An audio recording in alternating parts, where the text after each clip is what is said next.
Chapter 1, Come On, Working Drone. My name is Su Xiao. At this moment, I'm sitting on a rock in a primitive wilderness at the border of the Divine Wood City territory, chewing on a blade of grass while staring at the sky. The words of the Academy Elder keep echoing in my mind. Su Xiao, you're already 18 and still haven't condensed your divine spark. You're hereby demoted to an ordinary disciple for external trials. If you still fail to condense a divine spark and establish a divine dynasty within 3 months, you'll be expelled from the Academy. I'm a transmigrator who arrived in this age of divinity. I ignited my divine flame at just 8 years old, astounding everyone and becoming the youngest student in the Celestial Script Academy. Just when I thought I was about to take off, reality proved brutally harsh. 10 years passed without me ever condensing a divine spark. Without a divine spark, one cannot create a divine domain, recruit followers, or establish a divine dynasty to gather faith power and enhance one's strength. In short, no spark, no godhood. Once a genius, now an invisible man, enduring endless ridicule. 3 years ago my family abandoned me, and now even the Academy has given me an ultimatum. Ding! Congratulations, host successfully condensed a divine spark. Suddenly, a mechanical voice echoed in my mind. At first, I was startled, then overjoyed. This was a system. Immediately after, a golden halo emerged at the back of the head, shimmering brightly and illuminating the surroundings, much like the sacred radiance behind the Buddha's head. Condensing a divine spark and opening a divine domain space will manifest divine halo rings. The more colors these halos have, the higher the quality of the divine spark, and the greater the maximum number of halos that can be manifested. The number of halos also represents the size of the divine domain space. The larger the space, the more devotees can be gathered, and the more primal faith energy can be obtained. But this divine halo with only one color is just too ordinary. At the Celestial Script Academy, many who condensed their divine spark later developed divine halos with 2 colors, and there were even geniuses with 3-colored halos. Even after awakening a system, I only get 1 color? This defies all logic. I couldn't help curling my lip in disdain. Whoosh! The golden halo suddenly gained red streaks, followed by purple, cyan, yellow, orange, totaling 9 distinct colors. The radiant circles simultaneously expanded in both size and elevation,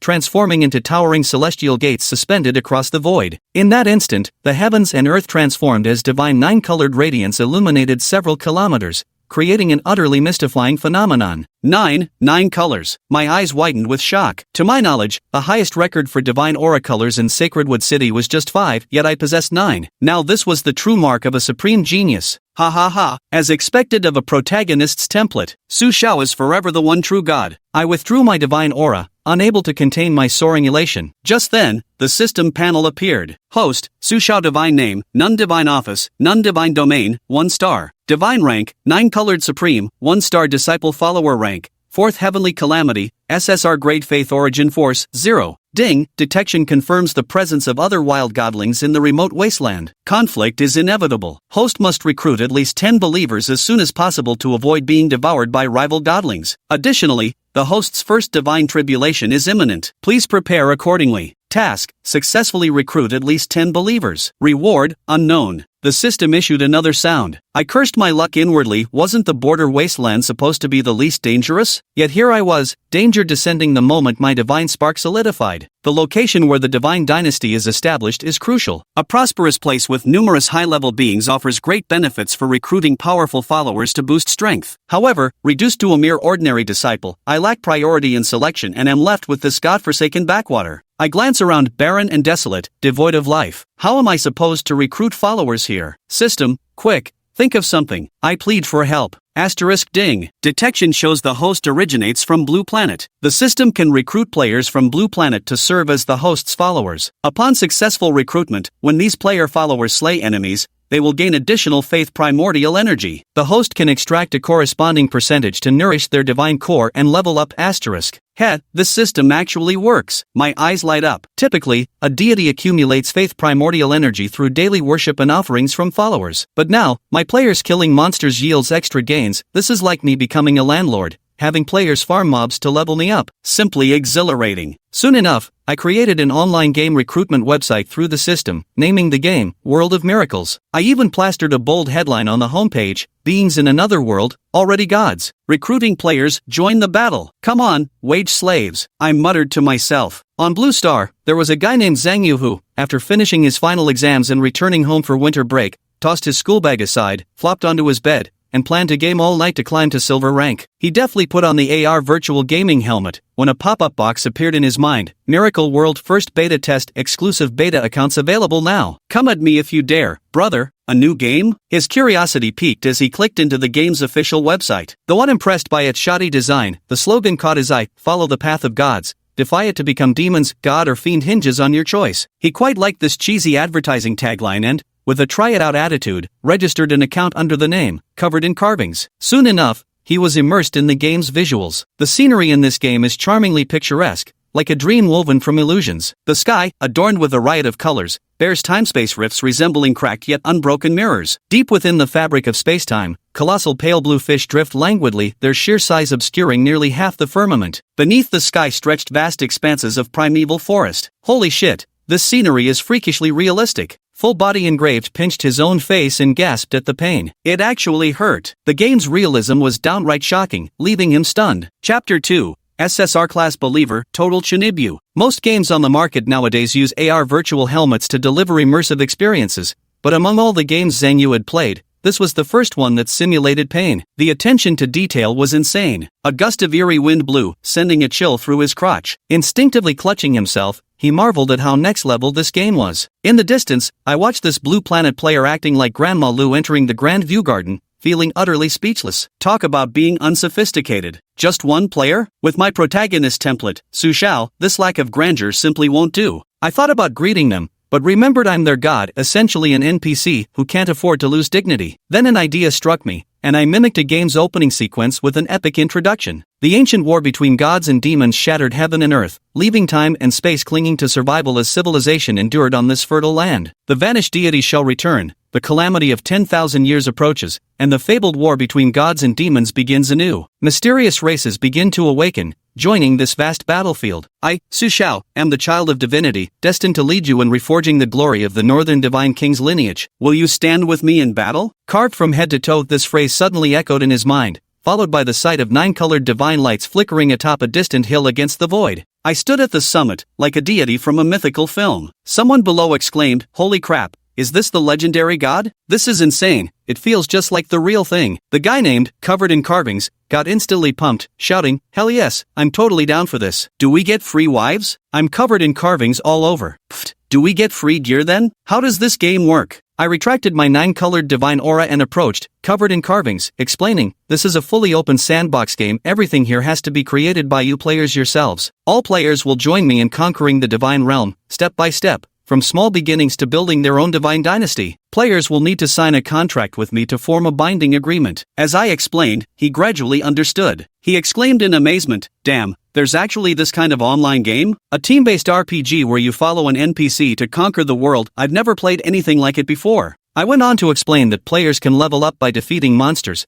but all loot must be handed over to the Divine Dynasty. These contributions can then be exchanged for merit points to purchase needed items in the Dynasty's marketplace. Players must also participate in various aspects of the Divine Dynasty's construction, such as building, farming, and crafting, working together to upgrade the Dynasty and combat threats. Moreover, enemies aren't just monsters, they include powerful indigenous forces in the game. He bounced excitedly up to me and asked, "When the time comes, can we raid the indigenous women and have kids with them?" I replied, "Sure." He started dancing with joy. "Hell yeah, hurry up already, my mighty weapon is itching for action." He signed the contract immediately, probably still fantasizing about those fair-skinned, voluptuous female NPC characters in the game. Just then, the system notification sounded, "Ding, congratulations, host, on obtaining your first SSR grade player believer." SSR grade? I gasped. This was the highest tier of believer possible. But I still told him, however, it's impossible right now because establishing a divine dynasty requires 10 players, and currently, you're the only one. You get what I mean. I hoped he'd go recruit more people outside. He thumped his chest and said, "Got it, no problem. I've got a little gaming group, just a bunch of goofballs who love to play. I'll log off and spread the word for you." Then he asked eagerly, "So, where are the monsters?" "Where? I've got monsters to slay and levels to grind." Perhaps the heavens heard him. A cold gust of wind swept through,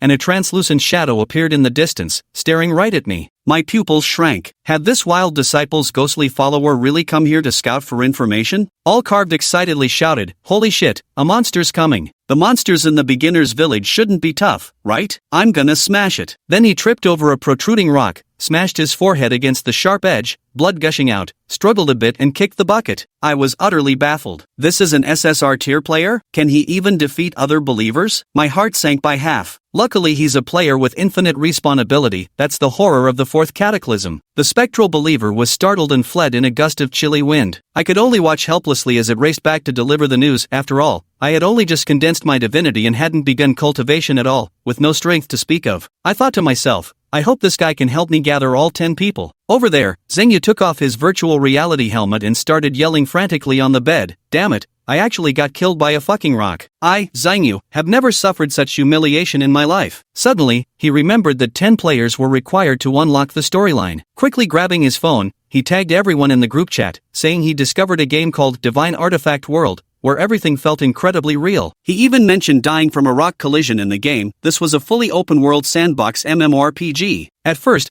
people in the group didn't quite believe it, but when he explained the specifics, many became interested. He sent the website link, and immediately someone opened the page, registered an account, and logged into the game. Later, as I sat on the ruins of what was once a sacred site, lost in thought, a notification kept ringing in my head. Ding, a new player has logged into World of Miracles. One after another, figures appeared not far from the ruins. The players introduced themselves with names like Crooked Mouth God of War, Huang Tian Di Yamith the Eternal God, as well as Yuash, me support bringing hot pot to another world. I am Demasha. These bizarre usernames made me break out in a cold sweat. Clearly, a bunch of Chinibu meme-loving players had arrived. They were up to all sorts of mischief. A hefty player called Glutton stuffed a handful of dirt into his mouth and smacked his lips loudly. Others claimed to feel an itch in their buttocks and the urge to take a dump, while someone even picked up a rock and bashed their own forehead, shrieking with excitement at the sight of blood. I summoned my 9-colored divine halo behind me, silencing the entire hall. Some players rushed over to touch my halo, even trying to poke my behind. With a darkened expression, I gave a slight shake with my 9-colored divine domain halo,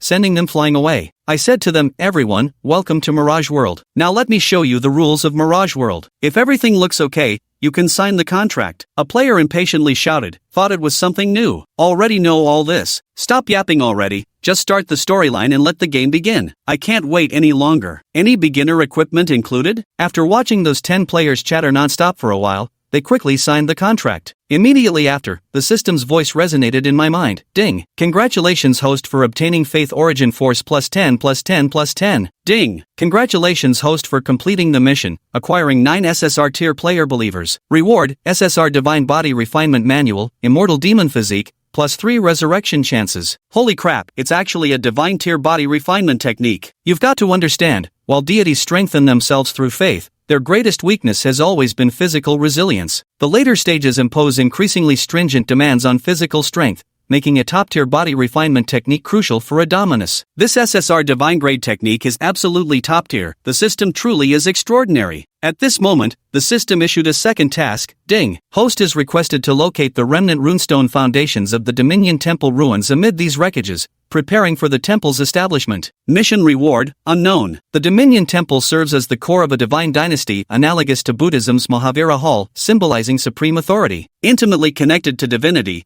it heralds the dawn of a divine dynasty. Only with it can one gather the faithful's devotion power. It also functions as a unidirectional teleportation array. Within a certain range, I can traverse spacetime back to the Dominion Temple with but a thought. If destroyed, not only would the faith energy dissipate, but the god who established it would also suffer backlash. In mild cases, the divine dynasty would collapse, followers would perish, and the god's rank would fall. In severe cases, the divine soul itself would be annihilated. I was just about to send these 10 players to help me search for the ruins of the main temple when suddenly, the sound of rapid footsteps echoed from afar. A group of scarecrows engulfed in dark crimson flames came leaping toward us. I inwardly cursed my misfortune. The divine tribulation had arrived silently, and I was in no state to handle it now. I was about to signal the players to flee, but upon seeing the monsters, these devoted player followers grew excited instead. Holy shit, what the hell am I seeing? A monster? Starting off with a monster siege? Damn awesome, my god. Insanely thrilling. Don't anyone stop me, those trash mobs in the beginner village. I'll slaughter 10 at once. Every god faces a divine tribulation when initially condensing their divine spark, with its magnitude determined by the type of spark the main god forms. Currently, I possess a 9-colored divine spark, which means I'm facing the 9-colored divine tribulation, basically making history in Divine Timber City. How terrifying this tribulation might be, I've no idea, so I'm completely unprepared for it. At this point, I also understood why the system rewarded me with 3 revival chances. It probably pitted me, afraid I'd kick the bucket immediately. Don't underestimate these as mere scarecrows. They're the legendary undead scarecrows, wielding terrifying flames that can reduce anything to ashes with just a touch. Even a primordial deity couldn't withstand the burning. I noticed the void around the scarecrows faintly displayed black, jagged edges, slightly distorted, yet these players didn't seem aware of it. Let me tell you, these beginner village scarecrows are the most common enemies I've encountered in games. Usually killing a few monsters is enough to level up, and if you're lucky, you might even get a wooden sword to drop.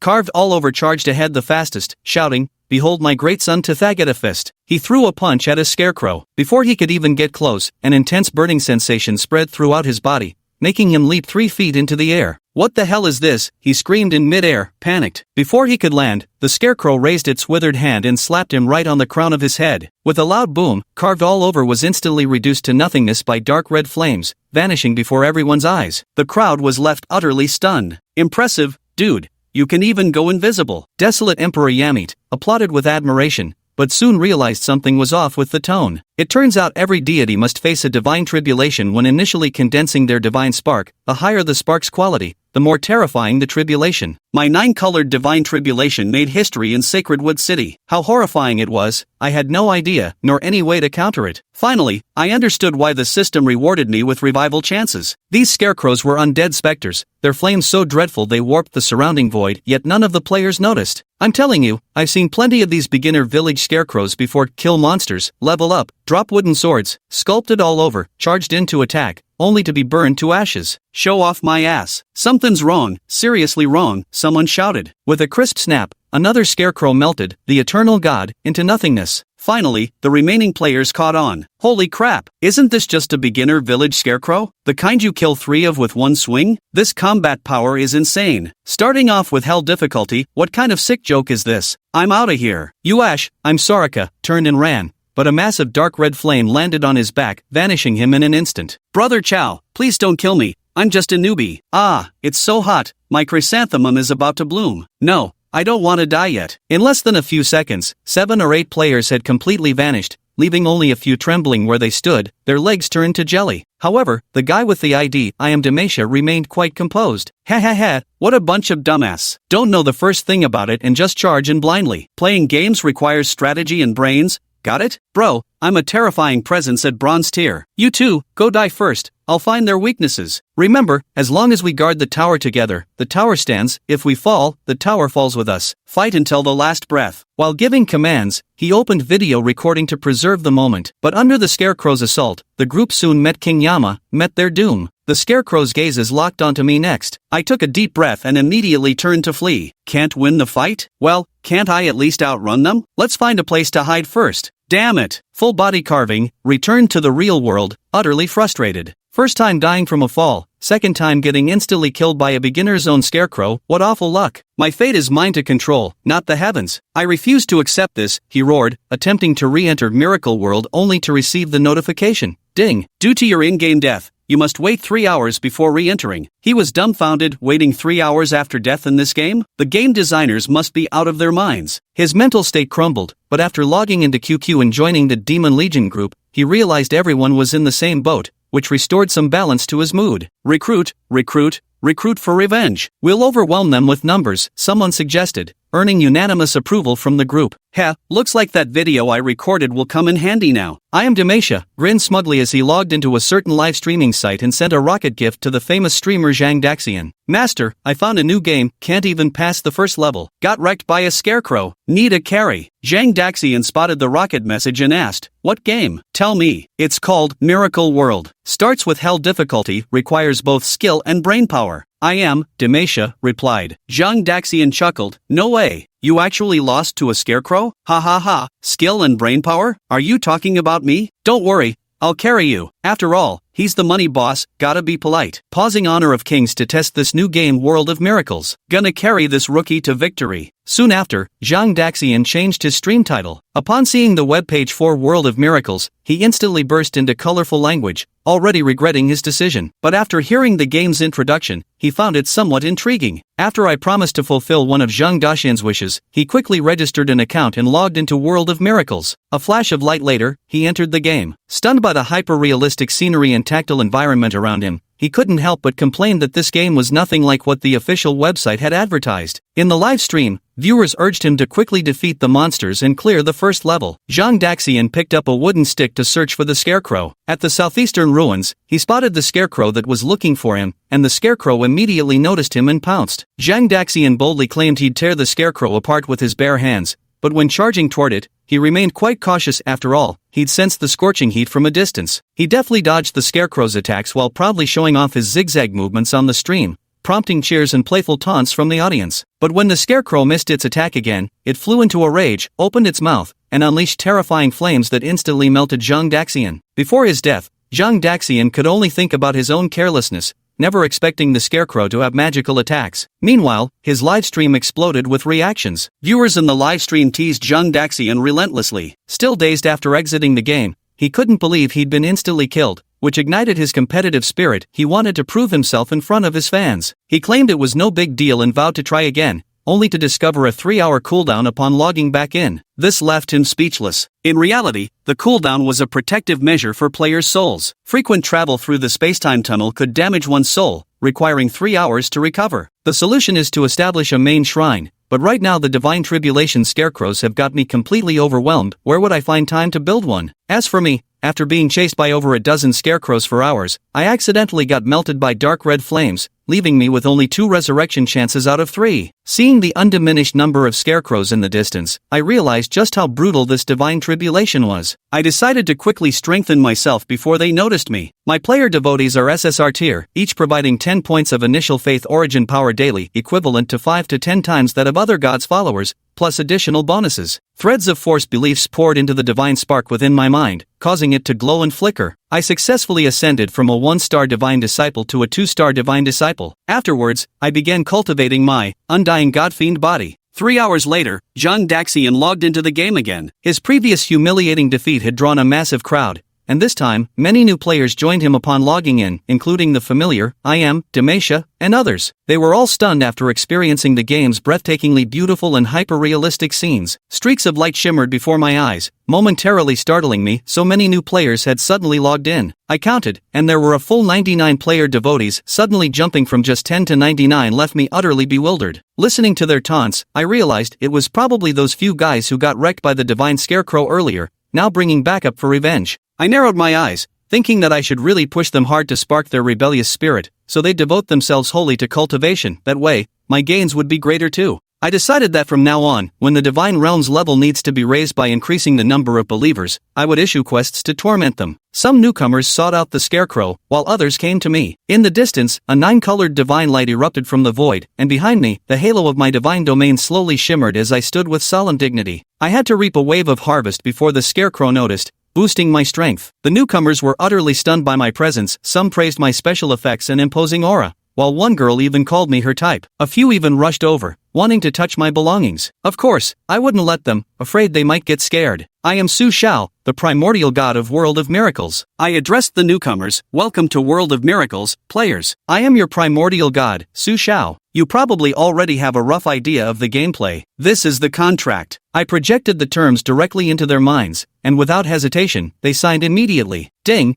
Congratulations to the host for obtaining Faith Origin Force plus 10 plus 10 plus 10. In an instant, I gained 900 Faith Origin Force. With a single thought, I spent 600 Faith Origin Force to elevate my divine rank. Ding! Congratulations to the host for advancing from a 2-star prophet to a 3-star prophet. Ding! Congratulations to the host for advancing from a 3-star prophet to a 4-star prophet. Ding! Congratulations to the host for advancing from a 4-star prophet to a 5-star prophet. My divine rank soared directly to a 5-star prophet, and my divine power surged tremendously. At this moment, I checked my personal information. The host is me, Su Shao. Divine name, none. Divine duty, none. Divine domain, 1 star. Divine rank, 9-colored supreme, 5-star prophet. Believer rank, 4th Calamity, SSR Tier. Faith Origin Force, 0. To enhance the divine domain space, one must not only reach a certain tier of divine rank but also expend a substantial amount of Faith Origin Force. Moreover, the 99 players have already reached the upper limit capacity of a 1-star divine domain. Although I possess a 9-colored divine core, giving me a broader divine domain than others at the same star level, my player believers are all SSR grade and take up more space. The key lies in the quality of believers rather than their quantity. A powerful main deity who awakens high-quality believers can even contend with some weaker main deities. I activated the Undying God Demon body, channeling a continuous stream of divine power into my physical form. My body underwent a profound metamorphosis, becoming harder and more impactful than before, with significantly enhanced speed and strength. I'm confident that if I encounter the Scarecrow again, I might not be able to defeat it,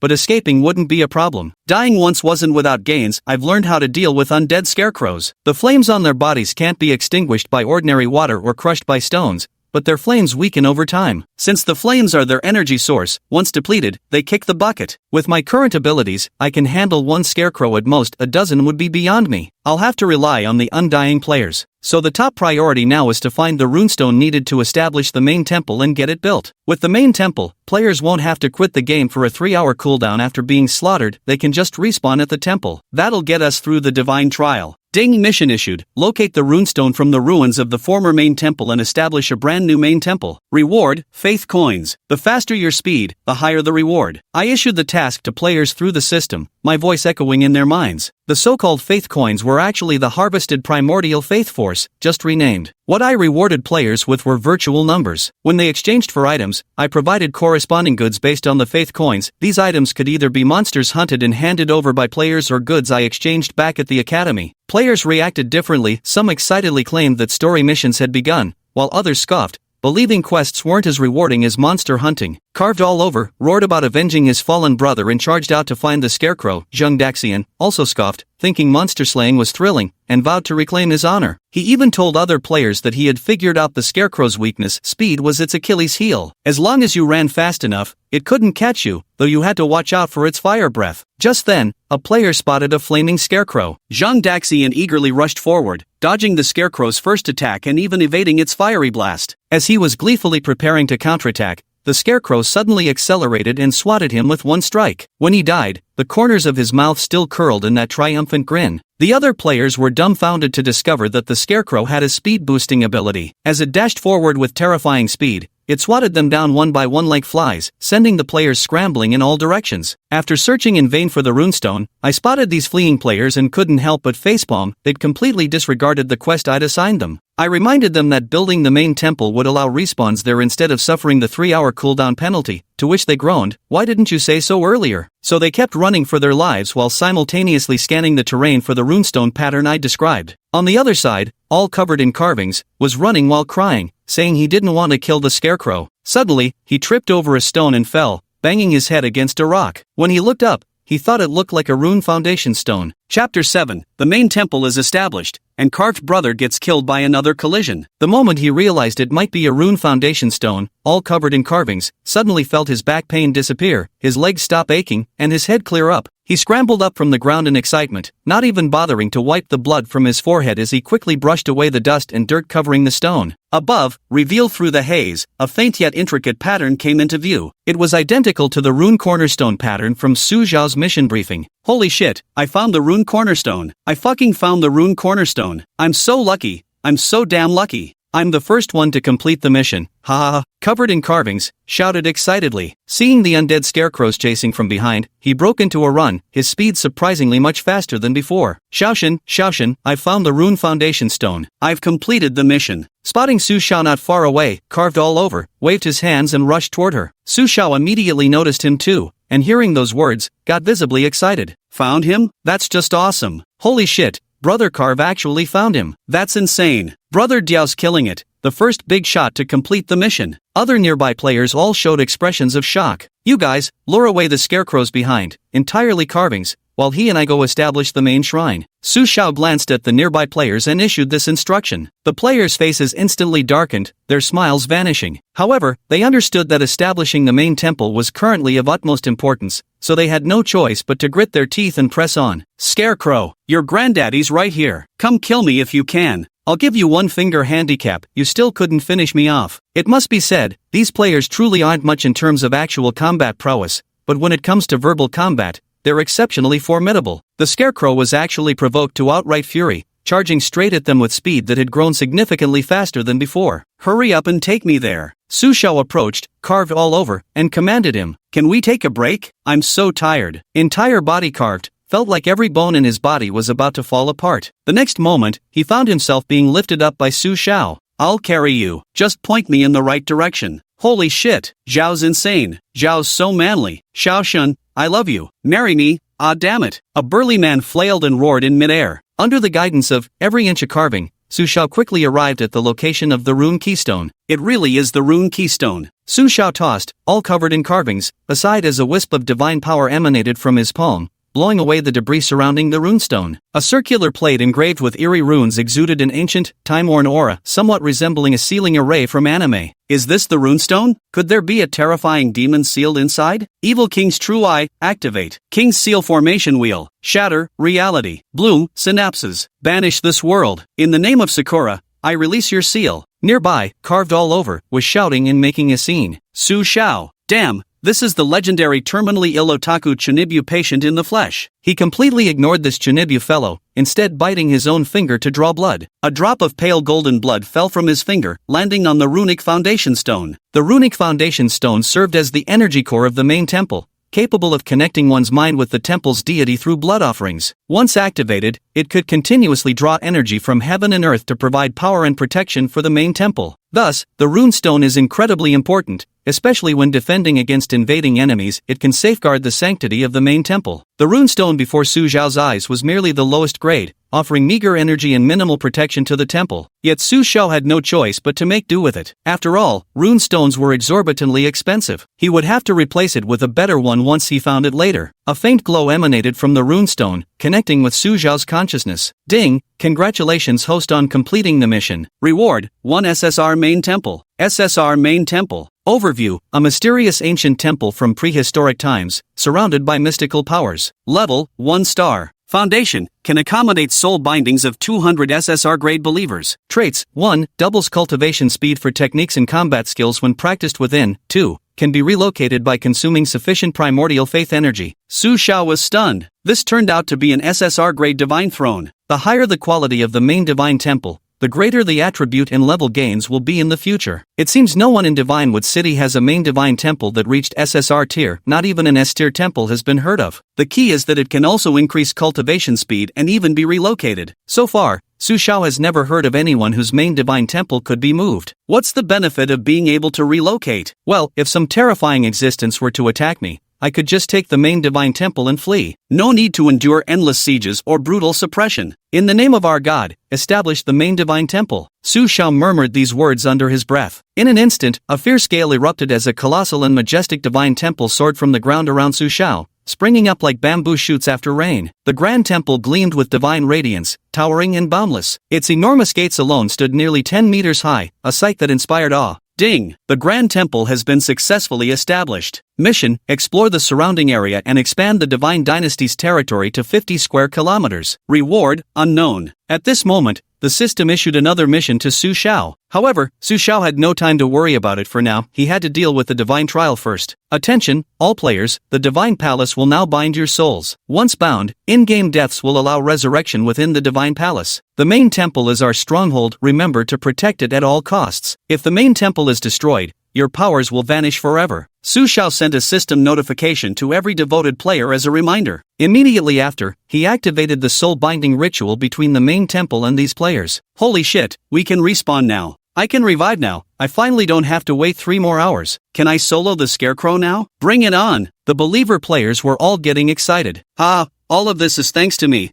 Brother Diao, I feel so accomplished. All-carved body was so excited he danced around, jumping up and down. But he didn't notice the danger beneath his feet, stepping right into empty air and smacking his forehead hard against a rock, dead again. Chapter 8, Brother Carve makes another marvelous feat, finally gets first blood. The Divine Hall, covered in carvings, revived, took a glance at his body, not a scratch on him. It seems like I'm just feeling a bit physically weak and really want to rest for a while. In reality, this was an after effect of the soul's weakness after resurrection. Although players can revive an unlimited number of times, each resurrection consumes a significant amount of soul energy. Excessive revivals will lead to severe soul depletion, requiring extended periods of rest to restore their original strength. Swish, swish, swish. At that moment, several beams of light flickered as the other fallen players revived simultaneously. Damn, my god, we actually came back to life. This is insane. This time, I can finally take revenge. The players took a short break before charging out again. Upon a stretch of ruins, a skeletal scarecrow saw a player charging towards it, and a trace of confusion actually appeared in its eyes. It seemed to be saying, "Didn't I just kill this guy? How is he alive again?" Thud. At that moment, a player named 1Strike999 appeared from nowhere with a brick in hand. While the scarecrow was distracted, he smashed it directly on the back of its skull. Under tremendous pressure, the skeletal scarecrow was directly smashed flat on the ground, its head completely crushed. Olay! I finally solo killed the flaming scarecrow. Wahahaha, I am the true strongest king. 1/999 got all excited, only to suddenly realize an issue. There was no system prompt after killing the scarecrow, and no experience gained either. Creak! The undead scarecrow on the ground casually twisted its hands around its head a few times, then sprang up in an instant. Like lightning, it darted in front of 1/999 and outright melted him. You damn cheater! At this very moment, Su Xiao was also entangled in combat with a ghastly scarecrow. Without divine techniques, relying solely on physical combat made dealing with these creatures exceedingly difficult. However, now that he had condensed his divine spark and established his divine dynasty, he could finally select his own divine techniques from the Academy's scripture repository. At regular intervals in the early stages, the Academy would activate teleportation arrays to bring students back. After dealing with these scarecrows, Su Xiao planned to hurry back to Tianshu Academy to take care of this matter. Otherwise, even with undying demon god form, there would be no hope of defeating that wild divine disciple. He wondered how the players were faring. Taking a moment to observe these believer players, he noticed that after being beaten, many of them had become smarter. They began learning to find tools and methods to deal with these undead scarecrows. Some fellows tried dousing the scarecrows with water from who knows where, only to find they couldn't extinguish the flames. Others attempted smothering the fire with dirt, but to no avail. A few gathered in groups of 2 or 3 to discuss countermeasures. Some guys simply gave up and stood aside to enjoy the scenery. This is too hard. Way too hard. I want to quit the game. Quit your damn game? You can't even pass the first level and still have the nerve to quit? The designer must be out of their mind, throwing this hellish scarecrow at us right from the start, trying to drive us away with sheer difficulty. At this moment, Su Xiao appeared before them, drawing their attention. Xiao God, these scarecrows are way too hard to kill. What should we do? You've got to give us a solution. Show us their weak points or something. The players all turned to Su Xiao for help. Su Xiao wore an awkward expression. If only he knew their weakness. But as the game master, their NPC, he naturally couldn't appear too weak. Ahem, observe closely. Every time those scarecrows chase or launch fire attacks, the flames on their bodies weaken afterwards. As long as the flames on them vanish, they'll perish as well. Su Xiao said earnestly, as currently this seemed to be the only viable method. But it was unclear how long they could keep this up, since despite all this time and effort,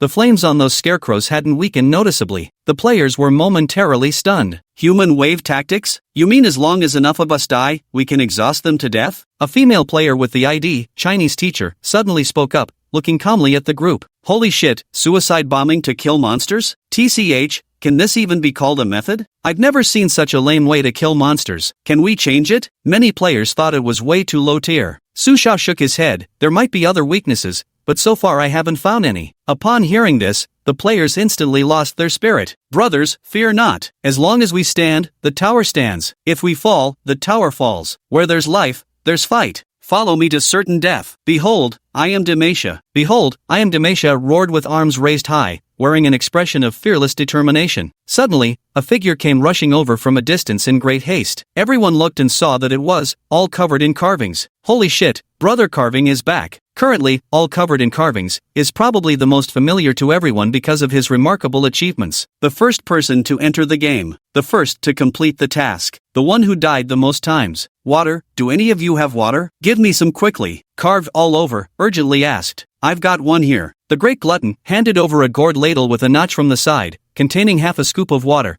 though the liquid had a faint yellow hue that looked rather peculiar. The carved man took the ladle, glanced at it, then tipped it back and gulped down the contents noisily. The great glutton stood utterly dumbfounded. Big Eagle, you. Damn, after running for so long, I actually feel thirsty. Ha, what kind of water is this? Why does it taste a bit off? Smells like piss? All covered in carvings also noticed the issue at this moment, casting a puzzled look at Big Eater. Bro carvings, don't worry, that's the purest, most pollution-free water in the world, completely bacteria-free. Speak human language, it's my pee. But, all covered in carvings, literally spat out a mouthful of piss. Shit, you fucking set me up? All covered in carvings, glared furiously at the glutton. The glutton looked utterly aggrieved. Brother Eagle, you asked for water without specifying what kind. I thought you wanted it to douse those scarecrows. After all, piss is technically water too. Gotta conserve resources, right? Ha ha ha ha. Everyone nearby instantly died of laughter. Even Su Xiao had to admit these morons were hilariously ridiculous. Completely carved rushed to a nearby spot to vomit. Alright everyone, for now we can only resort to depleting their energy through attrition. If we discover any better methods along the way,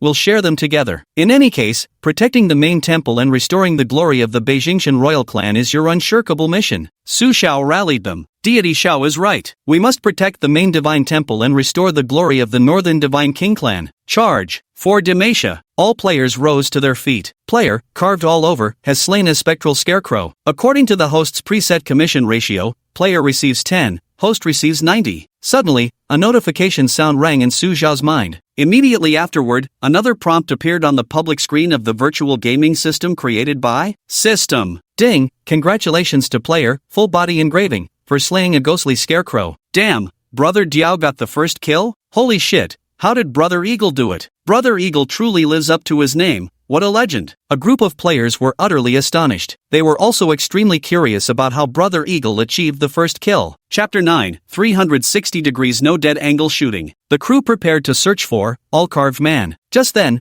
Brother Carved came charging back energetically from the distance, waving that broken gourd with a huge missing chunk at everyone. Brothers, I got first blood. I freaking got the first kill. I leveled up too. I finally leveled up. Bro Eagle was so excited he nearly cried. Everyone looked up and saw that the level above Bro Eagle's head had indeed changed from LV1 to LV2. This is the virtual ranking system and level up mechanism set by Su Xiao through the system, where players can also use faith points to enhance their strength. In the world of deities, initially, gods and other beings were quite similar in terms of power and other aspects. The only difference was that gods could condense divinity. Once divinity was condensed, they could recruit followers and rapidly increase their power through the force of faith. Other beings, however, had no choice but to rely on their own evolution or other techniques to absorb the spiritual energy of heaven and earth to enhance their strength. In short, in terms of power levels, players level 1 equals 1-star divine servant equals 1-star believer. Yet deities stand superior to other living beings. Following the player ranking system, Su Xiao currently holds a deity rank of 5-star divine servant, equivalent to level 5. Of course, players couldn't see Su Xiao's level, nor could other creatures in this world discern player levels. Only players could see each other's levels. So envious of Brother Diao. Holy shit, Brother Diao's insane. The first one to level up, even Zhang Daxian is no match for you. Yeah, Daxian's even trashier than you. At this moment, Zhang Daxian, who had been waiting outside the game for 3 hours, suddenly sneezed. Nonsense, who do you think I am? The Eagle King? All covered in eagles, said with a face full of pride, looking utterly pleased with himself. Eagle King, how did you do it? A player curiously asked. All covered in eagles deliberately looked around at everyone with a mysterious air. You probably won't believe this, but I actually put out the fire on its body by spitting on the damn thing. Spit? The other players grew even more confused. Spit can kill a scarecrow? Seriously? Are you kidding me? Su Xiao also stared at him with half-belief,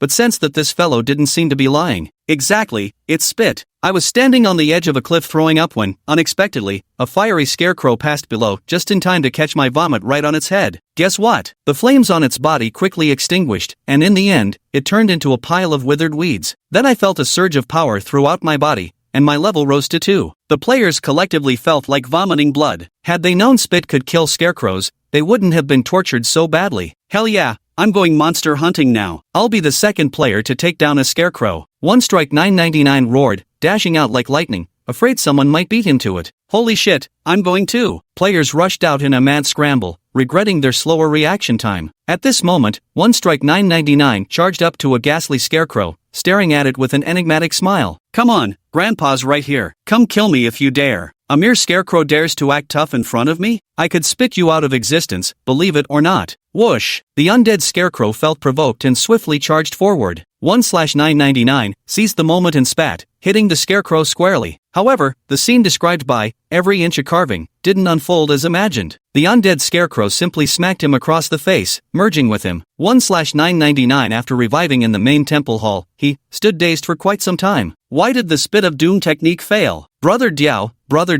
you freaking tricked me. 1/999 felt an overwhelming urge to chop someone down and rushed straight outside. At the same time, many players were leaving the main temple, furious and determined to seek revenge against Carved All Over, surrounded and besieged by the crowd, nearly burst into tears upon hearing the news. I swear I wasn't lying to you guys. Xiao Shen, you gotta stand up for us, this guy's got wicked intentions, ban his account. The players indignantly complained to Su Xiao. No, it definitely wasn't spit. There must be something else. The female player known as language teacher gestured for everyone to quiet down and began analyzing the situation rationally. Hearing this, the other players also thought it made perfect sense. Su Xiao suddenly looked at the Gordon, carved all over, S hand. Could it possibly be urine? Pee? That's right. Brother Eagle drank pee. It might actually be pee. Brother Eagle, why don't you take another sip of pee to test it out? All eagle everything? Why don't you go drink some piss and find out? Brothers, I've got an idea. Let's lure the scarecrow to a spot, then catch it off guard and piss all over it, then we'll know for sure, suggested language teacher. Teacher, why don't you do the honors? All the players turned to look at language teacher. Literature teacher? I'm fucking female, you know. Better let you guys handle this, my range isn't sufficient, literature teacher said timidly. Brother Eagle, you take this. Your whole body's covered with eagles, fire volleys from all directions, 360-degree no blind spot coverage. That's it. Carved All Over was pushed to the forefront by the crowd. Soon, everyone found a suitable spot and had Carved All Over stand there to prepare. Brother Carving, are you ready? Is there enough piss? If not, bro's got some here for you to drink. Then you can piss more later, a player joked. Shut the fuck up and go pull the scarecrow already. I'm ready. Hey, don't peek later, I don't want to scare y'all. Fine if it's a girl, but hell no if it's a guy. Carved All Over stood facing the wind, hands always hovering near his crotch. Soon, someone led over a scarecrow, which was seen chasing frantically after the fleeing player. Bro Carve, watch where you're aiming that thing, don't piss on me. The fleeing player shouted back at Carved All Over between gasps. Full of Carving stared intently at the approaching scarecrow, mentally calculating factors like wind resistance and gravitational acceleration. At a certain moment, a foul-smelling substance descended from the sky, landing precisely on the scarecrow. Under the unwavering gaze of the crowd, the flames on the scarecrow rapidly extinguished, leaving behind nothing but a pile of dry grass. Ding! Congratulations to player full of carvings for defeating one scarecrow. Holy shit, it's actually piss. Unbelievable, they actually used piss to put it out. What kind of dumbass came up with this ridiculous idea? The designer must be a complete idiot. This is awesome. Now this is a real puzzle game, can't just rely on reflexes, you actually gotta use your brain. Chapter 10, this guy definitely jerks off too much. Su Xiao stared blankly at the scene, taking a long moment to regain his composure. This actually works? Ridiculous. Absolutely absurd. Having read many books, I was well aware of the horrors of divine tribulations and various coping methods, but I've never encountered such an outrageous approach. Who knows if it genuinely works, or if it's because these guys hail from another world where some inherent counterbalance exists. In short, being able to kill scarecrows is a good thing. It's just that this method isn't exactly the easiest to pull off. First,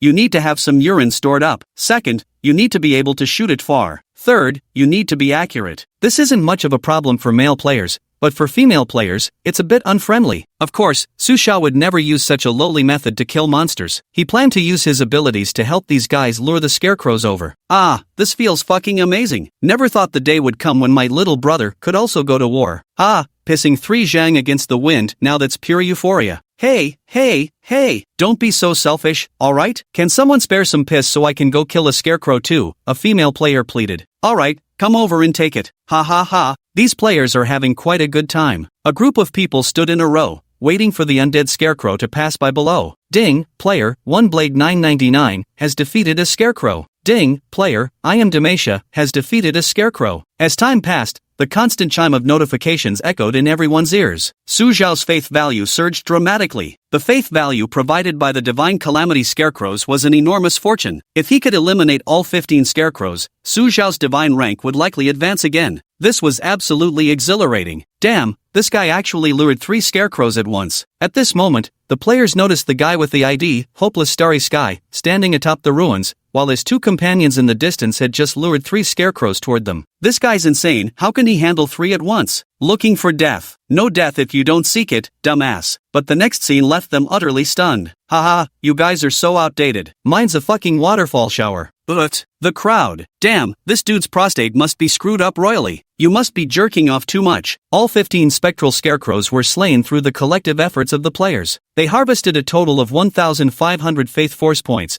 with him taking 90% while the remaining 10% was left for the players to level up. Ding! Congratulations to the host for advancing from a 5-star Divine Apprentice to a 6-star Divine Apprentice. Su Xiao seized the gap in time and successfully refined the primordial faith energy, elevating his divine rank once again. Next up is returning to the Celestial Tome Academy to claim his divine skill. All players, everyone has contributed to this mission of eliminating the Scarecrow. Therefore, as the Prime Deity, I've decided to reward you all. Every player gets 10 faith coins, and I'll teach you all a cultivation technique. Su Xiao announced to the crowd. 1 faith coin equals 1 unit of primordial faith power. With 99 people, that's a total of 990 units of primordial faith power. After deducting these, Su Xiao still had several hundred left, quite enough for him to ascend another tier in divinity. The improvement of believers' strength levels is crucial for the development of the main god, and in this regard, Su Xiao cannot afford to be stingy, otherwise it would affect his long-term growth. Notice, the system store is now open. Players can exchange faith coins for corresponding items. Currently available, Experience Orb, exchange price, 10 faith coins. Experience Orb. Overview, contains a substantial amount of experience points, which players can use to level up. Su Xiao once again used the system to create experience orbs for everyone to exchange. The Lord God can utilize the force of belief to help their followers enhance their strength. After players exchange for the experience orbs, Su Xiao helps them increase their power based on the amount of experience they've redeemed. Damn,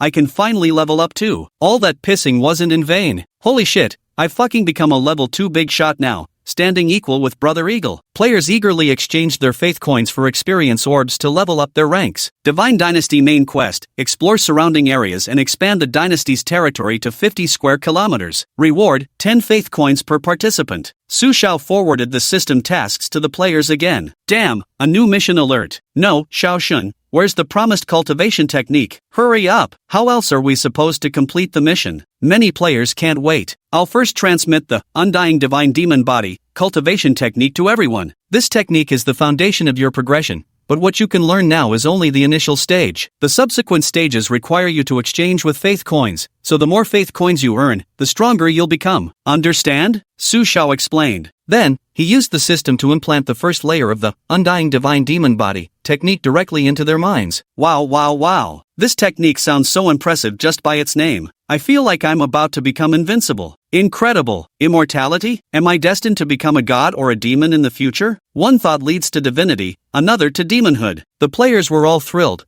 with some immediately starting to practice using the method Su Xiao had taught them. Su Xiao felt quite gratified. God Xiao, aren't there any skills or equipment? Other games give you a 999 starter pack as soon as you log in, offer divine swords for a 6 yuan first purchase, along with powerful skills. A player voiced their doubt at that moment. Su Xiao smiled. Let me clarify, in the early stages of this game, monsters won't drop equipment. You'll need to gather materials to craft it yourselves, though with some luck, you might find some in certain ruins. As for skills, I'll teach them to you soon enough. Practice diligently first. After I teach you the skills, then go complete the exploration mission. Otherwise, you'll die horribly.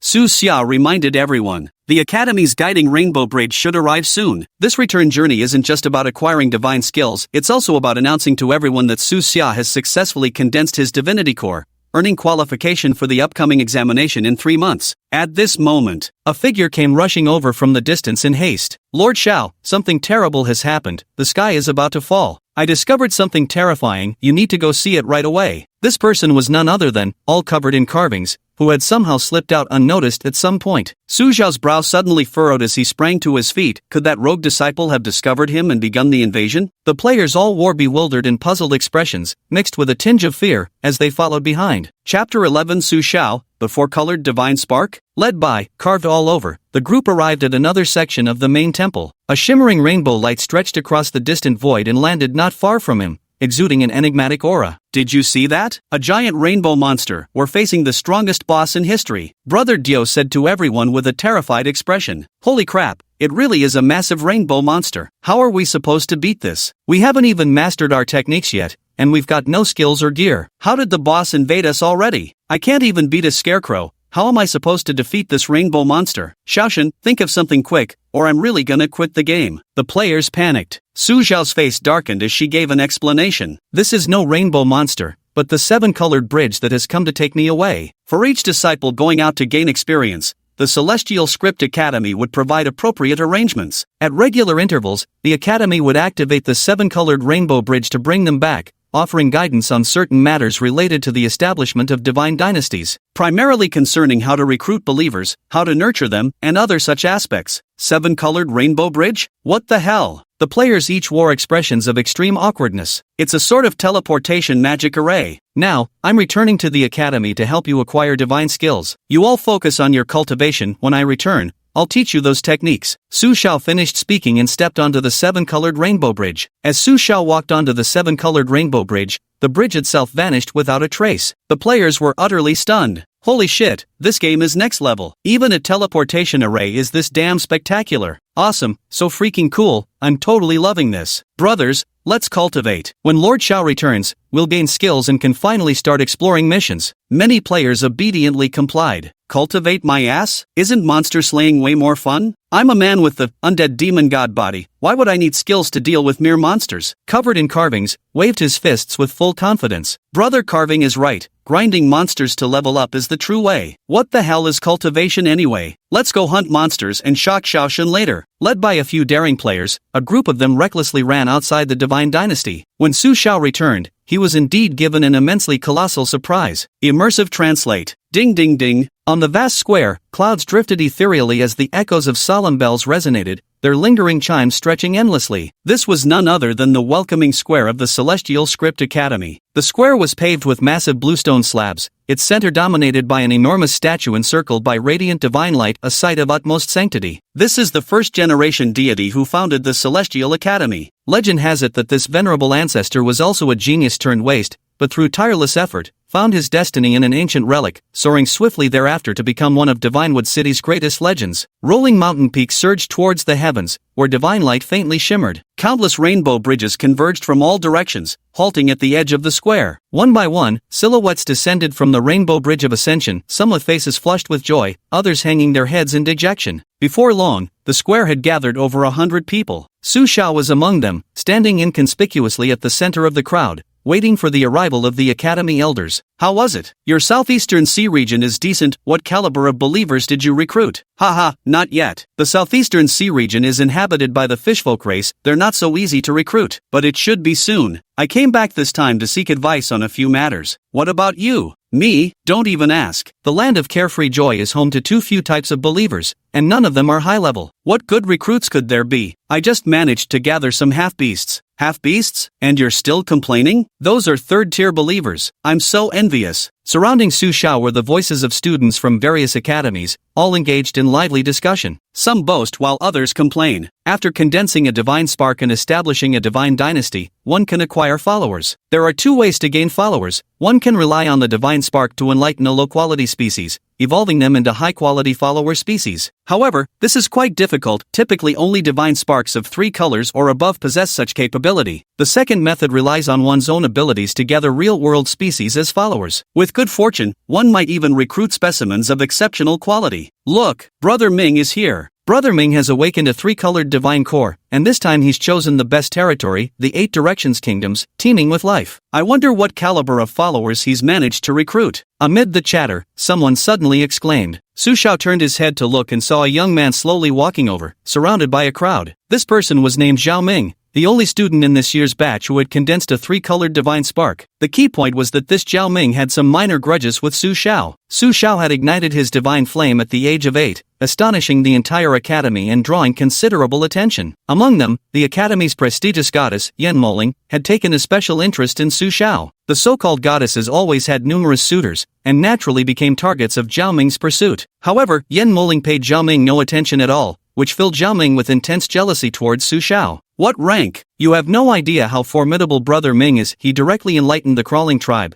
evolving them into the merfolk race who became his devotees. What? The merfolk race? That's a tier 4 believer. Brother Ming is simply incredible. Wow, a tier 4 merfolk believer. I'm so envious I could cry. Brother Ming will definitely be the top of our class in the assessment 3 months from now. The flattery from all around made Zhao Ming feel extremely pleased. Huff. At that moment, a gentle breeze swept by. A divine glow appeared in the sky as several figures floated by aboard an airship. At the forefront was a figure bathed in sacred light, their breathtaking beauty faintly visible through the radiance. With delicate features, alabaster skin, willow leaf eyebrows, and cherry lips, they resembled a goddess straight out of a comic book. Tall and curvaceous, clad in pristine white robes, they exuded both saintly purity and regal elegance. Senior Sister Moling, goddess, my goddess walked by. Wow, Senior Sister Moling is so beautiful. This woman was none other than Yan Moling. As she passed overhead, Yan Moling cast her gaze downward, settling on Su Xiao, a faint hint of warmth coloring her cool, composed eyes. Her expression flickered slightly, but ultimately she did not linger there. Sister Moling, Zhao Ming is truly the Academy's most formidable man. Zhao Ming clenched his fists tightly. Suddenly, he noticed Su Xiao not far away, a faint smile curling at the corners of his mouth. Zhao Ming walked over to Su Xiao's side, standing with his hands behind his back. He studied Su Xiao with an amused gaze for a while before tilting his chin up to look into the distance. Don't you think fate is truly peculiar? If it were 10 years ago, Senior Sister Moling would definitely have come down to question you. Now she just passes by without a word. Does that hurt? Just like 10 years ago, you were someone I looked up to, but now, you can only look up to me. Call me Brother Ming once, and I might just help you out.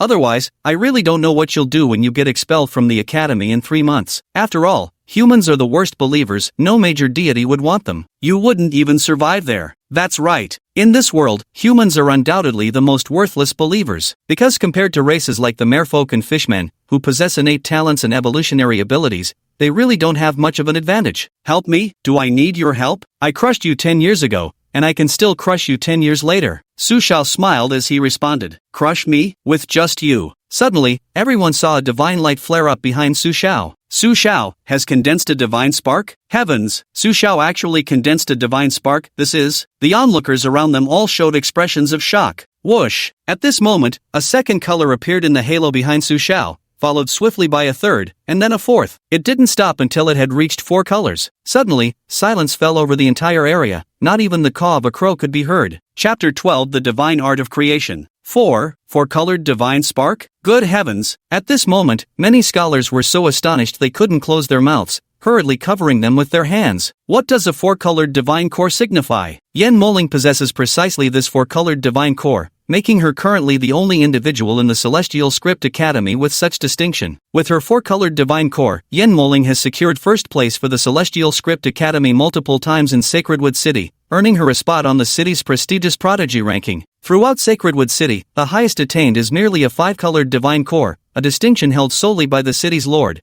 a formidable presence who commands awe across the region. In Divinewood City, those who possess quad-colored divine cores are few enough to be counted on one's fingers, barely reaching double digits. Su Xiao actually condensed a 4-colored divine spark. My god, that's utterly terrifying. Has the once-fallen genius finally awakened now? Tisk, utterly terrifying. Moments later, an uproar erupted as the entire square was drowned in gasps of shock and cries of admiration. Zhao Ming was completely dumbstruck, staggering back several steps with a face as pale as if struck by lightning.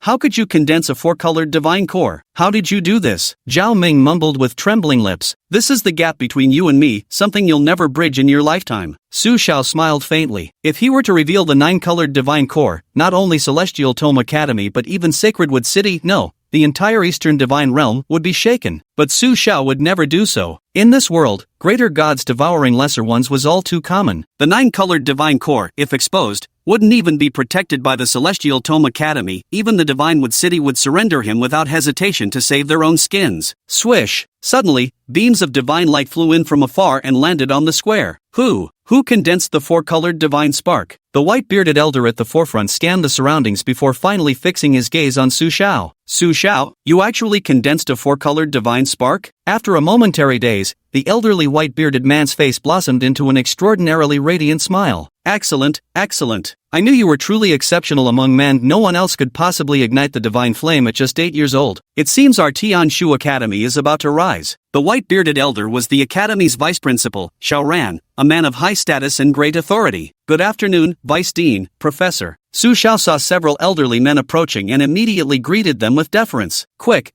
tell us, how did you condense your divine spark? By the way, what kind of followers do you have? Since they're awakening, their rank must be quite impressive. Vice Dean Xiao Ran pressed eagerly. Su Xiao shook his head with a smile. Vice Dean, you've misunderstood. My followers are a special kind of human. As for their grade, what if I told you their SSR quality beyond the 9th rank? Would you believe me? SSR quality beyond the 9th rank? Xiao Ran froze for a moment, as did the other students. Humans with SSR quality beyond the 9th rank? Have you ever heard of this? I swear I've never heard of it before. Aren't all humans supposed to be trash-tier first-grade quality? Su Xiao must be messing with us. Xiao Ran was stunned for a long moment before reaching out to touch Su Xiao's forehead. No fever. Student Su Xiao, please stop joking around. According to relevant records, the highest quality humans can achieve is third-grade quality. It's absolutely impossible for there to exist a follower with SSR quality. Are you mistaken? Xiao Ran thought Su Xiao might have misidentified the species. Perhaps this creature merely bore some resemblance to humans. I'm not lying to you. Su Xiao raised his hand with a flourish, and a glowing screen materialized before the crowd, displaying scenes of players in action. Are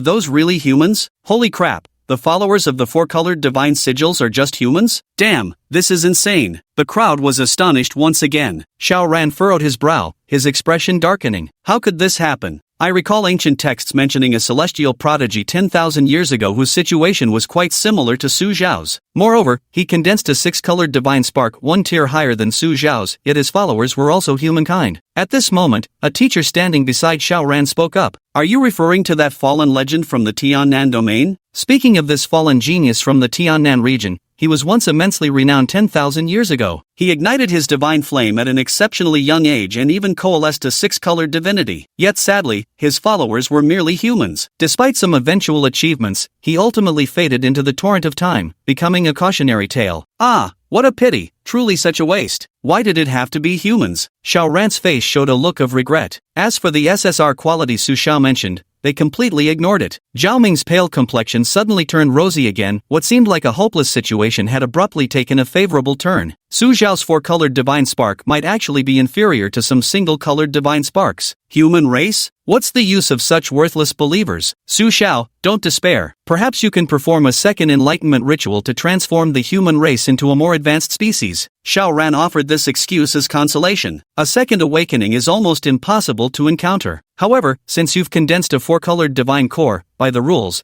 you're entitled to corresponding resources. We will arrange a specialized tutor for your guidance and grant you access to the 4th level of the Scripture Pavilion, where you may select 1 cultivation technique and 5 divine skills. Hiss. As Xiao Ran's voice trailed off, everyone present couldn't help but gasp in astonishment. The 4th level. The cultivation techniques and divine skills stored there were exceptionally rare and of supreme quality, precisely what they all yearned for. How utterly enviable. Thank you, Vice Dean. Su Xiao nodded without saying much more. Who said humans couldn't overpower other races? These fools simply overlooked their unique strengths. Celestial Script Academy's Archive Pavilion. After receiving tutoring, Su Xiao hurried here immediately, using his privilege to directly access the 4th level. Great Solar Tathagata Fist? Hiss, what should I choose? Su Xiao stared for a long time, realizing he had no idea what to choose. Host is advised to select from the divine arts on the last shelf. Suddenly, the system's voice rang out. Startled awake, Su Xiao immediately ran to the shelf indicated by the system. Frigid Ice Chi, Fire Magic, Blade Draw,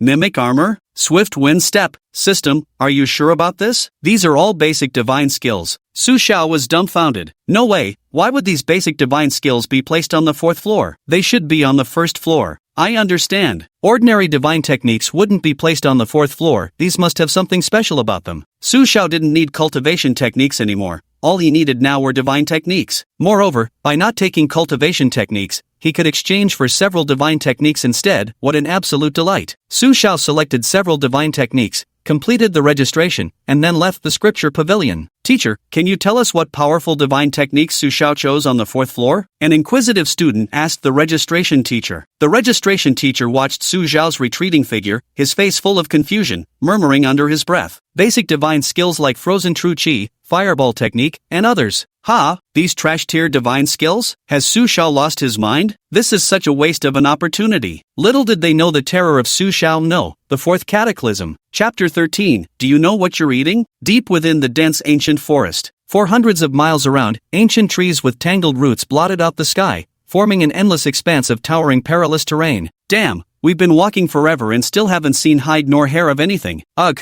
I'm so hungry I could eat a horse. Swallowed about a pound of my own drool by now. That asshole Shaoshan disappeared who knows where, didn't even leave us any food. All polished body while walking, he suddenly planted himself on a stone and refused to move another step. Let's rest for a while. Damn it, what kind of garbage game design is this? The realism is bad enough, but why the hell add a hunger system too? The other players also wore expressions of exasperation, grumbling complaints under their breaths. I had expected to encounter some small chickens or rabbits in the forest, which would make for a delicious roast. But to my surprise, I didn't even meet a single bug. I don't even know what kind of trees these are, they don't even bear fruit. Hey stomach, what are you up to? At this moment, the players noticed that Big Eater was squatting alone on the ground, studying something intently. I'm looking for food. Big Eater stood up, looking seriously at the group. Don't worry, guys. Though I'm trained as a chef, my passion is traveling, so I know a thing or two about geography. From my experience, where there are footprints, there are usually living creatures. Where there are living creatures, there are bound to be fruits or something similar. Look, there's a faint little footprint here, so if we follow this direction, we should be able to find food. The glutton analyzed with all seriousness. The players immediately clapped and cheered upon hearing this. Holy shit, Brother Wei is awesome. Brother Wei, how can you know so much? Are you really just a chef? A chef who doesn't know geography isn't a good student. The players ran to the location where Glutton was and saw there was indeed a shallow footprint. The shape of the footprint somewhat resembled a symbol. What kind of animal's footprint is this? I don't think I've seen it before. I've never seen it either. Brother Stomach,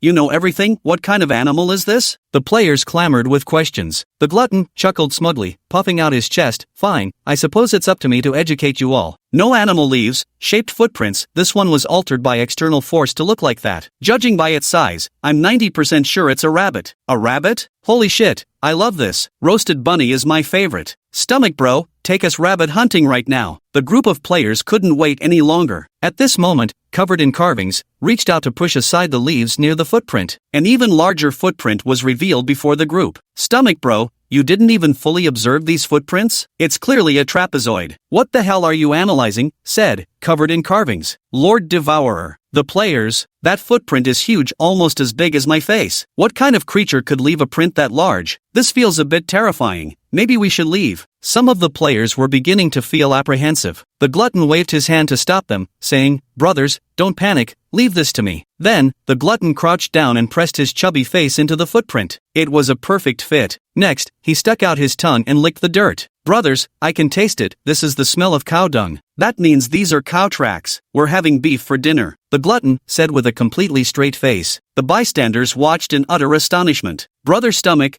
you're a bit reckless. You can even taste the cow dung flavor. Brother Stomach, lead the way. Let's go slaughter some cattle. Damn it, I just learned Undying Demon Body Technique and was itching for a chance to use it. Under the lead of Big Eater King, a group of players followed the enormous cow footprints ahead. Immersive translate. Half an hour later. Brother Stomach, where's the cow? If we don't find it soon, we'll starve to death. After running nearly 5 miles, they hadn't spotted a single cow. Suddenly, Yuash I support, pointed at the ground. Brother Stomach, look, what the heck is this? On the leaf-covered ground, a round object came into view before the players. Mr. Voracious picked up the fist-sized thing and examined it from all angles before sniffing it. The round object was very soft. It had a tiny seam. When pressed lightly, it indented easily. There's a fresh grassy fragrance. Looks like it should be some kind of fruit. The glutton finished speaking, sticking out his tongue to lick the surface of the fruit.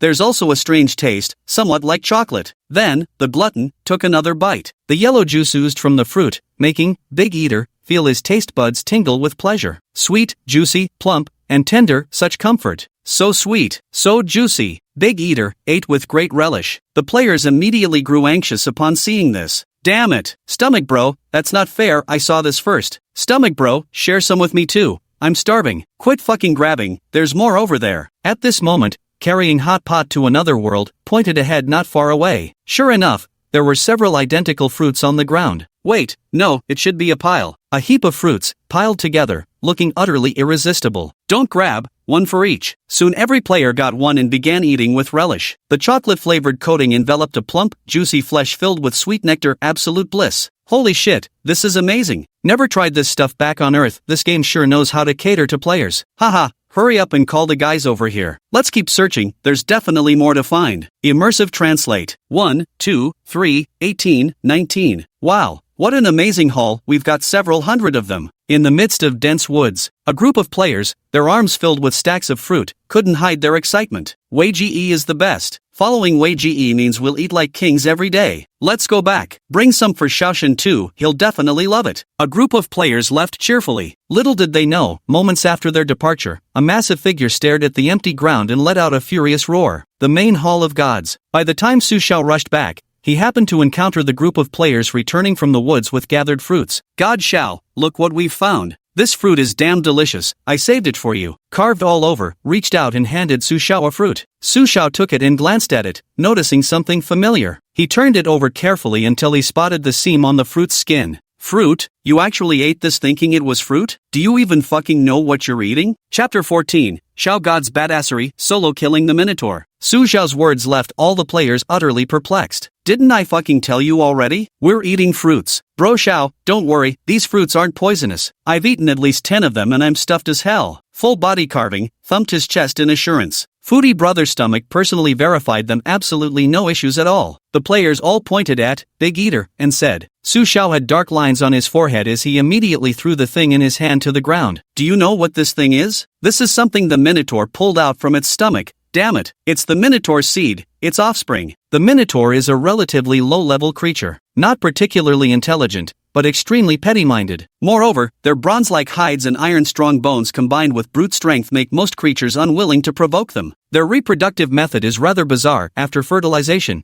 they actually excrete the fertilized eggs to hatch them. There's a hint of mammal and oviparous creatures combined. Typically, a single insemination of a half-human, half-bovine can yield thousands or even tens of thousands of fertilized eggs, yet less than 1% of them will manage to hatch. These bastards ate someone else's descendants, no wonder the Minotaur went berserk. It wouldn't be a big deal if the Minotaur came for revenge, but the damn thing crawled out of a shithole. How could you even stomach eating that? See that layer of gray stuff? That's Minotaur shit, Su Xiao explained. The players? The entire venue fell silent. Chocolate-flavored? Juicy and succulent? Ugh, I'm dying. Stomach bastard. I'll kill you. I don't want to live anymore. In an instant, a group of players ran wildly in all directions, starting to retch. Stomach bro, I fucking believed your nonsense and ate 10 of them. Covered in carvings, coughed until his face turned red. Fertilized egg, damn it. Thanks to Brother Stomach, this is the second time in my damn life I've eaten shit. Immersive Translate. 10 minutes later, a group of players sat listlessly on the ground, each wearing expressions of utter misery, looking more dead than alive. They'd nearly vomited up their stomach acid. Boom! Then came the thunderous sound of approaching footsteps as the players saw a colossal blue ox charging toward them, its massive frame comparable to a freight truck. These giant bulls had the lower bodies of cattle and the upper torsos of humans,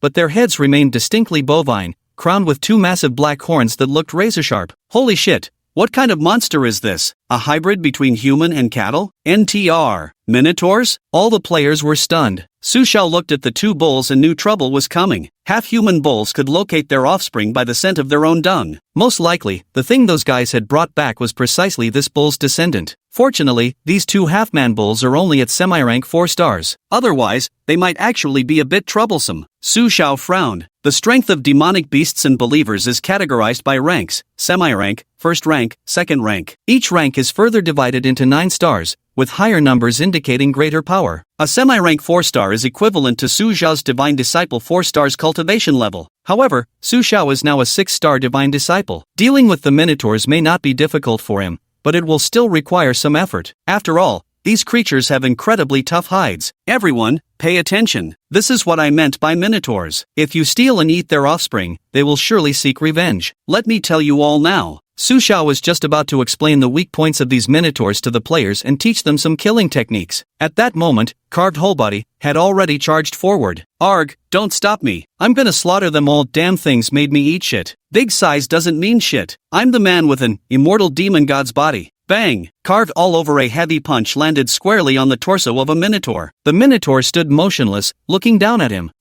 It feels a bit itchy. Carved all over felt like he'd punched an iron wall, almost fracturing his hand bones. Damn, it's this tough? Carved all over widened his eyes until they were perfectly round. Holy shit! Bang! At that moment, the minotaur's horns arrived, piercing clean through Carved all over in one swift motion. All players? Damn, that attack power is off the charts. F***ck me, I just got over the trauma from the flame scarecrow, and now I have to deal with this hybrid bull shadow again? Can we even play this game happily anymore? The players were still complaining when the male minotaur charged towards them, flames of fury blazing in its eyes. One player tried to block its path but was instantly gored and sent flying to his death. Xiaoshen, save me. I don't want to die. Run now. This thing's too savage. Amidst the chaos of the crowd, everyone suddenly noticed that the ferocious half-man, half-bull creature came to an abrupt halt, its massive frame frozen in place. Upon closer look, there stood a man before the beast, his single hand pressed against the minotaur's forehead, stopping its charge dead in its tracks. Xiaoshen. Xiaoshen is invincible. Holy shit, is this brother Xiao? Damn, he's insane. Bang! Su Xiao pushed hard, forcing the minotaur to stagger back while he himself flipped backward and landed, then charged forward again to attack. Watch how I deal with them. The most formidable traits of minotaurs are their brute strength and defensive capabilities. Their weakness lies in their two nostrils. Just hit their nostrils and you can deal massive damage to them. While attacking, Su Xiao simultaneously explained combat techniques to the players. Whoosh! The enraged minotaur charged at Su Xiao with thundering hooves,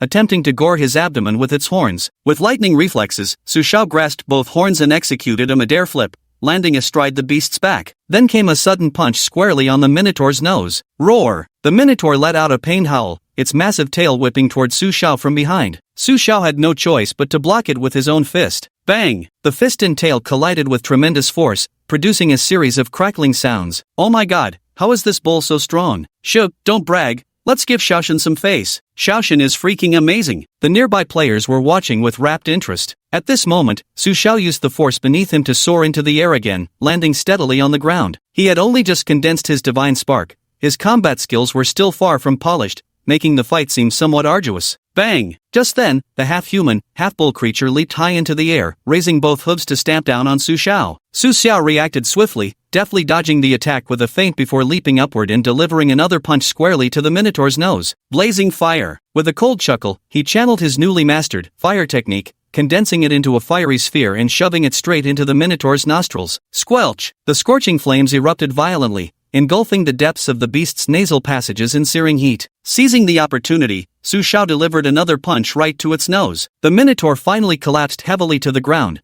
completely motionless. Chapter 15, Cultivate My Ass, Isn't Roasted Beef Way Tastier? As Su Xiao knocked this minotaur to the ground, cheers immediately erupted from all around. Damn, Xiao God just solo killed the minotaur, totally insane. Holy crap, Xiao God proves he's the real deal again. This combat power is off the charts. Su Xiao clapped his hands lightly, straightened his clothes, and gazed calmly at the crowd. In reality, his victory didn't come easy, it was mainly because his combat techniques and divine skills weren't yet fully mastered. See that? Taking down a minotaur solo is as easy as pie. You all still need to train much harder. Su Xiao seized the moment to impart this lesson. After all, the more monsters a player fights, the more faith source power they'll gain. Xiao God, what was that red thing you just had in your hand? The thing you stuffed into that NTR minotaur's nose. At this moment, the language arts teacher approached Su Xiao with curiosity and asked. Su Xiao looked at the girl before him, knowing she was the sharpest thinker among them. I was just about to tell you guys this. That thing is called Fireball Technique, a divine skill. Besides it, there's also Frost Aura, Mimic Armor Technique, Quick Draw Slash, and more. Su Xiao explained. The players immediately erupted in excitement. Damn, my favorite fireball spell. So, is this activating the profession system? I choose Fireball, I want to be a mage. I'm definitely going for the Blade Draw Slash. Warriors are invincible. The crowd of believers started chattering all at once. Su Xiao couldn't help but sigh, these guys really had wild imaginations.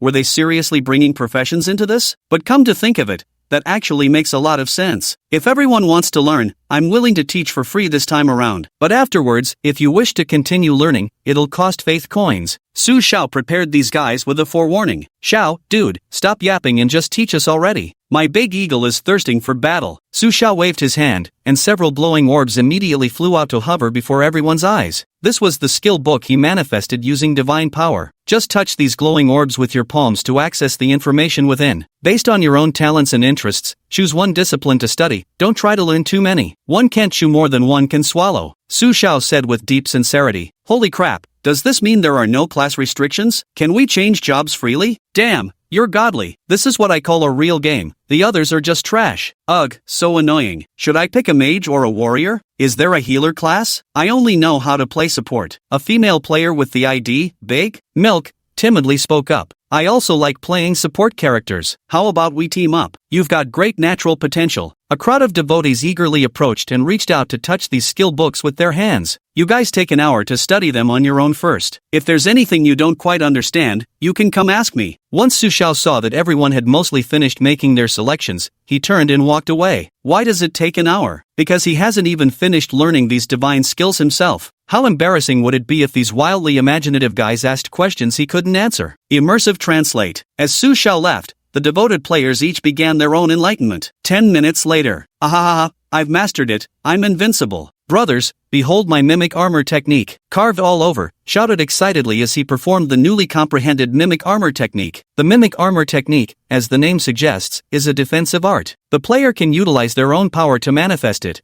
forming a shield that blocks incoming damage from enemies. Just then, covered in carvings, struck a pose, face red and neck swollen from exertion. After straining for what felt like forever, a glimmer of black light flickered at their fingertips. The light swayed like a candle flame in the wind, on the verge of snuffing out at any moment. But a fart popped out, and the dark luster of fully carved body vanished without a trace. The crowd. Is that all? What the hell did you comprehend? The players had waited eagerly for so long, only for the outcome to be less impressive than a fart, utterly disappointed. I watched Xiaoshan cast Fireball and thought it looked easy. My eyes said I got it, but my hands were like, brothers, this is way too hard. Let's just go ask Xiaoshan for help. Other games let you level up in a second. Here, after half an hour of practicing skills, I haven't even grasped a single hair of progress. I suspect the game's damn designers specifically created this to torture players. A group of players started complaining. At that moment, a voice drifted over eerily, capturing everyone's attention. Brothers, seems like the meat from these tauren is edible. I just tried some, damn, it's delicious. It turned out that after silently squatting beside the half-human half-bull creature for quite some time, the glutton had come to this conclusion. What? This meat is edible? Bro Glutton, real or fake? Don't lie to me about eating shit again. Bro Glutton, details please, can this meat be eaten raw? Hey brother stomach, that's legit. Hook me up with a piece too. Splash, splash. A flock of player devotees instantly swarmed around Glutton King, focusing all their attention on that half-human half-ox. Some even started mimicking Glutton King by eating raw beef slices. As for cultivation,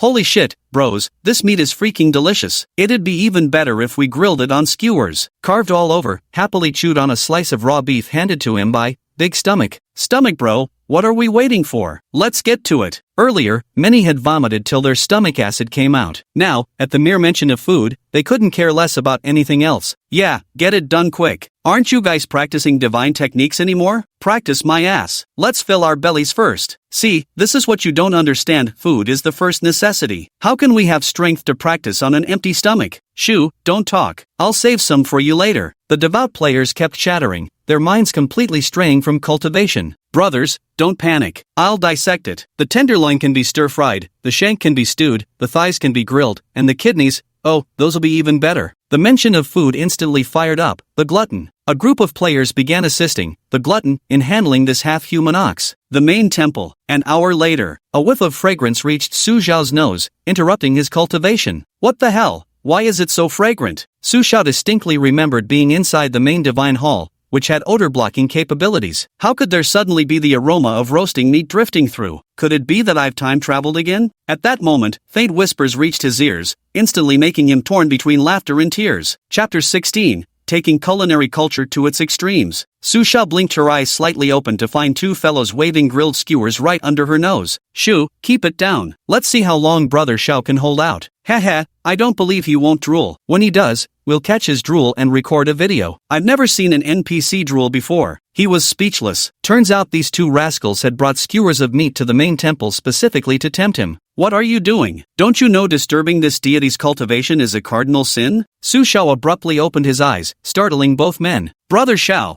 quit your damn cultivation and come eat some meat. Huang Tian Emperor Yamit, grinned broadly and laughed heartily. Su Xiao raised his hand and flicked his wrist, sending a surge of icy chi spreading outward, instantly freezing Huang Tian Emperor Yamit, solid within a block of ice. Am I just wasting my damn time cultivating? Su Xiao said plainly. As a deity, one must maintain divine dignity. Otherwise these clowns might never stop harassing me in the future. Heh, hee, God Xiao, we weren't doing anything. We came to bring you food. Yang Mimi was nearly scared out of his wits as he handed a skewer to Su Xiao. I am the supreme god, how could I eat such things? Su Xiao said with an aloof expression. Come on, God Xiao, just try one bite, it's really delicious. Ugh Xiaoshen, just take one bite, love you, moi. 3. Yang Mimi acted all pouty and coquettish. Su Xiao was speechless. He was a god, how could he eat such junk food? Fine, I'll just take one bite. A piece of roasted beef entered his mouth, sweet, fragrant, crispy, and tender, stimulating Su Xiao's taste buds immensely.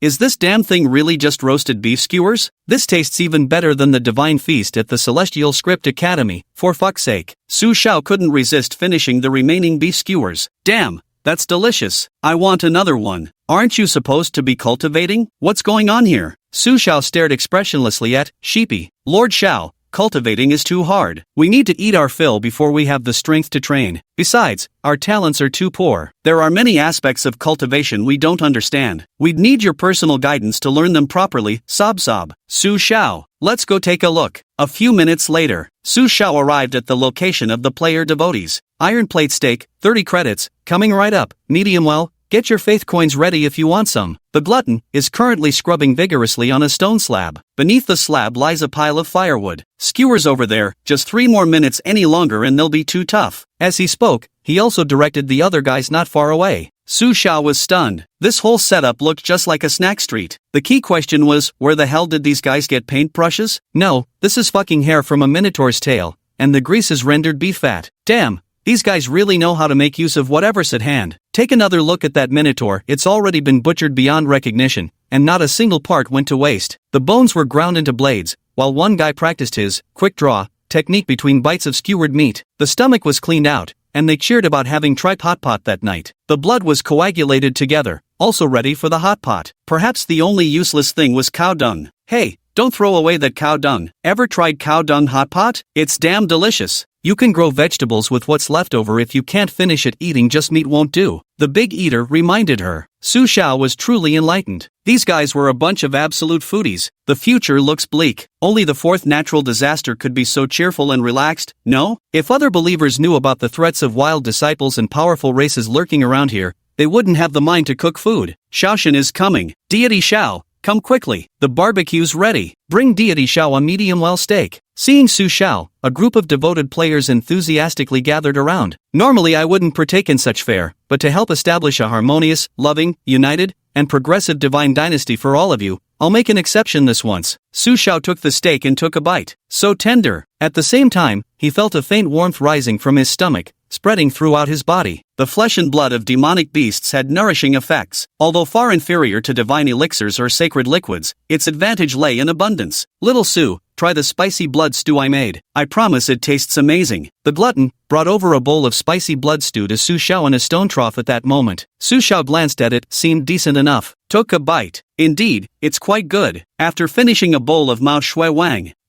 No, how could there be such an intense surge of warmth flowing through his stomach? Huff. This surge of warmth flowed through Su Xiao's entire body, nourishing his flesh and bones like a divine elixir, strengthening his physical form. Boom! At a certain moment, the meridians in Su Xiao's body were completely unobstructed, and a formidable aura erupted from his body. Ding! Congratulations, host, for cultivating the first layer of undying divine demon body. A voice echoed beside Su Xiao's ear. Su Xiao stared at the bowl of Mao Shui Wang in astonishment, his eyes filled with bewilderment. How is this possible? How could the flesh and blood of a mere half-step 4-star Minotaur possess the same efficacy as a first-grade body-forging divine pill? If Minotaur flesh could produce such effects, wouldn't first-grade body-forging divine pills be as commonplace as street goods? What else have you added to this bowl? Su Xiao looked at the crumbs at the bottom of the bowl and asked. The big eater glanced at them and thought for a moment. Oh, it's nothing. It's just a type of grass I picked near the half-human, half-bull breeding grounds. I thought it smelled quite fragrant, so I used it as a seasoning. Half-human, half-bull breeding grounds? Grass? Su Xiao's pupils contracted sharply. It's a plant with pale blue leaves, bearing small red fruits, isn't it? Xiao God, how did you know? The great glutton was astonished. Of course Su Xiao knew this was called blue star grass, the primary medicinal herb used in refining body-forging divine pills. Who would have guessed it was being used as seasoning by Big Eater? The crucial point was that when refining this herb into pills, over half of its efficacy would be lost, but Big Eater's bowl of blood tofu made Su Xiao feel effects equivalent to at least 3 body-forging divine pills. Could it be that some chemical reaction had occurred in the process? Is there any more? Su Xiao asked. If they could harvest them in large quantities, they'd hit the jackpot. None left. If I come across more next time, I'll pick them again. Big Eater shook her head. Su Xiao silently lamented the missed opportunity. Such rare herbs were never easy to gather in the first place. Everyone's here, right? If you have any questions about divine skills, speak up, I'll explain them all. Su Xiao called out to the group. So, everyone listened to Su Xiao's explanation while enjoying the grilled skewers. Thanks to Su Xiao's instruction, many previously incomprehensible parts became roughly clear to them. For a moment, the group fell into a favorable atmosphere of comprehension. Seeing this, Su Xiao returned to the main divine hall to continue mastering these divine techniques, as he wasn't entirely proficient with them yet. Until 2 hours later, a disheveled fellow came stumbling back from outside, howling and weeping, waking everyone up. Chapter 17, Bloody Humiliation, Dao Heart Shattered. If you didn't look carefully, you truly couldn't make out what this guy even looked like. After all, his clothes were in tatters, his hair was a disheveled mess, and his face was smeared with damp mud. I feel like I've been ravaged by something. None other than Zhang Daxian. Immortal Sage? Great Sage, how did you end up like this? When did you return? The crowd stared in shock at the disheveled Zhang the Great Sage. Zhang the Great Sage looked at everyone with unshed tears of despair. When had he come back? He returned when everyone else had gone out searching for food. After being brutally killed by the scarecrows, he waited 3 long hours to log back into the game, ready to exact revenge and redeem himself. Unbeknownst to him, the scarecrows had all been wiped out, and a new quest expanding the Divine Dynasty's territory had been announced. Xian Zhang, having missed his chance to slay the scarecrows, felt deeply frustrated and resolved to prove his worth in the mission to expand the Divine Dynasty's domain. However, he didn't encounter the main force but instead ran alone into the Minotaur's territory. As expected, he was pinned to the ground by the Minotaur and thoroughly pummeled. If he hadn't played dead, he might have ended up straight in the Resurrection Hall. Brothers, I fucking encountered this terrifying monster, lower body of a bull, upper body of a man, but with a bull's head, Zhang Daxian said with a terrified expression. Oh, are you talking about this? Where is it? Tell me in detail. One head won't be enough for all of us to eat. A player calmly pointed at the half-human half-bull creature nearby and said indifferently, Zhang Daxian? What the hell? Don't be nervous, Daxian. Here, have a fruit to calm your nerves first, chocolate-flavored. Great Glutton handed Zhang Daxian a fertilized half-human, half-ox embryo. Thank you. Zhang Daxian took it and took a big bite. Juicy and delicious. Got any more? After finishing one, Zhang Daxian still felt a bit unsatisfied and asked again. Have some, plenty here. Help yourself. The Glutton King produced several more. The other players didn't say a word, silently watching great immortal Zhang enjoy the feast. Shared joy is double joy, shared sorrow is half sorrow. Great Sage, where is that half-human half-bull creature you mentioned? We just awakened our professions, perfect timing to slaughter them. Tonight we'll all feast on hot pot together. 1/999 said impatiently. Rumble. Right at that moment, dozens of minotaurs appeared in the distance before the players' eyes,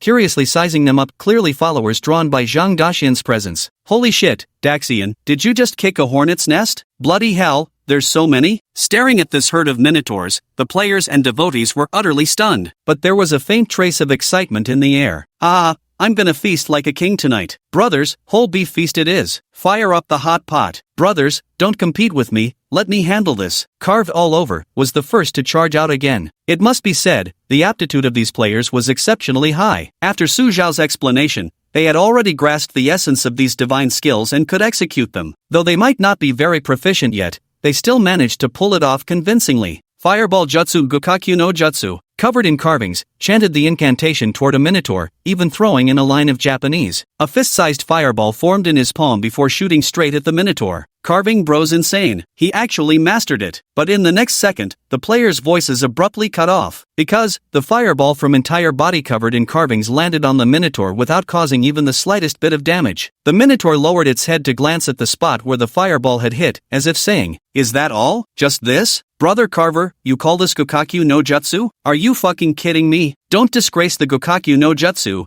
Okay, all the players burst into laughter. Whole body is carved. felt somewhat indignant. Why did it feel like he was just giving the Minotaur a light scratch? Again, carved all over his body, launched several more attacks in succession. But the Minotaur didn't even budge, staring at him with supreme disdain in its eyes. The Minotaur's greatest strengths were its power and defense. If it had been Su Xiao attacking, it might have posed some threat to them. But as for these players, brother Carver, you're using the wrong technique. You need to hit its weak spot, the nose, understand? Covered in carvings, finally realized what was going on. He gathered another fireball spell to attack the Minotaur, this time aiming for its vulnerable nose. A fireball was cast, but the Minotaur dodged it.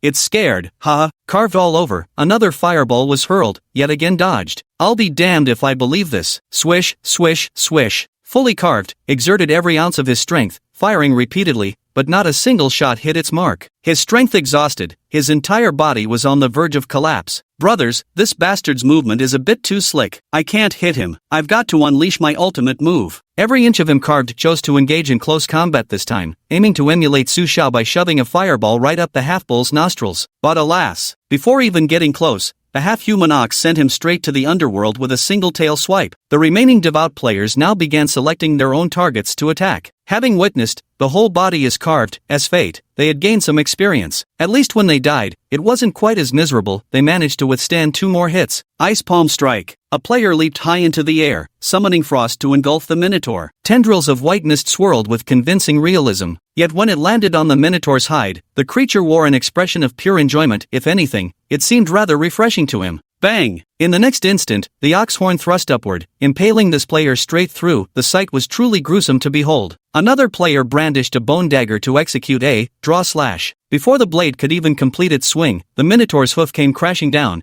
crushing the player's skull flat. In short, the deaths came in every bizarre variation imaginable. The Minotaur came out completely unscathed. Inside the main divine hall, one disheveled figure after another staggered out. I refuse to submit. My fate is mine to command, not heaven's. After a moment, this figure reappeared in the main temple. I won't accept this nonsense anymore. Half an hour later. Brothers, you go first, I'll cover you from the rear. Give it your all. Immersive translate. No more, no more. Damn this game. It's way too freaking difficult. I'm fucking mentally shattered. And you want me to rebuild the divine prestige of the Northern God King clan? A group of players sat at the entrance of the main temple, complaining. Solo combat doesn't work, and even swarm tactics fail. No matter what, they just can't hit the Minotaur's weak spot. The area where they'd just been eating had now become the Minotaur's domain. Brothers, what should we do now? Let's go ask God Xiao for help. Great Wild Heavenly Emperor Yamid looked at the gathered players, still wearing a dazed expression on his face. Yeah, beaten into a daze. At that moment, a cross-legged figure slowly rose to its feet. Brothers, you must never go looking for Xiao Shun. I remember now, I've got an idea. I can handle them. The Chinese teacher looked at everyone and spoke slowly, his gaze unwavering. Chapter 18, Ice Power, 3rd Tier. The players looked somewhat puzzled. Teacher, explain in detail, how do we do this? Language arts teacher wore an enigmatic smile at the corners of her lips, her delicate face tinged with a hint of shyness. Remember what Xiaoshan said when he was eating steak? We must unite. So fighting alone one by one just won't work. This game is all about unity and development. Only through unity can we progress. If anyone harbors selfish motives and wants to be a lone hero, it simply won't fly. I think this is also a test from Xiao the Prodigy. Chinese teacher spoke eloquently and at length. The player's eyes lit up. Holy shit, as expected of a language arts teacher, full marks reading comprehension. Teacher, I love you, moi, *3,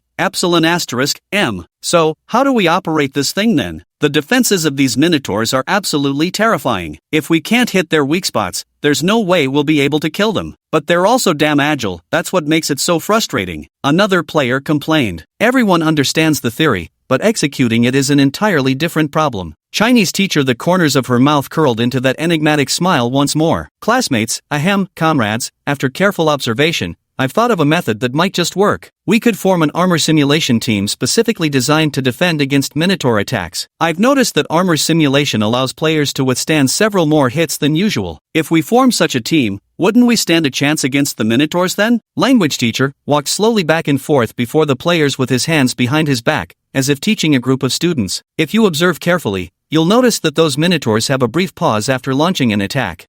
Roughly about 0.5 to 1 second. That brief window was our opportunity to strike. Then, we'll form a mage squad, the Fireball Special Ops, positioned behind the armored defense team. If we seize this moment and hit the Minotaur's nose with a fireball, that should do the trick, right? As the literature teacher narrated in detail, Excitement began to spark in the eyes of all the players. Holy crap, I get it now. I'm such a genius. Damn, teacher's awesome. No wonder you're the teacher. Did you graduate from Tsinghua or Peking U, teach? Action speaks louder than words. The group of players got fired up again. Come on, gather up. Team A, form up on me. Emperor of Desolation Yamit waved vigorously to direct them. Several players immediately gathered around him. These were all players who had chosen the carapace technique. Fireball squad members, rally here. So damn cool, positioned himself in another direction. Brothers, we berserkers can't fall behind either. Let's team up with our pals from the Mimic Armor Squad. 1/999 couldn't stay idle any longer and started rallying players learning the slash-draw technique. Soon, the group of players divided into multiple squads. Under Literature Teacher's command, they all enthusiastically began their training drills. No, you need to block in unison, otherwise you won't hold the line. Students of Armored Squadron, please clear the gaps immediately to allow the Fireball Agents team to launch their attack. Immersive Translate. Half an hour later, under the guidance of the Chinese language teacher, the group of players once again confronted the half-man, half-bull creature. This time, they weren't so foolish, they picked a lone minotaur to practice on. Lord of Desolation Amiadi stood right in the center, flanked by his 4 companions, forming a group of 5 in total. This number had been optimized through careful consideration. Any more would have made operations inconvenient. Any fewer would have left their defensive strength somewhat lacking. Behind them was a special fireball task force composed of 3 players who had mastered the fireball spell. Each of the 3 aimed in a different direction, striving to land a hit. The other players watched their actions intently, eager to see the results. Roar! The half-man, half-bull creature finally noticed, Emperor of the Barren Lands Yameti, and the others, immediately charging toward them with savage fury. Brothers, don't panic. Prepare your defenses. Emperor of the Wilderness, Yami roared, though in truth his heart was pounding with fear. Attack! As the half-man, half-bull came charging at them, each of these 5 players unleashed their own armor-mimicking techniques. A khaki-colored light shield appeared in front of them, stacking together like an earthen wall. Bang! The tremendous force collided with the mimic armor technique, instantly sending all 5 players flying backward. It's our turn now. Right at that moment, the Fireball Spell Strike team seized the opportunity. 3 members leaped high, aiming fireball spells at the Minotaur's nose during its brief pause. The Minotaur's face clearly showed an expression of anxiety. As 3 fireballs approached, it twisted its body trying to dodge them. Yet, it was still struck by one of the fireballs. Squelch! The fireball landed on its nose with a sizzling sound, and a puff of black smoke rose up. Ouch ouch! The Minotaur suddenly leapt high into the air, letting out agonized roars as if it were an ant on a hot griddle. Damn! It's actually working. Brothers, seems like we're getting somewhere. The Minotaur is injured. Chinese language teachers are eternal legends. The nearby players were all getting excited now. Chinese teacher, the corner of his mouth curled into an enigmatic smile, looking like someone who hides profound accomplishments behind an unassuming demeanor. Although the effect wasn't particularly noticeable this time either, it was significantly better than going it alone like before. Now that we've found a solution, the problem has essentially grown larger. At this point, it's just a matter of practice and developing synergy in our coordination. Whoosh, whoosh, whoosh. Taking advantage of the Minotaur's rampage, the second combat team had already charged forward, employing the same tactic again. 10 minutes later, a Minotaur collapsed heavily onto the ground. Haha, brothers, we've won. Now I can die in peace. Damn, my ass got speared by that bull's horn, but it was totally worth it. Ha ha ha, let's go, kill those Minotaur bastards, we're having hot pot tonight. The crowd was so hyped they started bouncing around, practically floating on air as they walked. Damn, I regret it. I should have chosen to be a mage. Fuck sake, what's the point of frost chi? Feels like it's just for cooling down some half-human, half-bull hybrid. No idea what Xiaoxin is up to right now. I need to find him and switch classes. Players who trained in frost chi could only watch enviously as fireball casters mowed down monsters ahead. Even those players learning the slash-draw technique are stronger than them. Who said frost chi was useless? That's just your lack of talent. Times change, now it's our frost class players' turn to shine. Watch this. Ice power, 3rd tier. At this moment, Yueshminar suddenly rose to his feet and slowly spoke. As his voice faded, the frigid true energy above his palm gradually condensed into an arrow. Chapter 19, Blade Power, 5th tier. The pale blue frostbolt emanated waves of icy mist from Aixener's grasp, shimmering with a piercing brilliance. The nearby players all gaped in astonishment. Holy shit, frostbolt. Broshi, that's insane. Is this what being a big shot looks like? Broshi, how did you do that? Some players stared at their frosty chi hovering above their palms like mist,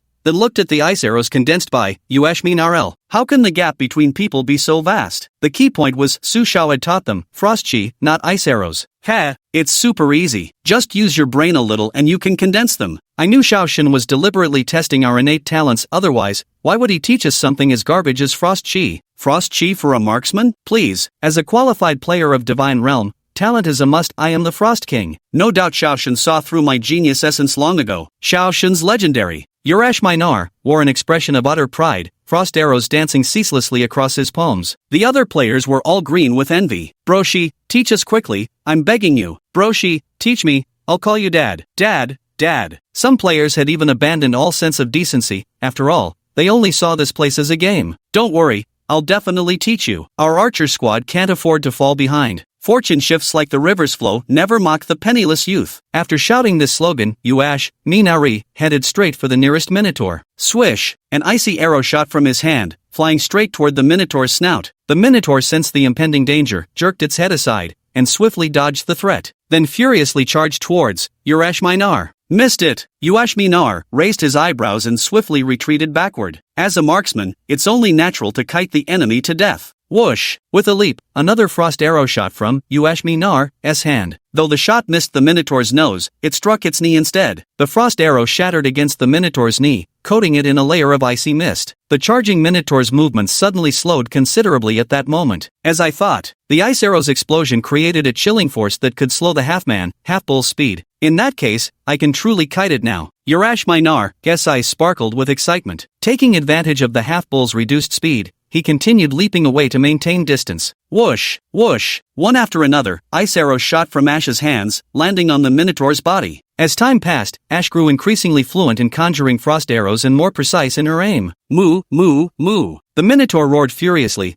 but it was futile. Nothing could be done except fume in helpless rage. The stiff skin on its knees was scraped and torn by the repeated shots from Nidalee's javelin toss, and soon began to bleed. Whoosh! Another frost arrow struck the wound on his knee, and at last, the half-bull could no longer hold his ground and collapsed to the earth. This is the moment. Uashmi Nico mustered the last bit of strength to conjure an icy arrow, aiming straight for the minotaur's snout. Swish! The arrow struck true, embedding itself right in the Cyclops' nose. The previously invincible, overwhelmingly powerful Cyclops finally collapsed heavily to the ground, utterly lifeless. We won? Holy shit! Broshi is too damn good. That smoothness, those moves, the transitions are absolutely flawless. This is definitely something only a veteran marksman with 10,000 years of experience could pull off. Broshi is the first boss to solo kill the Minotaur since God Shao. Bow down and worship. The players were amazed and couldn't stop praising. Brothers, did you see that? Such a simple thing. Although Uashminar was terribly weak, his face was full of excitement. After finally solo killing the Minotaur, he just had to show off a bit. Brother Shi, sit here. Let me give you a back rub and teach us. A group of fellows practicing the Frost Aura technique shamelessly crowded around him. Alright, listen carefully. When using Frost Aura, you must concentrate all your power at a single point. Immersive translate. Half an hour later. Swish, swish. Countless frost arrows shot from players' hands, targeting the Minotaur hybrid. Holy cow, I can cast frost arrows too. I'm freaking awesome. You think you're hot shit? Can't you fucking see you're only half an arrow? Half an arrow is still an arrow. What? Got a problem with that? Not all players possess the same talent as Ueshmi Nasu's, so many end up conjuring the most bizarre frost arrows imaginable. However, as time passed, they increasingly grasped control of the numbers. Thus, many half-Minotaur archer players appeared on the scene holding kites. They even chanted slogans while fighting. Triple ice power. The other players were stunned by the sight. Holy shit, how the hell did that even work? Frost arrows, shouldn't they be frost chi instead? Damn, bros, y'all must be reincarnations of Xiaoyan, and still stuck at ice power stage 3, huh? Even the fireball agents and the armor mimicry squad were envious at this moment. Especially the armor mimicry squad. They fought the Minotaur's head on but couldn't last more than a few rounds,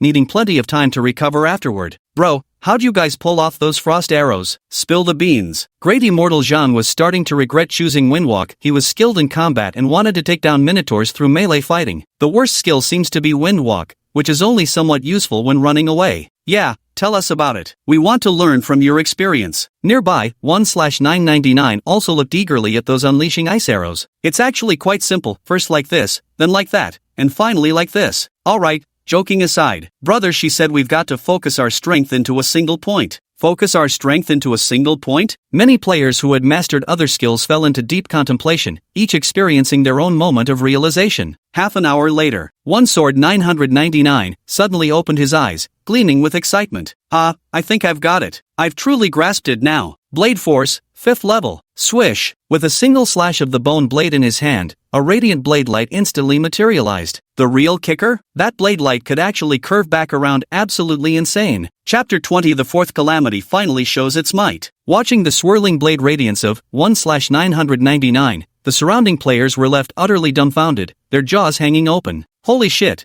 how the hell did he pull that off? Bro 9, how'd you do that? Teach me, please. Brother 9 is amazing, us warriors are rising too. 30 years east of the river, 30 years west, never bully a poor warrior. One Blade 999 swung his bone blade again, testing his newly comprehended spiraling blade aura. Brothers, for now let's name this move, Spinning Blade. In the name of Kai, I'll smash this world to pieces. A rather Chinibu line came bursting out of 1/999's mouth. Damn, Brother 9, you even brought Kai into this. Gotta say though, this really does kinda resemble one of Kai's skills. Brother 9, conjure up another Blade Storm for us. Wind Force, 7th stage. Just as the crowd was fawning over 1/999, Zhang Daxian abruptly opened his eyes in the distance. Then, under the astonished gazes of the crowd, he charged towards a nearby Minotaur. Is the great immortal out of his mind? Hand-to-hand combat against a Minotaur? Great immortal, you. Seeing this scene, the other players were stunned. The dumbest thing would be engaging the Minotaur barehanded. But when Zhang Daxian dashed in front of the Minotaur, the combat prowess he displayed shocked them all. As the Minotaur charged violently, Zhang Daxian instantly vanished from his original position. If you didn't look carefully, you'd think he teleported. In reality, it was just his extremely fast footwork. Damn, how is the immortal so fast? I get it now, this must be what the immortal meant by the 9th realm of wind power, the speed enhancement. The Minotaur, having been dodged by Zhang Daxian, flew into a shameful rage. Its tail lashed out unexpectedly, attempting to ambush Zhang Daxian. Yet while its tail moved swiftly, it couldn't match the explosive burst of speed Zhang Daxian suddenly unleashed. Within a 3-meter range, it was practically teleportation, utterly reminiscent of the flash skill from League of Legends. Zhang Daxian dodged before landing a punch right on the Minotaur's nose. The Minotaur, caught off guard, took the hit, causing its nose to bleed instantly. However, the Fleetfoot technique, being a divine skill, primarily excels in speed rather than strength, falling short when compared to spells like Fireball or Frost Arrow. Yet, the fact that it could inflict damage on the Minotaur at all left many players astonished, because this was something impossible before. Players who had chosen Windwalk were now exhilarated. In the corner, Sheepy watched these suddenly erupted experts, trembling with awe. I'm so miserable. I know nothing. Must I really shout out that embarrassing Milk Power 9th Dan line? Wah. Su Xiao was currently comprehending divine techniques on the 2nd floor of the main divine hall. The frost aura is merely the most basic form of condensation. It seems possible to compress it into an offensive technique similar to Fireball. Frost Arrow? A gleam of light shaped like a sharp arrow appeared on Su Xiao's palm, yet it remained merely an illusion of light, never solidifying into substance. There are still some places where the energy flow through the meridian seems off. Su Xiao shook his head. If there were no issues with the energy flow, the frost arrow should be able to coalesce by now, forming a formidable attack method. Forget it, let me first check how these guys are progressing in their training. Su Xiao felt somewhat tired and rose to his feet. Comprehending divine skills was a mentally taxing task. After taking a short break and optimizing the circulation pathways a bit more, he was certain he could condense an ice arrow. Ding! Congratulations to player, Urash Minar, for slaying the Minotaur and obtaining 20 Faith Origin Force. Ding! Congratulations to player, 1/999, for slaying the Minotaur and obtaining 20 Faith Origin Force. Ding! Congratulations to player, Zhang Daxian, for slaying the Minotaur and acquiring 20 units of Faith Prime Force. Su Xiao glanced at the game system panel he had constructed and was instantly stunned. What the hell is going on here? These guys were getting completely wrecked just moments ago. How did they suddenly become so overpowered? Su Xiao glanced at the accumulated divine power of faith he had gathered. It had reached over 600. In other words, these guys had actually managed to kill at least 40 or 50 half-human bulls in such a short time. Absurd! This was almost enough for him to elevate his divinity by one level. Filled with curiosity and astonishment, Su Xiao stepped outside to see just how these players had accomplished such a feat. When he saw Nayashiwana Air currently using frost arrows against a half-human, half-bull creature, Su Xiao was utterly astonished. Damn! Frost arrows? This guy had actually mastered frost arrows and surpassed him? Damn impressive, this kid, truly worthy of being Su Xiao's disciple. Then, he spotted 1/999 nearby. The bone saber in his hand kept unleashing whirlwind blades, leaving the minotaurs utterly defenseless. What the? Blade energy projection? Blade drawing / this divine technique, Su Xiao had already comprehended.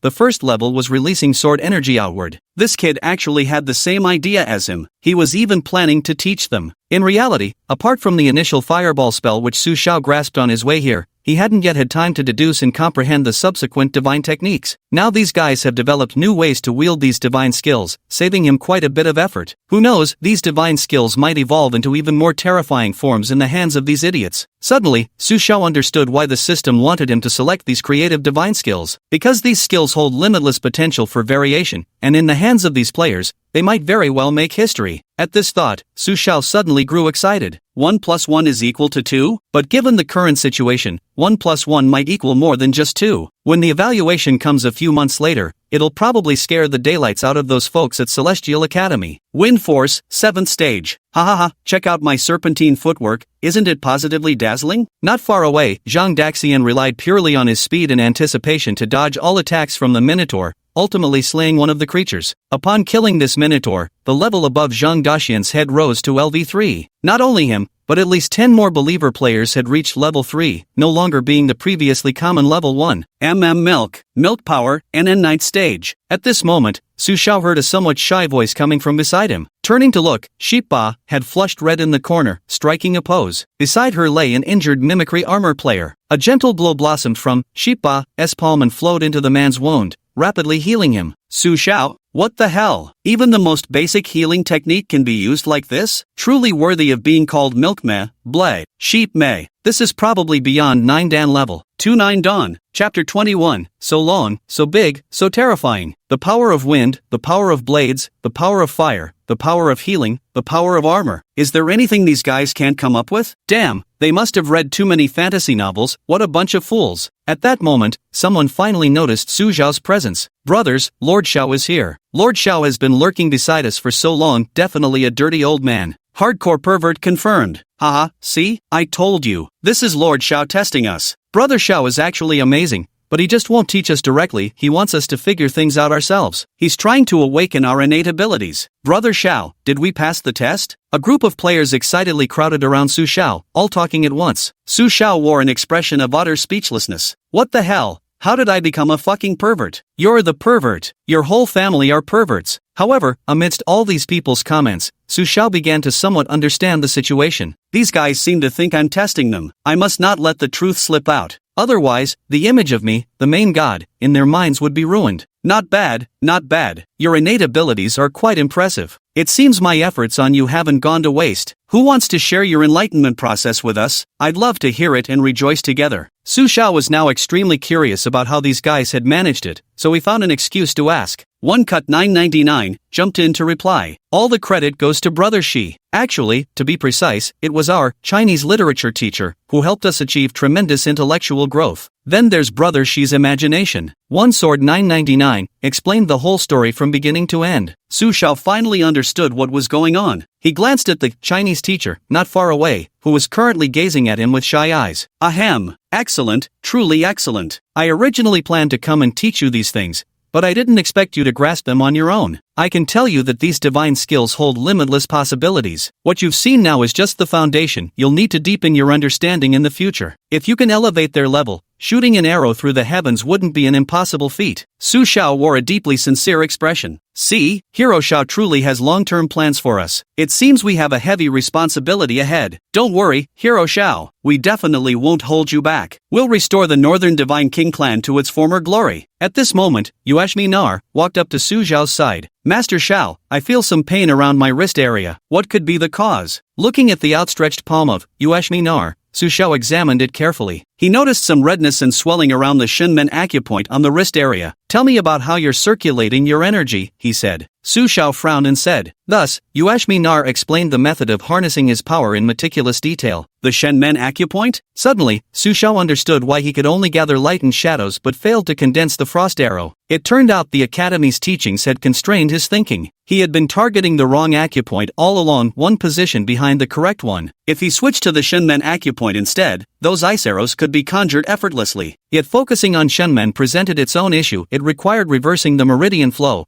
which would create potential complications. This is also why Uashmi Nar's hand hurts. Persisting in reversing the meridians like this will inevitably cause problems, and might even lead to chi deviation. What if we change it to the Daling acupoint instead? As Su Xiao altered the path of his energy circulation, a massive ice arrow materialized before him. The ice arrow shimmered with a faint blue glow, wreathed in ethereal white mist. Compared to the frost arrows conjured by Uashmi Nal, it's like comparing dragons to worms. This frost arrow was a full 2 meters long, as thick as a baby's arm, terrifying to behold. Damn, Xiaoshen's is so big, so long, so frightening. Sheepy stood nearby, small hands covering her mouth, eyes wide with astonishment. It's not aimed at you. What are you scared of? Isn't big good? Big and long is best for strong combat power. Many players watched on with intense envy. Uashmi Nar seeing Su Xiao's ice arrow, all the little joys in his heart vanished instantly. Damn, the gap is just too huge. Truly worthy of being God Xiao, this is how ridiculously strong he is. Whoosh! Just then, Su Xiao spotted a stray half-human, half-bull not far away. Channeling his strength, he swiftly shot the ice arrow straight at it. A massive, elongated frost arrow tore through the air, carrying a chilling gale in its wake. The frost arrow surged forward with unstoppable momentum,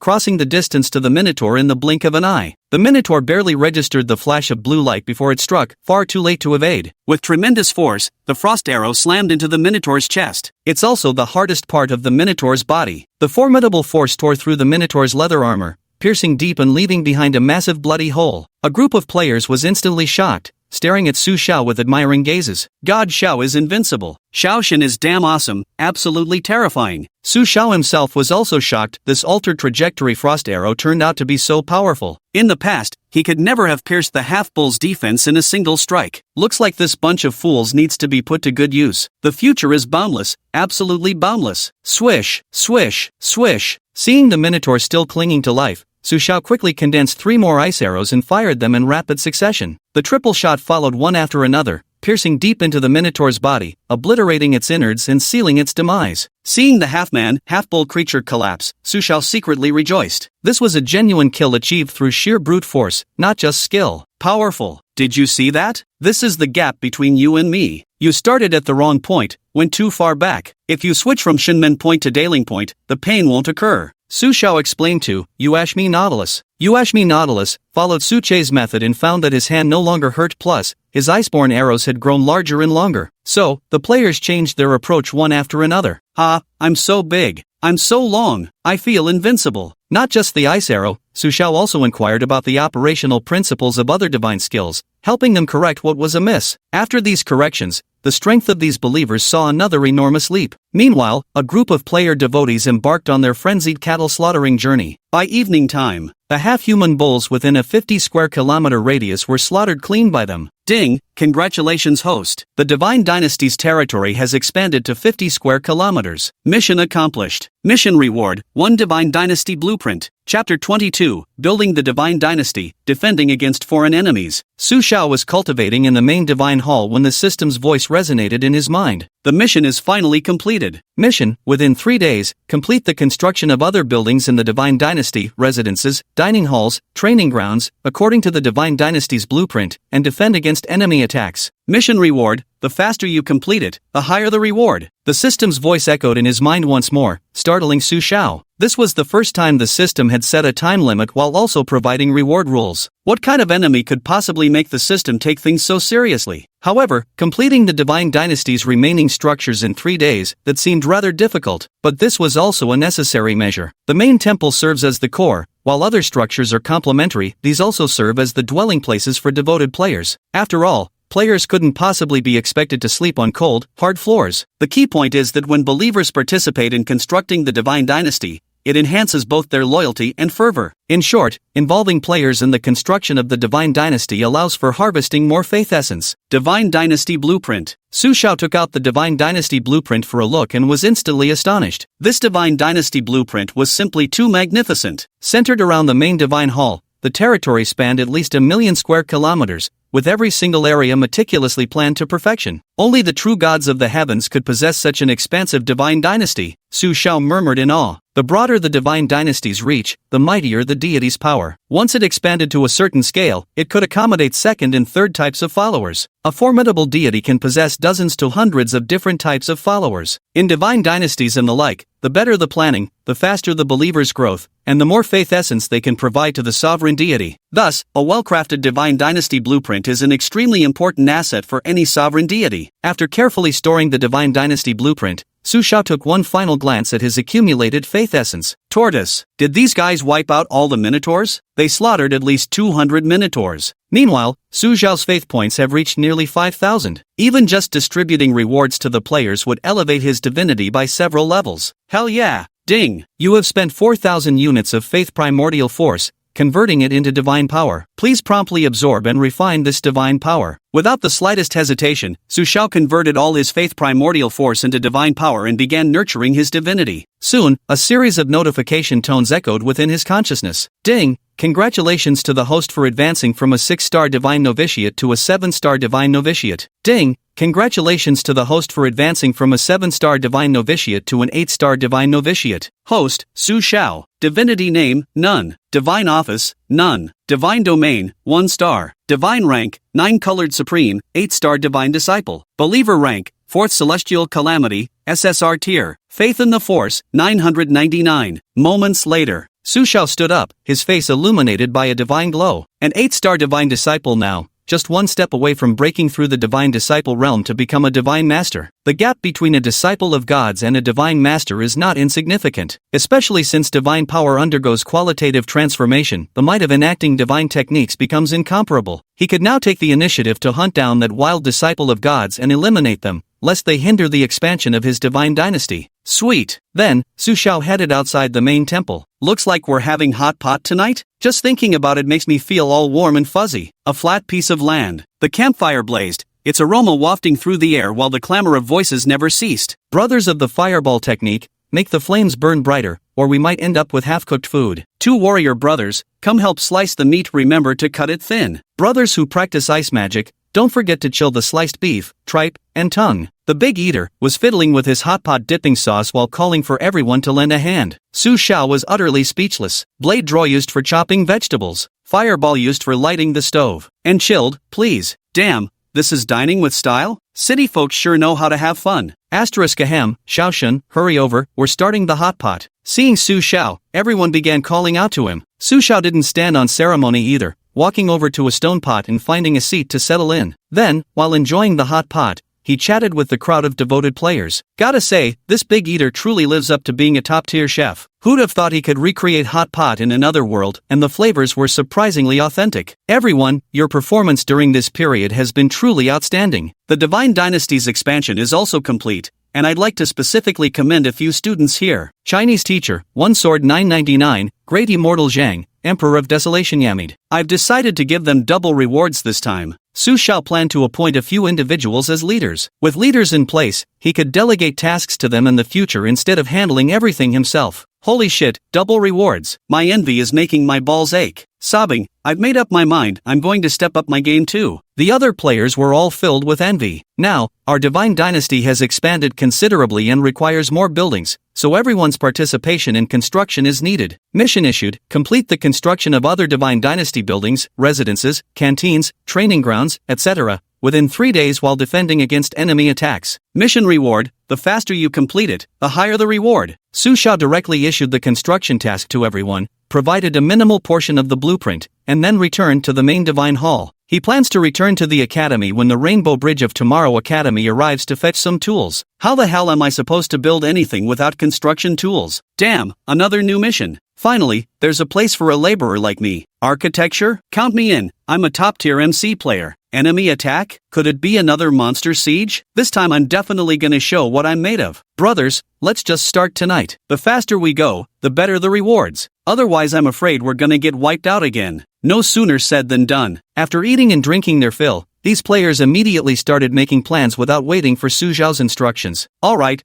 how should we proceed with the construction? We don't even have tools, nor do we have any architectural blueprints. The players found themselves facing a dilemma. Language arts teacher stepped forward once more. The warriors just need to focus on chopping trees and splitting logs. The mimic team will be responsible for compacting stones and shaping them into uniform blocks. Team Gale will handle the transportation. Alright, this arrangement is well-founded and reasonable. As for the blueprints and rivets, the Chinese teacher, frowned and fell into deep thought. This really is troublesome. The blueprints are simple enough. Are we building a White House, a Forbidden City, or perhaps a mausoleum of the first Qin Emperor? A player with the ID, MC King, stepped forward with a smile. Isn't this child's play for an MC player? Nails are manageable too, I can smelt them. But the problem is we don't have any iron, said chemistry teacher, stepping forward. Iron? During my earlier exploration, I think I spotted a location with iron ore deposits. Geography teacher then spoke up. Alright then, that's settled. I'll take command. Let's move, comrades. Chinese literature teacher clapped his hands emphatically and quickly started organizing everyone. Chapter 23, oh no, we got squad wiped by unknown monsters. Bang bang bang, in the midst of a forest. First form of saber drawl. No women in the heart, saber draw divine by nature. Around 30 or so players were here,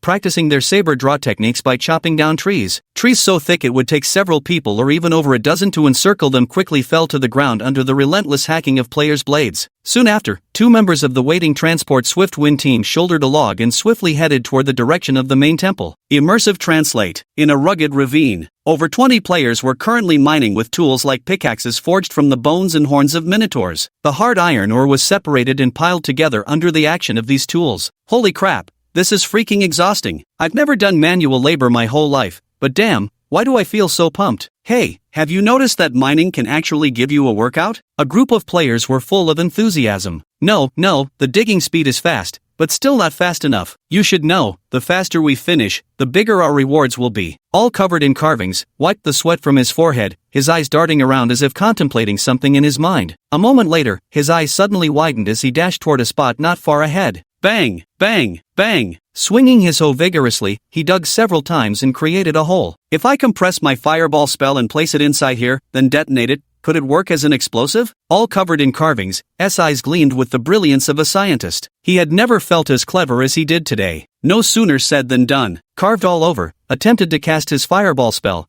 conjuring a small flame and sending it into the pitch-black hole. Bang! The fireball struck the iron ore with a dull thud, causing a small chunk to break loose from the rocky wall. Any good? Still, the power seems insufficient. It requires further refinement, he mused. I must compress the fireball's energy to its absolute limit to achieve maximum rebound effect. That's how we get the most powerful explosion after detonation. Carved from head to toe, made another attempt to test his theory. Immersive translate. Half an hour later. Bang! A tremendous explosion erupted from the ravine, startling the nearby miners at work. What happened? Was that a comet hitting Earth? Damn idiot, this is a game world. Where the hell would Earth and comets come from? You're such a dumbass. While gossiping, the crowd ran towards the direction of the explosion. They found a person lying on the ground, completely charred and still smoking. Shit, did aliens just land or what? Wrong, this is Brother Diao. How did Brother Diao turn into this? Brother Diao? Whoosh! While everyone was shocked, all covered in Diao, on the ground suddenly stood up. Ah, brothers, I found it. I discovered a way to mine quickly. We can dig a hole, then compress the fireball spell to its limit and place it inside. Under the intense pressure and friction at the cave entrance,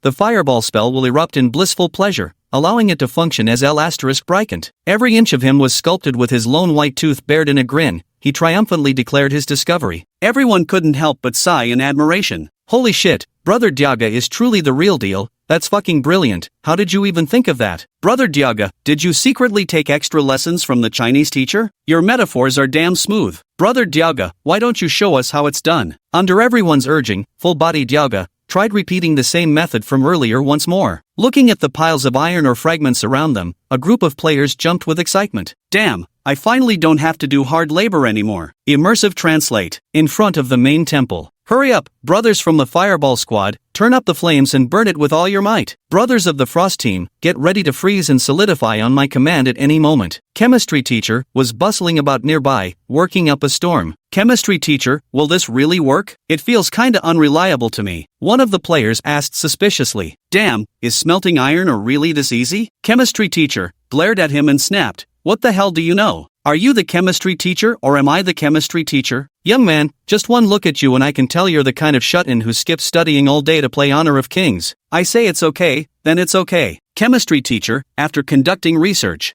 I noticed that the iron ore here seems to have a remarkably low melting point, making it surprisingly easy to extract the metal from within. This essentially means the smelting requirements have been significantly reduced. Half an hour later, under the efforts of the Fireball Assault Team, these iron ores transformed into a crimson mountain. A stream of dark red molten iron flowed out from within, pouring into the pre-prepared mold. Hurry up, Frost team, it's your turn now. Chemistry teacher signaled the Frost team to begin the cooling process. In no time, a door-sized iron plate appeared before everyone's eyes. It might not look like much, but it's genuinely solid stuff. Holy shit, he actually made it. Damn, chemistry teacher's legit. Can you forge me a sword of Damocles? Teacher, could I have a Noah's Ark please? All the players were utterly in awe of their chemistry teacher. Alright, class, now everyone lend a hand to gather these materials. We're about to begin the large-scale refining process. Team Bricks, bring over those rammed earth bricks you made, we'll smelt them together too. Chemistry teacher's eyes sparkled with excitement. This is freaking awesome gameplay. You can fight monsters, create things, and even flex your real-world knowledge to show off in front of these people. Seeing the admiring gazes from female players, chemistry teacher got even more pumped up. Immersive translate. While the players were hard at work, unbeknownst to them, a wisp of black gas emerged from within one of the campfires. As this tendril of black gas spread, some players who inhaled it began feeling slightly dizzy. Hey, why do I feel a bit lightheaded? Wait, me too. Bang! Not long after saying those words, the two players collapsed to the ground. Bang! Bang! Bang! Soon afterward, players began falling to the ground one after another, convulsing uncontrollably. Fuck me sideways, I think I can see my 18 generations of ancestors waving at me. Stop talking, I feel like I'm about to ascend to immortality. Immersive translate. Early the next morning, Su Xiao awoke in the divine hall, sensing that the divine power within him had grown more refined. Taking a deep breath, he prepared to cast the divine guidance art to summon the rainbow bridge for his return to the academy. At this moment, a flash of light streaked through the divine hall. Carved from head to toe, stood in the grand hall, utterly perplexed. Upon seeing Su Xiao, he immediately burst into tears, exclaiming,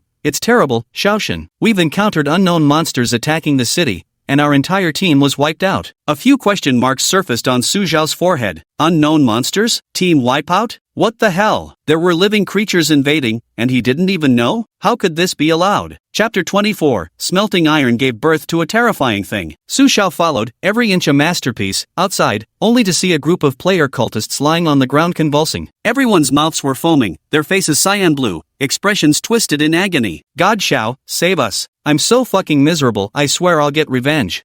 This move is so embarrassing. These white bubbles are filling my whole mouth. A group of devout player believers, upon seeing Su Xiao's arrival, erupted with rays of joy in their fading gazes.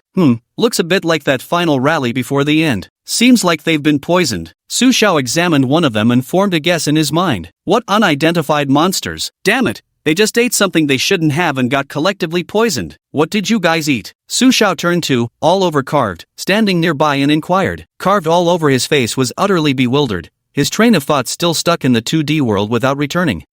Eating beef? We've slaughtered so many half-human cattle, of course we're eating beef. Beef skewers, damn delicious. As he spoke, he wore a drooling expression. Su Xiao was speechless. You're all fucking poisoned. I don't know what poison you've taken, and even if I did, I wouldn't be able to antidote you. So, just kill yourselves. Su Xiao looked utterly speechless. He doesn't know the first thing about poison antidotes. Everyone looked at Su Xiao with innocent expressions. God Xiao, if we had the strength to end ourselves, why would we need you? A girl stared at Su Xiao with deep resentment. God Xiaoga, come on, let me experience ultimate pleasure at life's final moment. The girl looked completely determined to go all out. Nearby, the guy covered in dragon tattoos eagerly rushed forward. No need to bother God Xiaoga with this kind of thing, let me take care of it for you. Get lost. Immersive translate. 10 minutes later. With tears in her eyes, Su Xiao sent a group of people to their demise, though she couldn't help but wonder how on earth had these guys been poisoned. Moreover, the poison seemed particularly potent, capable of silently knocking out an entire group and leaving them helpless. Could it be that wild apostle? But if any follower of another apostle had trespassed into her divine territory, Su Xiao would definitely have received an alert from the Pantheon. Holy shit, that bastard dared to ambush me. What a cheap shot, I'm gonna fucking kill him. A group of players came running angrily from a distance. Alright, tell me what happened. Su Xiao asked what had happened. Thereupon, the players recounted their iron smelting incident. Iron smelting? Su Xiao couldn't help but gape in astonishment. These guys could actually smelt iron? When he saw the contraption these player devotees had rigged up, Su Xiao was utterly dumbfounded. Damn, these moronic players actually brought Earth's iron smelting techniques to another world. Su Xiao picked up a piece of jet black iron and took a look, shocked once again. This was actually third-grade refined iron. From what Su Xiao had witnessed at the Celestial Script Academy, second-grade refined iron was already considered top-tier material. As for third-grade wrought iron, that's premium quality. Who would have thought these guys actually managed to produce it? How on earth did they do it? Did you really refine this yourselves? Su Xiao stared at these player devotees with an expression of utter disbelief. Yeah, what's up, Xiaoshun? Is there a problem? We had clear division of labor and worked together harmoniously, completing the task under our chemistry teacher's professional guidance. Su Xiao couldn't help but click his tongue in amazement. It was absolutely marvelous. Is there anything these guys can't pull off? But according to what you're saying, if they were smelting iron all along, how could they possibly have gotten poisoned? Su Xiao was rather confused. Holy shit, could it be carbon monoxide poisoning? Chemistry teacher suddenly slapped his forehead. The main reaction equations for iron smelting are Fe2O3 plus 3CO equals 2 Fe plus 3 CO2, high temperature, Fe3O4 plus 2 CO equals 3 Fe plus 2 CO2, high temperature, C plus O2 equals CO2, high temperature, C plus CO2 equals 2 CO, high temperature. If combustion is incomplete, or if the iron ore quality is poor, highly toxic carbon monoxide can be produced, then. But we're in an open-air environment here, carbon monoxide poisoning would be impossible. Chemistry teacher rested her chin in both hands,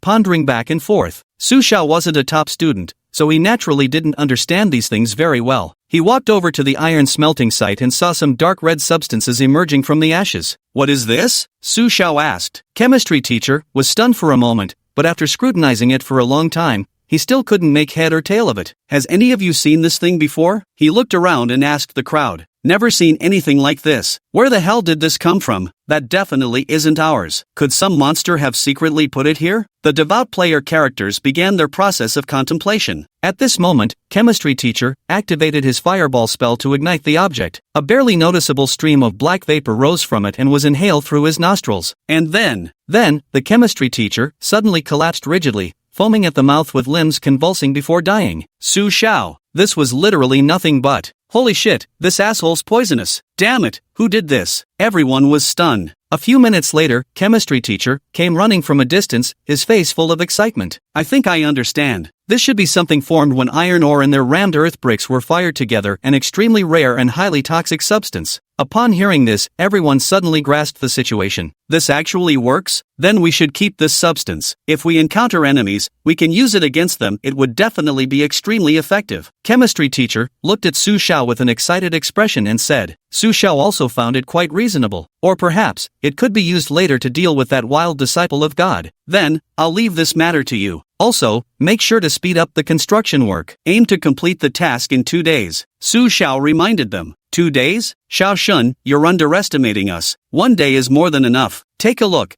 The blueprints are all ready. Now it's our construction team's turn to step up. The players all wore confident smiles on their faces. Right at this moment, geography teacher rushed over in a panic from the direction of the main temple, staring at Su Xiao with a horrified expression. Little god, it's bad, really bad. We've been ambushed by unknown creatures and wiped out completely. Ugh. The crowd was speechless. What the hell kind of unknown creature is this at a time like this? Geography teacher, you're fucking outdated. It's already been confirmed a new type of deadly poison. A new type of deadly poison? What the hell is this? Geography teacher was completely bewildered. We were ambushed by unknown creatures at the Minotaur's lair. I died first and came back for reinforcements. What kind of new deadly poison is this? Holy shit! Everyone suddenly realized that the situation might not be as simple as they had thought. Let's go take a look. Su Xiao's heart tightened. It was highly likely that the followers of that feral divine disciple had arrived. Chapter 25. The enemy approaches, divine war descends. In the depths of the dense forest, several players crouched trembling in a hidden ditch, their eyes darting nervously across their surroundings. Not long before, led by their geography teacher, they had ventured here to survey the terrain and search for anything worth excavating. I never expected to encounter attacks from something unknown out of nowhere. Geography teacher was stabbed right through on the spot, instantly kicking the bucket without even discovering who or what the enemy was. Jesus of brothers, are we dealing with ghosts here? This damn thing appears and vanishes mysteriously. I'm so scared. What are you afraid of? We all must die someday, some lighter than a feather, some weightier than Mount Tai. After 1 minute, we'll be heroes again. Shoo, don't speak. You'll attract the enemy any moment now. Whoosh! Right at this moment, the brother who had been so full of courage and fearless in the face of death suddenly had his chest pierced by something almost transparent. Upon closer look, it turned out to be a pale claw, just skeletal fingers, with no flesh or blood. Holy shit, a skeleton. The remaining few turned their heads to see a 2-meter-tall skeleton standing behind them. Its hollow eyes flickered with emerald-green flames. Whoosh, whoosh, whoosh. At that moment, rustling sounds emerged from the woods as several more skeletons stepped out. The leader among them stood nearly 3 meters tall, wielding a bone cleaver and draped in a cape, an imposing sight. Damn, I really ran into a ghost. Damn bastard, you killed my brother, you're asking for death. The remaining players were furious. When the danger was unknown, the pressure on their minds was quite intense. But now that everything had been laid bare, they weren't as afraid anymore. Slash draw. A player executed a slash draw, striking towards the skeleton. The blade's gleam flashed past, landing on the skeleton's body, yet it didn't inflict much damage. The skeleton staggered back a few steps, leaving only a mark on its bones. Oh no, this one no skills. Another player was instantly terrified, because at the moment the blade came down, he saw a faint gray glow appear on the skeleton's body. Whoosh! By now, the skeleton was already swiping at the player who had just attacked it. Its pale bone claws shot out like lightning and landed on the player. Like a hot knife through butter, the player was instantly gutted and reduced to a corpse. He, such a pathetic believer. This time, our starry sky overlord will surely triumph. The skeleton let out a grating, hoarse voice. It rapidly accelerated toward the remaining 2 players. Knowing escape was impossible, they fought back desperately but ultimately fell victim to its cruel hands. Having dealt with 2 players, the skeleton returned to the side of its towering companion. Captain, these followers of the main god are pathetically weak, hardly a challenge. I feel like I could slay this main god myself. The tall skeleton's mouth curled into a strangely human-like smile. Ha! Human followers are the trash among trash. Compared to our skeletal race, they're worlds beneath us. However, we mustn't underestimate any of the chief deities. If we fail and end up being mocked by the Spectre clan, that would be rather unfortunate. Come, let's go take a look at their main shrine. We must put on a good show. Led by this towering skeleton captain, several skeletal figures immediately began running in the direction where Su Xiao and the others were located. Immersive translate. 10 minutes later, the 2 groups came face to face. Ding, your divine dynasty is being invaded by followers of another deity. Please proceed with caution. At the same time, Su Xiao also heard the system's voice in his mind. So it's really the followers of that wild believer coming? Su Xiao looked at these skeleton figures, his pupils involuntarily contracting. These skeleton warriors were all at least at the half-step 7-star level, with the skeleton captain even reaching half-step 9 stars. In terms of pure cultivation realm,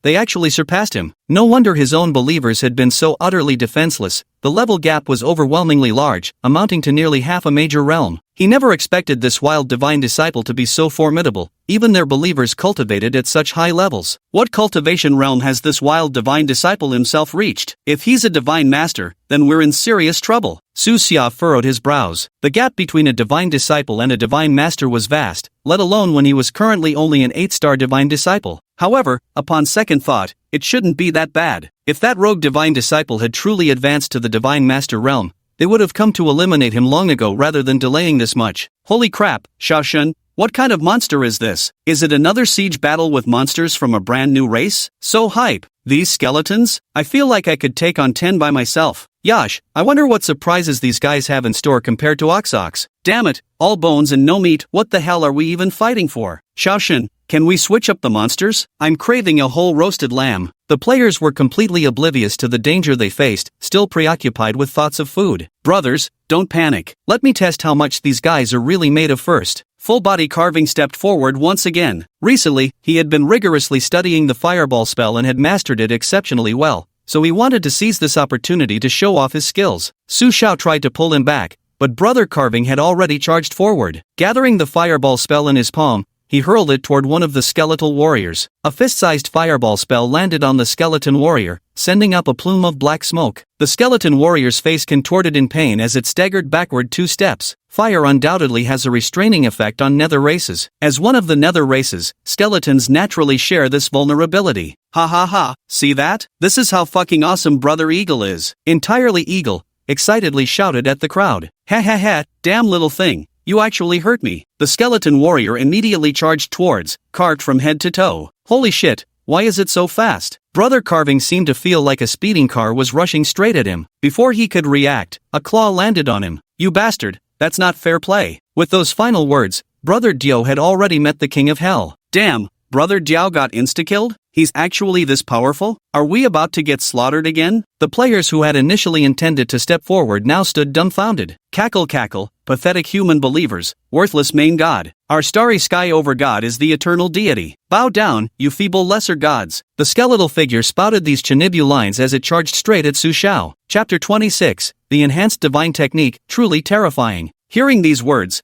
the assembled players immediately flew into a rage. Bullshit, our Xiao God is the one true eternal God. Trash, you're the real trash. Brothers, I can't take this anymore, let's fuck them up. Yeah, Xiao God, we can't stand it anymore, go beat their asses. The players were chattering noisily, but they weren't foolish since they weren't sure about these adversaries' strength. They wanted to wait and watch a bit longer. Otherwise, they'd charge in blindly just like last time and end up getting themselves killed, which would be downright idiotic. Su Xiao didn't bother with these clowns either. Facing the skeleton warrior's attack, he pondered briefly before activating imitation armor technique. The mimic armor technique is purely a defensive spell that, when cast, forms a layer of grayish armor before the practitioner. However, the mimic armor summoned by Su Xiao at this moment was as thick as a wall. It looked absolutely ridiculous. In truth, this was actually an enhanced version Su Xiao had modified by using the "Don't Die, Emperor of Desolation" technique's energy circulation paths. If it weren't for these creative and hilarious players, Su Xiao wouldn't have been able to greatly enhance the power of his armor simulation technique. Is this really armor simulation? Feels like I've been practicing something totally wrong. Zhao's skills are ridiculously OP.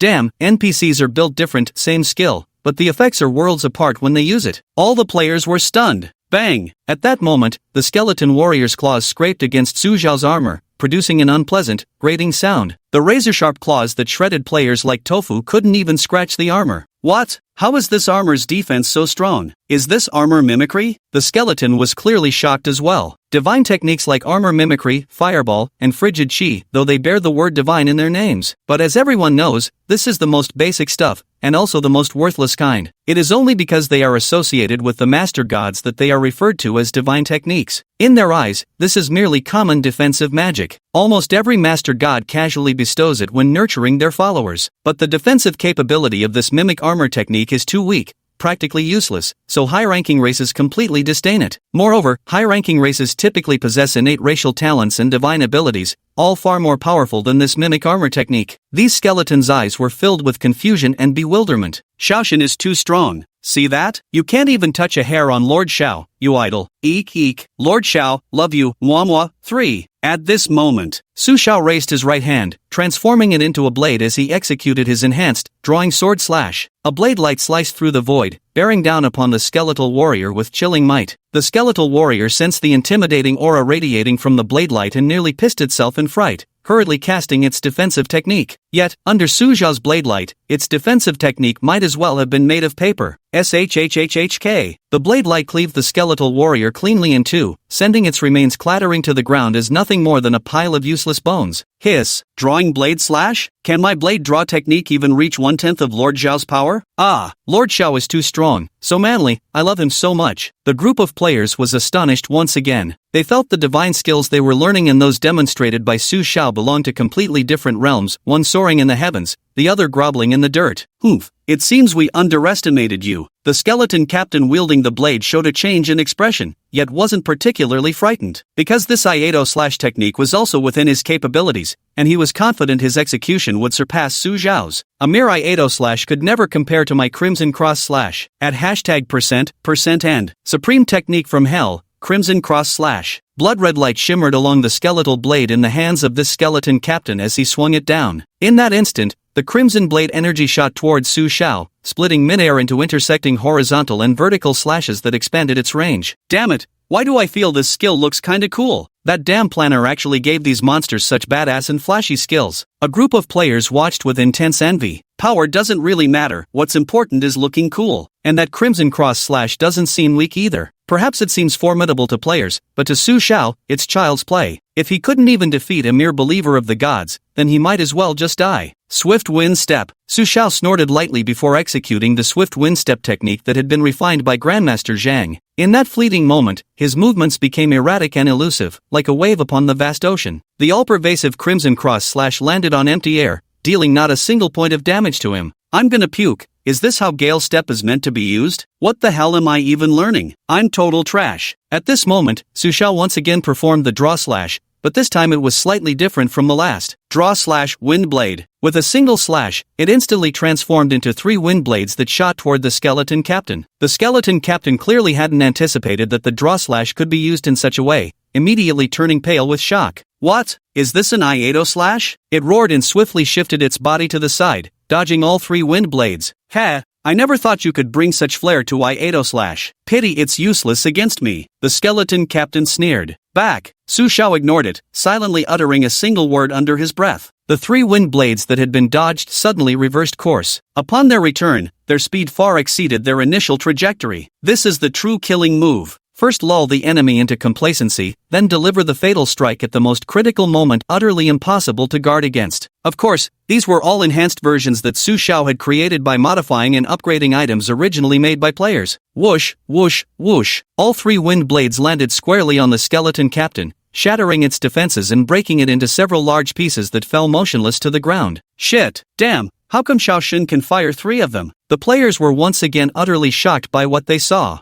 Sniff, my draw blade slash, why can I only launch 1 wind blade? One Sword 999 was practically in tears. The gap was too vast. The remaining skeleton warriors, having witnessed their captain get instantly obliterated, completely lost their will to fight and immediately scattered in all directions. And Su Xiao stood still, spreading open both palms. In an instant, 8 enormous fireballs circled around his palms, like 8 blazing suns, radiant with brilliant light. Whoosh! The next moment, the 8 fireballs chased after the 8 skeletons, landing squarely upon them and instantly reducing them to molten remains. Chapter 27, While the man stands, the tower stands. When the man falls, the tower falls. These believers, although their level wasn't much different from Su Xiao's, they were still merely believers after all, a far cry from the main god who could wield divine power. Thus, Su Xiao could effortlessly obliterate them in an instant. The reason Su Xiao displayed so many techniques was to demonstrate his improved divine skills to the players, hoping to pique their interest and motivate them to train diligently. A group of players immediately ran over excitedly, crowding around Su Xiao. Xiao Shen, why do you have 8 sons? Brother Xiao, I want to learn the slash draw technique, the one with 3 consecutive whirlwind blades. Xiao Shen, I want to learn your armor simulation technique. Every player's eyes sparkled with excitement,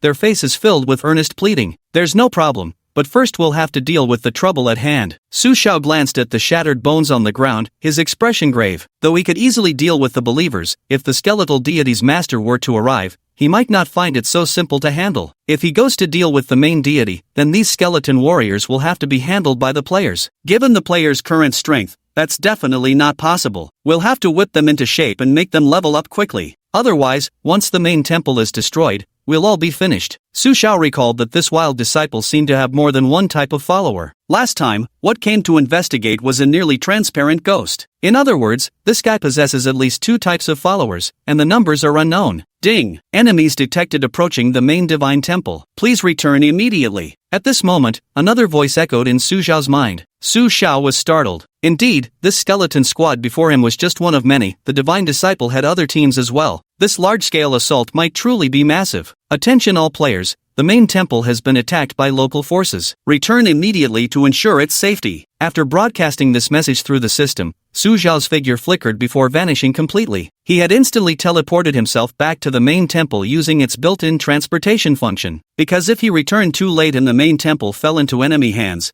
things would become extremely problematic. Immersive translate. Around the main temple, a radiant young man, shimmering with a dusky glow, sat atop a palanquin. The palanquin was carried by several towering skeleton warriors, exuding an eerie and domineering aura. Beside the palanquin stood numerous skeleton warriors, totaling roughly 7 or 8 squads with about 10 individuals each, amounting to 70 or 80 in total. Beside the skeleton race, there was another distinct faction. Knights shrouded in black smoke, encased entirely in dark armor. These knights lacked physical flesh, their armor seemed to form their very bodies. Each wielded a great sword, standing at the ready. They numbered around 70 or 80 in total. Is this really his main temple? How is it so much more lavish than mine? The young man on the sedan chair, the deity known as Starry Sky God, stared at the tall and imposing main temple before him, his eyes filled with suspicion. More than that, there was envy and jealousy. How could a mere divine disciple possess such a flashy main temple? This is something even some divine masters wouldn't have, isn't it? Sour. Alright, now this main temple is mine. The star deity murmured under their breath. Great star deity,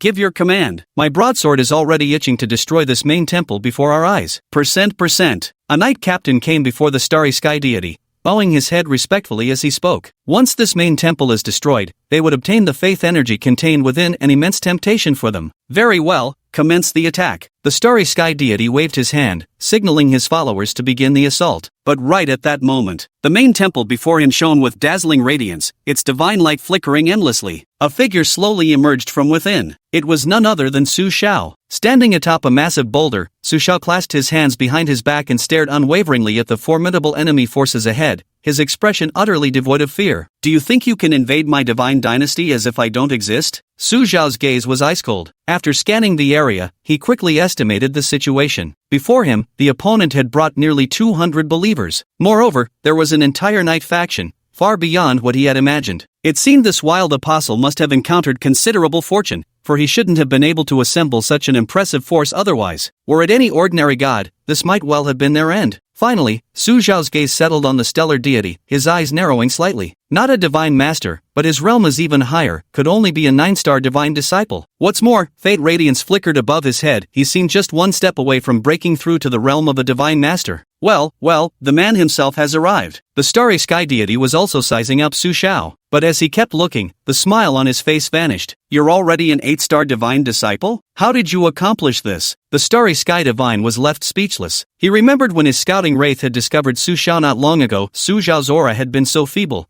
merely a newly awakened divine disciple. Damn, it hasn't been long at all, yet Su Xiao has already reached the 8-star divine disciple level. This is absolutely insane. Keep in mind, even with favorable opportunities, it took him a good half a year to reach the 9-star divine disciple realm. Speaking of which, it's almost been a month since I reached the 8-star divine disciple level. To take this long, I must really be weak. Su Xiao shook his head. Star Sovereign. He was practically spitting blood. 1 month. From a 1-star divine disciple all the way to an 8-star divine disciple. This is utterly ridiculous. He felt an overwhelming pressure. If given just a little more time, his only outcome would be death. Forget about devouring Su Xiao's divine spark. However, the fact that Su Xiao achieved such rapid advancement in such a short time suggests his divine spark must be of exceptionally high quality. By the time he devours Su Xiao's divine spark, he will undoubtedly ascend to another level of power. How fortunate I am to encounter such a supreme divine disciple as you. It seems the heavens truly favor me. Where are your believers? Summon them forth, and I'll make you concede defeat with utter conviction. The starry sky deity concealed his initial astonishment,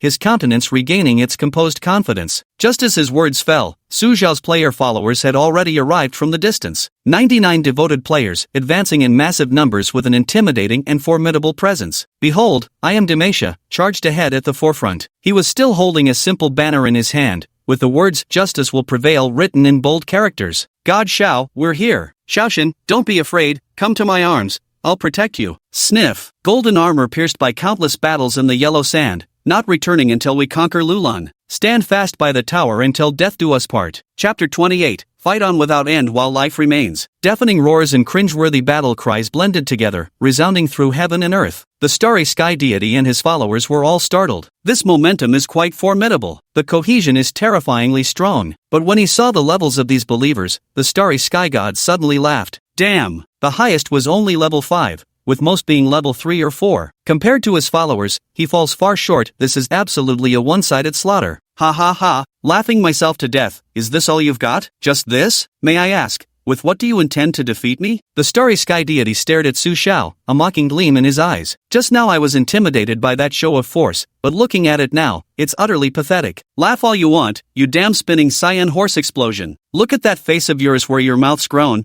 Still laughing like nothing's wrong? Come here, let Grandpa teach you a lesson you won't forget. Oh ho, your mom's doing 360-degree hearse drifts, dancing on graves at midnight, must be why you're laughing so damn hard? A player named Zwan Wargod was firing off verbal salvos like rapid-fire cannonballs, managing to spit out 10 words per second and cutting off Su Xiao before he could speak. The other players were left utterly dumbfounded. What a true Zwan Wargod indeed, this combat prowess is absolutely insane. What the hell is this? Starry Sky Deity and his followers all wore expressions of complete bewilderment. Drifting hearses? Grave dancing? Why can't you understand simple words? Though he couldn't comprehend the words, judging from the expression and tone of Zwan's god of war, he knew this bastard was absolutely insulting him. Humph, mere trash human worshippers dare act arrogant before me? You're seeking death. The celestial god raised his hand and swept it forward, unleashing a grey beam of light that shot directly toward the Zon war god, so swiftly it arrived in the blink of an eye. The warlord of Zon he had no time to dodge, he was already prepared to die. But right at that moment, a figure stepped in front of him, raising a hand to block the passing grey light. Who else could it be but Su Shao? Who said you could just kill my people whenever you please? Your opponent is me. Su Shao stretched his arms out wide, conjuring a massive fireball before him that radiated scorching brilliance. Swish! The next moment, the fireball flew straight toward the starry sky god. Upon seeing this fireball spell, the starry sky god was instantly shocked. The hell is this, a fireball spell? He believed it was the fucking sun falling from the sky. Bang! A tremendous explosion erupted, blowing the starry sky god's palanquin straight into the air. The deity himself emerged in disarray not far from the scene. The 4 skeletal warriors carrying the palanquin were utterly annihilated. Where he had stood moments before now gaped a massive crater, plumes of dust still rising from its depths. Su Zhao's fireball technique was inspired by every inch a sculpture's method of blasting iron or compressing the energy to its limit before detonating it at the critical point. The sudden explosion's power was naturally incomparable to before. The starry sky deity had no way of knowing this, hence suffering such a massive setback.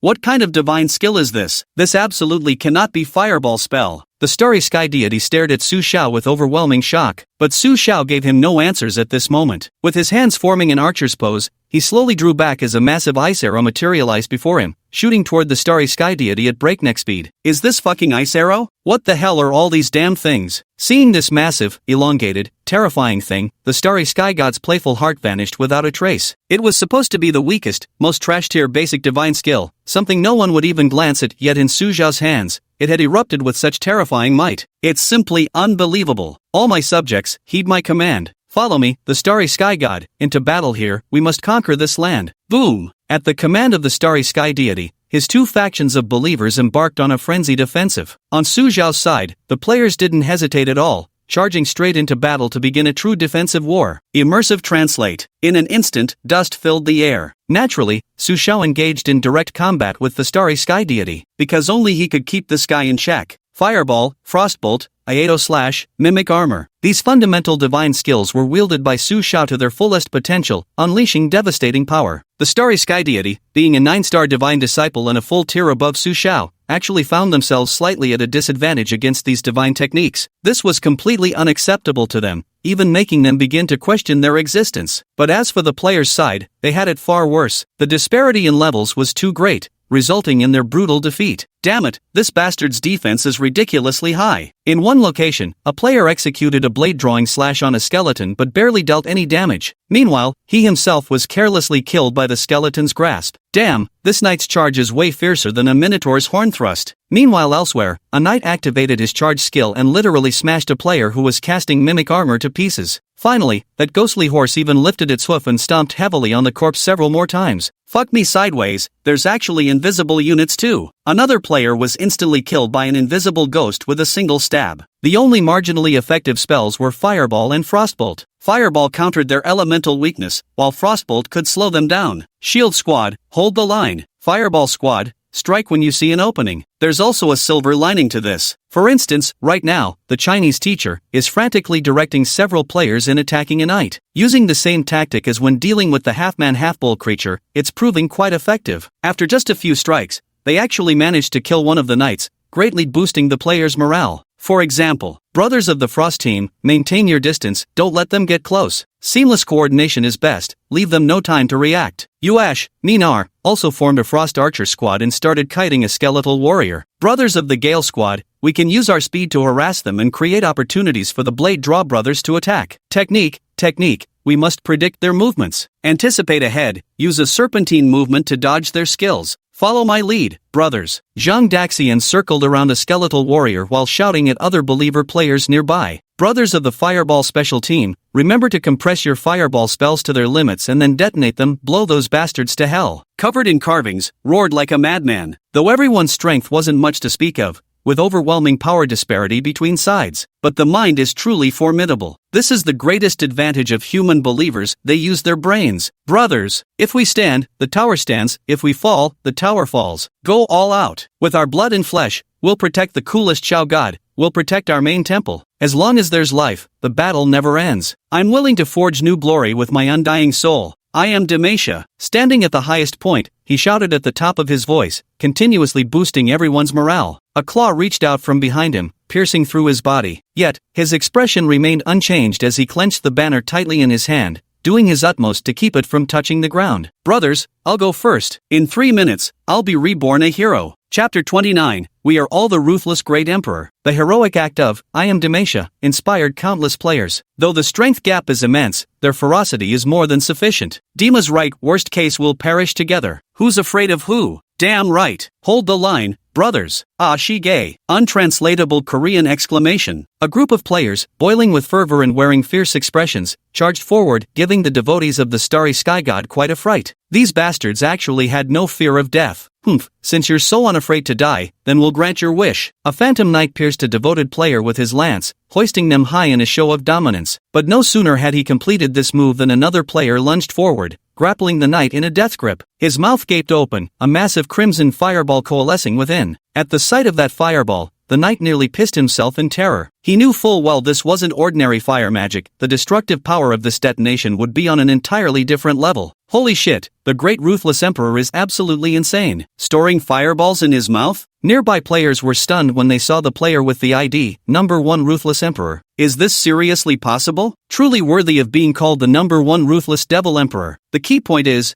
this player turns out to be a lowly girl. She looks so sweet and delicate on the outside. Who would have thought she'd be such a wild one inside? Bang! The first ruthless great emperor used the trick of hiding fireballs in her mouth to take down this knight in mutual destruction. A tremendous explosion erupted, blasting the knight away, his armor torn to shreds, leaving him utterly disheveled. But he wasn't dead. The first ruthless great emperor utilized the principle of spatial compression and expansion explosion from using every part of him as carved to blast iron ore, significantly enhancing the power of the fireball spell. Yet, the gap between the two sides remained vast. Protect my beloved Xiao Shun brother at all costs. She was dead. The knight is only seriously wounded. Ha ha ha. We didn't expect you to be so fearless of life and death. We've underestimated you. A pity. Acting this way will only make you perish faster. The knight let out a ferocious laugh. Can this kind of mutual destruction really be called mutual destruction? The fish dies, but the net remains intact. Though the fish perishes, the net is unbroken. So, in this divine war, they will soon claim victory. Brothers of the Fireball Special Team, let's follow the ruthless sister's example. Unafraid of being shattered to pieces, we'll leave our loyalty to shine through history. Whoosh, whoosh. The players of the Fireball Special Team had low accuracy and poor effectiveness, so they all rushed to imitate the first ruthless great emperor in a swarm. Since we can respawn anyways, screw this fear. Witnessing this, Zhang Daxian on the side dodged the skeleton warrior's attack with a swift wind step, hardening his resolve. Brothers of the Swift Wind Squad, stop trying fancy moves. We've got no DPS, we're bloody useless anyway. Just go straight for their throats, give our warrior brothers an opening to attack. Zhang Daxian roared furiously, instantly accelerating to lock a skeleton warrior in a chokehold from behind. Not far away, 1/999, reacted immediately upon seeing this and charged towards the skeleton warrior with a drawsword slash. Brothers of the Mimic Armor Team, let's block the surrounding attacks for our archer brothers so they can focus on dealing damage. We shall become the greatest shields in this world. The Desolate Emperor, Amida, his eyes reddened with emotion as he activated his armor mimicry technique, darting before a knight to block an incoming strike meant for an ambushed archer behind him. Thus did the 99-player devotees engage in battle against the followers of the starry sky god. Immersive translate. In the distance, bang! A massive frost arrow descended upon the starry sky god, slowing his movements. In the next instant, yet another enormous fireball came crashing down upon his forehead. The decelerated starry sky deity had no way to evade and could only toughly withstand this explosive strike. What kind of frost arrow and fireball is this? Why have I never seen them before? The starry sky deity was enraged. Now he possessed formidable abilities yet found them utterly impossible to unleash. Every time he tried to get close to Su Xiao, he'd get slowed by frost arrows while also dodging fireball attacks. When he finally landed a hit, Su Xiao's thick armor mimicry prevented him from dealing any significant damage. Just remember, he was a 9-star divine disciple, a full star higher than Su Xiao. Yet here he was, humiliated like this. How utterly infuriating. Su Xiao paused to catch his breath. His most formidable attack right now was the fireball spell, but even that couldn't inflict much damage on the starry sky god. This was hardly a sustainable strategy. Then look at the player devotees beside me again. Alas, what a tragedy. However, the fortunate thing was that these players managed to take down quite a few of the starry sky god's believers before dying, inflicting some losses. Ha! See, although you stalled me, your believers are too weak, completely powerless. Even with such mutual destruction tactics, they couldn't do much damage to my believers. And what you might not know is that I've left half my followers to guard my main temple. So today, you will surely perish. The starry sky god's frustration was swept away by the joy before him. Once his followers finished dealing with Su Xiao's and joined him in attacking Su Xiao, how could Su Xiao possibly resist? Besides, he still had cards left to play. Oh, is that so? Su Xiao smiled and pointed towards the direction of his main god palace. Take a look, what's that? As Su Xiao's words faded, the cosmic deity couldn't help but turn their gaze. Then he saw that the followers who had clearly died moments ago were now running back full of vitality. The starry sky deity's expression instantly froze, revealing intense disbelief. Resurrection? How could that be possible? High-ranking deities, those who wielded the power of reincarnation, might be able to resurrect their followers. But even then, reviving more than a handful would push them to their limits, and the toll on their own strength would be immense. Su Xiao's divine rank was even inferior to his. How could he possibly revive so many believers? Damn it, he actually revived all of them. This is utterly unbelievable. Not just the starry sky deity, but all of his believers were now collectively wide-eyed, as if they'd seen a ghost. They are supposed to be spirits of the underworld, completely devoid of any innate ability to resurrect, so how did this group manage it? Damn it! Right now, 10,000 grassmud horses are galloping through each of their hearts. Little brats, your granddaddy's back again. The tower stands with me, and falls with me. We are all the ruthless great emperors. Come on, you little brats. Let's die together. A group of overly enthusiastic gamers shouted their slogans once more and charged at the skeletons and knights again. Protect the best Xiao Shun. We are all the ruthless great emperor. Chapter 31, but not happy. About the same as before. This time, it was still a suicidal attack. The knights and ghosts suffered immense damage from the sudden charge of players, completely stunned by the assault. Compounded by injuries sustained in the previous round, many knights and specters found themselves unable to withstand this renewed onslaught. After the second wave of attacks, the ranks of the Star God's faithful had diminished by a full third. Yet the fallen players surged forth once more, resurrecting from the halls of the main temple to rejoin the fray. Though their faces bore expressions of utter exhaustion, the fighting spirit in their eyes burned with unparalleled intensity, as if consumed by madness. They held only one conviction: protect Su Xiao, protect the divine hall. They had completely immersed themselves in this world. The starry sky god was utterly dumbfounded. How the hell are we supposed to fight this? Infinite respawns even through sheer numbers, his own believers would overwhelm him. His main temple? The starry sky deity gazed at the main shrine standing tall in the faint glow in the distance. Now he had only two ways to achieve victory. First, kill Su Xiao, then the main shrine would naturally collapse, and Su Xiao's followers would immediately crumble. Second, destroy the main shrine, because he suspected that the player's revival might be connected to that shrine. This main temple is extraordinary. The starry sky god quickly grasped the situation. Players' unlimited respawns hindered his followers' advance,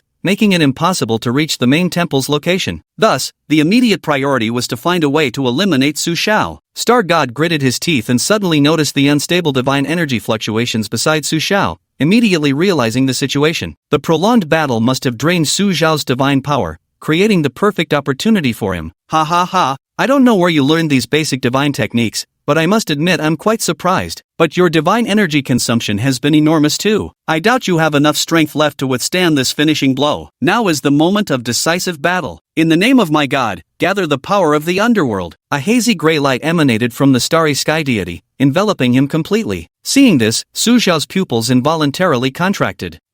My divine power is nearly exhausted. But if you have hidden cards, do you think I don't possess any of my own? Undying demon god's body, draw them in. Su Xiao silently exclaimed in his heart. His body instantly grew taller, manifesting into a gigantic shadow. This shadow was half radiant golden light and half pitch black, shrouded in dark smoke, appearing utterly bizarre. The immortal divine demon body. As the name suggests, it is a body of both divine and demonic nature, half divine form, half demonic form. Moreover, it can transform into either form at will. The divine form's function is to absorb cosmic energies to condense divine power, accelerate cultivation, amplify the might of divine techniques. The function of the demonic form lies in physical strength, enhancing one's constitution into a colossal demonic body, unleashing immense power. As Su Xiao underwent the transformation, that half of the demonic form gradually shifted into a divine form. For a moment, his entire body radiated golden light, akin to a deity descending from the heavens, shining with boundless brilliance. The surrounding elemental forces of heaven and earth also swirled into furious gusts, converging rapidly into Su Xiao's body. Su Xiao's depleted divine power was rapidly replenishing. What kind of technique is this again? Witnessing Su Xiao execute such a miraculous technique, The previously supremely confident starry sky deity opposite him was astonished once more. Have you ever seen anything like this before? Seriously. But judging from the external manifestation of this phenomenon, Su Xiao's cultivation technique must be extraordinarily advanced. That demonic incarnation actually bore some resemblance to another hidden trump card he couldn't yet activate. This guy's fortuitous encounters seemed even more extraordinary than his own. I will definitely kill you and claim everything you possess. The astral god made his decision. Sticks! He roared, and the gray light enveloping his body instantly transformed into a long river, attacking Su Xiao. The power of the underworld, manifesting as the river Styx, wherever it passes, all things shall corrode. Blazing sun! Upon seeing the onrushing Stygian river, Su Xiao roared loudly, pressing his palms together before swiftly pulling them apart. A massive fireball materialized between them, its scorching crimson glow interwoven with waves of golden radiance, creating an extraordinarily dazzling spectacle. This was an enhanced version of the fireball technique, amplified by his divine demonic physique, currently Su Xiao's most powerful attack. If even this doesn't work,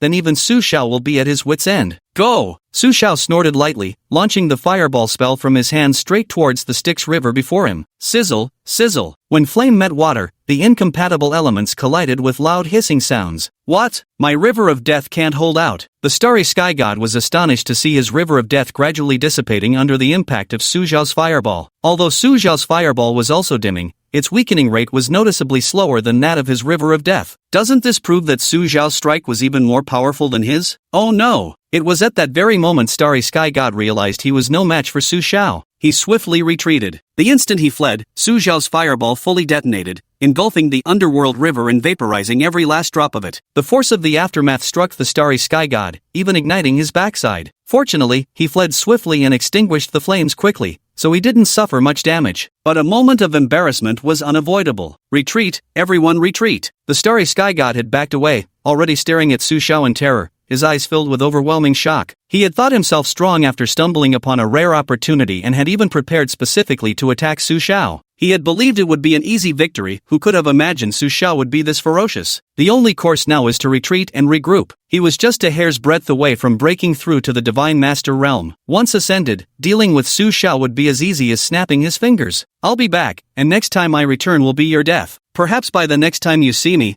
I'll have reached the Celestial Master realm. Ha! Before Starry Sky God departed, he couldn't resist uttering one last threat. His words were certainly not empty boasting. Fucking coward, running away already? That's all you've got? Come on, bring it on. Bunch of losers, daring to call us trash. I'll teach you a fucking lesson with these fists. Beat you till your own mother won't recognize you. TSK TSK. Homeless mutt. We, the descendants of the Northern Divine King clan, are invincible. Players naturally had no concept of fear now that they'd barely won this battle. They wanted nothing more than to vent their excitement. Some even wanted to give chase, but Su Xiao stopped them. In their current state, pursuit was impossible. He must find a way to deal with the next attack. If, as the Starry Sky Deity said, his next opponent was at the Divine Master level, then they would be in serious trouble. Moreover, he remembered the Starry Sky Deity mentioning that only half of his believers had arrived. If the enemy struck with full force, it was hard to say whether they could withstand it. Chapter 31, If you can't beat them, hire them instead. After a brief respite, Su Xiao gathered all the players together. Everyone, through our collective efforts,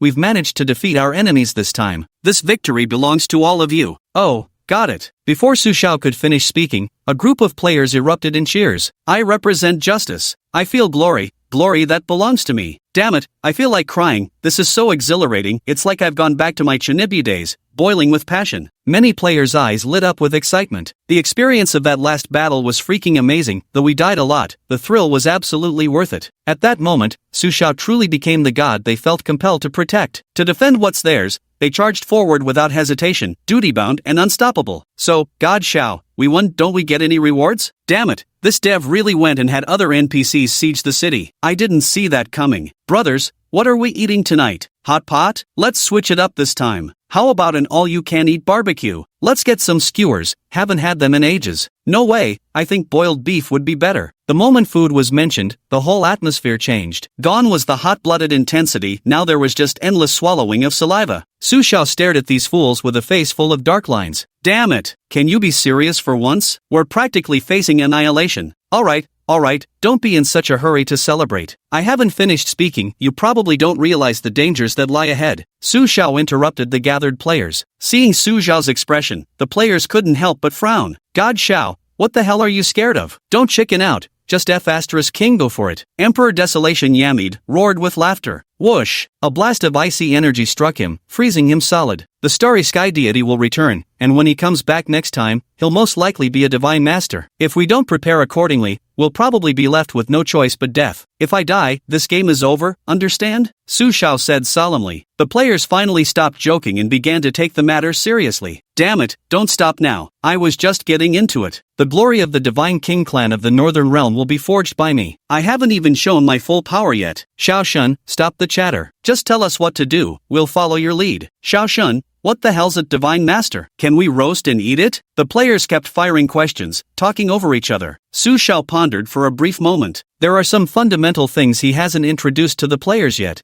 so this is a perfect opportunity to cover them. Let me first explain the world structure to you, well, specifically the tier system of this game. Holy shit, is this where they introduce the lore? New story mode unlocking? The players seemed very excited. This world is home to a multitude of races, including humans, demon beasts, spirits, elves, and gods. The god here is me, equivalent to an NPC. There are many NPCs like me, and they're incredibly powerful, capable of moving mountains, draining seas, and leaping through the void. Gods are ranked in tiers: God Disciple, God Master, God Emissary, Lesser God, Venerable God, with each rank divided into 9 stars. Monster levels are categorized as half-step, first order, second order. Each order corresponds to deity ranks, with each order further divided into 9 stars. Players, meaning you all, share the same level division as monsters. You can also use levels 1 to 99 to classify. For example, levels 1 to 9 correspond to half-step from 1 star to 9 stars, levels 10 to 19 represent first order 1 star to 9 stars, and so on. As for item levels, they are initially divided into 9 grades, with each grade also split into 9 stars. Beyond the 9th grade comes Supreme, Legendary, Eternal, Immortal, and finally the highest SSR Forbidden. As Su Shao introduced these concepts, the group of players gained a general understanding of the system. Now, they finally realize just how weak they truly are. I feel so weak. Woo-woo, I wish I could soar through the skies and vanish into the earth someday. I thought this was just a monster fighting construction game. Who knew it was also about cultivating immortality? I'm going to become the strongest celestial being. It's time for me, the desolate heavenly emperor, to emerge and suppress all eternity. Ruthless sister, bring out your devouring heavens pot. I, Xiao Huahua, am destined to become the flame emperor on the path of fire. A group of players immediately began indulging in wild fantasies, caught up in their Chinibu delusions. Su Shao ignored them and continued. The gap between each major realm is significant. While I can defeat a starry sky god now, once he ascends to Divine Master, his power will be on a completely different level. Moreover, he told me only half of his followers have arrived, so we're under immense pressure. The players finally realized the severity of the situation. Damn, it's already this tough with only half of them here. If they all came, it'd be even worse. We can recruit more people. Great Sage, can you bring more people in with you? Suddenly, some players thought about recruiting more people through Zhang the Great Sage. No problem, leave it to me, Xiaoshen. Just tell me how many new players you need, Zhang Daxian said confidently. As a well-known streamer, bringing in some traffic shouldn't be too hard. Let's make it 101 for now. Our Divine Realm's current scope is too small to accommodate more, but we'll expand later, Su Shao replied after some thought. Having more people would indeed be beneficial. Alright, leave it to me. Then, Xiaoshen, I heard that guy is called the Starry Sky God, and his divine dynasty is named the Starry Sky Divine Dynasty. Doesn't our divine dynasty have a name? At this moment, Sheep Mei looked at Su Shao and asked another question. Her question made Su Shao realize this issue as well. It seems I haven't even named the divine dynasty yet. Well, yes, but I haven't decided on a name. Naming is easy. How about we call it the Celestial Court? You can be the Jade Emperor, and I'll be the Queen Mother of the West. Pa.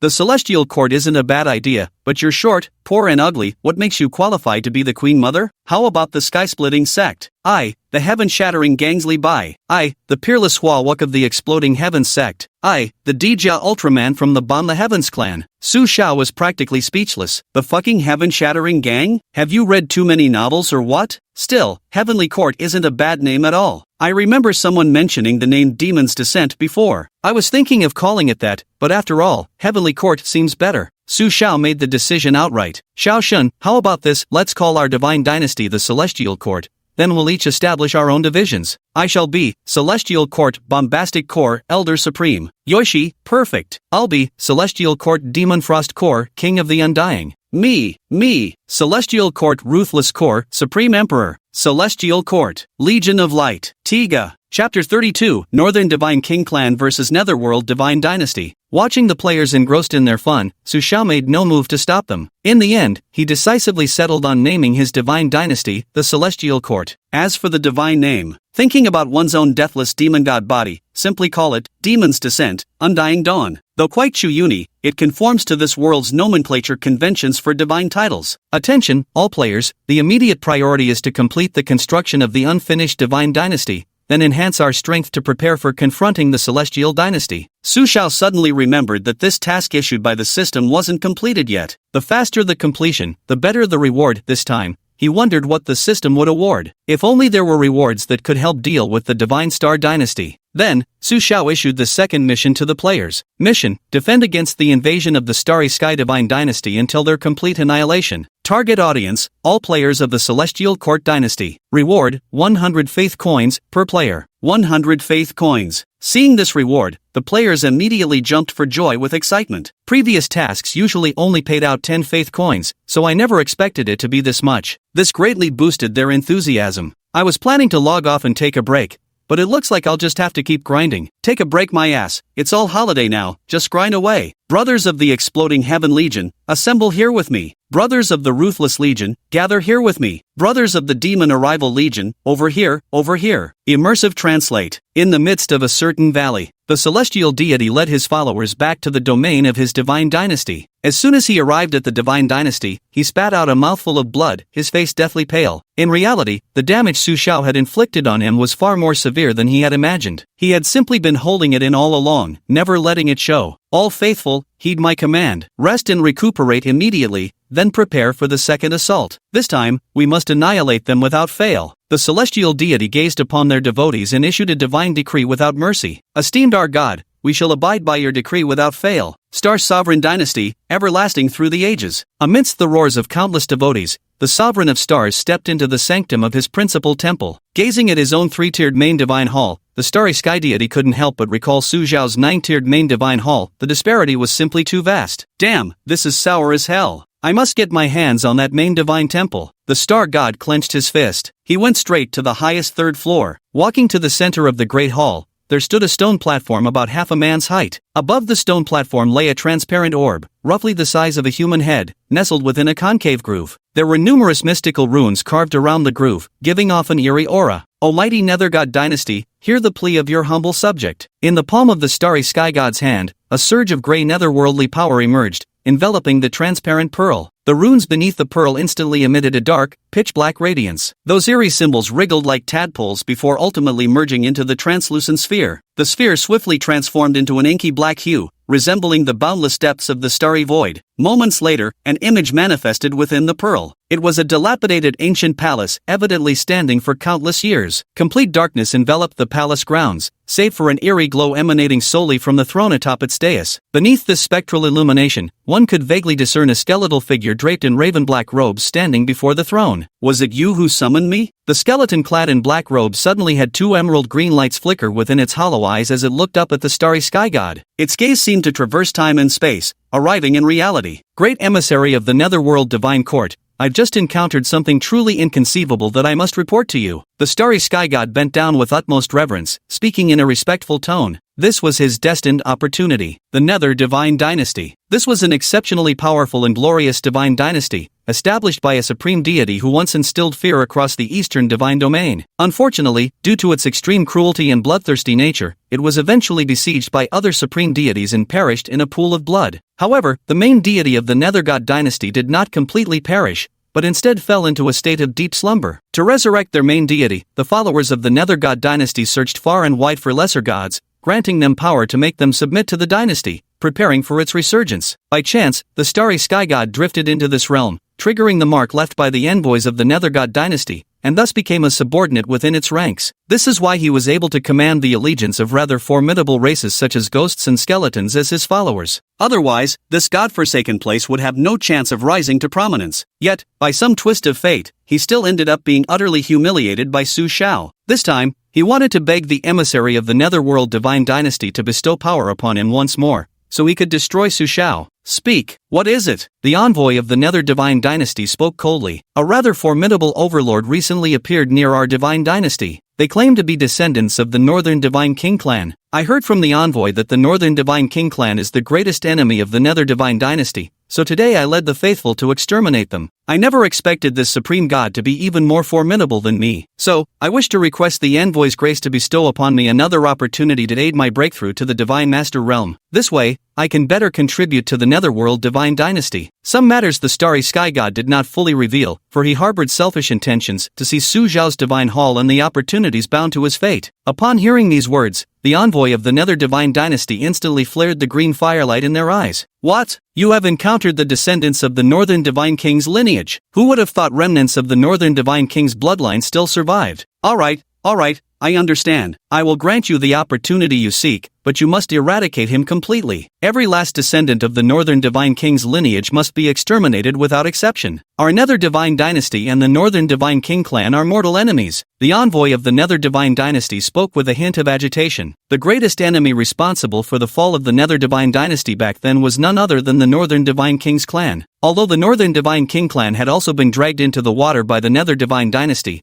it fell far short of satisfying their thirst for vengeance. The starry sky deity secretly rejoiced. It was done. Understood, Your Excellency the Emissary. I will not fail your expectations, the starry sky deity said with a respectful bow. A faint ray of light shot out from the precious pearl and pierced between the brows of the starry sky god. The pearl shed its black hue, returning to its original state. The starry sky god shuddered as delight flashed across his eyes. 5 days, I grant you 5 more days. I will return to destroy you. Just you wait. Chapter 33, 9 Netherworld Celestial Disaster Prison Flames Earthfire Chapter. Su Xiao had no idea that the North Realm Divine Royal Clan, which he casually mentioned to deceive players, actually had such a history behind it. After all, this history belonged to a forbidden topic. The current Sacred Wood City is under the rule of the new Divine Dynasty, and such topics are not permitted either. If he had known that casual remarks would bring such trouble, Su Xiao would have surely changed his words. At this moment, Su Xiao was personally working alongside the players to build his Divine Dynasty's capital city, because he wanted to obtain the rewards as quickly as possible to see if they would be of use to him. As for the Celestial Script Academy, it's currently in a training period, so the academy won't be offering any assistance. Su Xiao couldn't help but marvel at the creativity and constructive spirit of these middle school fantasy-obsessed players, particularly those exquisitely designed blueprints from MC King, which were truly breathtaking. The players even built a divine statue of Su Xiao. The deity statue stands over 10 meters tall, with hands clasped behind its back gazing into the distance, looking majestic and awe-inspiring. The only slight flaw is that the stone was kiln-fired,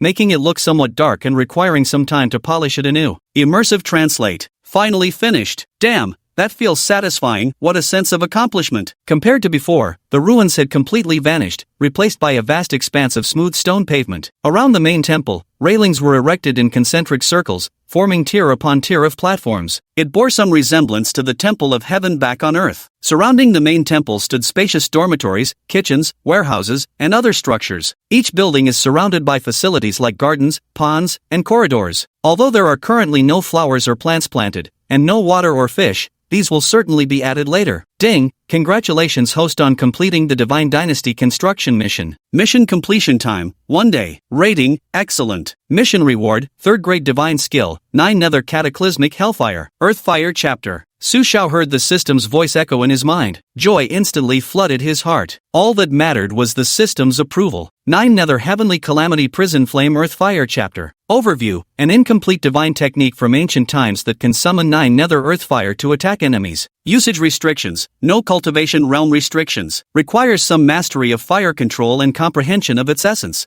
3rd class divine technique. You should know that even the 3rd floor of Celestial Script Academy's Scripture Pavilion doesn't possess a single 3rd rank divine technique. One would need to reach at least the 4th floor to find such treasures. A deity capable of executing 3rd rank divine techniques must at minimum have reached the 5-star divine master realm. Otherwise, they would be extremely vulnerable to backlash. Yet this, 9 Nether Apocalyptic Prison Flame Earthfire Chapter, astonishingly has no realm restrictions whatsoever. This ancient divine technique is fucking badass. Moreover, even just a fragment of the Earthfire can reach 3rd grade standard. If gathered in its entirety, what level would that be? However, Su Xiao didn't hold extravagant hopes for acquiring the remaining chapters. With this ancient divine skill of Earthfire ranked among the top 3, Su Xian felt confident that even if that starry sky deity reached the divine master realm, he might still stand a chance in battle. As his palm touched the ancient scroll, its contents instantly flooded into Su Xian's mind. Obscure characters transformed within his consciousness, forming mysterious verses imbued with an eerie and unfathomable power. My task now is to comprehend this fragment of earthfire in the shortest time possible. I hope I can handle the starry sky god when the time comes. Su Xiao made up his mind. As long as he used this divine skill to intimidate the starry sky god and force it to retreat again,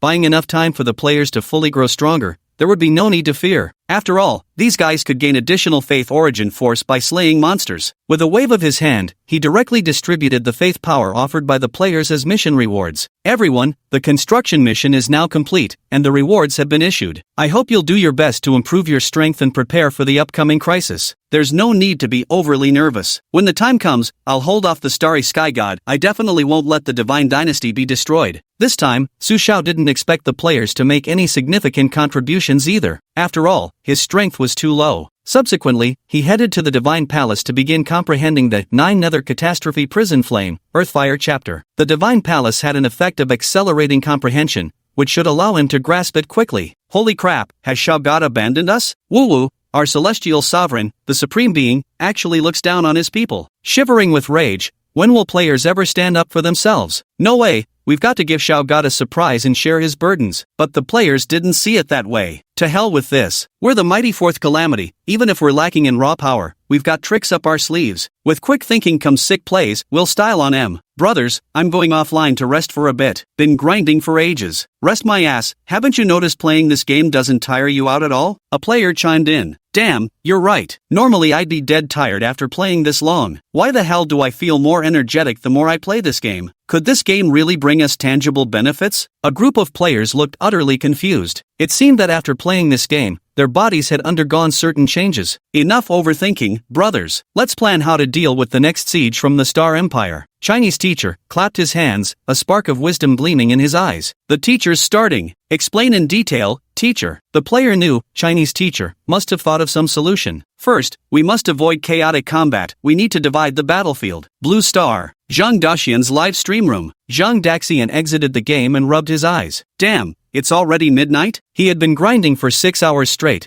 completely beyond his expectations. But damn, this game is so freaking fun. Grandmaster, what's going on? You stopped streaming Honor of Kings, the mission isn't completed yet. At that moment, Zhang Daxian's phone suddenly rang. It was the supervisor from Douyu calling. A streamer of Daxian's caliber not broadcasting would be Douyu's loss. Manager Yuan, I'm laying my cards on the table. Starting today, I formally intend to retire from the world of King of Glory. What the holy shit, Zhang Daxian, have you lost your mind? Don't you want to make money anymore? Manager Yuan was stunned. Don't panic, Manager Yuan. Let me explain in detail. I just discovered this incredibly free and exciting new game. It's insanely fun. I burned through 6 straight hours playing it, and the crazy part is I didn't even feel tired. Couldn't believe it myself. Trust me, broadcasting this game live is guaranteed to go viral. I'll start recording the footage right now and show you. It's in closed beta testing right now, but I can bring players in. If you watch and still don't want to try it, I swear I'll make it worth your while. If you're okay with it, give me the authority for featured promotions, and I'll directly pull in viewers during the live stream. Zhang Daxian was enthusiastically introducing, spittle flying everywhere. Chapter 34, the second batch of players arrives, cannon fodder is coming. Supervisor Yuan was already 35 years old. As the saying goes, when a man reaches middle age, he has no choice but to steep wolfberries in a thermos cup. The implied meaning is that when one reaches 30 years of age, their energy sharply declines, making it difficult to muster enthusiasm for many things. But when he saw this video, Manager Yuan felt like he was back in the game. It was as if he had returned to his teenage years, pulling all-nighters gaming in internet cafes, feeling his blood boil with excitement once more. Yet the damned thing was just a video clip of gameplay. Just a freaking video. Manager Yuan could easily imagine the spectacle that would unfold once this game was marketed. In his excitement, he immediately dialed Zhang Daxian's number. Hey, great sage, I've watched your gaming video. I definitely didn't see any issues with it. Where's the website? I want to give it a try too. By the way, I'll arrange a featured spot for you right away. Let's pull in a big crowd when it happens. Absolutely no problem. Zhang Daxian's live stream room. Master,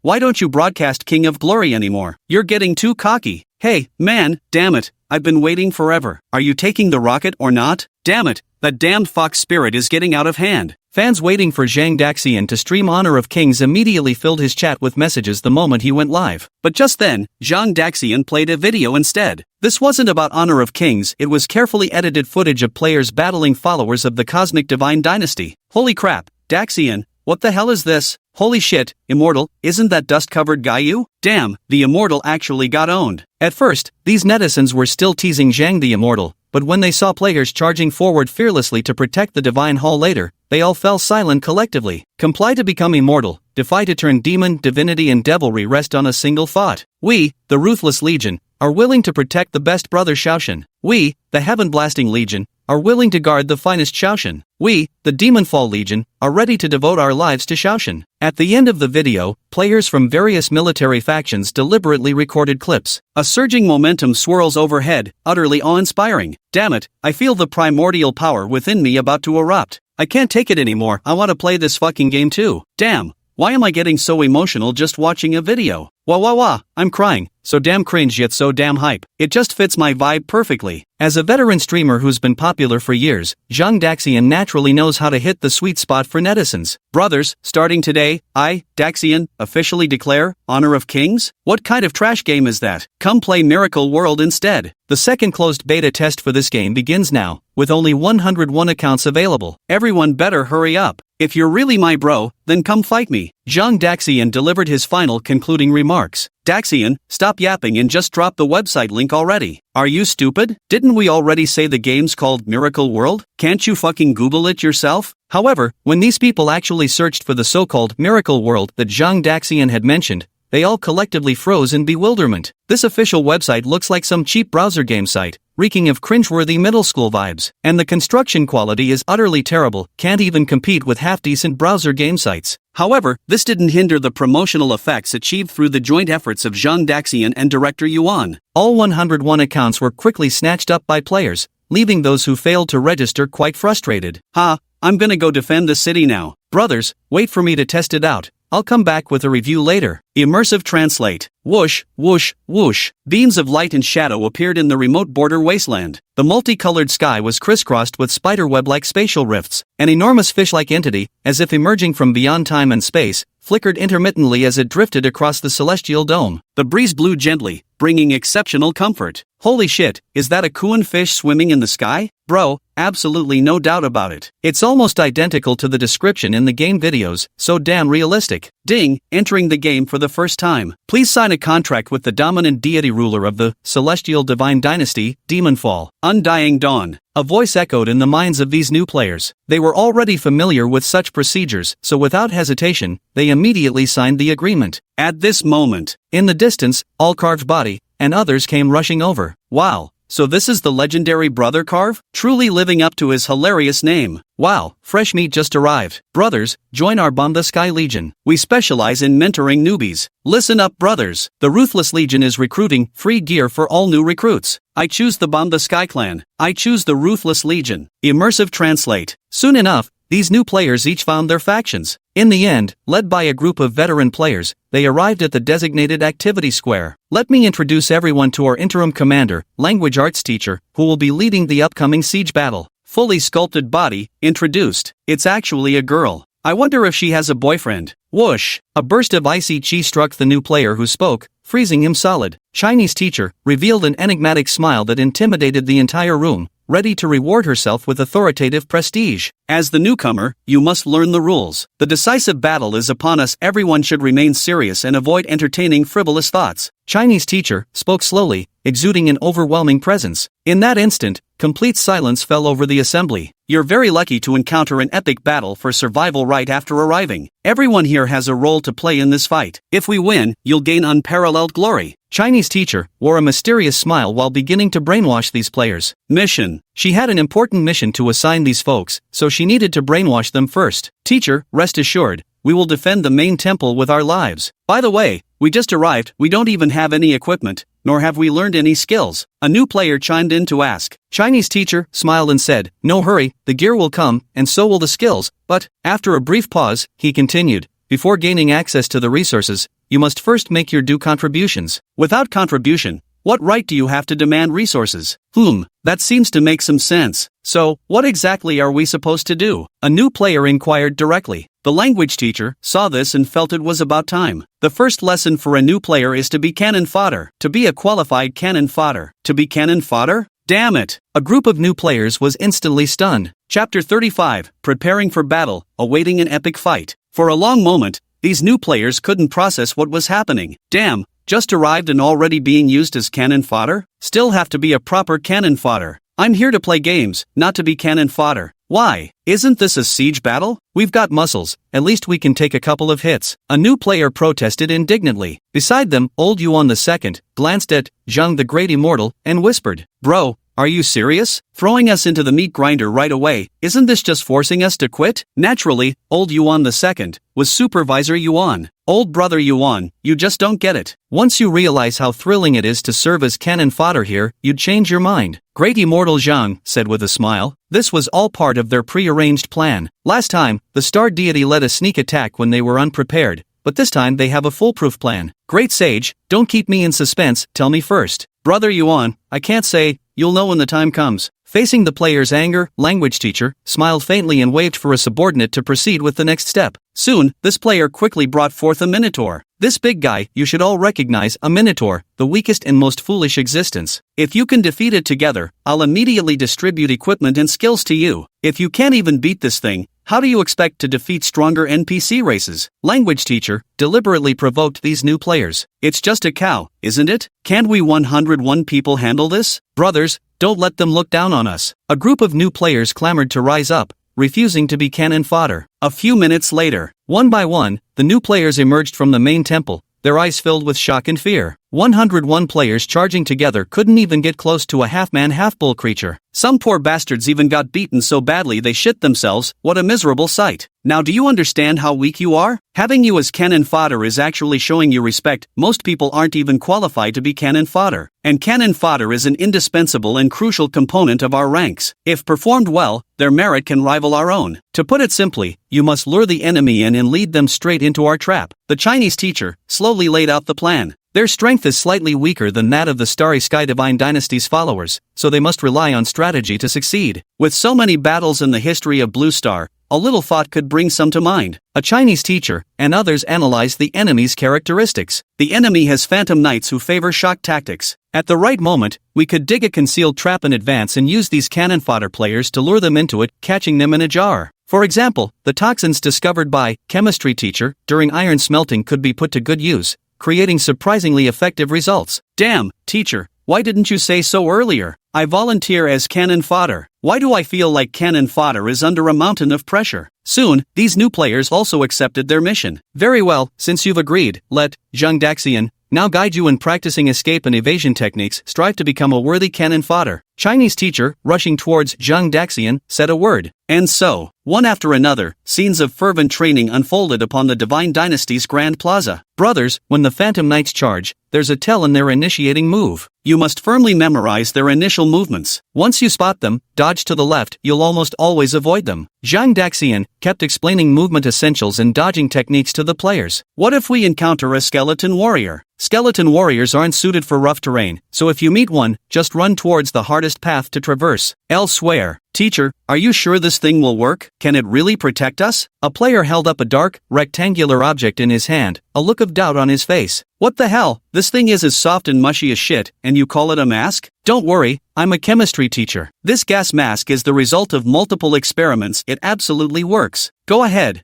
Try it if you don't believe me. Chemistry teacher frowned at this gas mask and said with utmost seriousness. The player glued the mask to his mouth, then lit the toxic substance produced from smelting iron. A wisp of black smoke drifted near his nose, yet at that moment, nothing happened to him. Truly worthy of being a chemistry teacher, actually capable of making an antitoxin mask. With this thing, we won't have to worry about poisoning ourselves. By the way, teacher, why do I feel this mask smells like poop? The player asked in confusion. Chemistry teacher twitched at the corner of his mouth. How could that be? Take a proper sniff, that's clearly chocolate flavor. Could he say that the main component of this damn mask was half bullshit? Though no one knew how, big stomach, Brother Wei figured out why half bullshit could block toxins. As long as it worked, why question it? Yet, they had no idea how much sacrifice Brother Wei had made for this. Immersive Translate. Library Pavilion. In the brand new library, Eternal God sat cross-legged on the floor, with two divine skills laid out before him. One was Fireball Technique, the other, Frost Chi Art. Lord Shao has allowed us to learn these skills freely, so why the hell should I limit myself to just one? Can't I cast Frostbolt with my left hand and Fireball with my right? Ice and fire together, Frostbolt can be used for crowd control while Fireball serves as the offensive spell. Wouldn't that drastically improve efficiency? Moreover, combining Instant Slash with Windwalk would essentially make me an assassin. Pair Instant Slash with Armor Mimicry, and you've got yourself a berserker. But how can one make two types of energy circulate within the body simultaneously? Forever Supreme fell into deep contemplation. Ice and fire are two opposing forces that naturally suppress each other. Attempting to operate both energies at once would most likely result in a catastrophic self-detonation. Similarly, wind attribute energy and metal attribute energy also have fundamental differences. These are inevitable obstacles that must be resolved. Bang! Right at this moment, the Eternal God heard a loud explosion next to him which gave him a fright. He hurried over to look and was almost scared out of his wits. A blood-drenched person stood before him, staring at him expressionless and as terrifying as a vengeful ghost. The Eternal God was just about to shout ghost, when he turned tail and fled. Then he suddenly realized there was something off about this person. Chapter 36 The Great War begins, winds roll and clouds move. This person looks somewhat familiar. Forever's Divine stared at this terrifying figure before him, sizing her up for quite some time before recognizing her. Isn't this the first Ruthless Empress from the Ruthless Legion? Damn it! Holy shit, tough girl, how did you end up covered in blood like this? The Eternal Legend stared at the first Ruthless Great Emperor, in shock,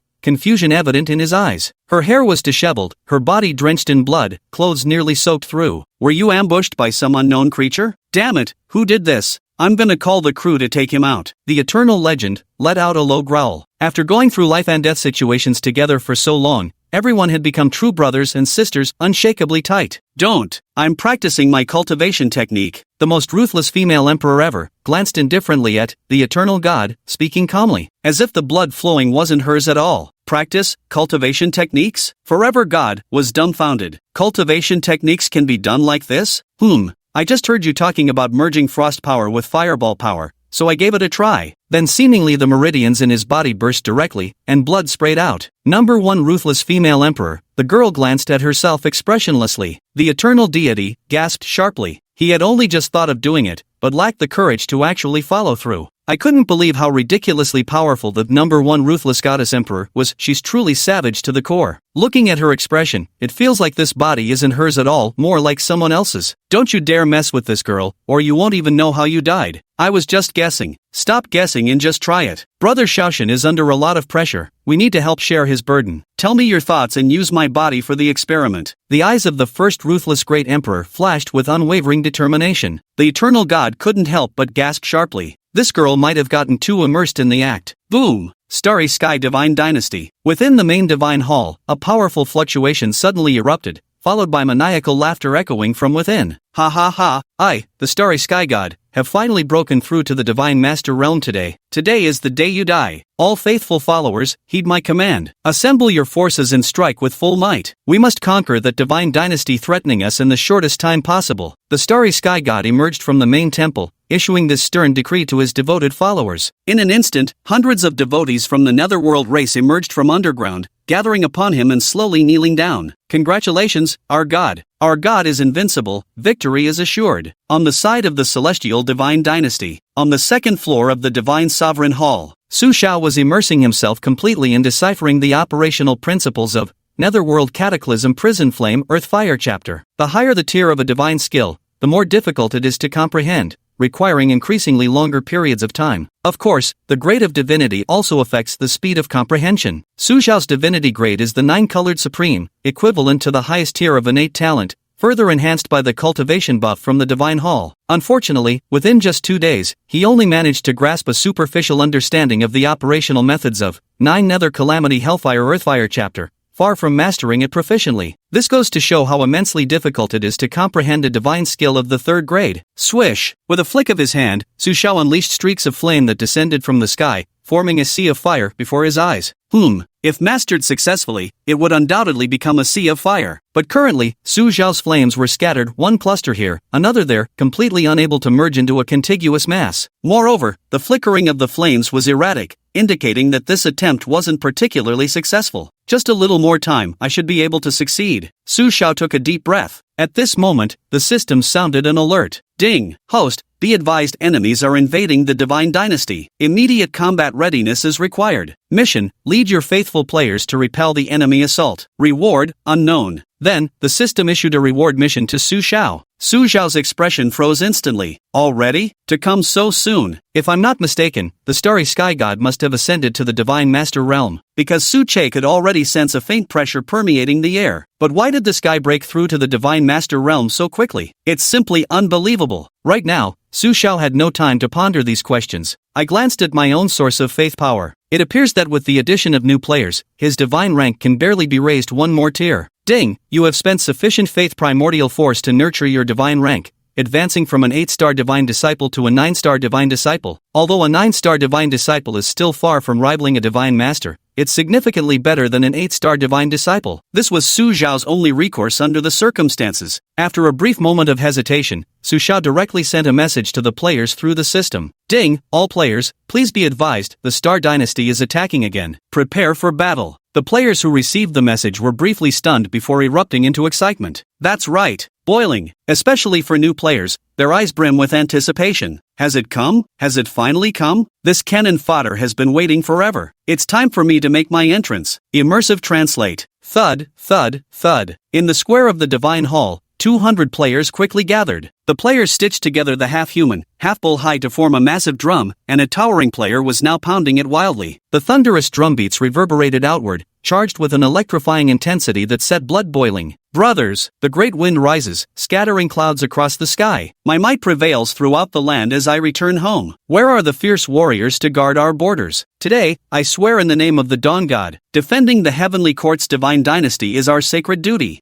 I'd rather be a hero for 1 second than a coward for a lifetime. The tower stands with me, and falls with me. I am, Demacia. Standing at the commanding height, he brandished the flag in his hand and roared. At this moment, on the other side, Chinese language teacher was already geared up and ready to go. Folks, today marks the life or death moment for our celestial dynasty. As planned, each of us has a crucial role to play. We must give it our all. For Shaoshan, for glory, the literature teacher shouted fervently. For the sake of Shaoshan, for honor, the crowd roared wildly in response. Chinese language teacher signaled for everyone to quiet down. Listen to my command. The cannon fodder vanguard team will lead the charge. Prepare yourselves. Following them, the armored division will advance. The fireball team and frost team will hold the rear. Special tactical squads will weave through the formation. Stay alert for opportunities to coordinate the assault. Let's move out. At the command of the Chinese language teacher, countless teams began advancing toward their pre-rehearsed positions. It carried the solemn grandeur of warriors marching to battle, or a single champion could hold off 10,000 troops at the pass. Chapter 37, Clear Division of Labor, Intelligence Supremacy. Thud, thud, thud. Frantic running footsteps echoed across the square. Brothers of the Sky Blasting Corps, follow me. Brothers of the Demon Raining Corps, we take the eastern path. Brothers of the Ruthless Legion, don't back down, just fight. Inside the main temple, Su Xiao had originally planned to come out and issue some instructions, urging these fellows to hold their ground as best they could. Unexpectedly, however, he was greeted by this utterly electrifying sight. As a supreme deity, I was actually somewhat moved by my own believers. Holy shit! Suddenly, Su Xiao cursed again, because he saw a city wall standing tall under the sunlight not far away. The wall was about 10 meters high, entirely built from brick. Though the scale wasn't large, it happened to encompass the main temple and surrounding buildings within its bounds. When the hell did this get built? They actually erected an entire city wall. Perhaps this demonstrates the formidable power of the fourth cataclysm. Lord Xiao, rest assured, we've made detailed plans and arrangements this time. We'll definitely make those fellows from the Starry Sky Divine Dynasty suffer a great loss. But Lord Xiao, you'll need to help us stall that Starry Sky Divine being fellow. Buy us enough time. Literature teacher approached Su Xiao's side, sporting an embarrassed expression. Hold back the Starry Sky God? Could it be that this group actually wants to wipe out all the Starry Sky God's followers? That seems unlikely. Although, holding back the Starry Sky God might be manageable even if it ends up being a bit messy. Alright, I understand. I have seen your performance. Once this battle is over, I'll do everything I can to help you upgrade your strength as soon as possible. Su Xiao took a deep breath, his eyes filled with unwavering determination, as if he had made up his mind about something. I'll go hold back the Starry Sky God now. With those words, Su Xia sprinted into the distance. Deep within the dense forest, the army of the Starry Sky Divine Dynasty was pressing close. This time, he hadn't held many cards back, bringing all his nearly 400 devotees with him. His followers were of the Nether race, yet they were divided into 3 smaller subspecies: Ghost Rider, Skeleton, Spectre. The most terrifying thing about the final ghost is its ability to turn invisible and ambush its prey. The most terrifying thing is being caught off guard. Swish! At that very moment, a figure appeared not far away, blocking the path of the Sacred Star Dynasty's army. Who else could it be but Su Xiao? Starry Sky God, you've repeatedly encroached upon my heavenly court. Do you truly believe Su Xiao is someone to be trifled with? Su Xiao fixed his gaze upon the Starry Sky God, eyes glinting as he calculated his next move. With a sweeping gesture, the Starry Sky God signaled his vast army to halt its advance. What's the matter? Have you got any other cards to play? Do you mean that I, a divine master, am not enough to kill a mere divine disciple like you? Boom! A formidable aura emanated from the Starry Sky God, bearing down upon Su Xiao. Su Xiao's pupils contracted slightly as he inwardly concluded, just as I suspected. This guy had actually broken through to the Divine Master realm within just a few short days. For an ordinary deity, this would have been utterly impossible. The Starry Sky God must indeed possess extraordinary opportunities of his own. So it's truly a Divine Master? What a shame, you've underestimated me after all. Whoosh! Behind Su Xiao's back, divine radiance suddenly erupted, filling the heavens and earth with dazzling streams of sacred light. The divinity of 4 colors shone like the most scorching sunlight in the sky, almost blinding the Starry Sky deity and making it difficult for him to breathe. F4-colored divinity? You actually possess a 4-colored divinity? The Starry Sky deity's voice grew noticeably shrill. Typically, deities with 4-colored divine sparks are recruited and protected by major factions, who then allocate prime territories for them to establish their own divine dynasties and solidify their foundations. Not until one possesses sufficient strength for self-protection would they ever reveal themselves. How could a deity with a 4-colored divine spark possibly appear in such a remote and desolate border region? Surprised? So what if you're a divine master? To tell you the truth, I'm a disciple of the Celestial Script Academy, just here for training. I have means to save my life. As long as I escape and find people from the Celestial Script Academy, it'll be your death then. This divine dynasty of mine, if you ruin it, so be it. At most, I'll just rebuild another one. Su Xiao spoke slowly, each sentence striking the Heartstar deity like a hammer. Of course, he deliberately revealed these things of his to provoke the Starry Sky God, thoroughly diverting the deity's attention so that the player devotees could play their part. Only this way can the Starry Sky God be made to feel fear. You, the Heavenly Script Academy? So they're disciples of the Heavenly Script Academy. Now I understand. In that case, I absolutely cannot let you escape. After devouring your 4-colored divine spark, my power will skyrocket, haha, prepare to die. Without another moment's hesitation, the Starry Sky God lunged toward Su Xiao. Su Xiao, seeing his objective achieved without delay, fled wordlessly beyond the boundaries of his main divine temple. With Su Xiao and the Starry Sky God's departure, this land became a battleground for both sides' faithful. Immersive translate. A patch of land overgrown with weeds. A believer player is cautiously moving forward, exploring. They hunch their backs, crouch low, gripping crude weapons tightly in their hands, fear written all over their faces. Thank goodness, no one's here. This is so terrifying. The leader of the group gazes at the empty space ahead, pats his chest with relief, and a look of relief washes over his face. Swish! Right at this moment, from his left side, a transparent figure suddenly emerged, reaching straight through his abdomen with its hand. Staring at this ghost that had abruptly materialized from invisibility, the look of terror on the player's face transformed into excitement. Instantly, he reached out and grabbed the specter. He was a new player who had just arrived, also one of the cannon fodder in this team. Quick! Hurry up, I've got it, finish it off. The player roared towards some spot behind them. At the same time, his left hand pulled something out of his pocket, a black, lumpy object. It was none other than the toxic fumes produced by the chemistry teacher during iron smelting, because inhaling it weakens the entire body, causes foaming at the mouth, and even induces hallucinations, so, it was euphemistically named rosemary. Whoosh! Just as this player raised the rosemary in their hand, a fireball spell came hurtling from afar and struck the rosemary directly. In an instant, the rosemary ignited, erupting into thick plumes of black smoke. Cough, cough. In 3 seconds, I'll be back as tough as ever. The player crumpled limply to the ground, while the ghost, after inhaling the rosemary, began foaming at the mouth and rolling its eyes. Although it didn't fall down, it was clearly heavily affected. Brothers, charge at them. Kill him. Stab his ass. At this moment, 2 players rushed out from the bushes in the distance. One blasted a fireball spell at this ghost with full force. Another one brandished a cleaver and slashed wildly. Under normal circumstances, this ghost would have easily defeated all 3 players. But now, poisoned, it could only watch helplessly as it was hacked to pieces. In less than a minute, the ghost collapsed to the ground, dead as a doornail. Haha, we killed it. We won. Bro, that's badass. The Chinese teacher is awesome. Chapter 38. Tidings of victory keep streaming in, players are killing it. Regarding these stealth-capable ghost units,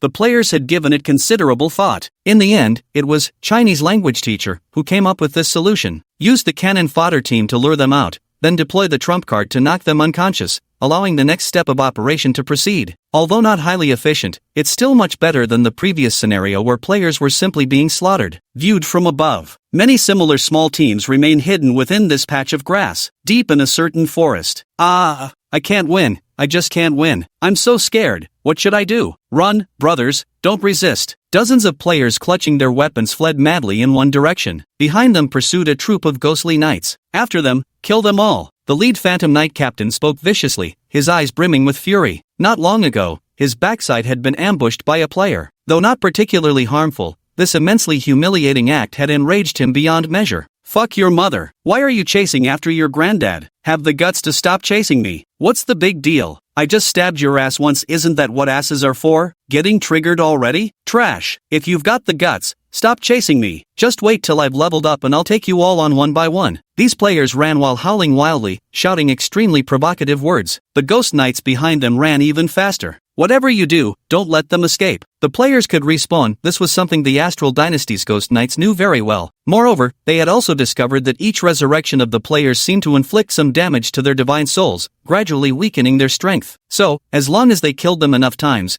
they could completely render these players powerless in battle. Once they drove back the players and seized the main divine palace of the Heavenly Court, their mission would essentially be accomplished. Lured by the players, the group of Phantom Knights soon arrived at a hillside. Behind the hill lay an immense flatland, and beyond that flatland rose towering cliffs hundreds of meters high. It was a dead end. The players were currently trapped beneath the cliff, trembling as they stared at the spectral knight before them. Holy shit, what's going on? How did we end up in a dead end? Damn, are we really this unlucky? The players furiously complained. Seeing this, the group of Phantom Knights slowed their pace. Oomph, run, keep running. The human race is just trash, utterly worthless against our Shadow Fiend clan. Charge, kill them all. Let them experience the might of our spectral race. Boom, rumble. A group of 30 to 40 ghost knights urged their spectral steeds to charge toward the players. But when they reached a certain distance, they seemed to sense something amiss. Why are these guys laughing? And their earlier look of terror had completely vanished, replaced instead with a hint of mockery. Could it be? The squad leader suddenly realized something. Damn it! It's a trap. But by the time he realized it, it was already too late. Boom! The ground beneath their feet suddenly collapsed, revealing a massive sinkhole. The circumference of this deep pit measured several hundred meters, with a depth of over 10 meters, and was lined with numerous massive, razor-sharp wooden stakes. The players came from all walks of life, some well-versed in military tactics. Such trap-laying tactics were commonplace throughout Blue Star's history, so their execution was remarkably skilled. Moreover, they had performed precise calculations based on the abilities of the Nether Knights. The gravitational acceleration in this world is similar to that of Blue Star, leaving these Phantom Knights absolutely no chance of climbing up from a 7 or 8 meter distance. Once you fall down here, it feels like there's nothing left to do but wait for death. Boom! A tremendous noise erupted. These Phantom Knights had already tumbled into the pit. Squelch squelch! On the spot, 7 or 8 ghost knights were impaled by these sharp wooden stakes, meeting a gruesome end. Ha ha ha! Brothers, we've succeeded. Come out quickly and beat the drowning dog. Carved all over, rushed out from a distance, his eyes gleaming with excitement. Behind him, over 20 players who had been hiding emerged in a sudden rush. Frost arrows, fireballs, and other spells instantly rained down on the ghost knights without restraint. Previously, in open terrain, these ghost knights could evade attacks with their speed, making them less threatening. But now, trapped as they were, nearly none of these attacks missed their mark. Though the damage dealt isn't that impressive, they just keep raining down attack after attack. These Phantom Knights struggled desperately to break free, but found themselves helpless against the beating. Ha ha, lads, pretty thrilling, isn't it? Are you excited? Watch me, Brother Diao, perform the great fireball technique for you. Gogakyu no Jutsu. Holy shit! A startled cry rang out. Turns out Brother Diao got so excited that he accidentally slipped and fell into a pit. Ah, Brother Eagle, you. Stop looking, Brother Eagle went off to spread warmth. Sigh, Brother Eagle's chrysanthemum getting ridden by knights like that, so tragic. A patch of uneven, potholed terrain. A group of players were madly sprinting across it. Behind them, skeletal warriors pursued in varying numbers, unleashing a frenzied onslaught. Whoosh! A player being chased by a skeleton warrior was swiftly sliced down with a single slash. Trash! All humans are trash, garbage. The skeleton roared fiercely and began chasing after another player. Soon, the number of players had dwindled to just a handful. By now, dozens of skeleton warriors had gathered in this area. Brothers, you've worked hard. Now it's our turn to step up. At some point, 7 or 8 more player devotees suddenly emerged on the mountaintop, all wearing black masks and clutching dark objects in their hands. Swift Wind Squad, also known as the Poison Delivery Squad. Brothers, use our speed to spread the rosemary around them. Death is like the wind, always by my side. As long as we ease swiftly enough, even the wind can't catch us, we'll be the happiest lads alive. The leader at the front let out a rallying cry, lit the rosemary in their hand, and charged straight toward the skeletal warriors. Close quarters, poison deployed. Rosemary must reach a certain concentration to be effective, so this is the best method. Scenes like these were playing out everywhere. The players were executing the predetermined plan through their acting performances. The results were remarkably effective. However, there were also teams that failed to attract followers due to insufficient strength. Soon, the number of followers in the Starry Sky Divine Dynasty was nearly halved. The Grand Commander of the Starry Sky Divine Dynasty's followers, a towering and imposing figure wielding a massive sword while mounted on a magnificent steed, quickly sensed something amiss. Damn, we've been fooled by them. Everyone, from now on, stay united, don't let them split us apart. The Supreme Leader immediately issued the command. Chapter 39, The Utterly Shocked Netherworld Army. Every divine dynasty possesses its own unique method of transmission. The followers of the Starlight Divine Dynasty quickly gathered in one place after receiving the transmission from their Grand Commander. Brothers, as long as we ease swiftly enough, we'll be the happiest lads. At this moment, Zhang Daxian led the charge, using the last bit of rosemary he had left to try and finish off the few skeleton warriors in front of him. In the past, it was always the skeleton warriors chasing the players around,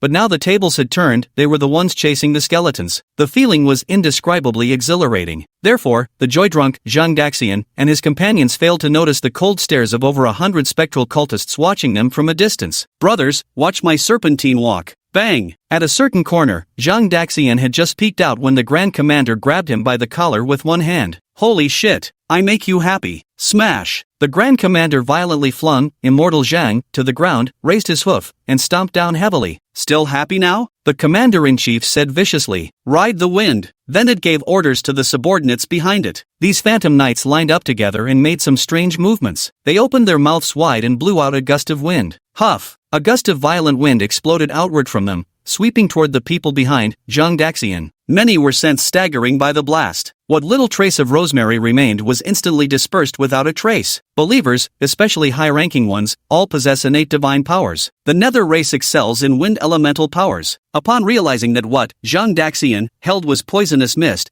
they quickly devised countermeasures. Damn it all, these idiots actually know demonic sorcery? The cheerful youngsters behind them were now staring in shock at the Netherworld army before them. By my command, capture them and give them something to be happy about. The president issued the command. Holy shit, run for your lives, they're charging at us. Damn, these natives actually have brains? I still prefer our little cattle herd. The group of players who had arrived in high spirits were now fleeing in panic, utterly terrified and pissing their pants. The plot development took an unexpected turn, leaving them without a countermeasure. Brothers, stop running. Let's face them head on. We can't outrun them. At this moment, the players noticed another problem. They were surrounded. Counter-encirclement. Fuck. And so, a group of players immediately turned around and charged at these ghostly soldiers, gouging eyes, pinching noses, even grabbing balls and digging at assholes. They stopped at absolutely nothing. Ha, where did those idiots run off to? Why can't we see any trace of them anymore? At this moment, the other players also noticed this issue. The followers of Netherworld from the Stellar Divine Dynasty, who should have been easily encountered, had inexplicably vanished. Did we chase them away? I'm so damn awesome. Ha ha ha. Never mind that for now. Damn it, I leveled up, I'm level 5. I'm at level 4 too. Damn, these guys give way more experience than those minotaurs. The players who benefited from this battle were all brimming with excitement now. After killing about half of the Starry Sky Divine Dynasty's followers,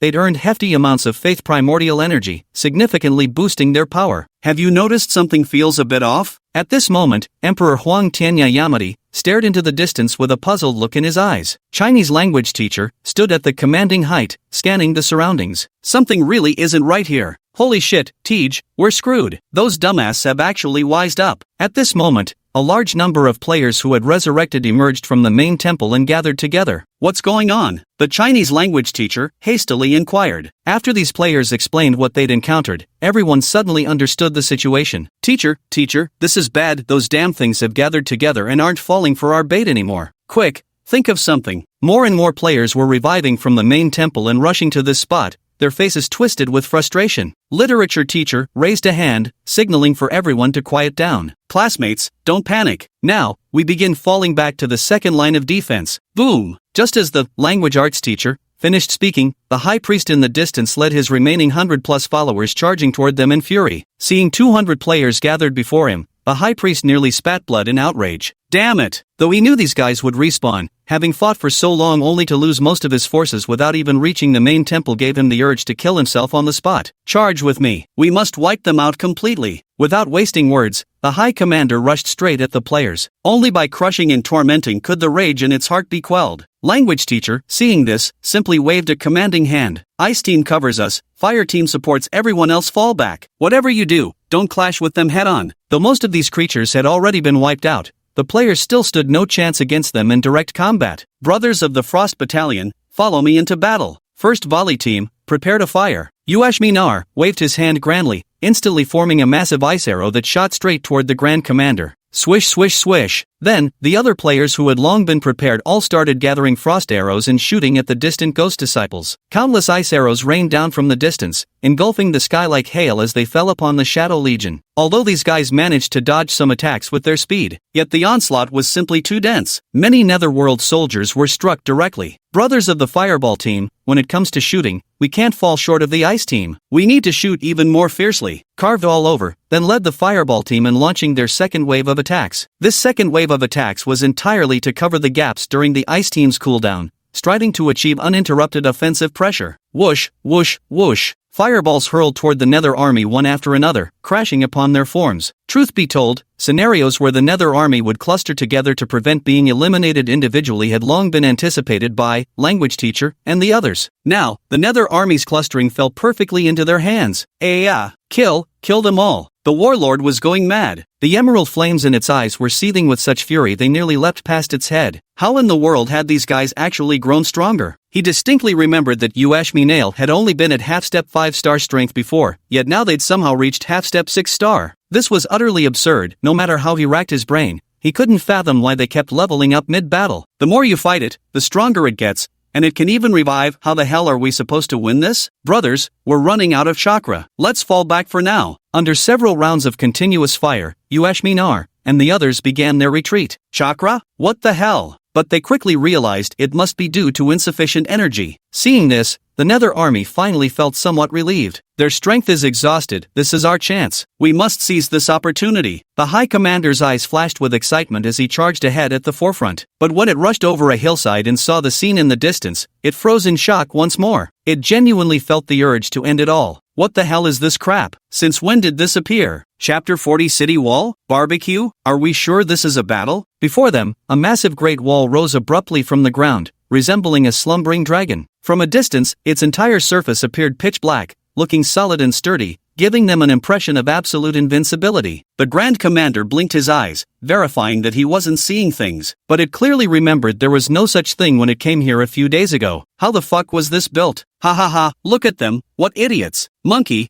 come chase your grandpa, catch your grandpa and he'll give you a hee. Brother Eagle, use those wings of yours to play them a tune of ambush from all sides. Seeing the bewildered looks on these spectral soldiers' faces, the players couldn't help but burst into laughter. Hold on, guys, don't celebrate too soon. They probably can't reach us up here, right? Goatba voiced their concern nervously. Little Mia, don't be scared. Big Brother will protect you. Just them? Those things couldn't climb up here even if their lives depended on it. Commander, what should we do now? A captain of the Nether Army stared at the commander beside him and asked with an uneasy expression. The commander looked at the 20-foot-high city walls, his face troubled. Could it be that we just give up like this? Try and see if you can breach the city walls. In the end, the leader came up with a solution that wasn't really a solution. Without tools, there was no way they could climb up, only brute force would do. They couldn't just stand there and do nothing. Boom, rumble. While the players were still discussing, the Grand Commander had already led the Nether Army to charge forward. Their plan was simple, they wanted to use their sheer strength to break through the city walls. Bang, bang, bang. A series of crashing sounds rang out, startling the players on top of the city wall. Holy shit, the wall isn't actually going to break from being battered by them, is it? Many players started to feel panicked. MC King stood atop the wall, sneering coldly at the group of thick-headed Netherrealm soldiers below. Crash? When I was playing Minecraft, these brats were probably still playing in the mud somewhere. As expected, though the city walls were shaking, they merely trembled slightly without showing the slightest sign of damage. Yet, these stubborn Netherworld soldiers crashed into them headfirst, staggering in disarray like a swarm of frenzied ants. However, the players were now facing a dilemma. After an intense battle, their inner energy reserves were nearly depleted. They could no longer cast any spells effectively, those they managed to barely conjure couldn't even inflict meaningful damage on the Underworld army. Brothers, lend me a hand. Fuck, I can't carry all this shit alone. Have something to eat first, replenish your energy, and then continue the fight. At that moment, a burst of shouting rang out. There stood the glutton, climbing the city wall with a plate of piping hot skewers in hand. The tantalizing aroma made a group of players drool uncontrollably. Holy shit, bro stomach, you really get us, don't you? Bro stomach, having you around is just pure bliss. Brother way, I want teppanyaki, medium well. The players immediately forgot about the Netherworld army, swarming forward to grab the food. Everyone stuffed their faces, grease dripping from their lips. It was delicious beyond words. The Netherworld army below? The Grand Commander? How did the scene suddenly change like this? The battlefield turned into a food street. A wave of fragrance wafted down from above, drifting into the nostrils of the Underworld army. Many soldiers couldn't help but swallow their saliva. Holy shit, this smells freaking amazing. Commander, what are they eating? It smells so good. Could it be some kind of miracle elixir? I don't think I've ever heard of such a magical pill before. Gulping hard, drooling uncontrollably. I don't know, but we mustn't let ourselves be tempted by them, or we'll fall into their trap. The Grand Commander swallowed hard and issued the order. Grand Commander, we could do it like this. Just then, another world soldier approached the Grand Commander's side and whispered. The President's eyes lit up with joy upon hearing this. Excellent, let's proceed accordingly. Now, Su Xiao was still locked in a fierce battle with the starry sky god. Taking a momentary glance into the distance, Su Xiao tried to see what was happening with the players, but detected no signs of movement whatsoever. The promotion of the starry sky god to divine master had placed immense pressure on him. Were it not for his ability to fight above his level, he would have surely faced defeat by now. As for the player, they seem to have completely forgotten about the battle. Brothers forever, 3 stars shine, for joys bring wealth, 5 champions lead, 6 smooth sailing, 7 clever tricks, 8 immortals longevity, 9 interlocked rings, everything comes together. Ha ha ha, you lost. Your turn to drink. A few guys even started playing drinking games to liven things up. Brothers, I wonder what's happening with Xiao Shen now. Should we go help him? Help? How? At that level of combat, we'd get instantly wiped out. Hey, we could bring him some barbecue and cheer him on from the sidelines. Shug, be serious. We're in the middle of a siege battle now. Yeah, siege battle it is. Come on brothers, let's have 2 more drinks. In truth, the players hadn't completely let their guard down either. The flesh of the Minotaur contains energy that can help them restore their mana. After a period of rest, their magical power had almost fully recovered. At this moment, pitter-patter, the Netherworld army below suddenly felt rain falling from the sky. What's going on? How did it suddenly start raining? And there's a weird smell. I looked up and saw a towering man standing by the wall, casually waving his little brother around. Aw, %% and asterisk at $. The shadow soldiers immediately flew into a rage and leaped to their feet. Carved all over, gazed down at the encircled shadow troops with smug satisfaction. Little trash, don't say we lack compassion. Out of humanitarian concern, we'll give you some water to drink. Pissing 3 zhang against the wind, yet joy still eludes me. Brother Eagle even recited a couple of poetic lines. He wanted to test whether the pea that had worked wonders against the scarecrow last time would have any effect on these creatures,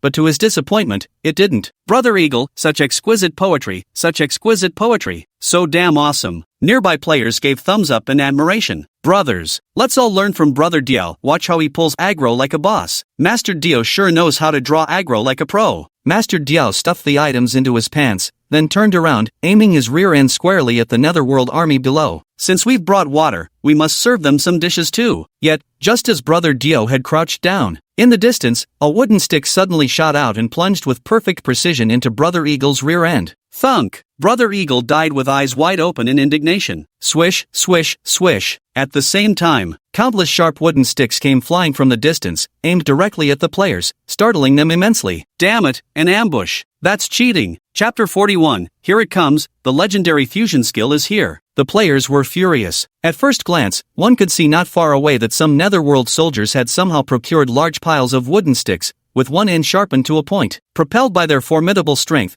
these sticks became weapon-like projectiles akin to arrows, compensating for their previous deficiencies. Boom, boom, boom. The players, now well-fed and replenished with stamina and energy, launched another round of attacks. However, this time the Nether army was well prepared, and the hit rates of frost arrows and fireballs were terrifyingly low. Classmates, don't waste your efforts. Chinese teacher, seeing this, stopped the players' assault. This would only be a pointless waste of energy. If those guys came up with other methods, they wouldn't be able to counter them. Teacher, what should we do now? Are we just going to take hits helplessly? Teacher, this can't go on. What if they trap us here? Without food, won't we end up starving to death? Damn, these dog's-head game designers made the game way too realistic. Now this hunger system is just a huge pain in the ass. Players cursed and complained, laying all the blame on those incompetent game designers. Chinese teacher pondered for a moment but couldn't come up with a better solution for now. They hadn't anticipated that these netherworld soldiers would prove so cunning. The players were unaware that among the devotees, the netherworld soldiers belonged to an advanced race. Neither their personal strength nor their intelligence was to be underestimated. Now I can fight back and forth with players only because the starry sky deity is too weak and hasn't fully unleashed their potential. Ah!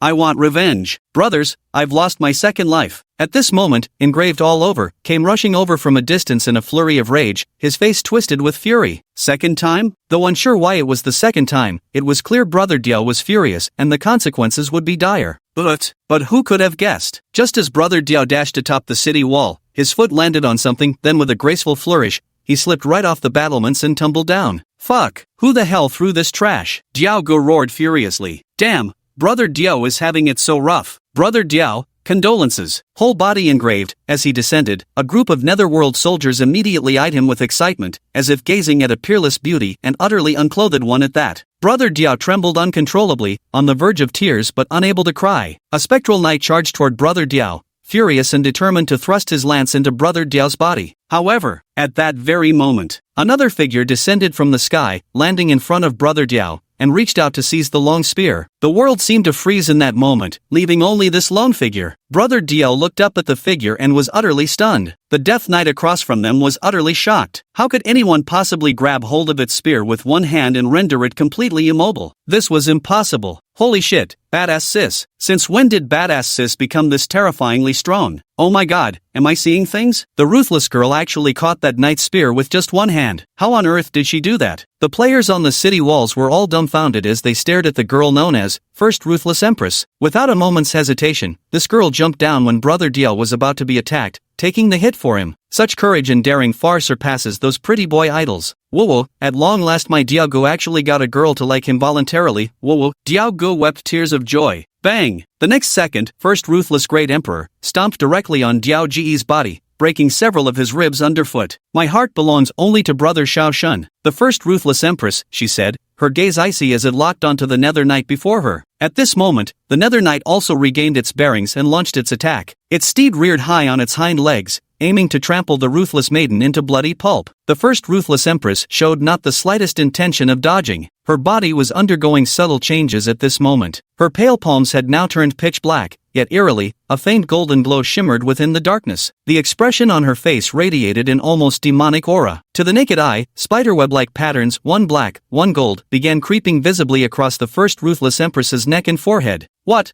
kind of ability is this? Where did this tough girl learn her skills from? These moves look so wicked and domineering. The players above were all stunned speechless at this moment. Boom! At this moment, the Dark Knight's feet had already landed. Boom! The Ruthless Great Empress, the girl's fist, covered in frost, formed an ice-clad fist as she threw a straightforward punch that collided with the iron hooves. Under the collision of tremendous forces, the First Ruthless Empress, girl staggered back several steps. That Nether Knight also retreated several steps, but worse still, its undead warhorse's legs were shattered by the first ruthless empress, girl. Hiss. A collective gasp echoed through the crowd. At this moment, whether it was the players on the city walls or the Netherworld army not far away, all stood with their mouths agape. The girl known as Top Ruthless Empress was merely level 5, yet this Netherworld knight stood at level 7. But clearly, the Top Ruthless Empress girl possessed even more formidable strength. How the hell did they do that? Little did they know, this immense power was unleashed after Empress the Ruthless, affectionately known as the Eternal Goddess, merged her undying fiend physique with the Frost G technique,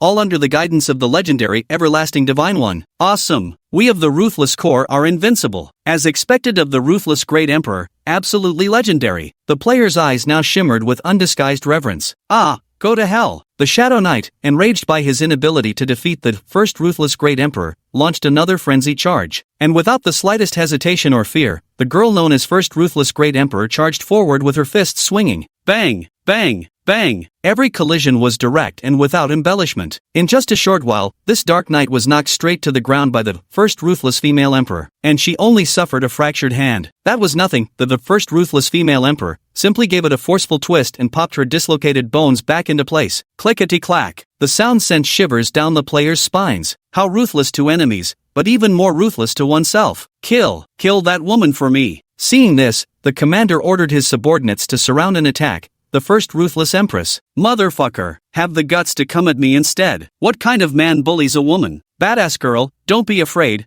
I'll protect you. Brother Diao slapped his chest and rushed in front of the tough girl, only to get stabbed to death instantly by a spear. Faced with the siege of several Nether Knights and skeleton warriors, the girl known as Number 1 Ruthless Great Emperor charged forward without hesitation. Swish! At this very moment, in the sky, an ice arrow blazing with firelight came streaking down, appearing prematurely before the ruthless girl and striking a Shadow Knight with explosive force. Chapter 42, One Sword Style, Ice Fire Dual Realm, Frost Flame Fist. That's right, this is an ice arrow shimmering with fiery light. Pale blue with fiery red runes dancing across its surface, the ice arrow presented a breathtaking spectacle. Bang! The arrow struck a Shadow Knight, exploding instantly upon impact. First, a layer of flames formed, completely enveloping the Nether Knight, then a layer of ice formed, encasing the flames within. After the ice layer covered the flames, the fire did not extinguish. Instead, it seemed to be compressed by some oppressive force, growing even more ferocious. FSSSHHH. Everyone could see that beneath the ice-covered body of this spectral knight, wisps of black smoke were emanating, clearly the aftermath of being scorched by flames. And the Dark Knight let out a howling cry from his mouth. Damn girl, you're too fast, I couldn't even catch up. The Eternal God stood atop the city walls, hands clasped behind his back, exuding an air of supreme arrogance. Such insignificant underworld thieves dare to invade our divine celestial dynasty? Watch how I annihilate you all with just one hand. Forever immortal, exuded an aura of supreme mastery, resembling a grandmaster who had secluded himself for cultivation for centuries before emerging to save the masses. Swish! At that moment, a sharp wooden stick came shooting toward him from the distance. Everlasting God narrowed his eyes intently. With a mere flick of his wrist, he instantly condensed the ice fire arrow from before and launched it straight at the wooden stick. This time, the spectators finally saw it clearly. This ice fire arrow was far more formidable in both speed and power compared to the previous frost arrows. The key point? It looked damn cool. Boom! The wooden stick was instantly blown to splinters, yet the frostfire arrow continued its trajectory, piercing straight through the throwing skeleton. Bang! The flames erupted first, followed by layers of ice that completely encased the skeleton, dealing massive damage. Is that all? Is that all? Under my dual extremes of ice and fire, you're all trash. The Eternal God chuckled lightly. If not now, then when to show off? The players were absolutely hyped. Hot and cold extremes. Damn, I'm absolutely stunned. Brother Shin truly lives up to being the king of grand wellness, conjuring up this hot and cold extremes experience. When are you gonna hit us with that electric dragon drill? Brother Shin, teach us quickly. I can't wait to become your disciple. Damn fucking impressive. Many players' eyes gleamed with envy and jealousy, which delighted, Forever the God, immensely. You can teach me, but you'll have to pay. The Eternal God flashed a knowing anti-smile. The underworld troops below were utterly dumbfounded. When the hell did these guys develop such divine skills? Fire and ice fused together? Am I fucking dreaming here? Even the Supreme Commander's mind was short-circuiting at this point. These believers of the Celestial Divine Dynasty were completely off the charts. What else? I want to learn. Peerless Ruthless Empress, the girl glanced faintly at the Eternal Legend, standing atop the city wall. Just now, she had mobilized the power of her undying demon body combined with frigid chi to achieve such strength. If this method of blending ice and fire attributes could be extended to envelop the fist as an attack,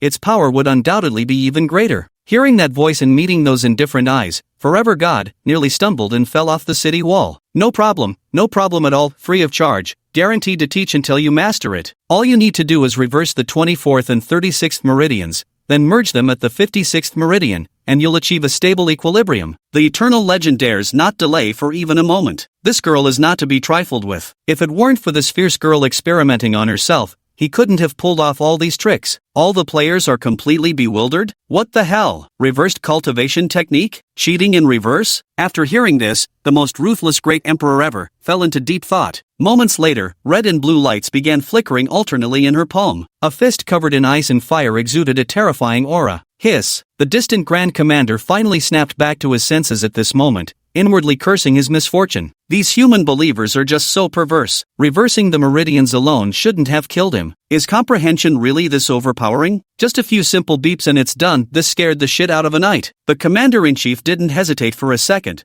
ready to issue the attack order. Yet, right at this moment, another figure descended from the sky, landing on the ground and kicking up clouds of dust. As the dust settled, a man could be seen kneeling on one knee, a massive blade resting on his right shoulder. His left hand pressed against the earth, his head bowed as he stared at the soil beneath him, like a man isolated from the world. Bankai, Zanpakuto, First Moon Slash, Mai, Ichigo Kurosaki. The players and the Shadow Knight frowned at this sudden intruder. Damn it, who the hell is this guy? What a badass entrance pose, just another show-off. And you're calling yourself Ichigo Kurosaki? Why don't you go full Naruto then? Holy shit, isn't that Brother Dao? When One Knife 999 raised his head, the players finally recognized him. Brother Knife, weren't you playing as Kai? How did you turn into Kurosaki Ichigo? Brother Knife is such a player, loving whoever he sees. One Knife 999 glanced at the players, smiled faintly, and turned his gaze toward the commander of the underworld army. I'll cut you down with one slash. Having said that, he beckoned the commander with a curl of his finger. Beside them, the first ruthless great empress, girl silently glanced at him. He's mine. You've got it wrong. I said it's the misshapen trash next to him that deserves to be cut down in one strike. One strike 999, cast a wary glance at the ruthless girl. Anyone who witnessed that girl's terrifying ferocity would probably think twice about provoking her. Even the toughest man would go soft when faced with a ruthless woman. The Grand Commander of the Netherworld Army was enraged. The flames in his eyes shot straight above his head. That piece of trash who used to run at the sight of him now dared to claim he could slice him down with one slash. A scholar prefers death to humiliation. Huff! A sinister knight, without waiting for the commander's orders, charged straight toward 1/999. Well struck! One Sword 999 saw this and sneered coldly, advancing instead of retreating. Cyclone Slash. With a cold snort, he swung his great blade, launching a Cyclone Slash toward the Shadow Knight. The Shadow Knight, already prepared, dodged it effortlessly. At the right moment, he raised his spear and thrust it towards 1/999. 1/999 didn't dodge at all. Instead, he raised his greatsword and chose to meet the attack head-on.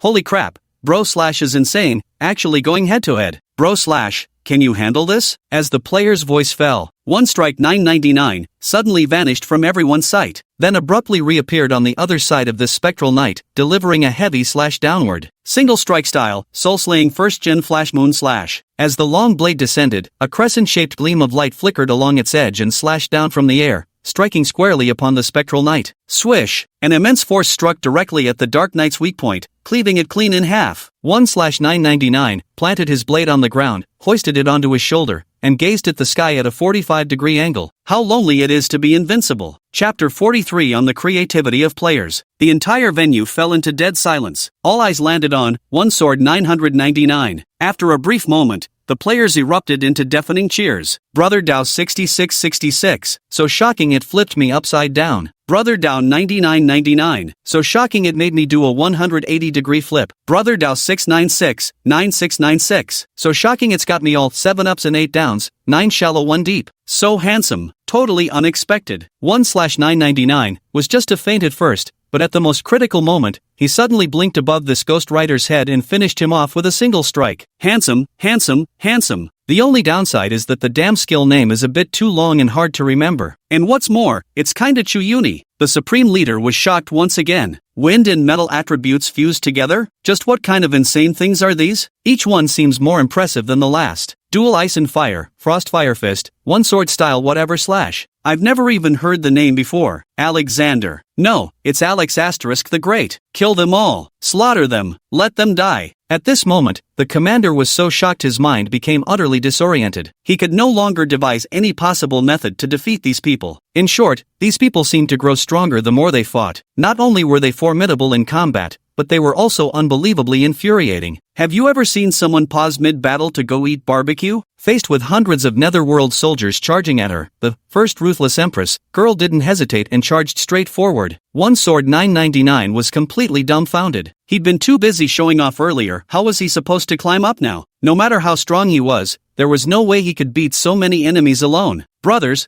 give me a hand. Instant Kill 999 glanced at the players on the city wall, but he discovered these guys were now all sitting cross-legged with their eyes closed, seeming to be contemplating something profound. Instant Kill 999 was about to cry. What goes around comes around. Tough girl, here I come. With a loud roar, he charged toward the enemy camp without hesitation. A few minutes later, first ruthless female emperor, little sister and One Sword 999 arrived again from the main god's temple and regrouped with everyone. They had previously tested their fusion technique, but now that it was verified, they couldn't act recklessly. We must teach this merging technique to everyone, so we can join forces and annihilate the enemy forces. I've got it. 10 minutes later, a player rose to his feet with blood trickling from his mouth and nostrils, stumbling toward the city wall. These were the signs of reversed meridians and chi deviation. Ah, I've grasped it too. At that moment, Emperor Huang Tianyamiadi suddenly stood up. He raised his right hand. In that instant, bronze-colored armor plates converged to form a drill bit. Yes, precisely a drill bit. Under the control of Huang Tianyamiadi, the drill bit began to spin rapidly, covering his entire arm. Damn,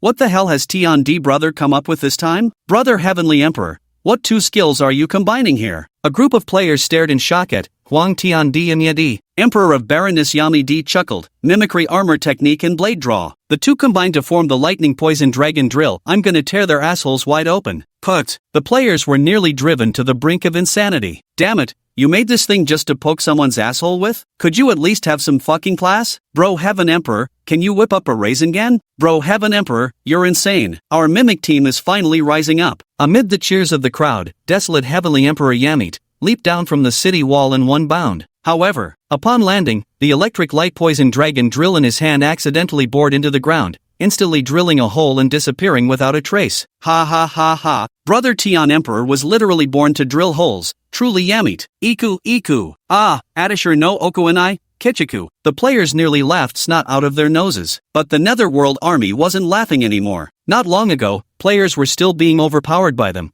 But now each one seems to have transformed into a god of war. Where three were previously needed to handle one, now they could fight them one-on-one. Moreover, in most cases, they were overwhelming the Nether army. Whoosh whoosh whoosh. Fire and ice, two extremes in one. An ice arrow struck a skeleton warrior, exploding upon impact and freezing the creature solid, reducing its speed to a crawl. Just as the player was about to finish it off, a figure suddenly darted forward from the side. One sword style, Zanpakuto, first generation, flash, moon slash. With a single strike, he hit the skeleton's weak point and took its life. No need to thank me, my name is Lei Feng. After stealing the skeleton's faith essence, the player rushed off to another location. Damn it, stealing my kill. From behind came the sound of furious curses. Immersive translate. Boom. Now, on the battlefield, the first tyrannical empress was engaged in fierce combat with the Supreme Commander. The Supreme Commander was a level 9 entity. However, the first ruthless Great Emperor had only just advanced to level 6. After the mutual strike, the Grand Commander took 2 slight steps back, while the number 1 ruthless girl was sent flying backward. Though empowered by the Frost Flame Fist and combined with her undying demon god physique, the number 1 ruthless empress girl could even kill a ghost with a single punch. Yet, facing the Grand Commander, she still fell somewhat short. I don't know where you found the courage to challenge me alone, but I know your fate can only be death. The Supreme Leader snarled viciously. Then he charged once more toward the peerless Tyrant Empress girl. Faced with the Supreme Leader's onslaught, the peerless Tyrant Empress girl didn't retreat. Instead, her eyes blazed with fighting spirit. My immortal divine demon body hasn't broken through the first layer yet. If I could break through it, I should be able to defeat it. Now, there's only one way left to do this. The ruthless Great Emperor fierce glint flashed in the young woman's eyes. She slowly raised her hands. The naked eye could discern how its pitch-black palm was gradually transforming into a pale golden hue. The golden color spread increasingly, growing more vibrant until it completely dyed the entire arm gold. Meanwhile, the originally golden parts of its body were steadily turning pitch black. In short, the gold and black had switched places. The leader wasn't quite sure what the first ruthless empress girl before him intended to do, yet he sensed impending danger washing over him. Boom! At this very moment, first ruthless great emperor, on the girl's arm, a blood vessel exploded, forming a mist of blood that sprayed out. This blood vessel seemed to trigger a chain reaction. Pop, pops, pops. A series of explosions sounded from other parts of first ruthless great emperor, girl's body. She soon became drenched in blood. The aura of the peerless ruthless empress surged dramatically, increasing by more than double in an instant. Chapter 44, 9 Nether Flames, Netherworld Power. Sensing the overwhelming aura radiating from the peerless ruthless empress,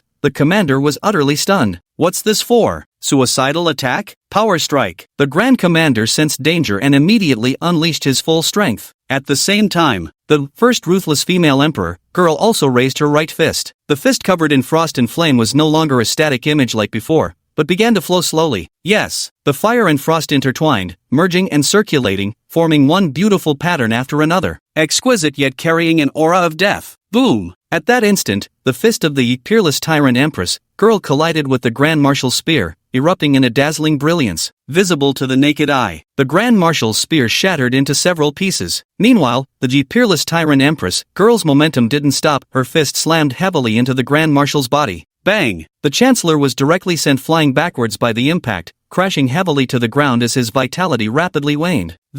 At this moment, both the nearby players and the underworld army were stunned. Even because of this shocking scene, they stopped the battle at hand to look over. The commander of the Netherworld army was just taken down by the ruthless girl? Holy shit, this girl is absolutely badass. Damn, who would have thought the fiercest, craziest one among us would actually be a girl? Angry, trembling, and cold. When will men ever stand up again? Whoa, this skill is insane, though it drains health like crazy. Countless shocked gazes fell upon the first ruthless female emperor, Maiden. However, the first ruthless female emperor, Maiden herself, didn't feel particularly well either, because this devastating strike just now was achieved by forcibly exchanging the operation technique of her immortal demon body, but the side effects were also extremely severe. In short, the divine body of the undying divine demon physique cultivated techniques along one meridian path, while the demonic body operated techniques along another pathway. Originally, these two paths had nothing to do with each other. The first ruthless empress, this girl, forcibly swapped the two energy channels. After the swap, one can achieve an explosive improvement, but the meridians couldn't withstand it and were practically half ruined. Moreover, the first ruthless empress girl had already reached her limit just by reversing one of the channels. This is also where the might of the undying divine demon body lies. The undying divine demon body is an incredibly powerful body refining technique. Once cultivated, it can significantly enhance the strength of one's flesh, meridians, and bones. Otherwise, ordinary people would never be able to withstand the practice of meridian reversal. At this moment, the player's ability to resurrect after death provides them with excellent experimental conditions. If it were ordinary believers, who the hell would dare to try so recklessly? The ruthless first empress, girl, caught her breath momentarily before charging at the Grand Commander once more. Seeing this,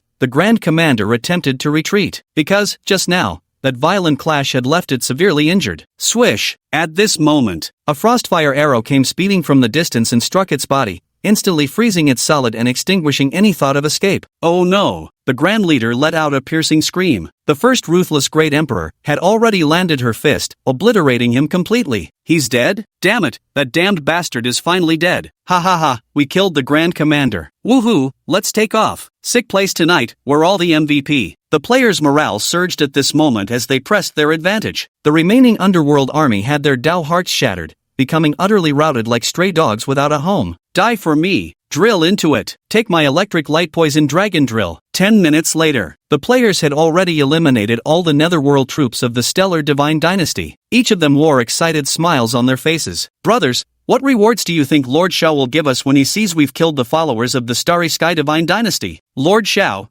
holy shit. The players suddenly remembered Su Shao was still fighting the Starry Sky deity. After these days of battle, they had gained some understanding about realms, levels. Fighting across just one small realm, 7th level versus 8th level, was already this difficult. One could imagine how challenging it must be for Su Shao to fight across major realms. Let's go, brothers, hurry to support Shao Shun. Immersive translate. Now, deep within a certain dense forest, Su Shao narrowly dodged a fierce attack from the star god, a trace of blood unconsciously leaking from the corner of his mouth. The gap between a god's disciple and a god's master remains vast. Despite exhausting all his techniques, Su Shao ultimately couldn't overcome the star god. The starry sky deity was even more astonished. As a revered divine master, he had actually fought for so long without being able to subdue Su Shao, and had even suffered several losses at Su Xiao's hands. This was nothing short of a humiliation. River Styx. Seizing the advantage, the starry sky deity unleashed his most formidable strike. Seeing this, Su Xiao steeled himself and unleashed the divine body of the undying demigod. In an instant, his entire body was enveloped in golden light, as divine power surged and concentrated rapidly into his hands. 9 Netherworld Calamity Prison Flame. Earth Fire. A series of intricate hand seals swiftly shifted through Su Xiao's fingers. Su Xiao's expression turned solemn and grave, as a formidable ripple of energy spread outward from his entire body. Whoosh! At that very moment, Su Xiao spread his arms wide and let out a fierce roar. He immediately dropped to one knee and slammed a heavy punch into the ground, sending a wisp of dark red energy surging underground. With Su Xiao at its center, the earth began to fracture violently. Clusters of dark red flames erupted from the ruptured ground, surging forward to meet the oncoming Styx. How fortunate! Su Xiao barely managed to successfully execute Netherworld Calamity Prison Flame Earthfire, this time, an improvement over all previous attempts. Whoosh! Crackle! Clusters of deep crimson flames collided with the river of the underworld, producing sizzling whooshing sounds. The onrushing river of the damned was abruptly halted before reaching Su Xiao. The two sides reached a stalemate. A trace of astonishment surfaced on the star god's face, which had been brimming with confidence moments ago. What divine technique is this? The ultimate secret technique of a divine master actually ended in a draw against a mere divine disciple's technique. This meant he had lost. Su Xiao's face twisted into a savage expression, veins bulging as he glared coldly ahead without uttering a word. As he channeled more power, waves of dark crimson flames began surging forth relentlessly. The Nether Force. At this moment, Starry Sky God directly activated the sliver of Nether Force hidden within his body. Instantly, his aura surged explosively. The deadlocked river of the underworld overwhelmingly swallowed Su Xiao's 9 Nether Hellfire. Boom! At that very moment, it exploded. Su Xiao was sent flying backward, and the Starry Sky God also stumbled back, spitting out a mouthful of blood. It's a pity his 9 Cataclysmic Hellfire Earthfire wasn't quite mastered yet. Otherwise, with his immortal divine demon physique combined with this third-grade divine skill, he might have truly been able to defeat the Starry Sky God. You actually possess such divine skills? Pity that I have berserk blood pills. In the end, you're no match for me. Ha ha ha. The Starry Sky Sovereign laughed wildly without restraint. Swish, swish. Suddenly, numerous sonic booms pierced through the air in the distance. The players arrived at the battlefield at this very moment. Chapter 45, Official Cheats Are the Deadliest. The sudden appearance of the players made both Su Xiao and the Starry Sky God freeze simultaneously. Holy shit, Xiao God is actually spitting blood. I don't know why, but seeing Xiaoshan spit blood just broke my heart. Damn, good thing we arrived in time. Any later and Xiaoshan might have kicked the bucket. I can almost picture Xiaoshan's tragic death. If he dies, I don't want to live either. A chorus of wailing erupted from the players, with some even wiping away tears, their faces contorted as if mourning their parents' deaths. Shu, stop crying now. Show some respect for Brother Xiao. Primordial Emperor Yumiadi immediately silenced the crowd. Su Xiao, for fuck's sake, I'm not dead yet, and you're already mourning me. However, Su Xiao was quite pleased to see these players arrive, but the Starry Sky deity beside him was utterly bewildered. If the players have all come, then where are his own believers? Could they have fled back to the Starry Sky Divine Court? Impossible. How dare believers abandon their lord and flee on their own unless they no longer wish to live? How did you appear here? Where are my believers? Shinkong couldn't help but ask.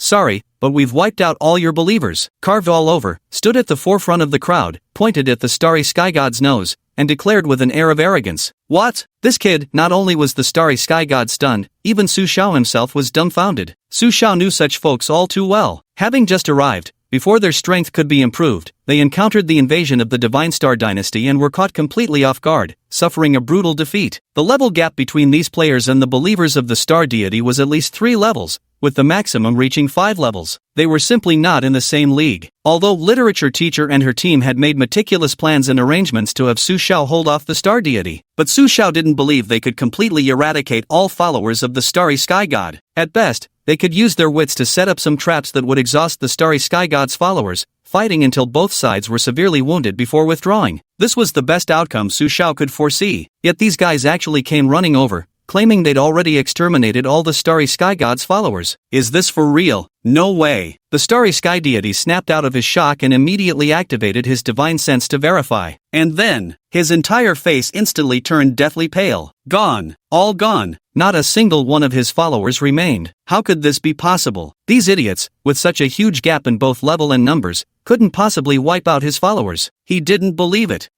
He didn't want to believe it. He had invested so much effort, cultivated so many devout followers, only to have them all wiped out in a single battle. Put. The starry sky deity's state of mind was damaged, and a mouthful of blood gushed directly from their mouth. Now Su Xiao finally reacted too. Just by looking at these players' levels, he practically understood they'd actually collectively risen by 1 to 2 levels. How did you all manage this? Su Xiao asked, both shocked and delighted. Brother Xiao, of course. A group of players were vying to show off. Alright, enough nonsense, let me do the talking. Big Shot Dia waved his hand grandly, dipped his head slightly before throwing it back with a flourish, and smoothed down his hairstyle. Star God? What kind of trash is that? Aren't his followers just piles of shit? I could flatten them with a single stomp. As he spoke, all-carved body glanced at the distant Star God and provocatively beckoned him with a raised middle finger. You little punk, daring to hit our Xiaoshan? Tired of living, aren't you? Come here, I'll wipe you out with one hand. The moves, the aura, the stance. Dominant, mighty, overflowing with disdain and arrogance. The enraged Star Sovereign instantly flew into a frenzy. If I can't kill Su Xiao, I can't kill a small follower like you? Boom! He raised his hand and struck towards. His whole body is carved, divine power transforming into a giant hand pressing down on. His whole body is carved. At this moment, Brother Dio only felt as if Mount Tai was crashing down upon him. Fire and ice. Brother Dio struggled desperately to unleash his newfound divine skill in resistance. But before he could complete the technique, that enormous hand had already descended upon him, smashing him flat like a pancake. Bang! Dao Ji's gone. Nearby, Su Xiao couldn't even react in time to help. The players at the back retreated in panic, their eyes filled with terror. Damn, this is kinda scary. Holy shit, is the Divine Master's power really this terrifying? Absolutely terrifying, utterly terrifying. Damn, this is really something. Looks like I have no choice but to pull out my trump card. Now! The starry sky deity coldly scanned every person present, his gaze finally settling upon Su Xiao. You forced my hand. Today, even if it costs me my life, I swear I'll make you fall. You and your followers shall pay the price. The celestial general steeled his heart, and a dark red pill appeared in his palm. At the sight of this pill, Su Xiao's heart shuddered violently. Blood Fury Pill. It was actually the Blood Fury Pill, capable of unleashing the latent potential within the human body. This elixir is an extremely malicious concoction. Once consumed, it will cause severe side effects, at the very least resulting in a drop of 1/3 of one's cultivation level. However, it grants explosive power in a short period of time. Su Xiao had only just managed to fight the Starry Sky God to a stalemate earlier, and was even at a slight disadvantage. Now that the Starry Sky God has taken the Berserk Blood Pill, Su Xiao is surely no match for him. Hurry and leave. He took a Berserk Blood Pill, which forcibly enhances one's latent potential and can boost his power for a short time. None of us are a match for him now. Return to the main temple, by some time. Su Xiao roared at the crowd. The only way now is to stall the Starry Sky God. Once the Starry Sky God's power declines after procrastination, he won't stand a chance against him at all. Upon hearing this, the players were instantly shocked. Run? Do you really think you can escape? I'll squash you. He. The Starry Sky God once again condensed a massive hand that descended upon the players. He wouldn't be satisfied until he killed a few players. Damn, bloodburst pills? Those are the kind of cultivation novel pills that forcibly unlock potential but come with nasty side effects, right? Damn it, those goddamn developers actually came up with such shameless plotlines. Your sister. Official cheats are the most deadly. Are you freaking kidding me? You even have blood fury pills or some shit? I won't accept this. Many players, upon hearing Su Xiao's words, stepped back in unison. Only one person advanced instead of retreating, stepping forward with determined eyes. Miss, First Ruthless Great Emperor.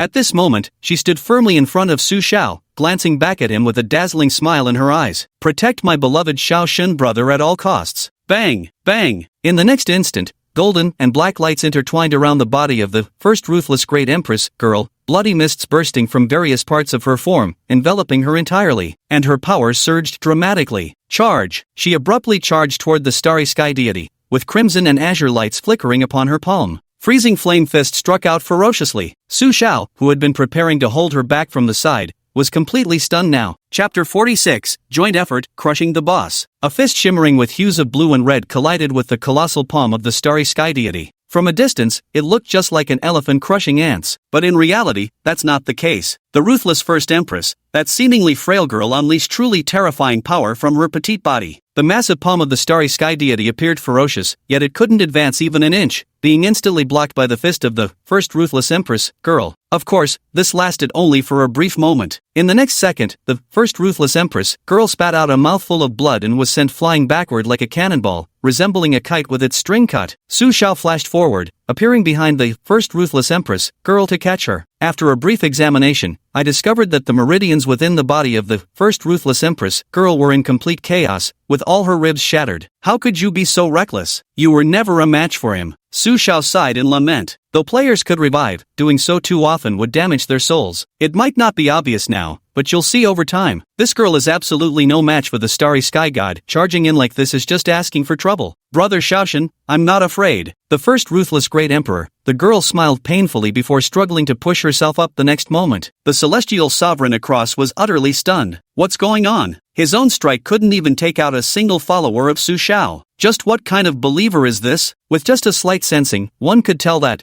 the first ruthless emperor was merely at the half-step 6-star level. Yet, a half-step 6-star believer blocked the attack from a 1-star divine master, who had taken the raging blood pill at that. Though this strike from the starry sky deity didn't use all his power, it still shouldn't have been something a half-step 6-star divine believer could withstand. And what was up with that ice-fire blazing fist technique the first ruthless emperor girl unleashed? Fire and ice, two completely opposite elements, fused together? Didn't this violate the laws of elemental incompatibility and the 5 phases mutual restraint? At this moment, the starry sky deity's mind was filled with countless question marks. Likewise, the same question plagued Su Xiao's thoughts. But he knew these players well. These guys were brimming with endless creativity. Even if someone had built Noah's Ark, he wouldn't have found it particularly surprising. When he examined the injuries inside the body of the first ruthless Empress girl earlier, he noticed her meridians were somewhat disrupted. At first, he thought it was caused by the star god's attack, but now it seemed that wasn't the case. Rather, they were deliberately disrupted. Moreover, the fusion of these two opposing attributes, ice and fire, utterly astonished Su Xiao. Bang! Bang! Bang! At this moment, the most ruthless Empress girl had now completely transformed into a blood-soaked figure. A look of pain flashed across her face as a torrent of blood erupted from her mouth. Meanwhile, the golden and jet-black hues on her body deepened their fusion. It felt as if the fusion had entered its second phase. Ice Flame Fist. Boom! The first ruthless Empress girl unleashed another punch before collapsing weakly to the ground. She forcibly disrupted the meridians of her divine and demonic forms even further, unleashing an even more formidable power, but at the cost of her life. This punch, unleashed at the price of her life,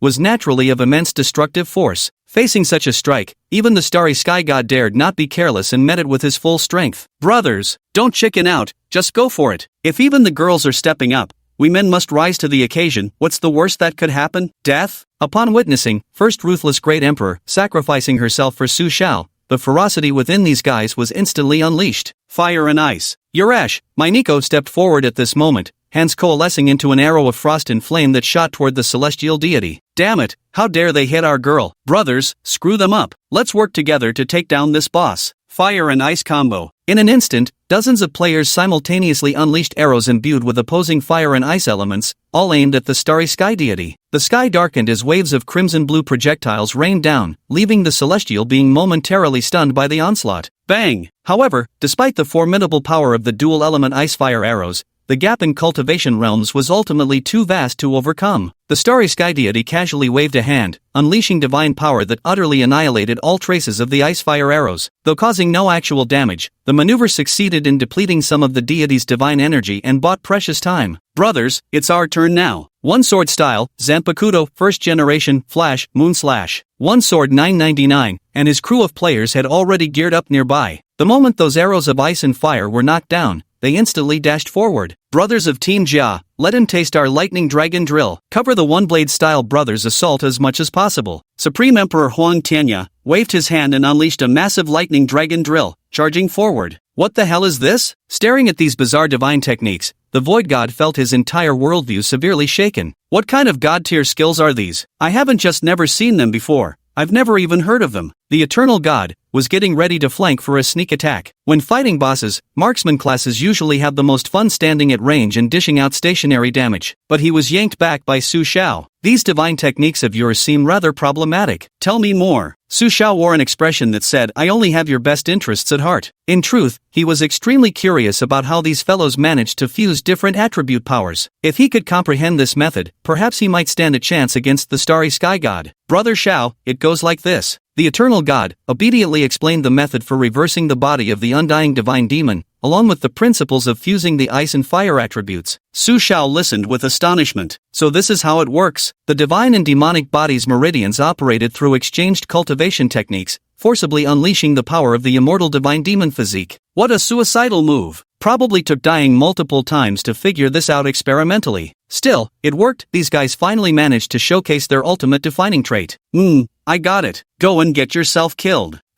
No, you go help them. Su Xia patted the eternal legend on the shoulder. The eternal legend rubbed his head, wondering if he had misheard. Brothers, I'm coming. The eternal legend charged forward. Meanwhile, Su Xia seized the moment to master these techniques. These techniques have already been tested by the players, so he didn't need to speculate further, just practice them until they became second nature. Sticks. The starry sky deity formed a hand seal, and a river of sticks descended from the heavens, engulfing the melee players. He never expected that a primordial deity at the divine master level would be pushed to such a state by a mere group of devotees. You should know that the river sticks skill consumes a tremendous amount of divine power. If his divine energy were to run out, how could he possibly deal with Su Shao? Taking a glance at the meditative Su Shao with closed eyes, the starry sky god then turned his gaze toward the distant figure gathering the dual elemental arrow of ice and fire aimed at him. With a wave of his hand, he prepared to unleash a divine technique to annihilate these players. Swish! At this very moment, Su Shao, who had been keeping his eyes closed all this time, suddenly opened them, a faint smile curling at the corners of his mouth. Done. Chapter 47. So what if it's the netherworld? I have the ultimate killing move. Su Xiao's ability to awaken the 9-colored divine mark naturally indicates his exceptional talent. Thus, assimilating the knowledge pioneered by other players becomes a remarkably effortless task for him. After all, the true challenge lies in creation, not mere comprehension. Boom! Now, a chilling gust of wind swept in from afar, heading straight for the players, unleashing the dual forces of ice and fire. The overwhelming power sent them scattering in panic, and those who were slow to react were quickly overtaken by the eerie wind. Damn it, bros, I can't outrun this. I'm heading to meet my maker. Jesus, here I come. Boom! But right at that moment, 3 enormous arrows of ice and fire, dual in nature, shot toward this eerie wind. Flames and ice erupted in tandem, completely neutralizing the sinister winds. The players looked up to see Su Shao standing proudly atop the mountain peak,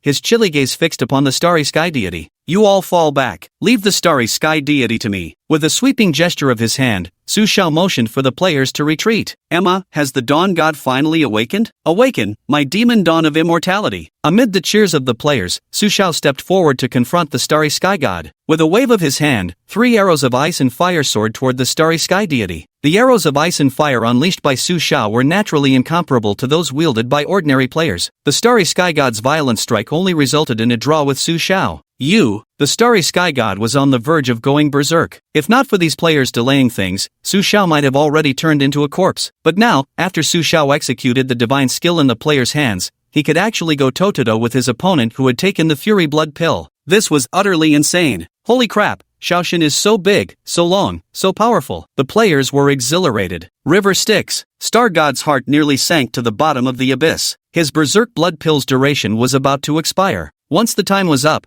he would have to leave immediately, or else Su Shao would trap him here. Where there's life, there's hope. A river of the underworld descended from the heavens, cascading toward Su Shao and locking onto him. The arrow of dual extremes, fire and ice. Su Shao once again condensed the arrow of dual extremes, fire and ice. In such a short time, this was the only fusion technique he could comprehend. However, he had managed to refine the arrow of dual extremes, fire and ice to some extent. 3 enormous arrows of ice and flame shot out from Su Xiao's position, fanning outward as they surged toward the river Styx. The river Styx clashed violently with the arrows of ice and flame, their opposing energies pouring forth in a torrent, locking both sides in a stalemate. Seeing this, the starry sky deity couldn't help but draw a sharp breath. With a sudden slap to his chest, he spat out a mouthful of blood. Break them, he roared. Under the enhancement of formidable power, the river Styx actually began to exert a suppressing force against Su Shao. Unhurried, Su Shao took a deep breath. Streaks of golden light emerged behind him while inky radiance simultaneously rose from below. Remarkably, the 2 colored lights gradually began to merge into one. Su Shui also learned how the girl known as the first ruthless great emperor exchanged certain meridian passages between her divine and demonic body cultivation techniques. Due to some subtle refinements he made, the circulation of both energies became much more stable, preventing the bloody explosions that would have erupted from every pore of his body. Merge! With a soft cry, the glow of the frostfire arrow dimmed as its opposing elements gradually merged into one. At last, it coalesced into an enormous, elongated, rigid, an immensely powerful entity. Boom! Like a thin membrane being punctured, the nether river tore apart as the colossal arrow shot toward the starry sky god, striking him directly. The starry sky god was sent hurtling backward from the impact,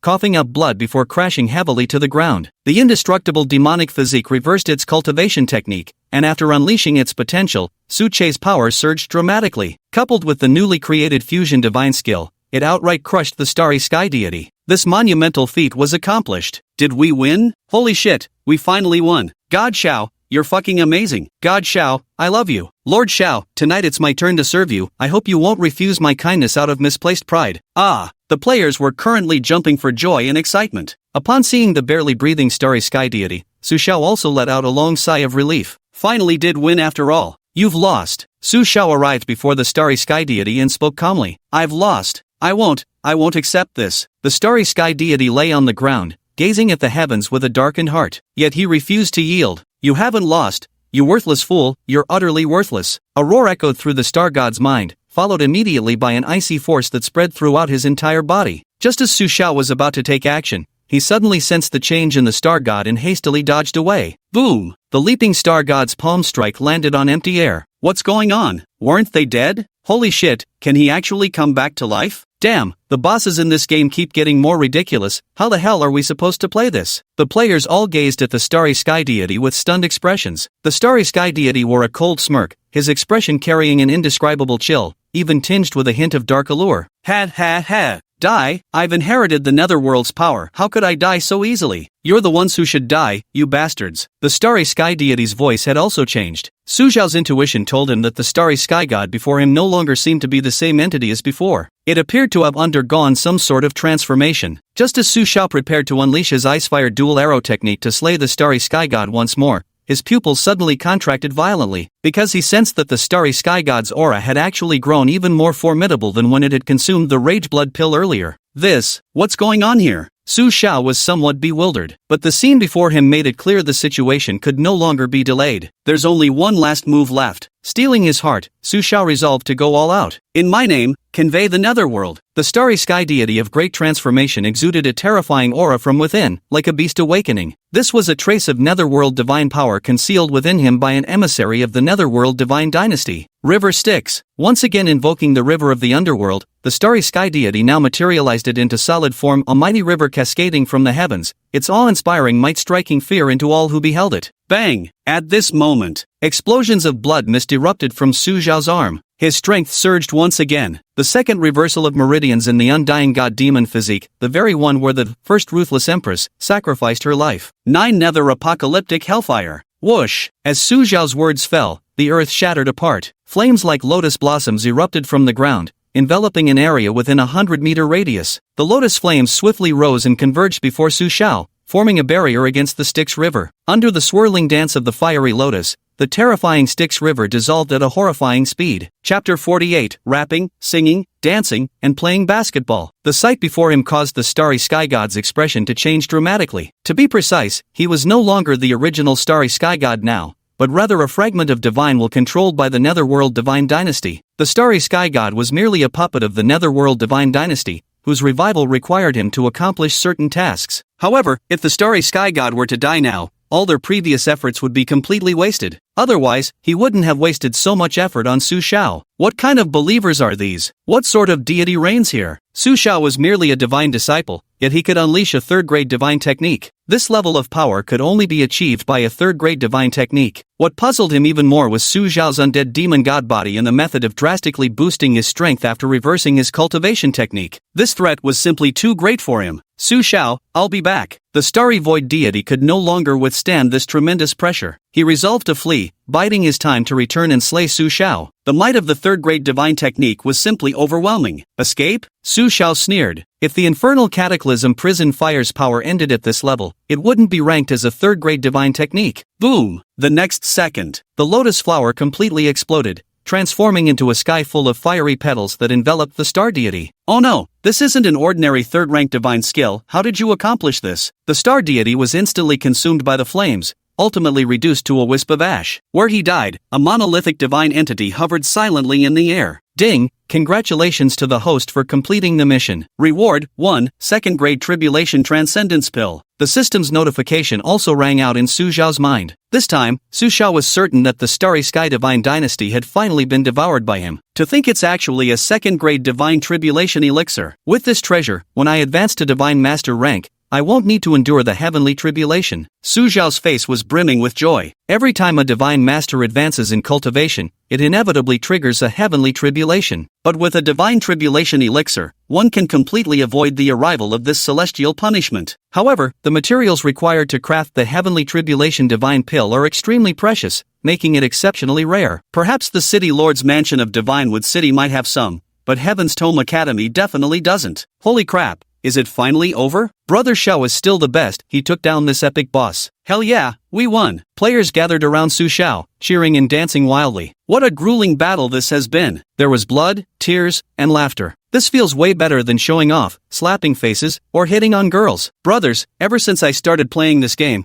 I feel like I'm back in the game again. I'll quit the game later and go 300 rounds with that chick. Woo woo. Xiao Shun, what kind of cultivation did you even do? In the end, we were the ones who took down the boss. So how are you going to reward us? Emperor of the Waste Siamid swaggered over to Su Xiao's side and casually patted him on the shoulder. Su Xiao, damn it, it's you again. Keep it safe. With a flick of his wrist, a blast of frost energy instantly froze Heavenly Emperor Huang solid. Ha, Xiaoshan, I totally saw this coming. What kind of pathetic seal is that? This time, Huang Tiandi effortlessly dodged the attack. Oh, is that so? Bang! At that moment, a frost arrow shot from behind Huang Tiandi, transforming into ice and freezing him into an icy mountain. Holy crap, reverse combo. Bro Xiao truly lives up to his name, even pulling off this insane maneuver. Sure, first came the great god, then came the heavens, with a backhand arrow that pierced the divine. Come on, let's record a video for Emperor Godbro as a keepsake. Amid the laughter and cheers of the players, Su Xiao stepped forward, reached out, and grasped the tricolored divine core in his hand. The divine nature of the supreme god is the condensed essence of primordial faith. Devouring and refining it is equivalent to consuming an ultimate cultivation elixir. Xiaoshun, what kind of celestial god's egg D is this? Let me try it too. Carved all over, rushed forward eagerly, his face brimming with curiosity. Su Xiao, what the hell kind of egg is this? Let's go back and rest up. Rewards will be distributed to you all later. Additionally, the Starry Sky Divine Dynasty likely possesses considerable resources. We'll rest for a few days before setting out to seize all valuable assets from them. Su Xiao issued this directive to the assembled players. Oh yeah, is it finally time to harvest the loot? I've been grinding non-stop in real life, damn near ready to puke. Hope I can score some decent gear soon. The players crowded excitedly around Su Xiao as they returned to the Heavenly Court Divine Dynasty. God Xiao, skip cultivation today. Tonight, let's have barbecue, hot pot, and a bonfire party. Let's invite our literature teacher to perform a dance for us. Support. Night fell. Bonfires were lit across the square of the Heavenly Court's Divine Dynasty. Brother Stomach, give me 2 skewers of kidneys. Brother Stomach, teppanyaki, a rare steak, please. Not far away, Big Eater was leading a team of players who had just learned cooking skills, working diligently. Holy shit, is this the world of miracles? Damn, I just got here on the first day and already wrecked the boss, had barbecue, hot pot, never seen gameplay like this. This game is downright decadent. And there are beauties doing live dance streams, this game is fucking awesome. The second batch of player devotees couldn't help but marvel. New brothers, there's a special fruit here unique to the miracle world, incredibly tasty with a chocolate flavor. To welcome you all, everyone gets one. Carving Brother led several veteran players in distributing fertilized minotaur eggs to the newcomers. Holy crap, it's even chocolate flavored. Damn, so plump and juicy, tastes really good. Thanks, Brother Diao. No problem, it's our celestial court's tradition that every newcomer gets one. Brother Carver chuckled lightly, concealing his profound mastery beneath humility. Next, I, Brother Carver, will perform an impromptu dance for everyone. I hope you'll show your support. Brother Carver stepped into the center of the bonfire gathering, holding a skull in his hand. Look at these noodles, so long and wide, just like this bowl, so big and round. You come here, eat, think food delicious, I happy. I can rap, sing, dance, and play basketball too. I say yes, you say G and I time A. Covered in tattoos while rapping, he used the power within him to rhythmically tap a skull in his hand, laughing so hard that everyone around doubled over with mirth. Badass girl, why do you call Brother Xiaoshan Brother Xiaoshan? A player approached the girl known as First Ruthless Great Emperor and asked. First Ruthless Great Emperor glanced at Su Xiao not far away, her eyes sparkling, because I once had a brother who looked almost exactly like Brother Xiaoshan. Sadly, he died from an electric shock while using the computer.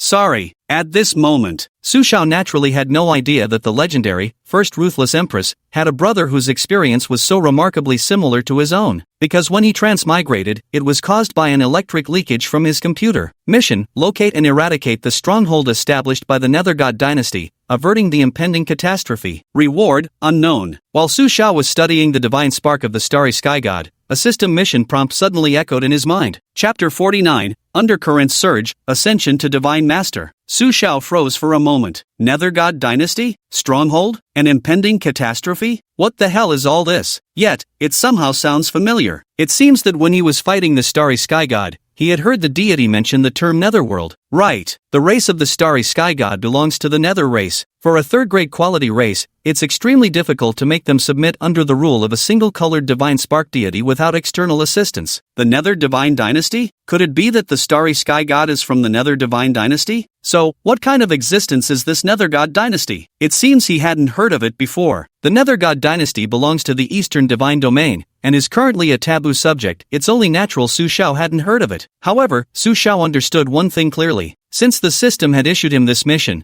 the Nether God Dynasty must be formidable indeed. Otherwise, the task would have been to prepare for battle and face the calamity, rather than avoid it. When resistance is impossible, avoidance is the best choice. Unfortunately, the system didn't tell Su Shao where that stronghold was located. He had to search for it himself. Ow, why do I feel so dizzy? My head hurts so much. The world is spinning. I feel like throwing up. I can't take it anymore. I think I'm about to meet my maker. At that moment, players who had been happily eating, drinking, and enjoying themselves just moments ago were now collapsing to the ground, clutching their heads in agony as they rolled about in torment. Su Shao understood immediately. The side effects were kicking in. This is a side effect caused by reviving too many times, resulting in damage to the soul. Lord Shao, what happened? Were we ambushed by unknown creatures? Carved all over, ran over to Su Shao and asked in agony. Su Shao shook her head. No, you've been revived too many times, causing soul damage. You need proper rest and recovery. If it's severe, your rank and cultivation level might even regress. In your case, your level is definitely going to drop. Su Shao looked at Brother Diao and replied, "This guy loves courting death the most, seems to have the highest resurrection count. Holy shit." Hearing this, Brother Diao immediately fainted, collapsing to the ground foaming at the mouth. After twitching twice, he showed no further reaction. Everyone log off now. Get some proper sleep before coming back online. Su Shao shook his head helplessly, placing his palm on Master Carver's body as he channeled divine energy to nourish their souls. After helping Brother Diao finish up, Su Shao moved on to the next task. No choice. If he didn't help them, they'd probably remain unconscious for many days. Under the starry sky's radiance, in the celestial quartz plaza where the bonfire's warmth still lingered, 200 players lay like corpses upon the ground. Only Su Shao remained, patiently restoring their souls alone. In the darkness, a faint sigh echoed, as if from the depths of hell, or perhaps from the very recesses of the soul. Divine King of the Northern Realm, everything I've lost, I will reclaim it all. This Eastern Divine Domain shall be turned into hell by my netherworld. Ha ha ha. The laughter gradually faded into the distance. A burst of emerald flames illuminated the darkness. Before them stood a grand hall. The hall was surrounded by crumbling walls and ruins. Only at the very center of the front stood a dilapidated throne, as if whispering tales of its former glory. At this moment, the dark glow enveloping the throne was gradually fading. Beneath the throne knelt hundreds of figures shrouded in black robes. No, these aren't people. They're skeletons, phantoms. Esteemed colleagues, regarding the grand revival plan of the Nether Dynasty, I hope everyone will address it with utmost seriousness. At this moment, a black-robed phantom at the foremost position rose and turned to gaze at the other specters behind. You've all performed admirably, but from what I've learned, a spark of primordial fire has just been extinguished in the border wastelands. Did something go wrong? The ghost stared at a figure below, its voice gradually turning icy. It's my fault, my lord. I was careless and caused this outcome. I'm willing to bear the corresponding punishment. The ghost abruptly fell to its knees and spoke in terror. Humph! With a cold snort, an invisible palm struck the ghost squarely in the chest. The ghost was instantly sent flying backward, its ghostly flames flickering unsteadily in its eyes. Take half of your strength, and within a month, resolve this matter, rekindle the spark. If you succeed, your power will be returned to you. If you fail, then you have no reason to exist. With that, the leader of the black-robed phantoms gradually faded from sight. Su Shao, you have slain the starry sky god, so now you shall take his place. I, Haimu, shall come to deal with you personally. This spectral entity called Haimu resolved himself utterly. If he couldn't kill Su Shao, his only fate would be death. The Frontier Wastelands. The Celestial Court's Divine Dynasty. The second floor of the Divine Hall. Su Shao sat cross-legged, suspending the starry sky god's divine core before him. As Su Shao activated his cultivation technique, a strand of energy from the starry sky god's divine essence flowed into his body, nourishing his own divine core. With the passage of time, the starry sky god's divine essence gradually diminished until it ultimately vanished without a trace. Su Shao's divine core, having absorbed sufficient faith essence, began undergoing a metamorphosis. Radiant divine lights burst forth in succession from the divine core within his mind. Heaven cast down extraordinary colors, golden lotuses surged from the earth, mystical phenomena unfolded in profusion. Swish! A certain moment. The main divine hall where Su Shao resided suddenly trembled violently, as a divine radiance surged upwards, piercing straight through the heavens. The surrounding elemental forces converged completely, forming a storm that swirled around the main temple. Crack! Su Shao's divine spark began to fracture and reform, giving birth to a brand new divine spark with richer texture in his mind. Radiant and dazzling, it overflowed with an aura of mystery. After absorbing vast heavenly and earthly energies, this divine spark gradually stabilized. Su Shao opened his eyes, divine light flickering within them like lightning, while traces of an expansive aura emanated from his body. At this moment, dense dark clouds gathered heavily across the sky. The fierce winds howled like coiling dragons, enveloping the heavenly court as if an apocalyptic doom. Su Shao knew this was the arrival of his divine tribulation, so he quickly swallowed that second-grade tribulation transcendence pill. The pill transformed into a warming current that flowed into Su Shao's abdomen, ultimately coalescing into a strand of profound chi that enveloped his divine core. In that fleeting moment, the dark clouds in the sky dissipated, the fierce wind ceased, and everything returned to calm. Between heaven and earth, sunlight bathed the land, a gentle breeze blew, presenting a scene of serene tranquility. Ding! Congratulations, host, on advancing to the Divine Master realm. The system's notification rang out in his mind. Su Xia took a deep breath and walked toward the outside. Upon attaining the rank of Divine Master, he gained the ability to implement subtle modifications to the Celestial Court's Divine Dynasty. A Divine Dynasty nurtures the gods, so it must be built even stronger, only then will the nurturing prove more effective. By the name of my demonic descent, the undying dawn, dispel all impurities and enlighten all things. Su Shao stood before the main divine hall, slowly closing his eyes and spreading his arms. A wisp of vast divine power radiated from his body, sweeping outward in all directions across the divine dynasty. Like a dutiful janitor, this divine energy swept away impurities wherever it passed. Threads of sacred essence infused into the wild grasses and blooming flowers. In an instant, the plants went wild with growth, and 100 flowers blossomed. Chapter 50, Journey to the Starry Divine Dynasty, Plundering Treasures. Once the main divine hall is established, any area enveloped in its aura effectively becomes part of the divine dynasty. The main god holds absolute authority over their divine dynasty. Each promotion allows the primordial deity to enact a transformation upon the divine dynasty. The changes wrought by divine masters are initially minor, but upon reaching higher realms of divine ascension and mastering elemental forces, they gain the power to reshape mountains, rivers, terrain, storms, and snow at will. Ding! You have bestowed enlightened transformations upon the divine dynasty. Daily faith essence harvested from followers increases by an additional 1 point. An extra point per follower daily means 200 additional points for 200 believers every single day. This is actually a very good deal. These idiots should be online by now. After a moment's contemplation, Su Shao walked toward the square. The clouds parted as the sun rose, bathing the land in gentle warmth. Ding-a-ling! The alarm clock rang. Brother Diao Zhangyu sprang up from bed and vigorously shook his head. Damn, that sleep was fucking amazing. He remembered logging off last night after passing out. Then exhaustion swept over him, and he collapsed onto the bed and fell into a deep sleep. He expected to feel utterly drained after grinding the game for so long, but surprisingly, just a few hours of sleep left him feeling completely refreshed. He turned on his computer and logged back in. Brothers, it's on fire, Divine World is blowing up. Holy crap, it hit trending overnight, the official forum is about to crash from the traffic. Brother Diao Zhangyu looked puzzled as he opened the official site, only to see something that nearly made him spit blood. The ultimate battle. Brother Diao charges ahead fearlessly, pulls aggro by pissing on enemies, and ultimately gets backstabbed with a glorious sacrifice. A true role model for our generation. The official forum's homepage featured a pinned post showing the video of Brother Diao taunting the Netherworld army from atop the city walls. Additionally, there were threads documenting the first ruthless empress battling the Netherworld commander to the death, as well as the tragic demise of the starry sky god. There was also footage of Su Shao unleashing the 9 infernal cataclysm flames. In short, all these fascinating posts were generating massive engagement. The official website traffic soared past 100 million views, nearly crashing the servers. Holy crap, you can actually play games like this? This is thrilling, exactly the kind of game I've been wanting to play. Ugh, why didn't I find out about this sooner? Buying accounts, 100k per account, with password included. Countless people below wanted an account, but all to no avail. There are even studios dedicated to hacking accounts for profit, yet no matter how hard they try, they can't break in. Some keen-sniffing major companies have even begun developing games modeled after World of Miracles. In summary, Miracle World is an absolute sensation. Brothers, the mighty eagle has arrived, now bow before me. Let me tell you, I'm just this fucking awesome, and I'm gonna get even more awesome. No bullshit, I can crush a boss with just one finger, no breaks needed. After boasting for ages,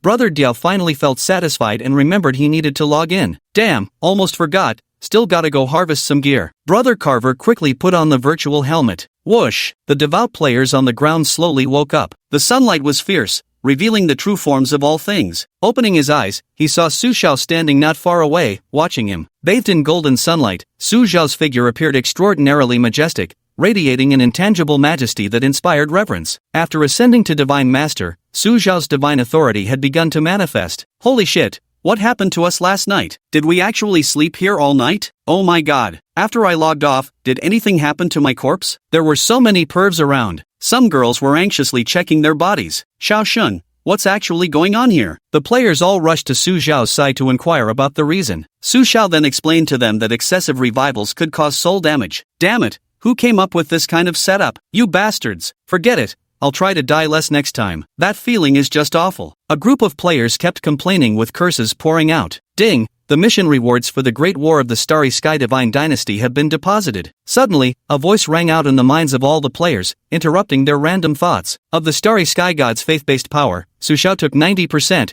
while the rest was distributed to these guys, just enough for their mission rewards. 100 faith coins, so satisfying. I struck it rich. Mission: travel to the Divine Star Dynasty to plunder resources and items, then submit them to the dynasty. Hidden mission: discover mysterious unknown locations or items. After appraisal confirms substantial value, receive additional rewards. Afterward, Su Xiao issued new missions to this group of players. After a moment of silence, the players erupted in waves of discussion. A hidden quest? There's actually a hidden quest? I love this kind of thing. Is this some sort of hidden job change quest? Su Xiao paid no attention to these people. After making some arrangements, he headed straight for the territory of the Starry Sky Divine Dynasty, ready to harvest resources. The most crucial task was to locate the stronghold of the Netherworld Divine Dynasty and obliterate it completely. The Starry Sky Divine Dynasty was not too far from the Celestial Court Divine Dynasty. It's roughly over 100 kilometers. But for players whose levels have risen significantly, it still took nearly half a day's journey, leaving everyone gasping for breath. Doesn't this world have any military vehicles? Walking is fucking exhausting. If we can't get a war chariot, how about at least getting a mount? If mounts are out of the question, couldn't we at least fly on swords? Faced with these questions from players, Su Xiao could only respond to each one in turn. This chariot indeed doesn't exist. Beast taming is feasible, but currently he lacks divine skills in that area. As for sword flight, that's still far off. So, it's better to just walk honestly.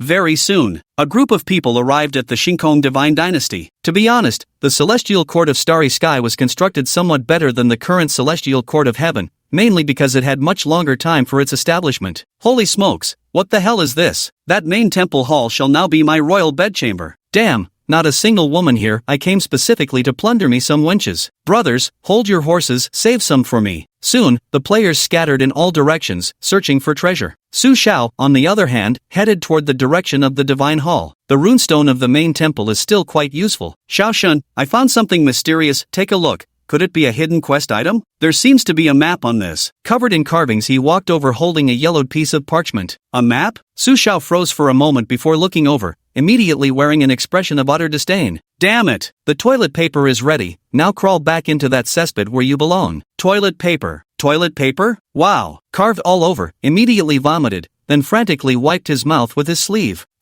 Why is this guy wiping his mouth? Chapter 51, The Eagle Hunts for Treasure, Smells Divine. Su Xiao gave, covered in eagles, a thoughtful glance, shook her head without saying anything more, and walked forward. Toilet paper? This damn thing is actually toilet paper? Fuck your ancestors. How dare you cheat me? I'll dig up your fucking grave. Full body carving, retched a few times beside them, then angrily turned back the way they'd come. Soon, Diao Ge returned to the place where he had found this toilet paper. This spot, already quite some distance from the heart of the Starry Sky Divine Dynasty, was a dilapidated cave. The reason, covered in carvings, had chosen this location was because his target was that hidden quest. To get hidden quest items, you definitely have to scour every nook and cranny. Isn't that how it's designed in other games? What? There's a skeleton in the cave. The old man fishing by the river is actually a hidden quest boss. Or perhaps give a copper coin to the little beggar by the roadside, and he'll hand you the hidden quest item. Crafted entirely from carvings, followed his own plan, first ruling out the central area of the Starry Sky Divine Dynasty. Because in such places, crowded and complicated, the hidden quest item would surely not appear. One must take an unconventional approach. He headed for the less populated areas, and sure enough, he found a cave. The crucial point is,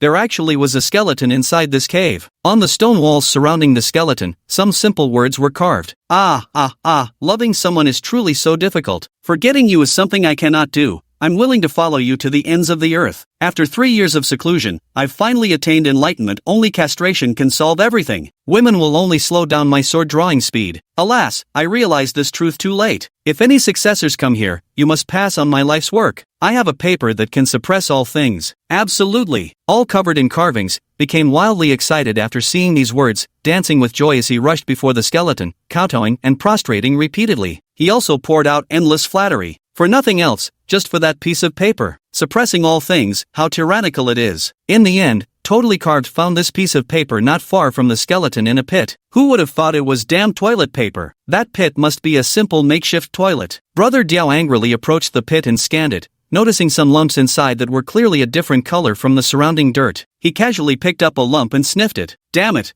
it really is shit. Brother Diao angrily threw the gadget in his hand at the skeleton, then rushed over and kicked it several times with savage force. To his surprise, he staggered underfoot and fell flat on his face. Damn it, today's just been cursed with bad luck. Full body carvings, picked himself up off the ground, fuming, and ran out of the cave. No way, if I don't use your fucking bones as weapons, I can't swallow this rage. Eagle had already gone far when he suddenly turned back, picked up a leg bone, and left in style. Immersive translate. At this moment, Su Xiao had already arrived at the temple of the Starry Sky Divine Dynasty. At this moment, due to the enhancement from the runestone, the temple of the Starry Sky Divine Dynasty remains under protection. Some players attempted to enter, but were blocked outside by the temple's defensive barrier. Fuck, Xiao Shun, what's going on? Why can't we get in? Seeing Su Xiao arrive, several players asked with indignant expressions. Didn't I tell you? The temple was built upon foundation stones inscribed with runes. For outsiders to enter, one must either skillfully disable the energy of these runic foundation stones or forcefully breach them through sheer power. But, before Su Xiao could finish speaking,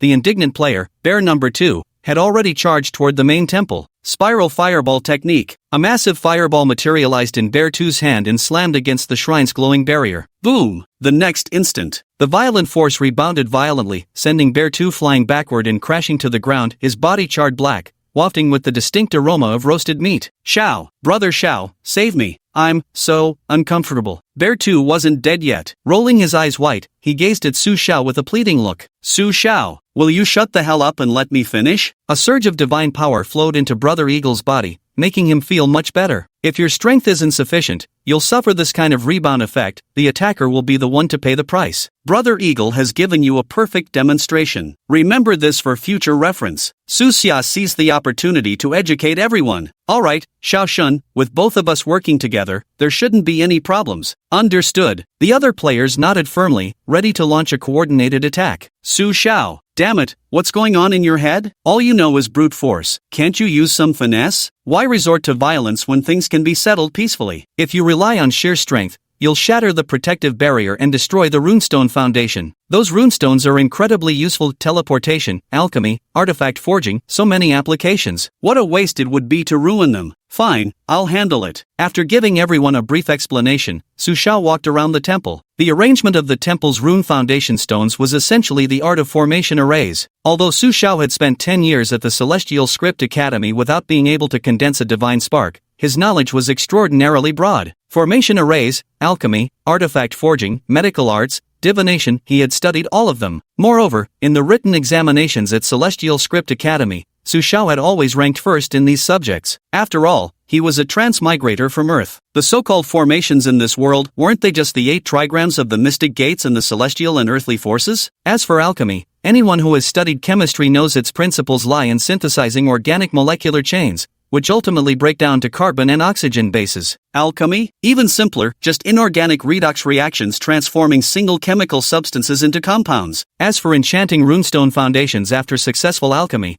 That's slightly more difficult since it involves balancing entropy values. Medicine? Don't tell me you've never heard of traditional Chinese medicine's profound arts, the 13 ghost point needles or the Tai divine needling technique, even if you haven't seen them? Divination is somewhat more challenging, involving astronomical observations and the principles of celestial bodies' movements. It requires intensive study of the Book of Changes, mastery of the 8 trigrams, and shares common ground with the art of battle arrays. Immersive translate. Boom! 10 minutes later, Su Xiao thoroughly deciphered the foundational principles of the starry deity's runic arrangements. In his view, the starry sky god's proficiency in array formations was utterly abysmal, so pitiful that it required barely any effort to dismantle. Charge, brothers. Let's see if there are any women inside. Ah, don't try to steal from me. Before Su Xiao could even properly store away the rune keystones, the waiting players had already surged in uncontrollably. Inside the main deity's temple, these players were like locusts, poking into every crack and crevice to see what might be hidden inside. But to their disappointment, there was absolutely nothing, just empty space. In reality, no main deity would use their grand temple as a storage warehouse that would be far beneath their dignity. Brothers, don't fight me for it, this is mine. The pitch-black bear too saw a transparent treasure orb placed on a stone platform at the center of the second-floor hall. Charging over like a wild bull, he hugged the object tightly in his arms. He didn't notice at all that some blood from his wounds had smeared onto the transparent treasure orb. The clear orb underwent subtle changes as eerie black symbols frantically surged into it from the stone platform beneath. Chapter 52, Bear Number 2 Causes Trouble, a heaven-sized problem. Seeing their discovery claimed by Bear Number 2, nobody was happy about it. Bear Number 2, how can you say it's yours? We found this together. Bear 2, you're not being honest. You said we'd share fortune and misfortune together, even eat shit side by side. Alright. Facing the furious glares from the crowd, Bear 2 realized he couldn't keep the precious pearl all to himself. Brothers, this must definitely be the hidden quest item. When we get the rewards, we'll split them together. Now let's see what this thing actually is. Bear Number 2 opened his arms curiously, trying to figure out what this mysterious object was. Yet unexpectedly, he discovered that the originally transparent orb had now turned pitch black, and a sinister, chilly aura was emanating from within. What's going on? Why did it turn black? I remember it was clearly a transparent thing. Bear Number 2 stared blankly at this orb, attempting to pick it up for a closer look, but found to his surprise that he couldn't move it at all. Brothers, look at this, there's something unusual about it. Those black wisps inside are moving, almost like they're some kind of symbols. An observant player noticed this peculiarity. Let me see. My ancestors for 3 generations were dumplings. Wait, no, I meant people who dealt with dumplings. I feel like this should be an antique. Wait, no, look below the stone platform, these black symbols seem to have crawled out from within the stone itself. Say, do you think this could be some kind of mechanism? Open it up, and there might be a treasure inside? Shoo, guys, stop the chatter. Don't you feel like the temperature just dropped? It's getting chilly. Something's off here. Better let Xiao Shen take a look. At last, a player noticed the eeriness at the scene. At this moment, Su Xiao, having securely stored the runestone, hurried in from outside. Because Su Xiao knew that the most valuable items in the Divine Hall were usually the runestones, so he didn't impose too many restrictions on the players. But when he saw the treasure orb on the stone platform, Su Xiao's eyes instantly changed. A sacrificial orb? This is bad. Su Xiao never expected that within the Starry Sky Divine Hall, there would actually exist a sacrificial orb. The crucial thing is, these idiots actually managed to activate the sacrificial orb. If I'm not mistaken, this sacrificial orb must be the stronghold of the Nether Dynasty. Once activated, it could very well attract super huge trouble. Sacrificial treasure orb. Don't let its transparent appearance fool you. The thing shaped like a glass marble was actually forged from human skulls. And not just any skulls, but those of infants who died before reaching 7 days old, born specifically under the yin hour of the lunar calendar. It is said that such infants are born with the ability to pierce through the netherworld and perceive the mysterious forces emanating from the abyss. After the sacrificial ritual, the blood offering can be activated. Once activated, it can connect to the passage of the underworld. Su Xiao had no idea whether this contraption could truly connect to the underworld, but judging by the frigid temperature currently at the scene, it had definitely linked to some unknown dimension. Don't touch it! Su Xiao shouted urgently as a powerful suction force suddenly yanked players all covered in carvings, back to safety. At this moment, carved all over, and the others collectively entered a dazed state, each looking as if they'd lost their souls, appearing utterly bewildered. It took them quite a while to snap out of it, staring blankly at Su Xiao with expressions of fury. Damn it, Xiao Shen, I was almost there, and you woke me up? Hell no! I was getting cozy with my goddess, and you interrupted us. This grievance runs deeper than the heavens. Xiao Shun, sob. I finally got close to the goddess, and you messed it up. Do you know how hard it's been for me, a hopeless simp? Su Xiao ignored these goofballs and instead walked over to examine the sacrificial orb. At this moment, the sacrificial orb had turned completely pitch black, with a sinister blood-red glow shimmering within. A dark passageway slowly began to emerge from its depths. There's still a chance. It hasn't fully opened yet. Su Xiao looked grave, yet simultaneously heaved a sigh of relief. This passage was one-way, meaning those inside the sacrificial orb's corridor could exit, while no one from outside could enter. Holy shit, what was wrong with me just now? Damn, feels good. Now activating Sage Mode. This glass bead looks a bit strange. At this moment, the players also noticed Su Xiao's grave expression and the gradually collapsing space around the sacrificial orb.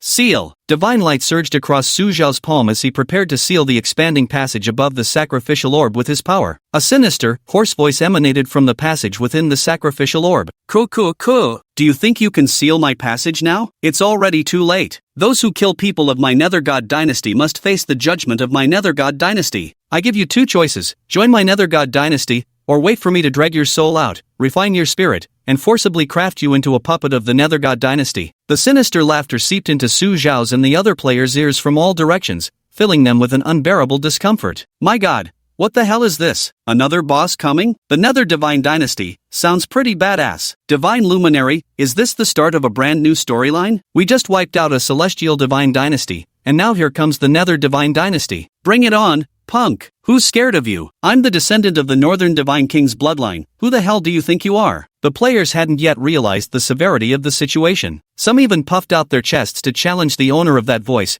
as the recent annihilation of the Starry Sky Divine Dynasty had filled them with immense confidence. But Su Xiao knew better. A divine dynasty capable of refining sacrificial orbs, shattering space, and establishing passages was undoubtedly no ordinary divine dynasty. To put it simply, the Celestial Script Academy lacked such capabilities. Even the Emeraldwood City might not possess them. Who would have thought that behind the Starry Sky God lay such a colossal power? The Northern Realm Divine Royal Clan? Indeed, remnants of the Divine King's lineage from the Northern Realm are eternal enemies of the Netherworld Divine Dynasty. Then I have even more reason not to let you live. Ha! Killing you shall be a great merit. This icy voice rang out once more. Well, so this really triggered a new storyline. Is this going to start a dynastic war? The players were actually quite excited. For them, new storylines and new maps were the most thrilling things. Su Xiao's heart sank involuntarily. Had he casually fabricated an identity as a Northern Divine King's descendant only to discover such a formidable enemy existed? Damn your uncle. What terrible luck. I'm seriously gonna puke. Chapter 53, though crushed to pieces, I fear nothing. Wait for me to come back for barbecue. What kind of divine dynasty is this Nether Divine Dynasty anyway? Su Xiao truly couldn't recall when had there ever been a Nether Divine Dynasty? As that icy voice faded, the space around the sacrificial orb collapsed at an increasingly frantic pace, the area of destruction expanding rapidly. Su Xiao felt his divine power being sucked away violently, as if devoured by a black hole. Don't be foolish, the power of this Nether Divine Dynasty is beyond our ability to handle. If these people inside ever emerge, our Celestial Court Divine Dynasty will be utterly finished. Everyone, follow my command, attack this sacrificial orb together. At this moment, Su Xiao shouted towards the players not far away. He could sense the immense power radiating from the speaker. He possessed absolute power far beyond that of a divine master, completely beyond what he could withstand as someone who had just recently ascended to that level. The players froze for a second, their eyes flashing with astonishment. What? That Nether Divine Dynasty is this powerful? Shit, I just got immersed. Don't let the game crash now. Brothers, follow Xiao Xun's command, attack together. Immersive translate. Whoosh. Following Su Xiao's reminder, these players began unleashing their various abilities to attack the sacrificial orb. Arrows imbued with the dual forces of ice and fire. One ice flame punch after another. And electric drill. Boom! They all blasted onto the sacrificial orb simultaneously. Red and blue lights flickered wildly, intertwining with the dark glow. The scene looked incredibly intense, but when everything settled down, it turned out to be completely useless. Damn, am I really this trash? I refuse to accept this. The players were furious. Su Xiao had already retreated to the side. Instantly activating the divine body of the immortal demon god, a dazzling golden light erupted from him. Netherworld Calamity Hellfire. A fiery lotus flew out from Su Xiao's hand, heading straight for the sacrificial treasure orb. Bang! The next instant, the entire divine hall trembled violently. The light flickered wildly, the aura surged violently like a torrent, sending players stumbling in all directions. Even the windows of the main holy shrine of the Starry Sky Divine Dynasty were utterly obliterated. Unfortunately, the sacrificial treasure orb remained completely unscathed. Su Xiao couldn't help but take a deep breath. Even the 9 nether disaster inferno had failed. Then even if he reverses his divine demonic form to enhance his strength, it surely won't be enough. Ha. The sacrificial treasure orb is a soul offering. Once activated, it becomes unshakable. How could mere insects like you hope to destroy it? A shadowy figure faintly appeared around the edges of the spatial rift. That overwhelming aura left no doubt in Su Xiao's mind. This was indeed an existence surpassing even divine masters. Soul sacrifice? What does that mean? The players stared at Su Xiao in confusion. Soul sacrifice, so it was soul sacrifice. The realization struck Su Xiao like lightning. This spatial passage is constructed through the interweaving of souls and space. Unless you attack it with something that can suppress souls, it won't be significantly affected. But finding something that can suppress souls is nearly as difficult as climbing to the heavens. Su Xiao's expression grew increasingly solemn. If this guy really manages to come out,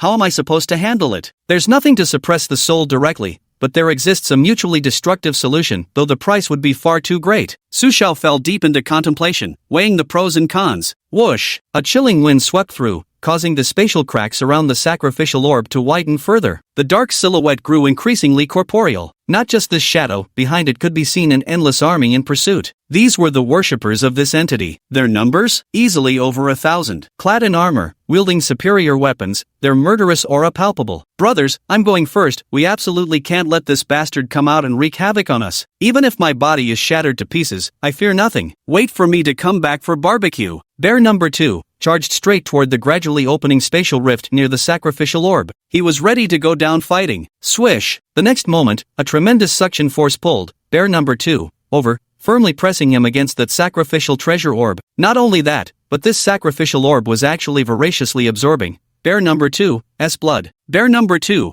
hold on, I'm coming to save you. Damn it all, you idiot. You shouldn't have messed with me. The fourth cataclysm is not something you can afford to provoke. Players swarmed toward Bear 2, one after another. Don't go. Su Xiao wanted to stop it, but it was already too late. Some wanted to lend Bear Brother a hand, while others sought to seize the opportunity to attack the spatial rift. But unexpectedly, an even more powerful suction force pulled through, trapping the entire group in its grip. Damn it, this bastard's sucking my blood. I can't take it anymore. He's sucking the very essence out of me. Come on then, suck harder. If I can't last more than 10 seconds, then I'm no man. 30 years east of the river, 30 years west, never mocked the poverty of youth. The players knew they could respawn infinitely, so the pressure wasn't too overwhelming, just some grumbling under their breath at most. What's there to fear about death? It's not like I haven't died before. At worst, my soul will just take a little damage when I revive. This move, however, left the phantom on the other side of the spatial tunnel dumbstruck for a long moment. That chilling voice fell into silence in that moment. What the hell kind of believer is this? You're about to die, yet still so arrogant, you're not afraid of death? Humph. A bunch of ants. Once this deity emerges, I'll make sure suffering becomes your only companion. The shadow began to condense, slowly taking solid form. Brothers, what are you guys doing? Fighting a boss without me? Suddenly, the sound of, all covered with carvings, came from downstairs. He came running up anxiously, with that picked up bone still stuck in his crotch. It was a fragment of a shin bone handy enough that, all covered with carvings, had been using it to scratch an itch. Brother Carvings, you're here. There's a big boss about to spawn, but we can't let it out. Godshao says we're not strong enough to beat it right now. Wait for my output. Without another word, Brother Diao pulled out that bone from his crotch and charged straight at the players. Don't come any closer, or you'll end up suffering with us. Seeing head to toe Diao charging at them, the players all pleaded with him in unison. In trouble? Damn it! Hearing this, carved all over, felt like a bucket of cold water had been poured over his heart. Why the hell didn't you say so earlier? Hit the brakes! Hit the brakes! Damn it! I can't stop in time. Bang! Brother Diao got sucked right over by the suction force, his mouth completely flattened. Mere ants daring to come and die, I'll grant you this wish. The figure finally solidified successfully. Yet, no one could have anticipated. A golden radiance suddenly erupted, descending upon this figure. Amidst the chanting that resonated like morning bells and evening drums, the shadow that had just emerged from the tunnel suddenly let out a scream as if its rear end were on fire. Ah, impossible. How do you possess this thing? Chapter 54, The Map Elder, Taiji Bagua. This golden radiance formed a massive pattern. Faintly visible within this pattern was a landscape painting of mountains and rivers. At the mountain's summit, an elderly man sat cross-legged, forming hand seals as he manifested a Taiji diagram containing the essence of the 8 trigrams. SSSSS. The golden Tai Chi diagram pressed down directly, bending this figure into a hunched posture, growing smaller and smaller. Boom! In the end, the black figure dissolved into countless scattered shadows and slowly vanished without a trace. Ah, damn it! how could you have this thing? The border wastelands are under the rule of my underworld divine dynasty. I will return soon, so wait for your death. The voice gradually faded until it vanished without a trace. Bang! At this moment, the sacrificial treasure pearl that had previously proved indestructible to all suddenly exploded, shattering into countless fragments. The eerie chill dissipated, the spatial rift vanished, and the grand hall returned to its normal state. The players who had been drawn towards the sacrificial pearl now lay scattered across the ground in disarray, though none appeared seriously harmed. Gone? Not only were the players stunned, but even Su Xiao himself was frozen in disbelief. He had just decided to fight to the bitter end, yet unexpectedly, this scene unfolded before him. What in the world was going on? Where did this golden Tai Chi Bagua diagram on the landscape painting come from? Eventually, everyone's gaze fell on Carve all over. Damn, Brother Carve, you're insane. Turns out you're the hidden big shot. Brother Carve, without you, we'd have been doomed this time. Bro Diao, you're literally my idol, always full of surprises. Facing the flood of praise, Bro Diao scratched his head in bewilderment. What the hell did I even do? Golden Taiji Bagua diagram? Absolutely impossible. They hadn't even seen a Bagua before. But there was no way Brother Sculptor would miss such a perfect opportunity to show off. Ahem, that goes without saying. Who do you think I am, Brother Diao? How could I let such trash run rampant here? See that? I could crush it with a single finger, way stronger than that bastard Xiaoshen. Suddenly, Brother Diao's voice cut off mid-sentence as he turned to look at the confused Su Xiao beside him. Su Xiao was growing somewhat immune to players' pretentious attitudes and their habit of making him the butt of jokes. One's thicker skinned than the next, and the madder you get, the more triumphant they become. Take, for example, Lord of Desolation Yamati. It seemed he was almost addicted to provoking himself. If he wasn't tormenting himself, he'd feel utterly restless. He. Bro Xiao, what I mean is, ahem, Brother Xiao, I was wrong. Bro Carver rushed up to Su Xiao, his face full of grievance as he hugged Su Xiao's thigh, tears brimming in his eyes. Su Xiao kicked him away and walked over to pick up that leg bone. What is this thing? Where did you get it? All carved bodies certainly didn't possess such capability. That golden Tai Chi Bagua diagram had actually emanated from this bone. Seeing this bone, all carved bodies suddenly realized the truth. Morning God, this is a hidden quest item I discovered in a cave. Brother Carved recounted the whole story, naturally omitting some less than flattering details from his past. Hidden quest item? Brother Diao, you're one clever little bastard. How did I not think of this? I just went with the flow. Truly worthy of Brother Diao, your train of thought never fails to amaze. The other players listened with a mix of astonishment and envy. Su Xiao picked up the shin bone and examined it carefully from every angle. There didn't seem to be anything extraordinary about it. If anything, the bone was riddled with cracks, showing signs it might shatter at any moment. God Xiao, what is this thing? How is it so powerful? The players gathered around, their faces filled with curiosity as they asked. Su Xiao shook his head. He truly couldn't see anything remarkable about this bone. At most, its original owner had been a divine master. God Xiao, can I take a look? Bear number 2 scratched his head and stepped forward with a simple, honest expression. His entire body was pitch black,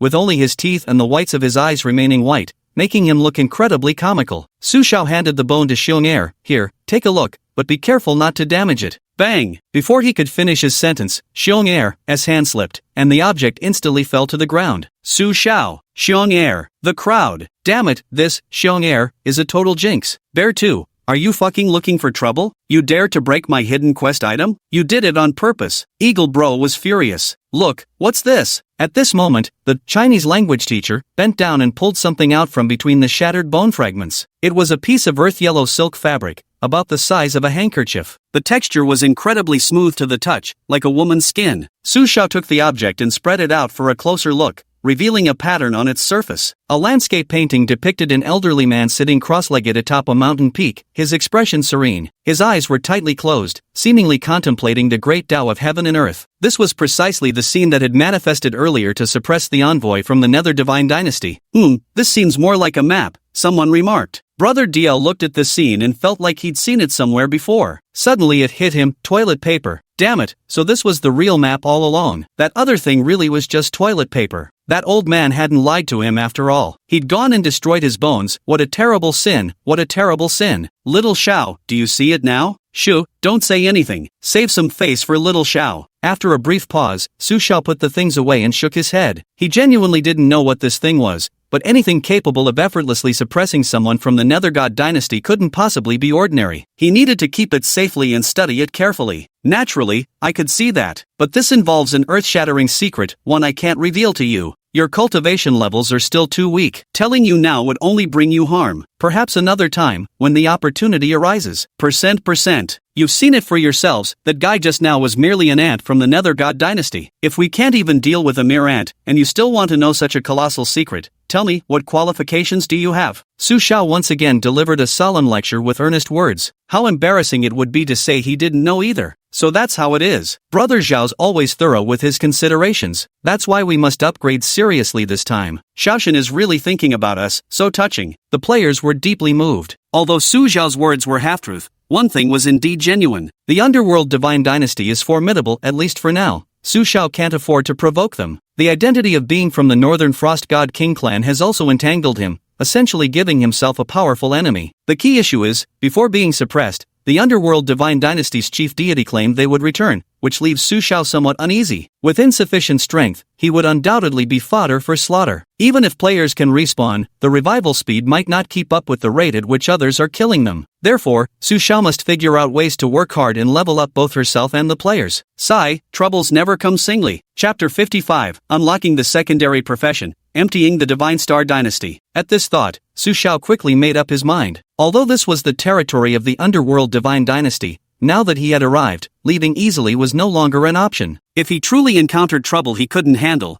the worst-case scenario would be relocating. After all, his main temple was portable. Can't I just run if I can't win? Moreover, it's unlikely that the warriors of the Underworld Divine Dynasty will return anytime soon. Given enough time, he could grow stronger. Who knows who'll be dealing with whom later? Let me be frank with you all, the Underworld Divine Dynasty is the greatest foe of the Northern Realm Divine King clan. From now on, any encounter with them will be a fight to the death. The enemy will return, so you must dedicate yourselves to rigorous training. Now, I'll establish a training regimen. Players who complete it will receive extra rewards. Player mission, increase your level by 4 or more within 1 month. Rewards will be issued based on the level increased. The higher the level gained, the more faith coins you'll receive. Without hesitation, Su Xiao directly issued the cultivation mission to players through the system. Second beta test of Miracle World begins now. The epic storyline finally unfolds, Northern Divine King Clan versus Nether Divine Dynasty. Damn, this is exciting. New story rewards. Leveling up comes with bonuses. So satisfying. Buddy Xiaoshan, how do we level up? Share a guide with us. Let's explore new maps and hunt other NPCs with us, that'll speed up our leveling. The players began chattering excitedly all at once. Hit NPCs? Are you kidding me? The current Celestial Court Dynasty would barely stand a chance against a few NPCs, they'd probably end up getting beaten up instead. Su Xiao thought for a moment and said, there aren't many NPCs in the border wastelands, and most of them are extremely formidable. With your current meager strength, you'd stand no chance against them. The southern region is a wilderness forest with many demon beasts. We can hunt them to level up. Once you're all above level 10, we can go fight NPCs. Hell yeah! Perfect. I'm tired of grilled beef tenderloin too, time to try some other game now. Ding! Congratulations, host, for completing the mission of destroying the Nether Divine Dynasty's stronghold. Reward, 2nd grade Divine Dynasty Expansion Construction Gift Pack. System mission, teach followers to forge weapons and craft basic runic arrays, ensuring every player possesses a 1st grade spiritual artifact. Mission reward, 3rd grade Spirit Bow, Blazing Flame. The system alert suddenly rang out in Su Zhao's mind. New system mission incoming. Divine Dynasty Construction Mega Bundle? Let's open it and see. Ding! Congratulations on unlocking the Divine Dynasty Construction Bundle Package. You have obtained Spiritual Field Cultivation Bundle Package, Forging Tools Bundle Package, Alchemy Tools Bundle Package, Formation Construction Bundle Package, and Rune Array Bundle Package. Opening them revealed yet another pile of bundle packages. Su Xiao proceeded to open all these bundle packages once more. Specifically, the Spiritual Field Cultivation Bundle Package contain knowledge about nurturing spiritual fields and cultivating medicinal herbs. The Forging Tools Gift Pack contains various techniques and methods for weapon forging, along with some commonly used and vital forging tools. In short, these gift packs are essential items for the expansion of every divine dynasty. Purchasing them from the Sacred Wood City Market would cost at least 100,000 units of Faith Primordial Force or more. With these items, coupled with Su Xiao imparting the relevant knowledge to the players, they can choose their secondary professions, whether forging weapons or refining medicines. Each can find their path. However, mastering any one skill is quite difficult and requires a considerable amount of time. Hence, Su Xiao only planned to teach them the 2 specified by the system's tasks. Once weapons are forged, the player's strength will reach new heights, allowing them to level up faster later on. Su Xiao directly informed the players about this matter through the system. Ding! To assist everyone in leveling up quickly, the Celestial Court Divine Dynasty has specially activated the secondary profession system, which includes farming, alchemy, blacksmithing, rune formations, and more. All profession-related skill books have been placed in the library pavilion,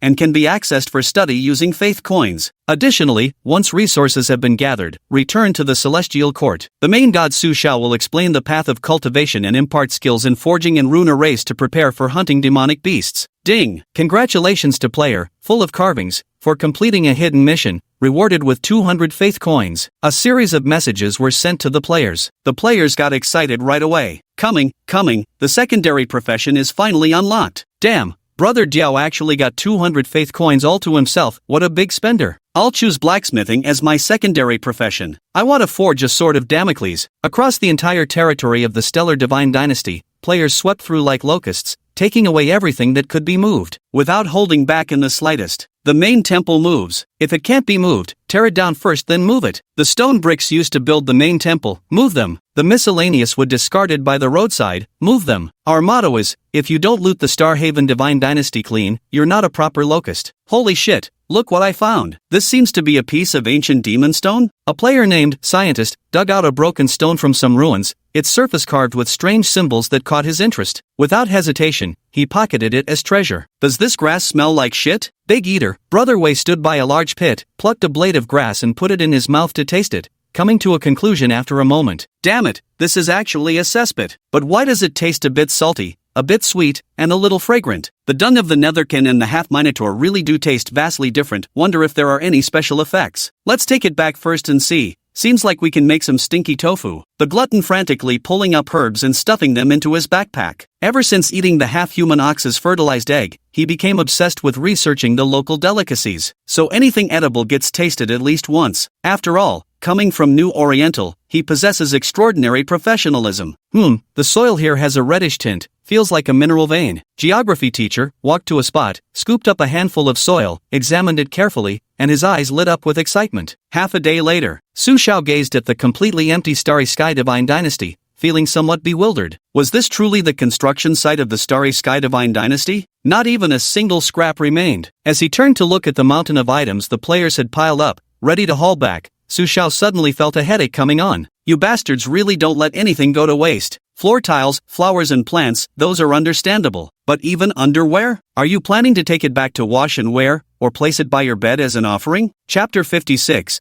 Are you sure this thing isn't defective? Celestial Divine Dynasty. Su Xiao didn't bother wondering what these guys were up to either. He gave these guys 7 days to study secondary professions and consult about cultivation paths, while he himself needed to properly stabilize his realm, master the divine skill, Netherworld Calamity Hellfire, and delve into that mysterious map. Right, you could try slightly swapping the circulation of the 678th meridian with the 45th meridian in your undying fiend god body. Maybe that could break through the barrier. Facing the doubts of the first ruthless great empress, girl, Su Xiao shared his insights. The reverse circulation of the divine and demonic aspects of the undying fiend god body could allow one to unleash their full strength for a short time, making it extremely worthwhile to study. So far, the peerless ruthless empress girl has reversed 2 layers and is currently researching the 3rd one. Once she succeeds, Su Xiao can directly copy it and use it as his trump card. Thank you, Brother Xiao Shun. After the peerless ruthless empress girl left, Su Xiao sank deep into contemplation. The southern wilderness forest was quite a distance from the Celestial Court's Divine Dynasty, making a round trip would take at least a full day's time. The beasts inside are formidable if players die, just reviving and running back takes forever. Solving this problem is proving quite troublesome. As he pondered, a figure rushed frantically to Su Xiao's side and whispered mysteriously, God Xiao, we've perfected the wormhole technique, want to take a look? Wormhole? Su Xiao froze for several seconds. Isn't that a concept from science fiction? And wormholes involve higher dimensional space, which is essentially the fundamental force governing spatial laws in this world. If you bastards could actually research this stuff, it would be utterly ridiculous. Even a teleportation array couldn't conjure it up, because Su Xiao couldn't produce this thing himself right now. This belonged to high-end equipment that required massive materials and extensive knowledge. Although Su Xiao understood some aspects of formation techniques, he sadly hadn't reached that level of mastery yet. At its most fundamental level, the realm classifications in the divine realm are divine disciple, divine master, divine emissary, lesser deity, monarch deity, king deity. To fully master the way of teleportation arrays, one must at least possess the strength of a lesser deity. Still far from reaching that level. Are you sure you're not joking? Who is this mysterious player? Su Xiao muttered, eyeing the newcomer with puzzlement. No, absolutely not. We just tested it. When we put stuff inside, it vanished completely, the player said. Su Xiao stared at him in astonishment. If this is truly the case,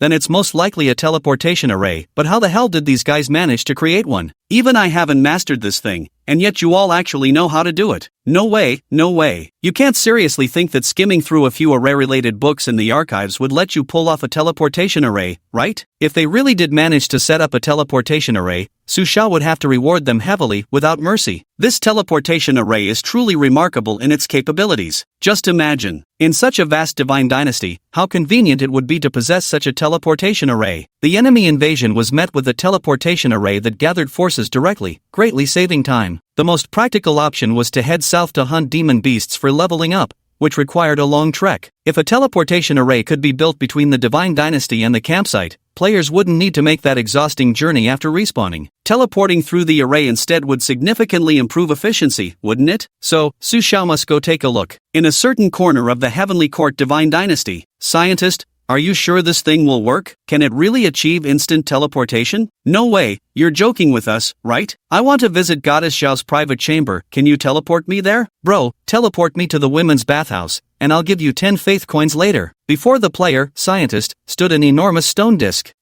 It was a stone disc. Its core area a fragment of an ancient stone slightly tinged with black, engraved with eerie symbols. Scientist initially, they didn't realize this thing was actually a teleportation runestone. Only after he ran to the library and flipped through knowledge about formation arrays did he accidentally discover that the item he had dug out from the trash heap of the Starry Sky Temple was actually a complete foundational runestone for teleportation. Ahem. Though a bit broken, it's still whole in the end, isn't it? So the scientist diligently studied the manuals on formation techniques, committing every detail to memory. He was naturally an academic prodigy to begin with exceptional comprehension skills. Through repeated experimentation, he eventually managed to grasp some of its intricacies. Indeed, a small teleportation array. After repeated adjustments, he finally succeeded in activating the teleportation array and managed to send objects through it. The only flaw was that he still didn't know where this teleportation array led. Brothers, don't worry. With my fine-tuning of the array, we'll soon be able to determine its destination. You'll be able to go anywhere you want when the time comes. Don't worry, my fees are low, just 10 faith coins per trip. The scientist chatted casually with players while fiddling with his teleportation array. Holy shit, now that's what I call a scientist, totally badass. Top students are just in a league of their own, while us loser students can only peek at our senior sister showering. Tell me, if I teleported onto Shaoshan's bed, what kind of expression do you think he'd make? He. I want to fence with him. Swish. Amid the murmurs of discussion, a beam of light flashed. The scientist stood up and clapped his hands. Brothers, I've got it working. We can now make fine adjustments to the teleportation destination, though the range isn't too great. I've set the current coordinates to the kitchen. Would anyone like to give it a try? Under the scientist's eager gaze, everyone instinctively shrank back. You're the scientist. You should have the spirit of leading by example. You go first. Yeah, you go first, then we'll believe you. The players aren't fools either. Anyone who's read fantasy novels knows that teleportation arrays involve the laws of space, and spatial storms might lurk within. I'm not afraid to die, but the mere thought is terrifying. The scientist frowned. He did have this idea, but he wasn't entirely confident in himself. Brothers, I absolutely have the spirit to lead the charge, but the teleportation array isn't perfected yet. I'm responsible for its operation. How are we supposed to teleport?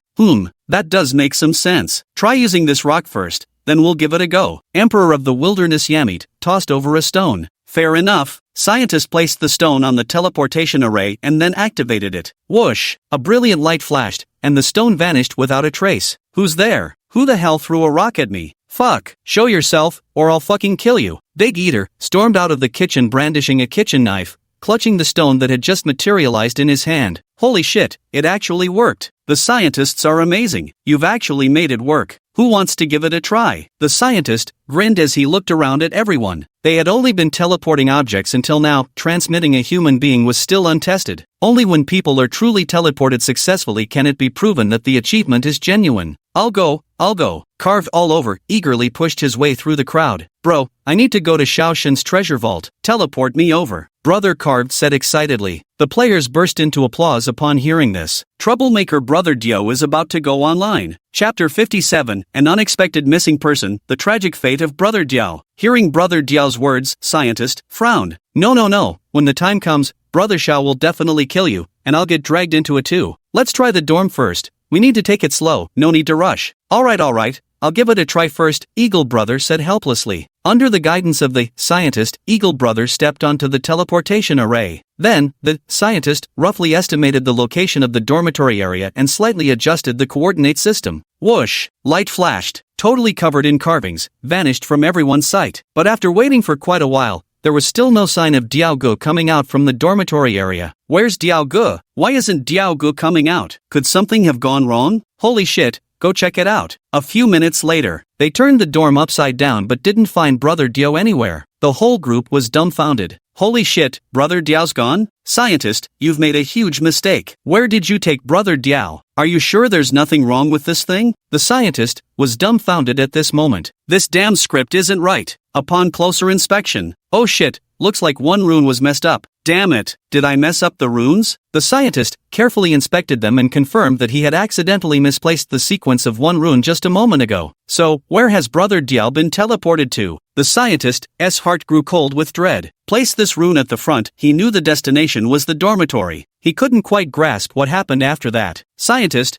you didn't make Diao Ge disappear, did you? Holy shit, there's something wrong with your teleportation array. Are you fucking trying to screw us over? Many players quickly caught on at this point, pointing their fingers at the scientist and hurling curses his way. Note, output follows the rules, only translation, one paragraph matching the original format, preserving the term scientist with brackets and conveying the sudden shift to collective anger. The scientist scratched his head somewhat awkwardly. Sorry, I accidentally messed up the sequence of a rune. It was purely accidental. Who else wants to give it a try? Free of charge. Free my foot. You're just using us as lab rats. Damn scam. While the gamers were complaining, Su Xiao hurried over from the side. Before he could even speak, he heard about how full body is carved, got obliterated by the teleportation array. Su Xiao looked at the teleportation array on the ground with some astonishment, examining it carefully. The structure didn't seem to have major issues, though it was somewhat damaged and needed refinements. Did you create this? How did you manage it? Su Xiao turned to scientist and asked in bewilderment. Although there were teleportation runestones as the core, mastering and utilizing these elements was an immensely difficult task. In short,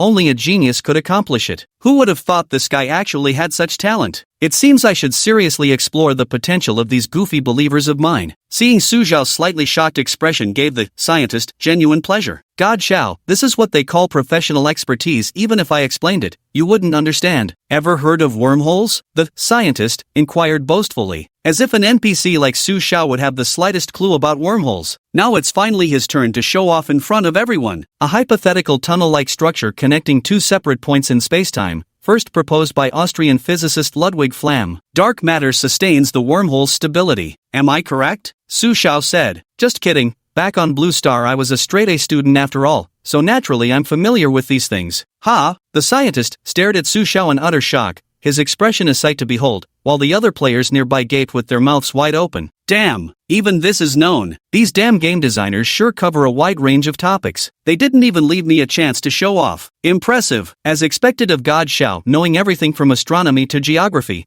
and even able to calculate menstrual cycles at night. Su Xiao, the scientist, began explaining earnestly. I've discovered that these runes appear to correspond with the cosmic coordinate system. Studying them scientifically allows us to uncover certain principles. According to the relativity theory of time and space, x0 equals x rx0, asterisk cosine, a, y re0, asterisk sine, a, plus rx0. y0 equals x rx0, asterisk sine, a, plus y re0, asterisk cosine, a, plus re0. A torrent of mathematical jargon poured out, leaving everyone dumbfounded. That makes perfect sense. Go on. Su Xiao nodded slowly, putting on an expression that said he understood completely. This guy is seriously a damn genius. He actually connected the methods of rune arrangement with the coordinate system of cosmic space. Approaching this world's mysteries from a scientific perspective seems to have opened up an entirely new path. Back at the Tianshu Academy, Su Xiao had already conceived this idea, but he had been unable to find the time to develop it. Fortunately, the scientist helped him refine this concept. Half a day later, the scientist finished speaking. Everyone looked bewildered. Who am I? Where am I? What am I doing? Student scientist, this deity now assigns you a task. The expansion of the divine dynasty requires a large number of teleportation arrays. When the time comes, the construction of these arrays will be entrusted to you. Of course, your teleportation arrays still need some refinement, otherwise, they might collapse midway and cause unnecessary harm. In addition to the principle of combining cosmic coordinate systems with rune positioning, you might also try studying the Tao of celestial star cycles. Indeed, ancient texts like the Chiman Bhagwat blend metaphysics with science, perhaps they could offer further insight. Su Xiao thought this young man showed great promise and, after some consideration, directly rewarded him through the system. Ding! Congratulations to player, scientist, for inventing the teleportation array,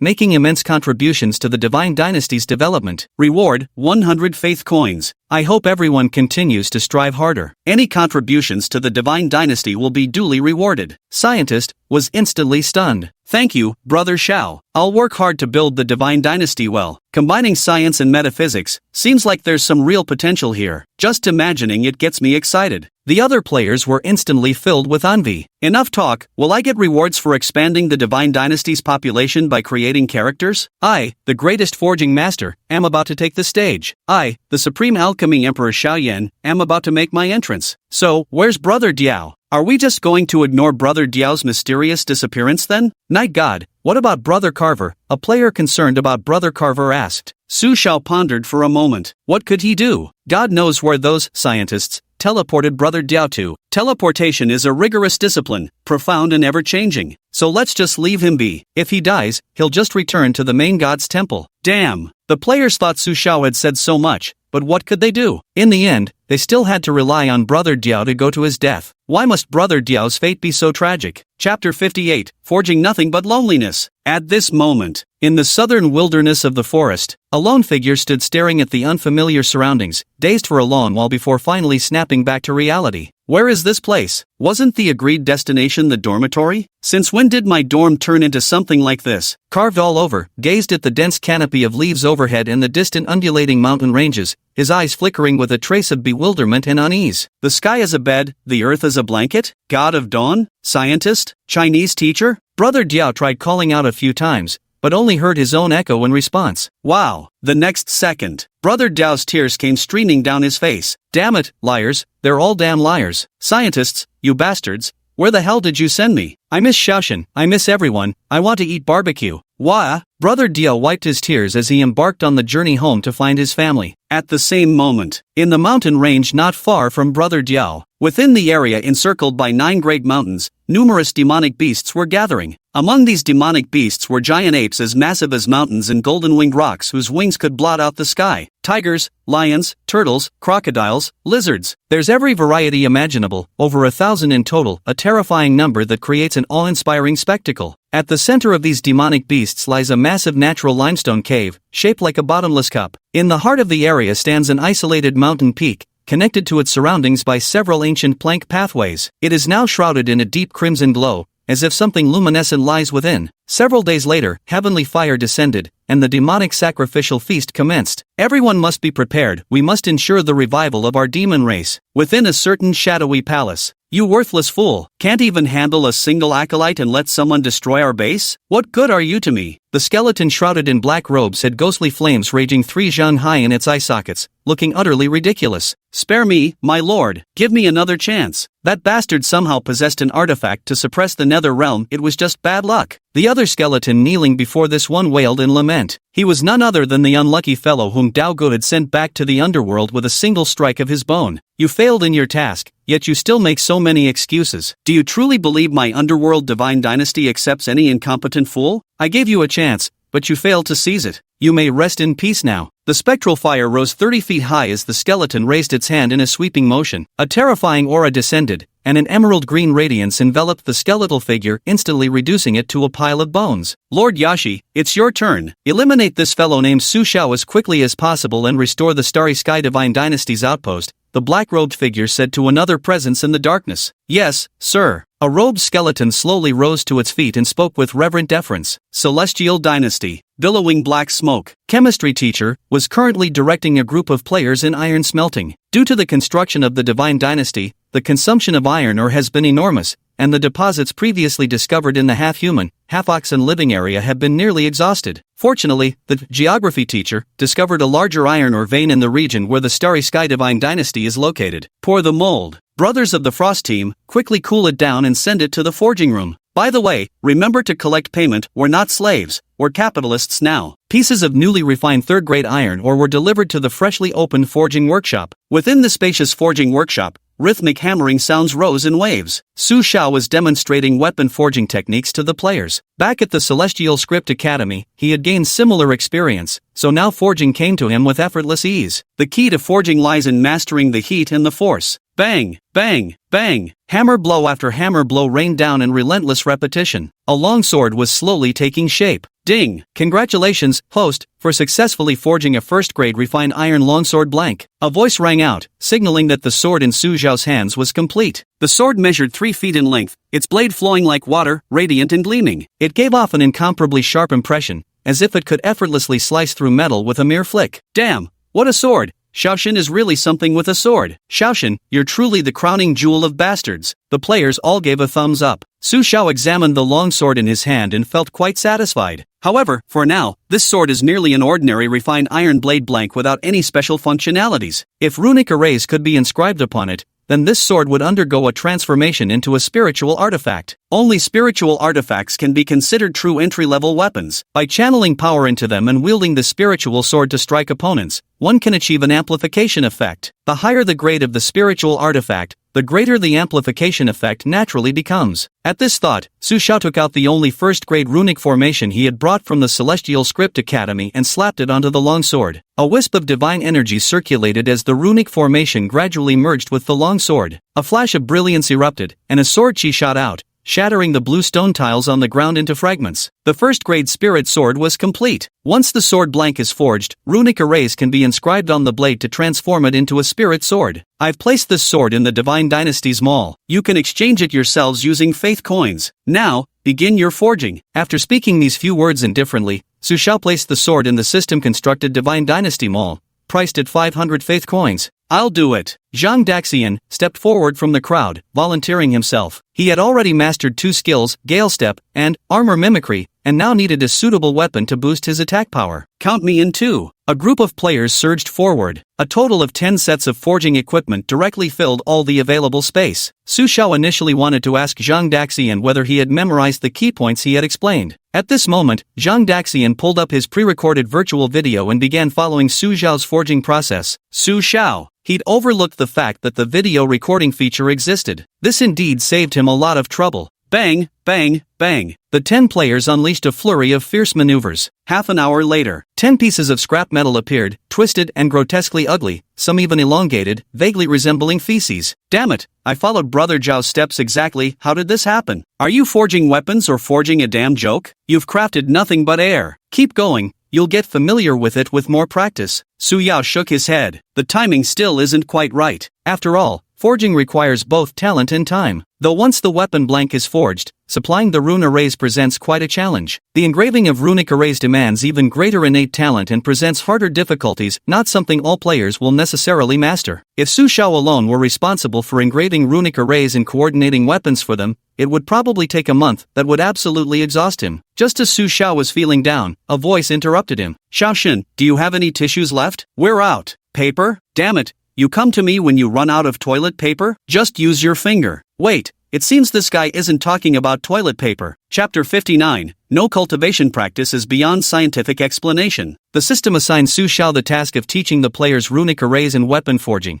ensuring each of them possessed a weapon. Su Xiao was actually the first to demonstrate the art of engraving rune arrays to the players. Since this was quite challenging, Su Xiao didn't have much confidence in them. After briefly explaining some basic techniques and content, Su Xiao headed to the forging room to teach the group about weapon crafting. So, just a moment ago, she had still been fretting over how to resolve the issue of the runic array. Are you saying the rune-inscribed paper I gave you is all gone? Su Xiao asked with a puzzled expression. Yeah, that's right. God Xiao, aren't we amazing? Hurry up and reward us. The player nodded eagerly, his face brimming with excitement as if expecting praise. Thud. Su Xiao immediately bonked him hard on the forehead. Like hell, I'm gonna reward this nonsense. Want me to stab you with this knife? 100 sheets of engraved talisman paper gone just like that? Are you joking with me? You couldn't use it up that fast even if you were wiping your ass with it. Do you have any idea how expensive that stuff is? Su Xiao was furious. Rune inscription paper is no ordinary paper. It's crafted from special materials and tempered with divine power. To put it in more relatable terms, it's somewhat similar to cardboard. When one inscribes magical array runes onto this paper, a successful result produces a runic array. Rune formations are the foundation of many things. Examples include teleportation arrays, runestone foundations, divine dynasty guardian arrays,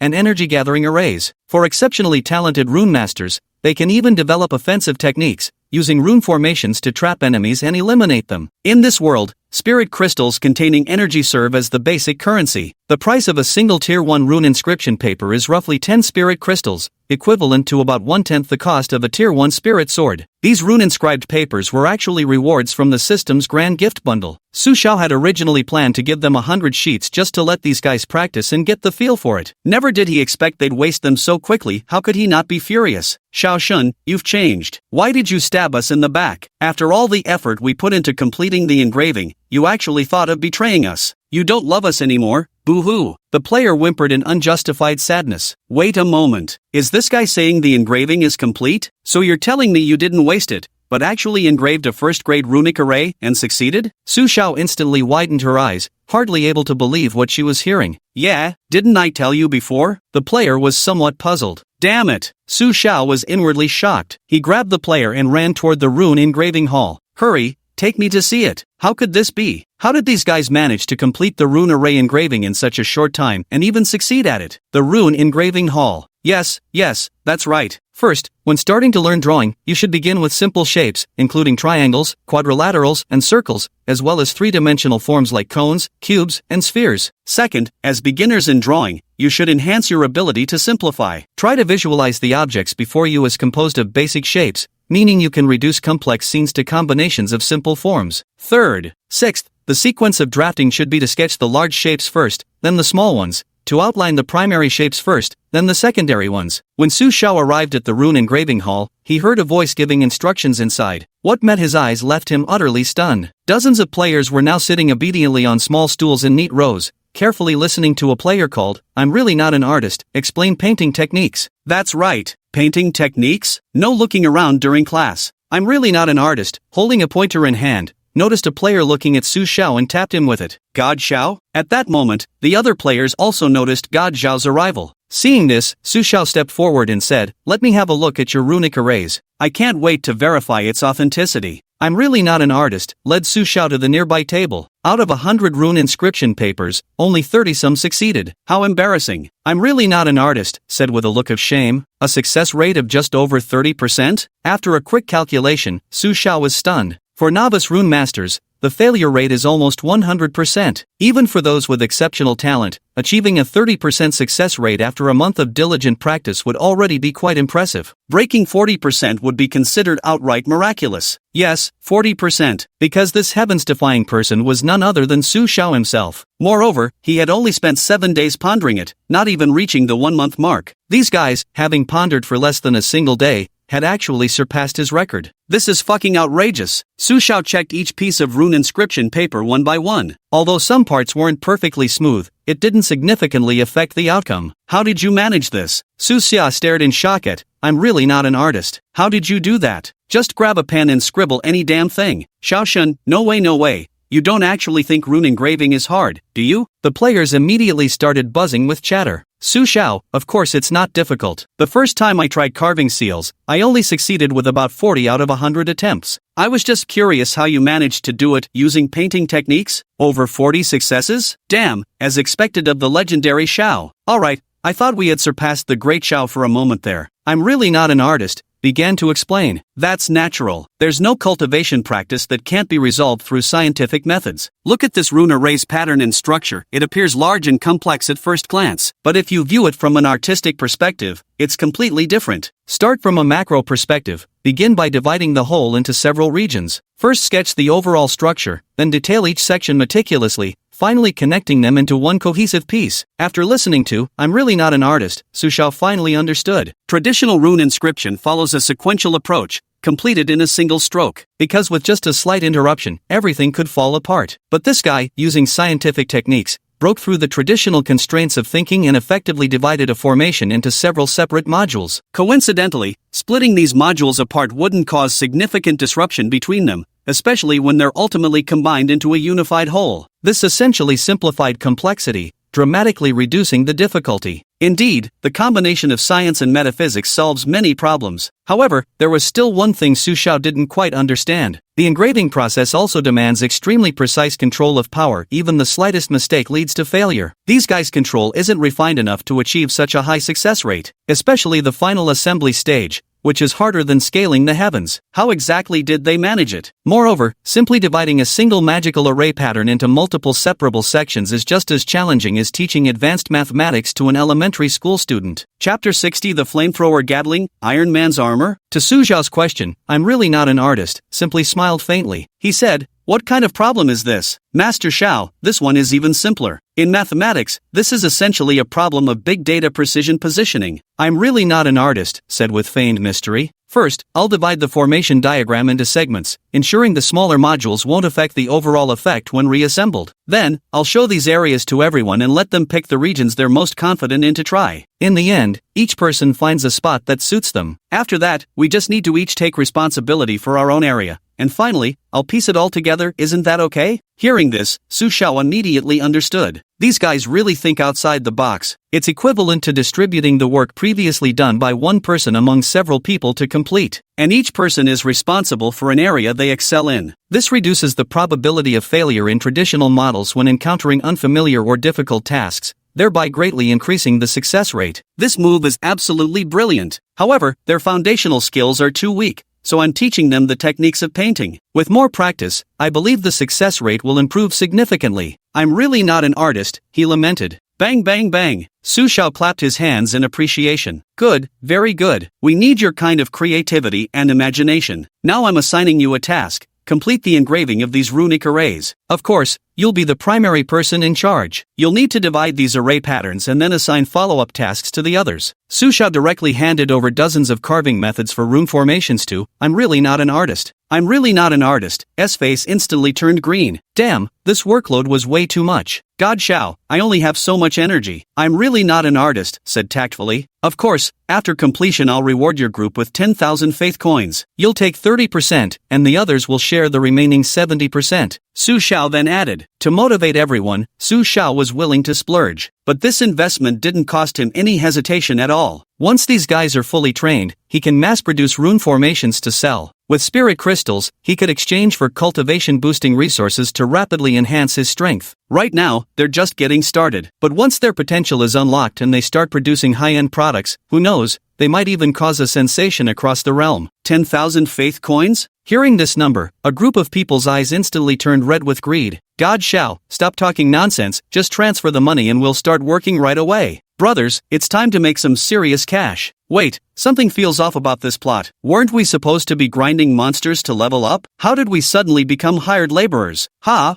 I'm really not an artist, exclaimed excitedly while staring at Su Xiao. Xiao Shen, don't worry, I'm full of energy, I could work like a beast without any problem. Leave this matter to me. The crowd. Su Xiao nodded and issued a message through the system. Attention all players, whether in skills or auxiliary professions, if you can innovate in the future to improve abilities or efficiency, there will be substantial rewards. The rewards will be determined based on your contributions. The moment this news came out, players immediately erupted with excitement. Half a day later, I'm really not an artist, as scientific cultivation method went viral. Not only the rune array engraving, but even the forging hall, canteen, and iron smelting came to learn. Forging hall. Brothers, let's break down the forging steps. Those with strong strength can hammer the iron. Those skilled in calculation will control the flames. Apply precise force control for the final shaping. Meanwhile, those proficient in fusion shall be responsible for engraving the runic arrays from the scriptorium onto the weapons. After splitting the steps, forging a weapon is no longer a task for one person, but for a group. Moreover, by standardizing and modularizing the forging process, even the big eater from the cafeteria can barely manage to craft a weapon. Cafeteria. Brothers, starting today, new Oriental Culinary School officially opens. Cooking stir-fry isn't difficult once you grasp its essence. When to add oil, when to add vegetables, when to add salt, stir-fry for a few seconds, getting the timing right is all that matters. Immersive translate. 3 days later, on the second floor of the main divine hall, array patterns swirled around Su Xiao's body one after another. Good.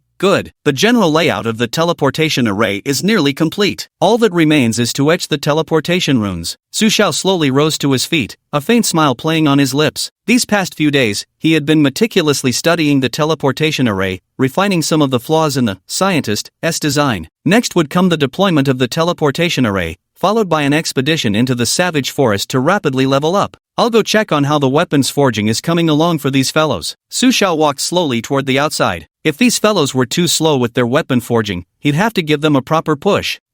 Ding. Congratulations, host, for completing the mission. Reward, 3rd grade spirit bow, blazing flame.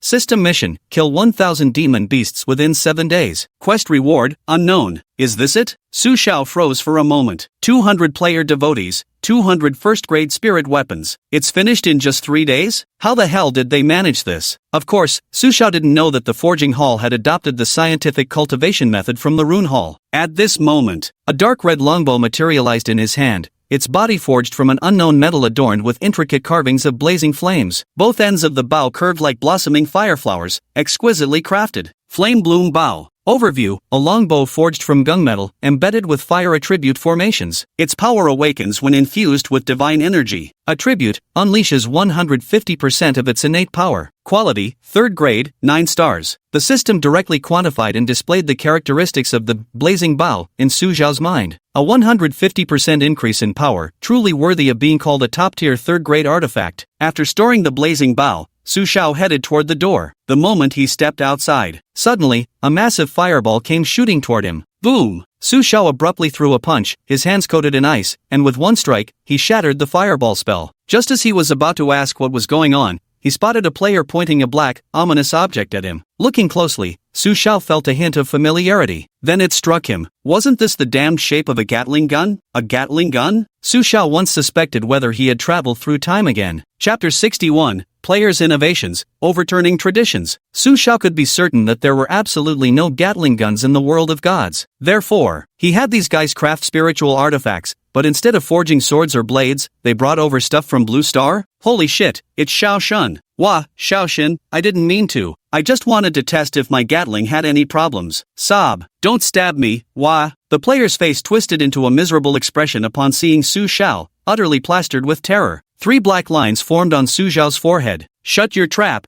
you little punk. How dare you spout such nonsense? God Xiao, check out our flamethrower Gatling gun. And my rocket launcher. 98K ultra-long-range sniping. A group of players, upon seeing Su Xiao, rushed over to show off their weapons. In short, they were an odd assortment. Let me see. Su Xiao took hold of a Gatling gun and examined it carefully. Although its shape is somewhat bizarre, there are no major issues with the rune formations and inscriptions inside. Moreover, this design can indeed split the fireball spell into multiple parts, creating a pattern akin to flame bullets. Su Xiao gave it a quick test. Under the propulsion of divine power, the revolving barrel of this first-grade Gatling gun instantly spun at high speed. Rat-a-tat-tat. An instant. Countless small fireballs erupted from the gun barrel like bullets, their speed akin to lightning. Su Xiao roughly measured the distance. The shooting range spanned several hundred meters, but beyond a certain distance, the projectiles began to decelerate. However, these fireball spells had one advantage over Gatling guns from Blue Star. Upon impact, they could self-detonate to create secondary explosions. Not bad, the strength hasn't increased, but the attack speed has improved. Su Xiao hadn't expected that these guys actually managed to pull off building the Gatling gun, and it worked pretty well too. When encountering low-level demon beasts or enemies,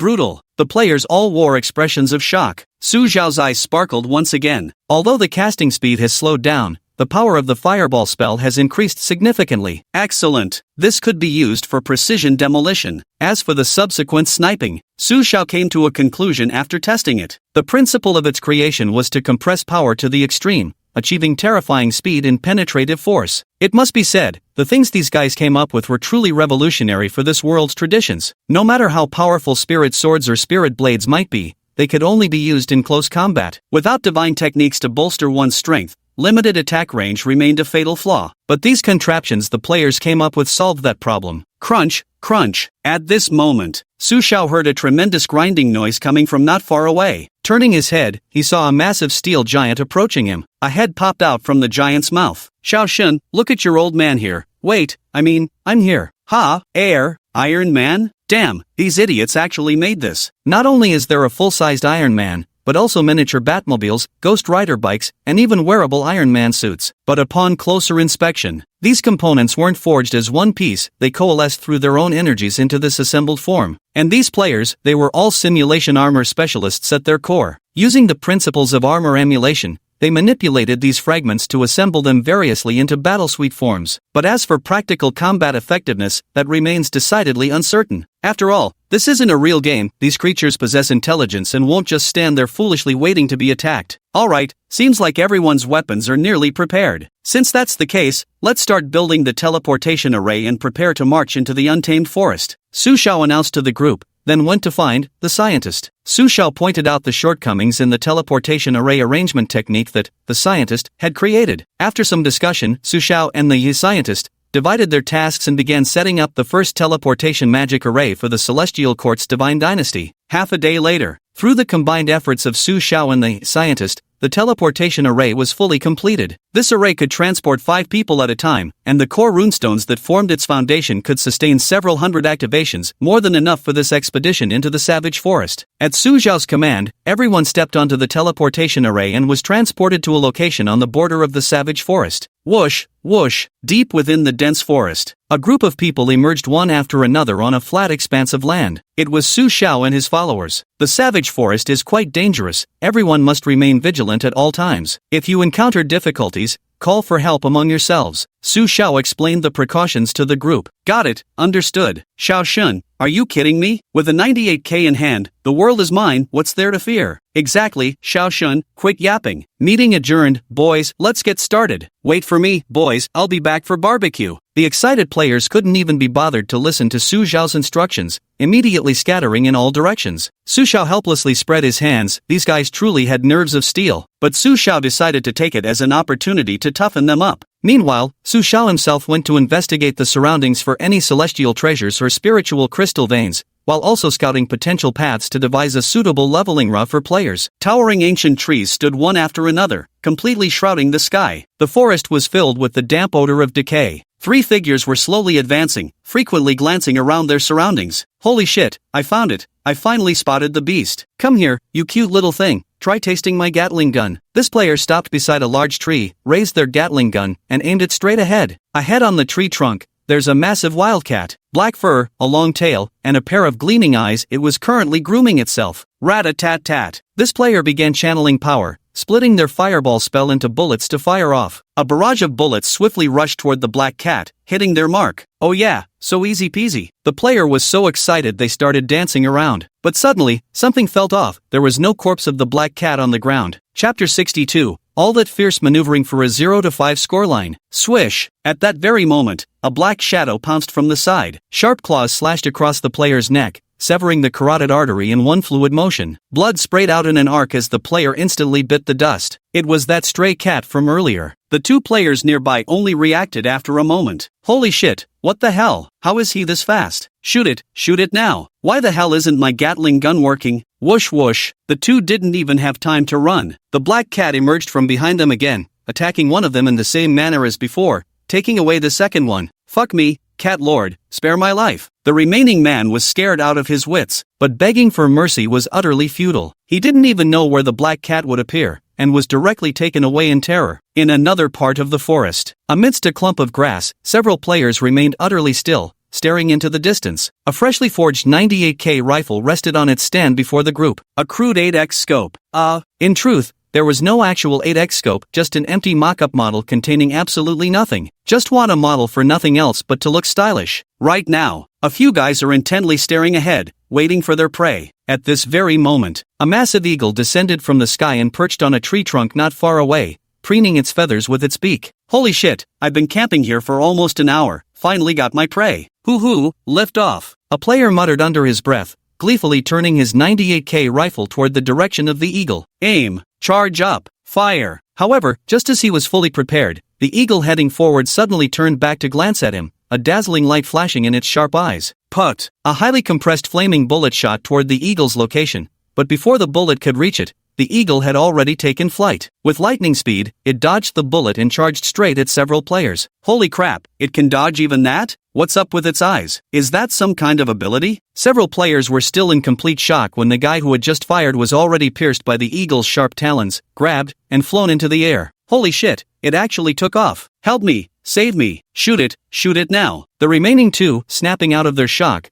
hurriedly aimed and fired with their sniper rifles. Whoosh, whoosh. Two extreme temperature compressed rounds shot toward the eagle in midair. But this eagle was too fast, and it seemed capable of sensing the trajectory of their bullets in advance, effortlessly dodging every shot. Damn, what kind of amateur aim is this? You dare use a 98K with that garbage skill? The player in the air was getting desperate. Unable to die, they could only silently endure the excruciating pain of sharp claws piercing their flesh. Do you understand this feeling? In a narrow mountain valley, several players aimed their flamethrowers at a colossal demonic beast drinking water in the distance. This monstrous beast resembled an elephant, its colossal size comparable to a 7 or 8 meter tall house. Let me go first and let it experience the power of our fire and ice double rocket launcher. One player hoisted the black first-grade Spirit Energy rocket launcher from his shoulder and aimed it at the trunked beast. The other players stood by with their arms crossed, watching the spectacle with smug confidence. To them, this big guy wasn't much different from the previous Minotaurs, just another towering dumb brute waiting to get beaten up. They'd already mastered the techniques for dealing with Minotaurs, so facing another one of these lumbering oafs would be child's play. At this moment, the trunk beast spotted these players too. The pitch-black rocket launcher made its expression show a hint of confusion. Boom! At this moment, the dual-element bullet of ice and fire shot out from the rocket launcher. How foolish, this guy didn't even try to dodge. I think it's as adorable as a Minotaur,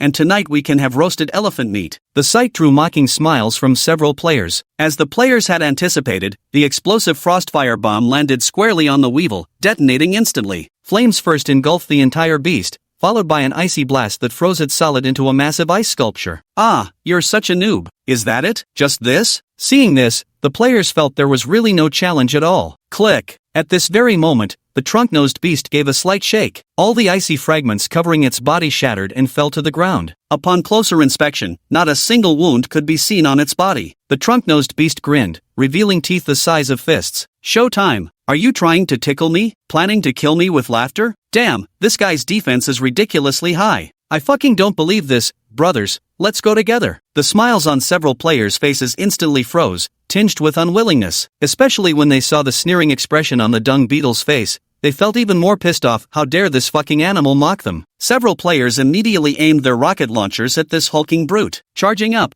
attack, boom! Several energy bullets shot straight toward the trunked beast in unison. Yet, the moment they approached the creature, the long trunk of this trunk beast actually whipped out from the water. With uncanny precision, the lengthy trunk landed squarely on the dual-element icefire projectiles, actually rebounding them away. The projectiles flew back at lightning speed, directly striking several players. Boom! The enchanted bullet of dual ice and fire suddenly detonated, freezing several people into icy sculptures. Within the frozen statues, flames roared and licked at their prisoners, a sight of utmost cruelty. Roar! Once more, it bared its fist-sized white teeth in a vicious grin, as if saying, "These clowns are quite entertaining." Boom! The next moment, it charged forward, raising its foot to crush one of the players into pulp. But, just at that moment, a scarlet and blue icy arrow shot forth from the distance, its speed so swift it seemed like an afterimage. Bang! The ice arrow struck the massive trunk beast's thigh, exploding with a thunderous roar. The enormous trunk beast froze instantly, unable to move a muscle. Roar! The trunked beast let out an enraged roar, for the power of this ice fire arrow was simply worlds apart from the artillery shells moments before. Though thick-skinned, even its hide couldn't escape being pierced this time. Blazing flames burrowed into its flesh, searing pain drilling straight to the heart. Amid its struggles, the trunked beast finally shattered the ice encasing its body. Yet at this moment, a second arrow imbued with the duality of ice and fire came streaking through the air. Then came the third one. Each shot hit the exact same spot. The third arrow pierced straight through the gaping bloody wound, tearing through the beast's innards and reducing them to pulp. Chapter 63, Still Eating at a Time Like This. Bang! The mighty trunk beast that had been dominating moments ago collapsed heavily to the ground, lifeless. Several players still frozen in ice sculptures couldn't help but widen their eyes at this scene,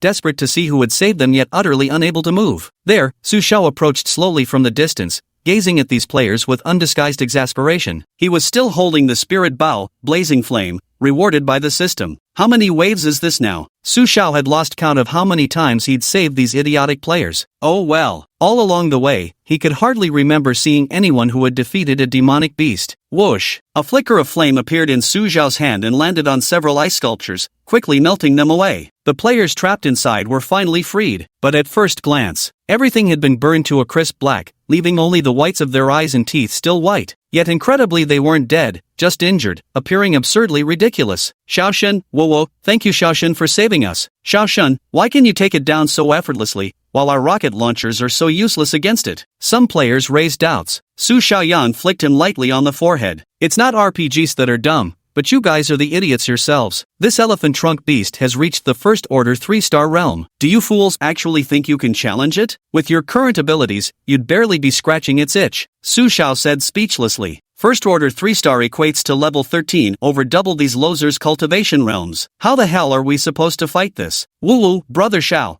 How are we supposed to know if we could fight it without any strategy? We thought it'd be just like those centaurs. A player complained with grievance in a tearful voice. Su Xiao shook his head helplessly. Carry the corpse back to camp, and I'll teach you the strategy there. Got it. Valley Camp. The aroma of roasted meat wafted between bouts of crackling campfires, filling the ravine with mouth-watering fragrance. The Glutton King was bustling about with his group of apprentices. Many players sat together with gloomy faces, reminiscing about their tragic monster-slaying experience. Bro way, give me 10 more beef skewers, I need to soothe my wounded soul. A player with a broken left hand, dangling in midair, waved weakly at Brother Stomach. Brother Stomach, how much of that teppanyaki is left? I can't hold on much longer. The king of hell has come for me several times already. I keep saying I'll go after eating this last piece, so hurry up already. A bloodied figure covered in gaping wounds, his face swollen like a pig's head, spoke to Brother Stomach with barely any strength left. As he spoke, blood continued spurting from his wounds, his face turning deathly pale. It was clear he was on his last legs. Bro, the teppanyaki-'ll take a while. How about trying a piece of blood-clotting stinky tofu first? Just made this stinky tofu myself. Guaranteed authentic taste, none of that weak-ass stench. Wei Ji carried a plate loaded with chunks of murky yellow fermented tofu. Stinky tofu? Bro Wei,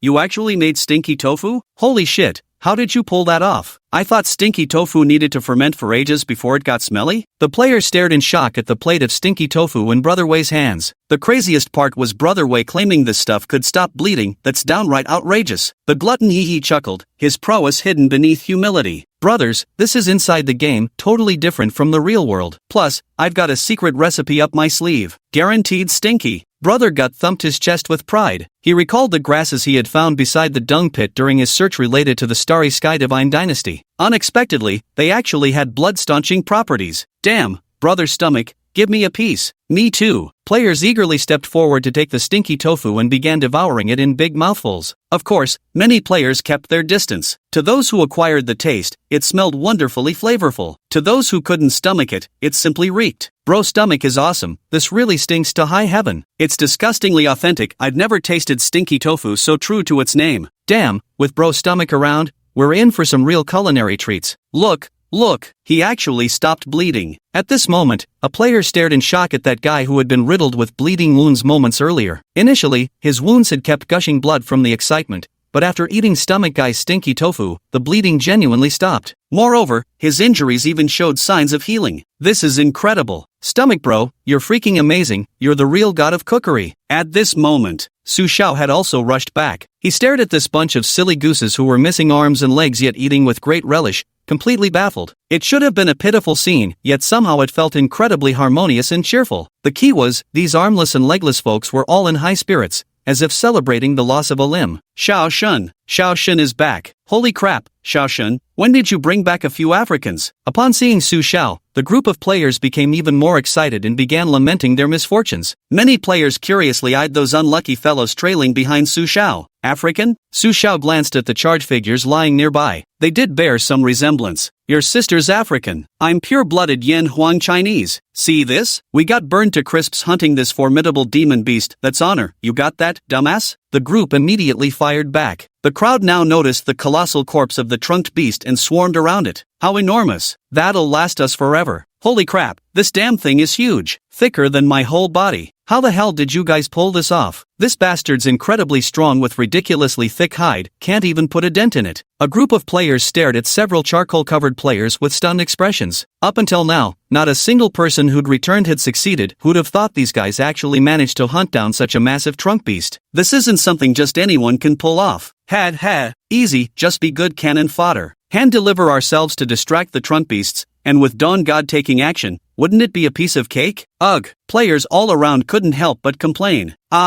Big bro way, I'm back, toss me another skewer, this time I'll definitely catch it. Suddenly, a voice came from the air. An eagle was seen soaring through the air, its sharp talons gripping a player. The player, bleeding profusely with even a length of intestine exposed, was frantically waving his hands at brother way below. It was the very player who had attempted to snipe the eagle, only to be snatched away, unable to die, yet impossible to rescue. Su Xiao, damn it, even in this situation, you're still thinking about eating? Chapter 64, The Immortal Demonic Body, Power of the Triple Transformation. Su Xiao gazed at the departing eagle, his eyes glinting. The eagle was likely drawn by the aroma of the player's cooked meat, but upon noticing the large crowd below, it didn't dare to land, so it kept circling endlessly in the sky. However, this eagle was a first-tier, one-star demon beast. With the eagle eye technique, one can keenly perceive dangers lurking all around, and it moved incredibly fast. There was almost no way those idiots could hit it. Su Xiao didn't hesitate, immediately taking out his third-grade spiritual bow, Blazing Flame. A faint dark red aura emanated from the Blazing Flame bow. Resembling flickering flames, it looked incredibly cool and mesmerizing. Divine power swirled around Su Xiao's hands as the blazing flaming bow shone brilliantly, its sights locked directly onto the eagle circling back. A surge of energy erupted violently. Whoosh! Su Xiao loosened the string of the flaming bow in his hand, and an icy fire arrow swiftly shot forth. Now, the eagle also noticed Su Xiao's presence, a hint of wariness flashing in its eyes. It furiously flapped its wings, desperately trying to evade the icy rocket. Little did anyone expect that Su Xiao's ice arrow suddenly split into three upon reaching a certain distance. Three slightly smaller ice fire arrows each locked onto the three escape routes the eagle was about to take. What's more, their speed actually increased after splitting. The eagle barely had time to react. It never anticipated Su Xiao could pull off such a maneuver. Poof! One of the sharp arrows pierced straight through its body, exploding violently within and freezing it into an ice sculpture that plummeted from the sky. It wasn't until the eagle crashed to the ground that the players snapped out of their daze. One by one, their faces filled with shock, they stared at Su Xiao in awe. Xiao Shun, OMG, your bow is freaking awesome. What kind of divine skill is this? It can even split into three. Holy crap, Xiao Shun is seriously OP.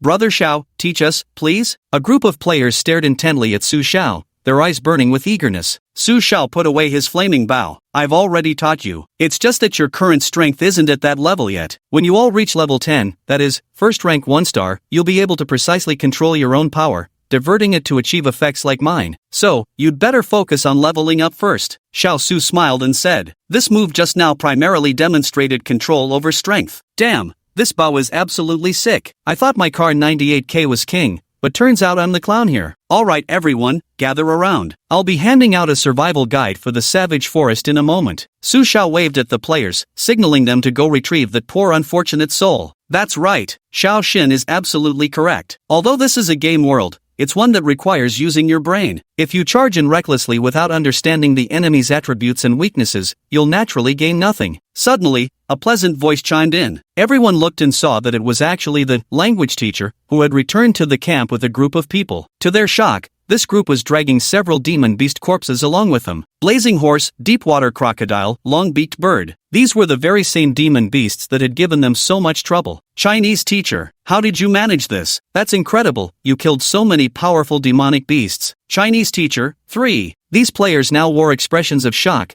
tinged with confusion. Su Xiao smiled faintly, looking quite pleased. Even among a group of silly geese, there's always one wise owl. When strength falls short, tactics will make up for it. Ha, brothers, your immortal master has returned. At that very moment, Celestial Zhang returned dragging an enormous leopard behind him. Though covered in blood and bearing numerous wounds, his spirits remained remarkably high. A leopard. That creature moved with lightning speed, yet you subdued it so effortlessly. Great Celestial, absolutely incredible. Seeing this leopard, another player gasped with mouth agape. Brothers, I'm gonna solo kill this one right now. With my sick footwork, I'll outplay it till its scalp tingles. Impressive or what? Zhang Daxian spared no effort in praising himself. Bang, bang, bang. At that very moment, a tremendous noise echoed through the air, as if some colossal and terrifying creature were moving about. Then, the crowd saw a mountain approaching them. No, it was a gigantic tiger. A tiger as big as a full-size truck was being carried over by a young woman. The first ruthless empress, young woman. Her frail figure stood in stark contrast to the sight of her hauling that massive tiger. Thud! The fiercest great emperor. The girl casually tossed the tiger onto the ground, giving Su Xiao a faint smile before walking off into the crowd. Damn, girl, did you solo that thing? How did you even pull that off? One player gulped hard, staring in disbelief at the tiger lying on the ground. Su Xiao was also filled with suspicion. This tiger was genuinely first tier. Meanwhile, even the peerless Tyrant Empress had only reached half tier 7 star. The gap in realms was immense. With a faint smile, the peerless Tyrant Empress girl uttered a few words. Simple, punch it until it spits blood. Holy crap! The players were utterly stunned on the spot. Hardcore. Stand your ground? Before they could continue their questioning. At that moment, a tiger's roar echoed through the mountain forest. Turns out, it was a slightly smaller tiger that had suddenly appeared from nowhere. Its gaze fell upon the tiger lying on the ground, revealing a flicker of sorrow. Mated pair of tigers. Su Xiao understood at a glance. Number 1 ruthless female emperor had killed the male tiger, causing the grieving female to come seeking revenge. He was just about to make a move when the girl known as First Ruthless Great Emperor stood up, wearing an expression of fearless resolve. Boom! An overwhelming aura erupted from the girl, its pressure bearing down with intimidating force. Her fists instantly transformed into crimson and azure hues. The power amplification from that spiritual artifact gauntlets greatly enhanced the might of the Frostflame fist. Boom! The first ruthless empress, girl's fist collided with the tiger's claws. Thud! First cruel empress. The girl's figure rapidly retreated as she spat out a mouthful of blood. However, this female tiger wasn't faring much better. Her massive body staggered back several steps. First layer of the undying divine demon physique, third cycle. First cruel empress. The girl snorted lightly. In an instant, the swirling golden and black auras around her body interlaced and converged, forming a phantom shadow several times her size that enveloped her completely. At this moment, the first ruthless great emperor, girl seemed to transform into a colossal giant. Charge! Fist strike! Crash down! The crazed tigress charged forward again, and the man collided with the beast in a brutal, straightforward clash. Boom! A tremendous tremor shook the entire valley. The next instant, the massive body of the female tiger was sent flying backward, while the form of the first ruthless empress, girl merely swayed slightly. Before the female tiger could even rise from the ground, the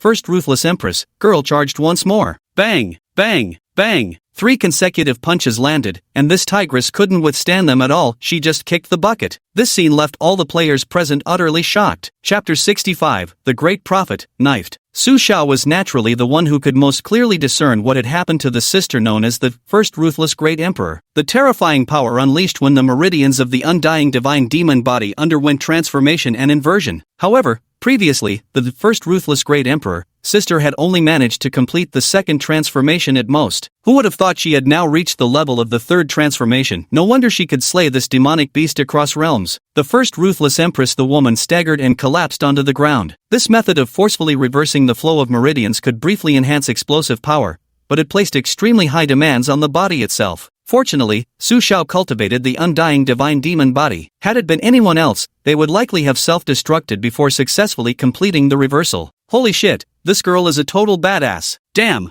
that's insane. The players rushed over, staring at the lifeless mother tiger lying on the ground, and swallowed hard. Two tigresses in a fierce battle. Absolutely terrifying. At this moment, the expression on the face of the first ruthless empress girl twisted in anguish. Su Xiao walked over, divine light shimmering in his palm as he placed it upon her to help stabilize her internal injuries. Hey girl, how about some stinky tofu? It's the perfect remedy to stop bleeding and heal wounds. The glutton walked over and handed his plate of stinky tofu to the most ruthless empress girl. Thank you, but I don't eat stinky tofu. The most ruthless empress girl declined with a smile. Su Xiao's gaze fell upon the stinky tofu, filled with bewilderment. What did you put in this stinky tofu that can stop bleeding and heal wounds? This is fucking bizarre. He had wanted to ask about it earlier, but got sidetracked and forgot.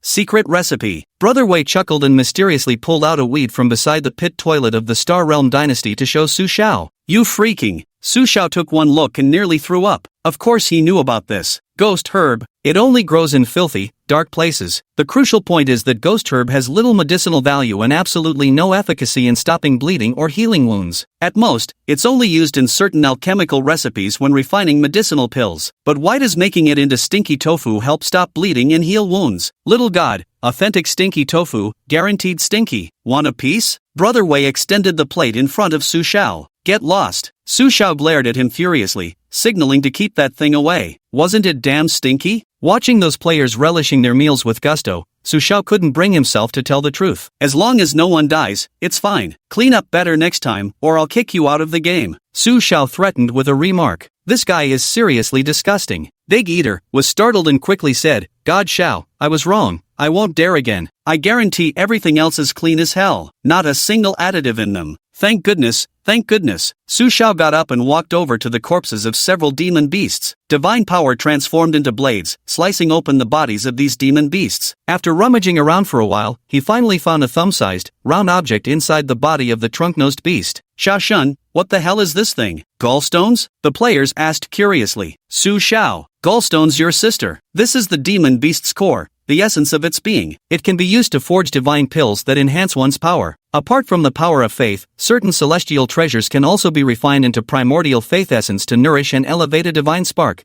achieving similar effects. However, only first-tier demon beasts and above possess such cores. Moreover, not every demon beast can condense a core. When they perish, they typically dissipate their own cores. Therefore, obtaining the inner core of a demon beast is no easy task. Especially so, the higher the level of the demon beast, the harder it is to acquire its inner core. Damn, this game even cultivates immortality? If inner cores of demon beasts are in the game, can golden cores be conjured up too? Isn't a golden core just gallstones? Gallstones your ass. It's clearly a tumor. Su Xiao waved his hand, signaling everyone to quiet down. Everyone, this defeat is partly due to overconfidence on our part. On the other hand, it's also because we underestimated our enemies. The demonic beasts in this world grow more intelligent as their levels increase, and they possess terrifying skills. To defeat them, you must not only use your wits but also understand and exploit their weaknesses, finding the right strategy. I have a guide here detailing the distribution, types, levels, and weaknesses of monsters within a radius of dozens of miles. Take a careful look and improve your success rate. Don't get slaughtered every time. Su Xiao shared the strategy he had devised with the other players through the system. The players opened it for a glance,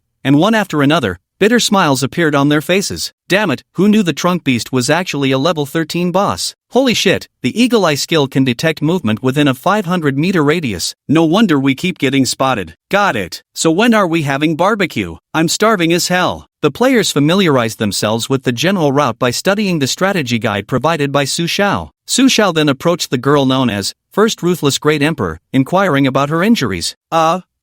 Mainly, how did she accomplish that third transformation? Su Xiao couldn't wait to try learning it herself. No, wait, that's wrong, she wanted to help improve it to avoid suffering backlash. Half an hour later, the enticing aroma of grilled meat permeated the entire valley. Tigress skewers, trunk beast skewers, roasted eagle kidneys. Su Xiao didn't stop them either. He planned to organize them after they finished eating, then advance according to his strategy to complete the monster hunting level-up mission. God Xiao, there are only about 20 to 30 demon beasts within dozens of miles around here. Will that be enough for us to fight? If only a large group would come, 50 or 60 gathered together for us to slaughter, that would be perfect. A player nicknamed Raven's Mouth said somewhat helplessly. Su Xiao just wanted to slash him with a knife. These demonic beasts are all at least first tier in strength. You'd be lucky to defeat 20 or 30 of them. As everyone knows, this area is merely the outskirts of the savage forest. The concentration of demonic beasts couldn't possibly be that high, so your idea is absolutely impossible to achieve. Su Xiao's words had barely faded. A series of thunderous running footsteps echoed in everyone's ears. At the same time, Su Xiao sensed a piercing chill in the air. The players turned their heads in unison and saw, emerging from all directions, entire hordes of monstrous beasts. These beasts came in all varieties, including tigers, lions, elephants, wild cats, wolves, and more. Their numbers reached 50 or 60. The cultivation level of these beasts started at first rank at minimum, with some even reaching first rank 5 stars in strength. For players, or even Su Xiao, these creatures were practically boss-level enemies. What the hell? The players stared at Su Xiao in stunned disbelief. Su Xiao, in turn, gaped in shock at the jinx before him. You're really a jinx, aren't you? How could you possibly call something like this? Are you some sort of legendary prophet or something? The real question is, why did this inexplicable situation occur in the first place? Chapter 66, The True Third Transformation of the Undying Devil Body. Su Xiao observed these demonic beasts, noticing their gazes were all fixed upon these players. No, to be precise, it's on the barbecue skewers in the players' hands. A long string of drool was dripping from their mouths. Were you drawn here by the barbecue? These demonic beasts had always eaten their prey raw and had never encountered the aroma of cooked meat before, especially barbecue that was carefully prepared with seasonings. Even Su Xiao, as a deity,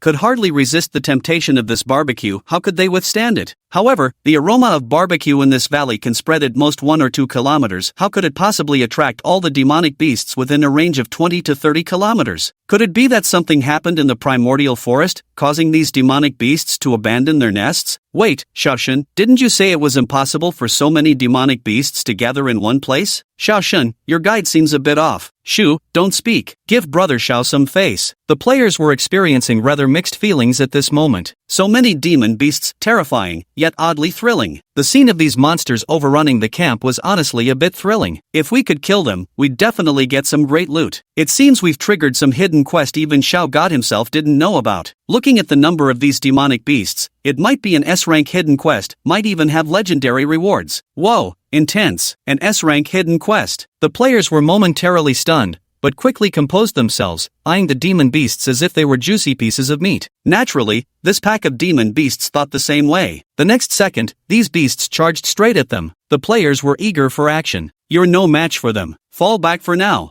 Su Xiao restrained the restless players. Seriously, one demon beast would be more than enough trouble for these guys, let alone so many at once. Su Xiao planned to unleash his netherworld cataclysm inferno for a thorough cleansing, then let the players mop up the aftermath. This way, they could gain some experience without suffering too much damage, killing 2 birds with 1 stone. As it happened, Su Xiao wanted to test the power of his newly comprehended 3 revolutions undying demon god physique. Damn, is the legendary Xiao taking action? Can't wait. Huff. A scorching aura emanated from Su Xiao, enveloping both himself and the players within its embrace. At the same time, the demonic beasts rushing forward were also repelled by this aura. Su Xiao's actions sent the demonic beasts into a frenzy, and they launched another assault. Spreading his hands, Su Xiao narrowed his eyes slightly as an unseen force lifted him slowly into the air. Around him swirled currents of golden and black energy. The streams of energy intertwined, forming 3 distinct strands that slithered around Su Xiao's body like spiritual serpents. What is this? Isn't this the 3rd transformation of the undying divine demon body of Sister Ruthless Emperor? Holy crap! Since when did Brother Xiao know how to perform the 3rd transformation too? Could he have secretly learned it from Sister Ruthless Emperor? At this moment, even the sister known as First Ruthless Great Emperor was staring in shock at the 3 black gold auras emanating from Su Xiao's body. This feeling was far stronger than her own triple circle advancement. As Su Xiao's hand gestures shifted, the earth began to tremble. Boom, boom, boom. Flames erupted from the ground in continuous bursts, forming fiery red lotuses that soared toward these demonic beasts. In just a brief moment,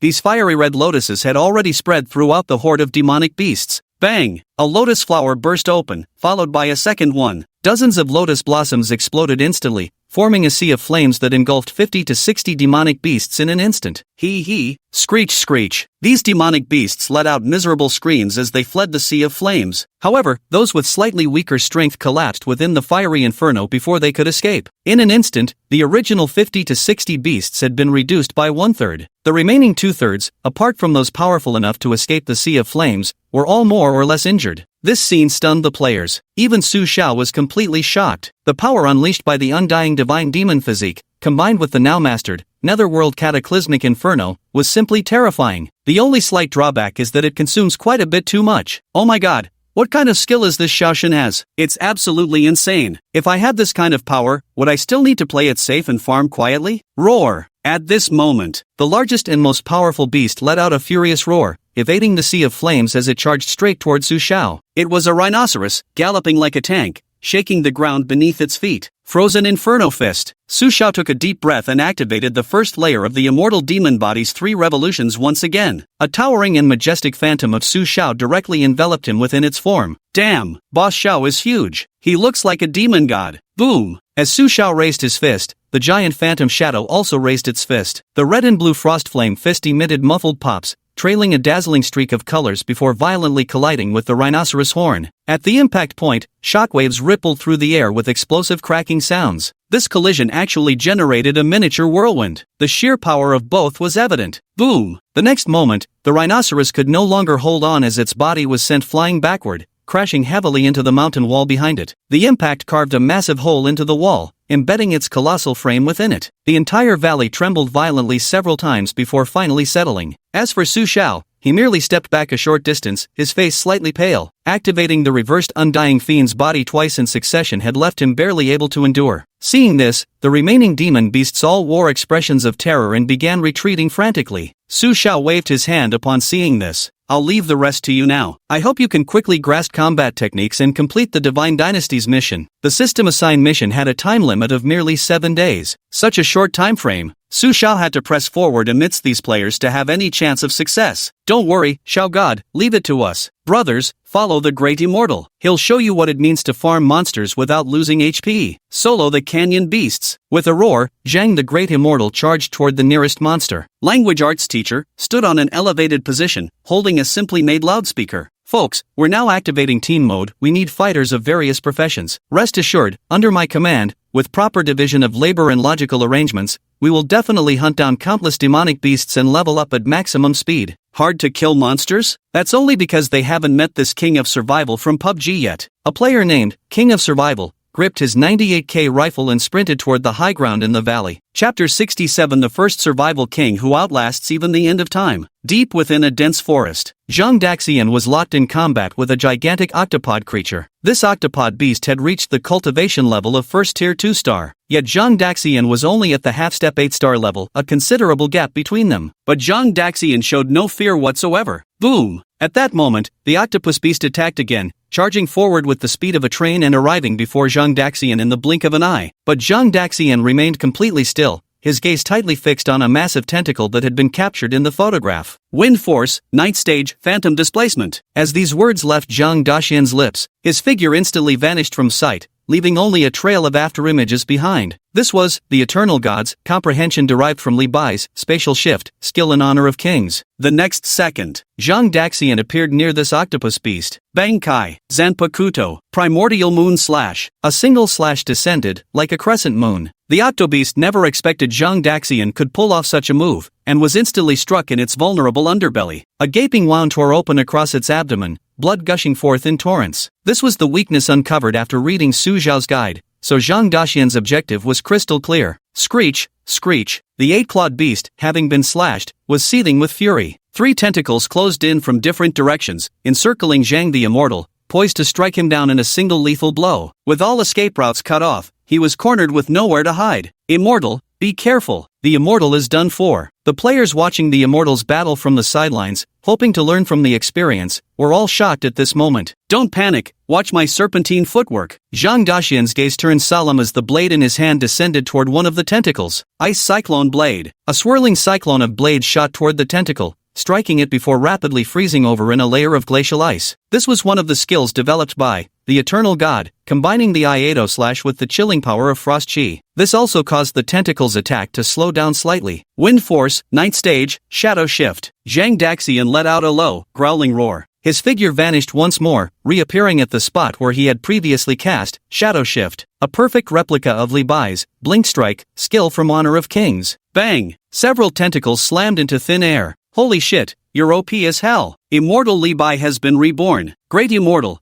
teach me this skill, it's absolutely insane. The players grew excited. Zheng the Great Immortal employed his signature move once more, utilizing his combat skills to dodge the octopus beast's attacks while seeking opportunities to strike its weak points. Swish! At a certain moment, Zhang Daxian once again deployed Shadow Step to dash beneath the octobeast's abdomen, slashing out with his blade. At this moment, two black gold divine demonic auras surged around his body as his power skyrocketed. The blade's radiance solidified into reality as he struck precisely upon the previous wound. Put! The wound was instantly torn open into a huge gash. Zhang Daxian followed up with a whirling blade strike. Gusts of razor wind plunged into the wound, severing internal organs. Bang! The giant octobeast struggled for a few moments before collapsing heavily to the ground. Ha ha ha, I finally solo killed a wild monster. Zhang Daxian planted his sword in the ground, his face lighting up with excitement. On the other side, a team of over a dozen people was working together to take down an enormous wild boar with tusks like spears, a body like a tank, and teeth as sharp as swords. Frost arrow, fire. From a commanding position atop a vantage point, language teacher orchestrated the assault. Swish swish. In an instant, several ice arrows shot toward the wild boar, instantly trapping it within. However, the frost arrow's power wasn't enough to deal significant damage to it. They couldn't even pierce its hide. Rocket launcher, fire. Chinese language teacher spoke again. Boom, boom. Several more ice-fired dual-element projectiles were launched. Due to the previous deceleration and defiance,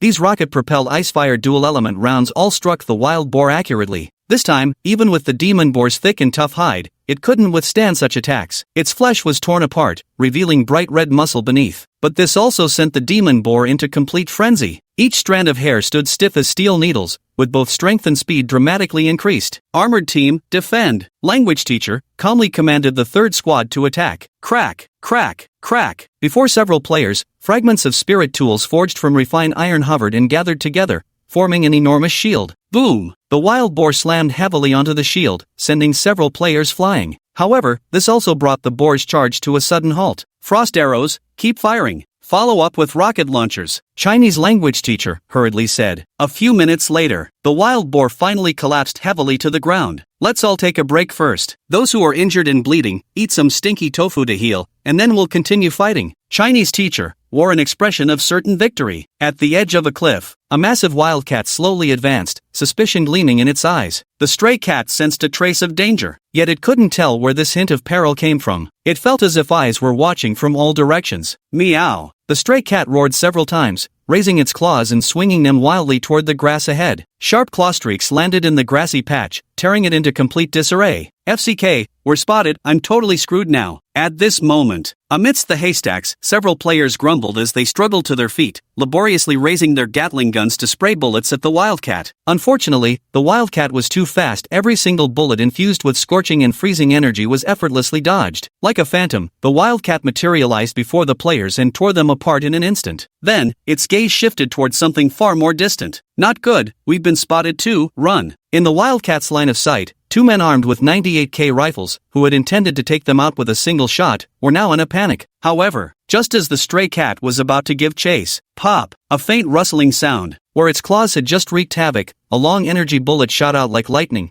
directly hitting the wildcat's pupil and piercing through its brain. The two fleeing players now stood dumbfounded, staring at the fallen wildcat. Is there someone else here? Looking puzzled, until a faint voice came through. Bro, come help me, my leg's been swept away, I can't move. The two snapped back to reality and quickly ran toward the source of the voice. There they saw a man lying on the ground, grinning at them with a ghastly pale face. Sure enough, his lower body had already been torn apart by the wildcat's claws. The king of survival? Holy shit, when the hell did you hide here? Damn, you've got insane patience. The king of survival smiled faintly. Just 5 short hours of hiding, that's all. Stop talking and help me up already. Some bug bit my damn dick, and it's starting to feel poisoned, itching like hell. If possible, could you help suck out the venom for me? Thanks. However, the players did not notice. As they hunted the demonic beasts, a thin mist crept into the area, carrying a whisper of danger. Chapter 68, Strange Fire, Succubus, Ancient Beast Taming Art. Day 6. Swish! An ice arrow shot out like lightning from the distance, striking down a demonic beast. Congratulations, host, on completing the mission to kill 1,000 demonic beasts. Mission rewards, Ancient Beast Taming Art, Mysterious Clue. After Su Xiao killed this demonic beast, the system's assigned mission was finally completed. This was the result of his joint efforts with the players. As the players gradually became familiar with the nature of the demonic beasts and mastered the techniques,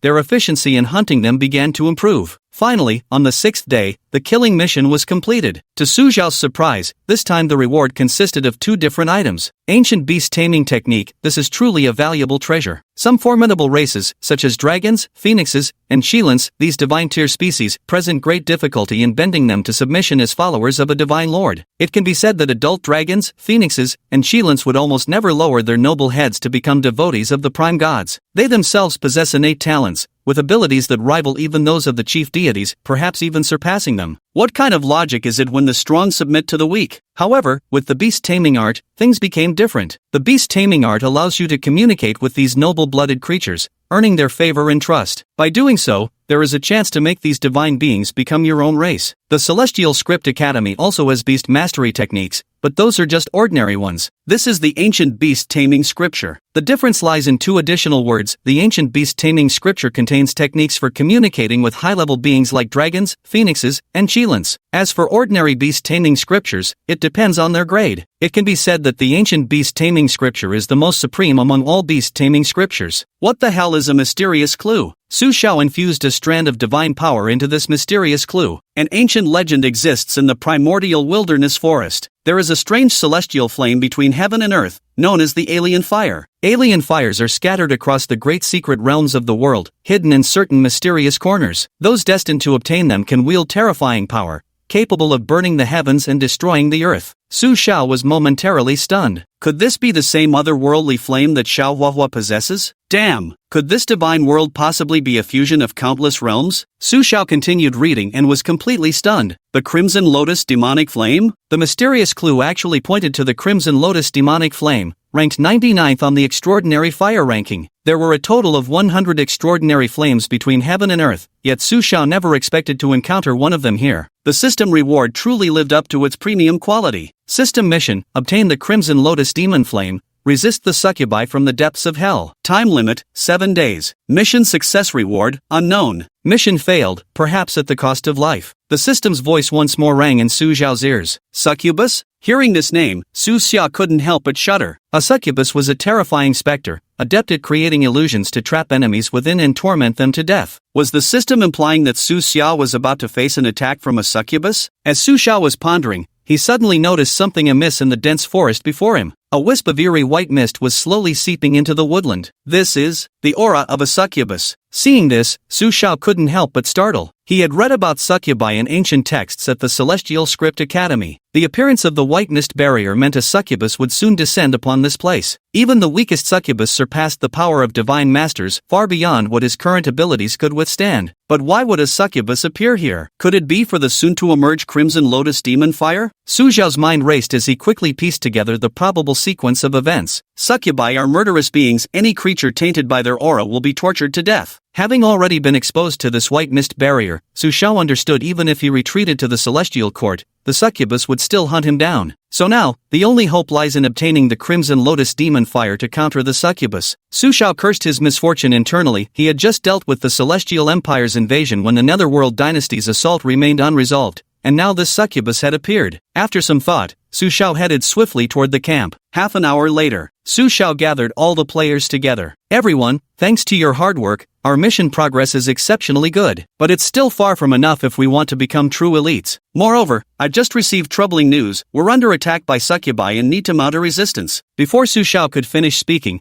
the players began chattering excitedly. What? A succubus? What's that? Can we roast and eat it? Does this mean we're starting a whole new boss strategy session? Hell yeah! I love slaying bosses most. Where's this succubus? Tell it to hurry up and come out. The players' optimism left Su Xiao speechless. Still, he patiently explained to these guys just how formidable a succubus could be. After hearing his explanation, they all fell silent. Holy shit, that succubus is seriously overpowered? Lord Xiao, what should we do then? It didn't matter if they died, but if Su Xiao died, the game would be over. Everyone was getting anxious. Moreover, as long as this succubus remained alive, they would continue to be toyed with and killed upon revival. They might as well forget about playing this game entirely. The only way to deal with a succubus is to find the legendary alien flame, the Scarlet Lotus demon fire. So, this time we need to venture deep into the savage forest to find information about the Crimson Lotus demon flame. Divine Dynasty mission: locate traces of the Crimson Lotus demon flame. Time limit: 7 days. Reward: 1,000 faith coins. Su Xiao directly issued the mission to the players. E-fire? Damn, this is totally ripping off Battle Through the Heavens. heavens, even copying the E-Fire concept. Yoshi, treasure hunting is my favorite thing. 1,000 faith coins, they're as good as mine. Players naturally enjoy such challenging endeavors. To help everyone improve their strength, the Divine Dynasty is awarding everyone one free opportunity to learn a skill book this time. The free skill book available for learning is Ancient Beast Taming Technique. After some thought, Su Xiao decided to upload Ancient Beast Taming Technique to the system for the players to learn. This area is teeming with demonic beasts. If they could acquire a little companion to fight alongside them, it would indirectly boost their dynasty's strength. Mother of Mercy, is this a new profession unlock? My favorite beast master class is available. Hell yeah, I'm gonna catch a white tiger and take it for a spin. After finalizing his arrangements, Su Xiao verified the direction toward the area indicated by the mysterious clue, a place called Moonfiend Grotto. It was also the birthplace where the Crimson Lotus demon fire emerged. Move out. At the command, the entire group set off in magnificent procession. Chapter 69. Brother Carver's Adventure, a truly S-rank hidden quest? In the pitch-black night, a shadowy figure was slowly advancing. His clothes had been torn to shreds, tattered and stained with blood. The grime on his face nearly obscured his complexion. The only discernible features were his wretched expression and look of utter despair. Mom, Dad, where are you? Xiaoshen, Brother Wei, I miss you guys so much. This person was none other than Brother Diao, who had been missing for days. Since Brother Diao was teleported to this place by the scientist's magic circle, he has been searching for a way back. But, damn it, who the hell knows what kind of place this is? He walked for what felt like an eternity, yet endless mountains still stretched before his eyes. He wanted to find a demon beast to kill him, but couldn't even catch a glimpse of one. He considered jumping off a cliff, but feared surviving the fall, which would be pure torture. The most crucial thing was, Brother Diao noticed something unusual happening in this dense forest recently. A layer of mist had inexplicably emerged, shrouding the mountain woods. Now he was completely disoriented. Not only was he lost, but he kept returning to the same spot again and again. Brother Diao suspected he had wandered into a maze formation. Damn it, I've actually fallen into a maze formation. What the hell am I gonna do now? When Brother Diao saw the mark he made a day ago, he finally confirmed he was trapped in a maze formation. Now he's totally screwed. If this mist clears, I'll keep going. If the fog doesn't lift, I'll gather the courage to take my own life. Brother Diao found himself a perfectly suitable reason for suicide, forcibly inoculating himself against fear to lessen the dread in his heart. Huff! Just then, a fierce gust of wind blew in, instantly scattering the mist. Brother Diao was buffeted by the fierce wind, losing his footing before tumbling down the hillside. After a violent tumble and collision, Brother Diao finally came to a stop, but he had passed out completely. Immersive translate. I don't know how long it had been. Brother Diao finally woke up from his coma, feeling nothing but a pounding headache. A gentle breeze brushed past him, clearing his mind somewhat. He stared blankly at his surroundings, unable to comprehend anything for a long while. Where the hell am I this time? The surroundings look somewhat ancient.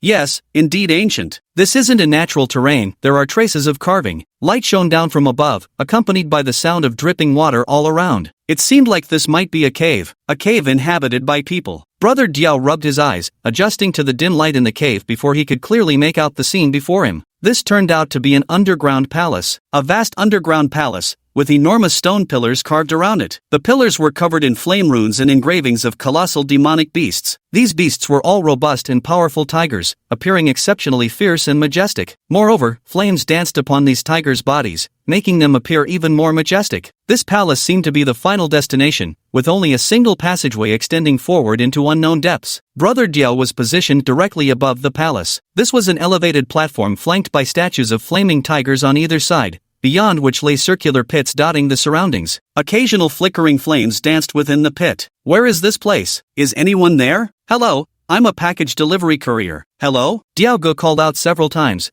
but only his own echoes answered back. No response came. Strange, this place should be uninhabited. Could this be the lair of some demonic beast? Diao froze in shock, staring around in alarm. When he turned his head, he saw two fiery red lanterns glowing in the darkness behind him. Holy shit, those are huge lanterns. Wait, why would there be lanterns here? Now Eagle finally got a clear look at these two lanterns. This is no fucking lantern, it's clearly two huge eyes. Rubbing his eyes for a better look. Holy shit! A tiger as large as a small mountain lay crouched on the ground, studying Brother Diao with curious eyes. Phew! The tiger exhaled fiercely. Brother Diao's clothes were instantly scorched from head to toe. The scorching heat and the burning sensation of clothes clinging to his skin made Brother Diao jump around wildly, tearing off every last stitch of clothing. Ah! This spectacle of jumping and screaming actually sparked a flicker of interest in the big tiger's eyes. The tiger's gaze wandered over Brother Diao's snow-white body, circling once, its interest growing stronger by the moment. Damn it, I actually fell into a monster's nest and ran into a colossal boss, I'm screwed. Brother Diao was on the verge of tears, but on second thought, there's no need to be so pessimistic. At worst, it would mean death, painless death, and then he could return to reunite with the people of the Heavenly Court's divine dynasty. Since ancient times, who can escape death? Let me but leave a loyal heart shining in the pages of history. Come at me. Brother Diao stood with his hands clasped behind his back, wearing the expression of one prepared to die for his cause, though in truth, he was absolutely terrified inside. If he failed to finish it in one strike, wouldn't he end up being tortured to death? It should have been a solemn scene, but since he wasn't wearing any clothes, it looked utterly ridiculous. Human, how did you get in here? At this moment, the massive tiger spoke with a hoarse voice, sounding remarkably human. Brother Eagle was startled. You can actually speak human language? Damn it! This must be a super boss for sure, otherwise it absolutely wouldn't be speaking human language. Brother Diao's heart grew even colder. And what does this guy mean by not making a move yet? Could it be he's trying to toy with him? Brother Diao thought for a moment, seemed to realize something, and suddenly blurted out with inspiration, of course I walked in. Is that it? Was it really that hard? Is this place off limits? Sure enough, a flash of astonishment passed through the tiger's eyes. You walked in? If you could walk in here, it must be the will of heaven. The tiger sighed. Brother Diao secretly thought that he seemed to have guessed right. Could he have triggered an S-rank hidden quest? At this thought, Brother Diao suddenly grew interested. Naturally, I was sent by the heavens to save you all. What do you mean by boss in your mouth? The giant tiger ignored Eagle's words and asked suspiciously. Boss is a secret code, how could I let you know so casually? Besides, even if I told you, you wouldn't understand. Eagle blurted out, turning into a smooth talker. The giant tiger paused, then let out a long sigh. Forget it. I don't have time for this. But if you can make me happy, I might just grant you the inheritance of the Blazing Tiger clan, the big tiger said. Brother Diao couldn't help but open his mouth wide. Have we really encountered the legendary S-rank hidden quest? The inheritance of the Blazing Tiger clan, now that sounds absolutely badass. Is Brother Diao about to rise up? By then, apart from Su Xiao, Brother Diao will be the most badass existence. But what the hell is happy time? Brother Diao suddenly realized this was a very serious issue. Chapter 70, The Tiger King's Successor, Brother Diao emerges. Want some fun? Remembering the look that Big Tiger just gave him, Brother Diao quickly covered his butt. What kind of fun did you have in mind? Brother Diao tentatively asked. Then he quietly withdrew one hand to cover his front. Is this guy trying to? The big tiger looked at Brother Diao's expression and movements, a faint smile flickering in his eyes. I'm quite happy like this. Ugh, this dude must be some kind of pervert. Brother Diao was instantly speechless. A grown man with dignity, actually stooped to this in front of a damn animal? Do I still have any face left? Am I, your Brother Diao, the kind of person who'd stop at nothing for profit? Then, shall I do a dance for you? Look at these noodles, so long and wide, just like this bowl, so big and round. Brother Carving recalled his performance at the bonfire party. Rap, singing, dancing, playing basketball. Sure enough, this made the big tiger extremely happy. Half an hour later, Eagle was utterly exhausted, but the big tiger showed no intention of letting him stop. Had enough? Eagle couldn't help but ask. Not yet. Can't you sway your waist more gracefully? The big tiger made his request. Brother Eagle thought for a moment, then twisted his waist into an S-shaped curve. Like this? Yes, keep twisting. Damn it! What a beast, to have such twisted hobbies. Brother Diao shot a glance at the two stone-carved crimson flame tigers beside him, steeled his heart, and went all out. He charged straight over, wrapped his arms around one tiger's leg, and started pole dancing. Hey, big bro across the way, look over here, eh? While dancing, Brother Eagle started humming his own soundtrack. The scarlet flame tiger let out a deep growl from its throat. It was a sound of pure delight. After another hour of dancing, Brother Eagle felt completely drained, as if his soul was about to leave his body. Hey, can you do this? I'm about to give up. Brother Diao stared resentfully at the flame tiger. A thought popped into his mind. Had he been tricked? It seems to be working now. Are you coming over? Before Brother Eagle could speak, the flame tiger flicked its paw slightly. A crimson beam shot out and instantly pulled Brother Eagle toward it. Brother Eagle fell straight into the flame tiger's broad embrace. What are you trying to do? Don't. From within the palace halls echoed the agonized cries of Brother Diao. No one could tell how much time had passed. Brother Diao felt a moist sensation at the corner of his mouth and slowly awoke. His butt still hurt a little. Staring at the ceiling, Brother Diao felt like crying but had no tears left, wondering why he was so damned unlucky. Originally Type 1, now it's turned into Type O. Just playing a game, but to reach this point is a first. What was that old thing saying? At the end it seemed to inject something into my body, then told me to consume all the liquid dripping from the palace above? Brother Diao gazed at the scarlet flame tiger lying breathless beside him, struggling to recall the wretched ordeal he had endured when the tiger had told him certain things. Well, to be precise, it was the inheritance bestowed upon Brother Diao. Another glistening droplet fell, and Brother Diao hurriedly caught it with his beak. Strangely enough, as the liquid touched his tongue, a warm current surged through his limbs and body, filling Brother Diao with an indescribable comfort. Moreover, his buttocks didn't seem to hurt anymore. And so, Brother Diao stared longingly at the liquid dripping from the palace ceiling. This was something I had paid a tremendous price to obtain. I couldn't let it go to waste. No matter what it takes, the priority is to satisfy myself first. Diao searched around and found a bowl. He used it to catch the liquid from above, then found a spot and fell into a deep sleep. Several days quickly passed. Outside the underground palace passage where Diao was located, roars echoed incessantly through the mountain forests. This was a valley dotted with ancient structures and numerous caves of all kinds. Surrounding the valley were towering peaks that vanished into the clouds, creating a breathtaking yet perilous beauty. Within the valley gathered numerous crimson flame tigers. These flame tigers ranged in size from as small as ordinary tigers to as large as an entire truck. Some of these flame tigers burned with crimson fire, causing the temperature in the valley to rise sharply. Ahead of these flame tigers, atop what appeared to be an altar-like platform, stood a tiger that looked completely different from the others. It was a female tiger, and its fur was pure white. When will the white tiger maiden, the inheritor of the Tiger King, emerge from seclusion? Below the high platform, a half-human, half-tiger giant raised his arms and called out eagerly. The Crimson Flame Tiger clan consists of several branches, but only those with the purest lineage hold dominion over the entire clan. But years ago, the Tiger King reached the end of his lifespan and entered seclusion to seek the inheritance of the Crimson Flame Tiger clan. Yet, there has been no news for a long time. Some branch clans believe the Tiger King had perished and sought to seize control of the Crimson Flame Tiger clan, thus secretly inciting a rebellion. Particularly the faction of the Third Elder, which had covertly expanded its influence and rallied numerous branch clans,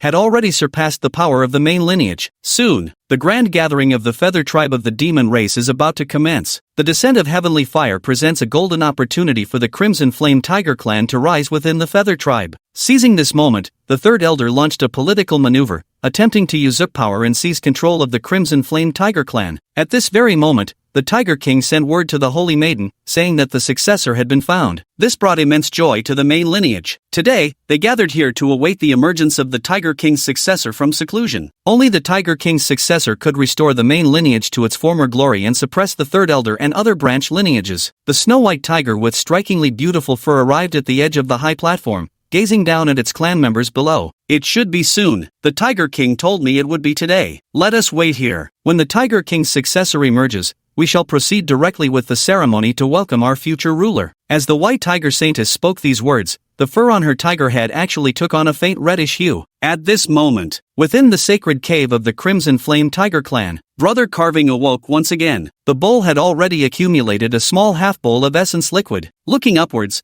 there seemed to be no more movement. It seems to be the third day. According to that old geezer, the essence liquid should have finished dripping by now. Diao go down the small half-bowl of essence liquid in one gulp, then stood up and walked out. According to the Crimson Flame Tiger King, after drinking the essence, he could go out to receive the surprise prepared for him. He wondered what this surprise might be. Brother Diao walked along the winding passage toward the outside, a journey that took about half an hour. Finally, he saw a glimmer of daylight ahead. Excited, he dashed rapidly toward the cave entrance. After letting his eyes adjust for a moment, he stepped out of the cave. In the next instant, he was completely stunned by the sight before him. Chapter 71, Call Me the Tiger-Slaying Hero, Jack Diao. Dozens of crimson flame tigers were staring right at him. Their scorching gazes held a trace of curiosity and excitement. Congratulations to our new king on leaving seclusion. One of the burly figures roared loudly. Halfway through the shout, its voice gradually trailed off. The atmosphere shifted subtly, and a look of utter bewilderment appeared on every red flame tiger's face. No way. How could this be a person? Shouldn't the inheritor of the blazing tiger be a tiger? And what's with this person dressed in rags so tattered they can't even cover their fur? Doubt began to grow in the tiger's hearts. Eagle Brother was also completely baffled, but being quite clever, his mind worked quickly. The new king has emerged from seclusion? Judging by what these simple-minded dummies were saying, it seemed they considered him their new king. Is this the inheritance of that damned old thing? If so, it doesn't seem so bad after all. Roar! Human, Who exactly are you? How did you enter the sacred cave of our Scarlet Flame Tiger clan? An angry voice rose among the tigers. Brother Eagle only felt his eardrums go numb and was jolted awake instantly. How dare you speak to your new king in such a manner? You've provoked my wrath, death awaits you all. Brother Eagle let out a deliberately fierce yell, feigning boldness. To be honest, that solemn look of his really had a certain air about it. But in reality, Diaogu was freaking out inside. Roar! The red flame tiger below was about to go berserk. Wait! At that very moment, an aged voice spoke out. An older scarlet flame tiger emerged from the pack. Don't worry, everyone. Whether he is the successor to our Scarlet Flame Tiger King will be determined by the test. This older Scarlet Flame Tiger clearly held considerable authority. As soon as it spoke, everyone immediately fell silent. Excuse my boldness. The Scarlet Flame Tiger paced over to Brother Carver's side, examining him from head to toe. Then he leaned in with his nose and sniffed. Dumbfounded, Brother Carver watched, unsure what it was doing. But he dared not move, fearing these guys might really riot, then he'd be screwed. At last, the aged Crimson Flame Tiger walked behind Brother Diao and sniffed at his rear with its nose. A moment later, its expression relaxed, revealing a hint of delight. It indeed carries the scent of the Crimson Flame Tiger King, I can confirm it with absolute certainty. What the? Diaogu froze. He suddenly recalled what had happened to his rear end. Could it be that the old creep wasn't lusting after his beauty, but actually trying to pass down a legacy? Since when did legacy transfers work like this? Whoa whoa, my brother Diao's efforts have finally borne fruit. Roar roar roar. At this moment, the Scarlet Flame Tiger below roared once again. However, this roar carried a hint of excitement, slightly different from the angry roars heard before. Elder, why has the position of our Blazing Flame Tiger clan's leader been given to a human? I don't understand. A burly Blazing Flame Tiger asked with confusion. The elderly Crimson Flame Tiger raised its head to gaze at the sky. You're asking me? Who the hell should I ask then? If the Tiger King acted this way, there must be profound meaning behind it. Our duty is simply to submit. The secrets of heaven are not for ants like us to pry into. His face wore an expression of profound mystery. Ho ho! Bow before our king. Hearing this, the Blazing Flame Tigers ceased their inquiries at once and respectfully lowered their heads in a deep ceremonial bow to Brother Eagle. Brother Diao felt his blood boiling with excitement at this moment. He, entire body covered in eagles, the new king of the Crimson Flame Tiger clan, was finally about to rise. White Tiger Saintess, let us now begin our welcoming ceremony. The elders of the Crimson Flame Tiger clan coughed twice. Then, with the exception of the White Tiger Saintess, all Red Flame Tigers turned their bodies away, as if avoiding something. Brother Diao seemed puzzled. At that moment, the White Tiger Saintess approached Brother Diao with graceful steps. Her face clearly bore a trace of shyness. My king, I hope you will enjoy me. The White Tiger Saintess turned her body, pointing her backside towards Brother Eagle. Please, enjoy. Brother Eagle? What is there to enjoy? There's nothing enjoyable about this. What do you mean? Brother Diao asked meekly. The White Tiger Saintess's face grew even more bashful. My king, I am the only white tiger in our clan. I was born to exist for you. When the new king emerges, that will be the time for me to offer myself. Come, let me bear your wrath. He. A soft moan escaped the White Tiger's lips, making Eagle Brother nearly jump out of his skin. Damn, is this even possible? Live streaming right in front of these guys. Can this actually work? Wouldn't this be a bit, he's a true gentleman. That's not right. He's playing a game here, treating life as a game. Never experienced that before. Should we give it a try? Is Big Sculptor about to reach the pinnacle of his life? But, never mind all that. This feels kinda exciting. That old thing bore my wrath,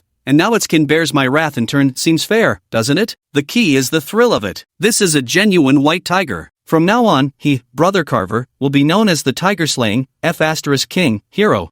No, I need to modify the typing a bit. Ahem. 10 seconds later, Brother Diao let out a satisfied sigh. Good lord, what the hell? Roar! A deafening roar erupted from the white tiger's mouth, carrying a hint of bewitching allure. At the same time, a layer of dark red flames ignited on the white tiger's body, ultimately converging at its forehead and forming 3 crimson strands of fur. It's still the same white tiger from before, but with a hint of something different. Ha, that's it? Elder, is it over already? That was fast. Several inexperienced Blazing Tiger clansmen asked their elder. The elder nodded. Yes, perhaps this is his unique style. The ceremony is concluded. Congratulations to our king. Congratulations to the Holy Maiden on becoming queen. All the Crimson Flame Tigers turned to stare at Brother Carver and the White Tiger Holy Maiden, respectfully proclaiming once more. Brother Carver felt he had reached the pinnacle of his life. My king, in a few days at the 10,000 Demons Assembly, when the heavenly fire descends, it will be our Crimson Flame Tiger clan's chance to rise. At this critical moment, we implore our king to raise your arm in leadership, eradicate dissidents within our clan and lead the Crimson Flame Tiger tribe to display our might at the 10,000 Demons Assembly. The White Tiger Saintess said to Brother Eagle. Brother Eagle, say what? Damn, eliminating dissidents? Monster Grand Assembly? Does Monster Grand mean 10,000 demonic beasts, making him attend such an assembly? Is he out of his mind? So terrifying, utterly terrifying. Roar! Brother Dio hadn't even spoken yet. At that moment, an earth-shaking roar came from the distance. A half-human, half-tiger figure wreathed in flames burst in with 100 flaming tigers at its heels. Saintess, has the Tiger King emerged from seclusion today? If the Tiger King still hasn't appeared,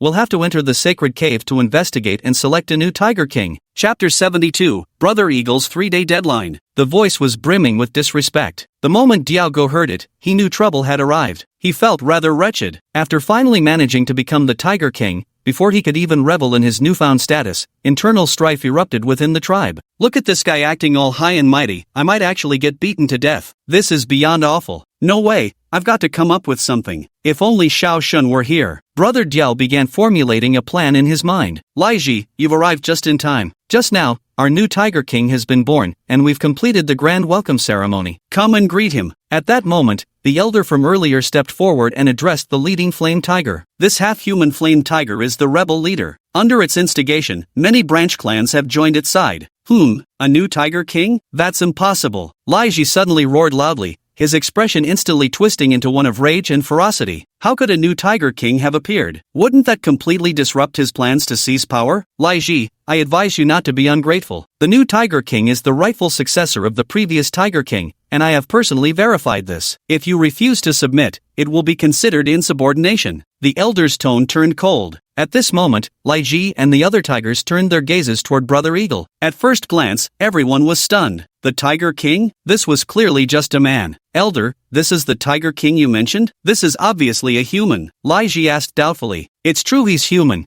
but this was the decision of the Tiger King. Since the Tiger King has chosen this, he must have his reasons. You'd better stop resisting. The tribal elder spoke while looking at the tigers behind Liegi, noticing hesitation on their faces. Their rebellious hearts were clearly wavering. Liegi grew even more furious. Nonsense! How could the Tiger King possibly choose a human to be the new ruler of our Blazing Flame Tiger clan? I, Liegi, am clearly more qualified than him. This must be some theatrical deception of yours. I demand entry into the sacred cavern. Liege's emotions began spiraling into turmoil. With these words, he prepared to charge toward the sacred cavern. Lai Chi, wait! At this moment, another half-human flame tiger behind Lai Chi spoke up to stop it. The elder has never deceived us. Let me examine the new king first, that will prove whether the elder is lying. If this truly is the will of the Tiger King, then we should follow it without question. This half-human blaze tiger serves as the leader of the 4th branch clan, and his words carry considerable weight. Had the new king not emerged, he would have supported the Fire clan, especially with the Great Beast Assembly imminent. But now that the new king has appeared, matters must proceed strictly according to tradition. One fewer supporter left Liegi with no room for complaint,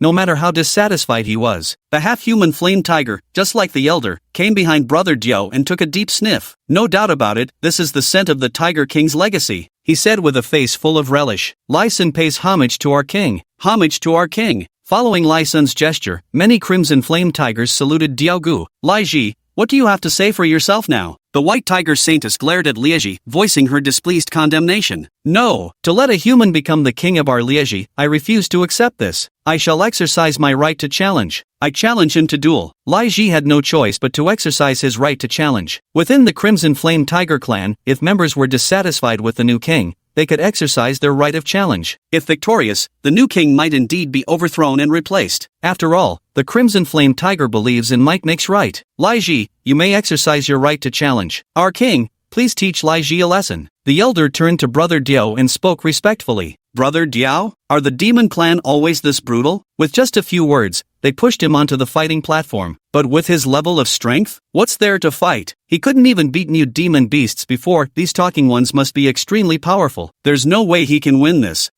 What a joke. What status do you think this king holds? that someone like you could so casually challenge me? This king has just emerged from seclusion, and my control over this power isn't perfectly refined yet. I fear a single finger might accidentally crush you to death. Give this king a few days. Once I've grown accustomed to this power, then I'll come personally to instruct you. You'll submit willingly after that. Brother Diao stood with his hands clasped behind his back, looking every bit the peerless master. He even glanced at Lai Ji out of the corner of his eye, the word contempt blatantly written across his face. Though inwardly nervous, when it came to putting on airs, he was quite the seasoned performer. Exactly, Lai Ji. The new king has just emerged from seclusion and needs a few days to adjust. In a few days, we'll make you submit willingly. The clan elder nodded in agreement. The rest of the Flame Tigers also voiced their approval. Good, then I shall wait 3 days. After 3 days, we shall battle to determine who is truly the strongest of the Flame Tiger clan. Lai Ji finished speaking, then turned and left with the members of his clan. Diao Ge let out a long sigh of relief. Damn, that show-off move was way too close for comfort. He finally understood the saying, showboating comes with risks, and face-slapping requires caution. But what should be done after 3 days? That old geezer hadn't taught him any skills or leveled him up. How the hell was he supposed to win like this? Little White Tiger, do you guys have a scripture pavilion here? The scripture hall? The White Tiger Holy Maiden shook her head. How about the resource hall? The White Tiger Holy Maiden shook her head again, still nothing. Holy crap! Brother Diao was dumbfounded. No way! I've got to get out of here now. To hell with being the Flame Tiger King, I quit. Or maybe ask Xiaoshun for help? Right, that's what I'll do. Ahem, this king needs to go into seclusion outside for a few days. Don't come looking for me. Little White Tiger, come with me and help scout the path. In the midst of dense towering trees. Xiaoshun, where have we arrived? Xiaoshun, we're not lost, are we? Xiaoshun, the skill succubus is really impressive. She actually turned this place into a labyrinth. Voices echoed one after another beside Su Zhao's ears. Su Zhao's expression grew grave. He had originally intended to lead the players to locate the Demon Moon Grotto before the succubus's white mist barrier fully formed. Yet unexpectedly, the succubus suddenly unleashed her power, transforming the entire vicinity spanning dozens of miles into an inescapable white mist labyrinth. Now, even he himself was somewhat unsure of the right direction. If things keep going like this, we might not even find the Moon Demon's cave before getting targeted by succubi and ending up in dire straits. Damn!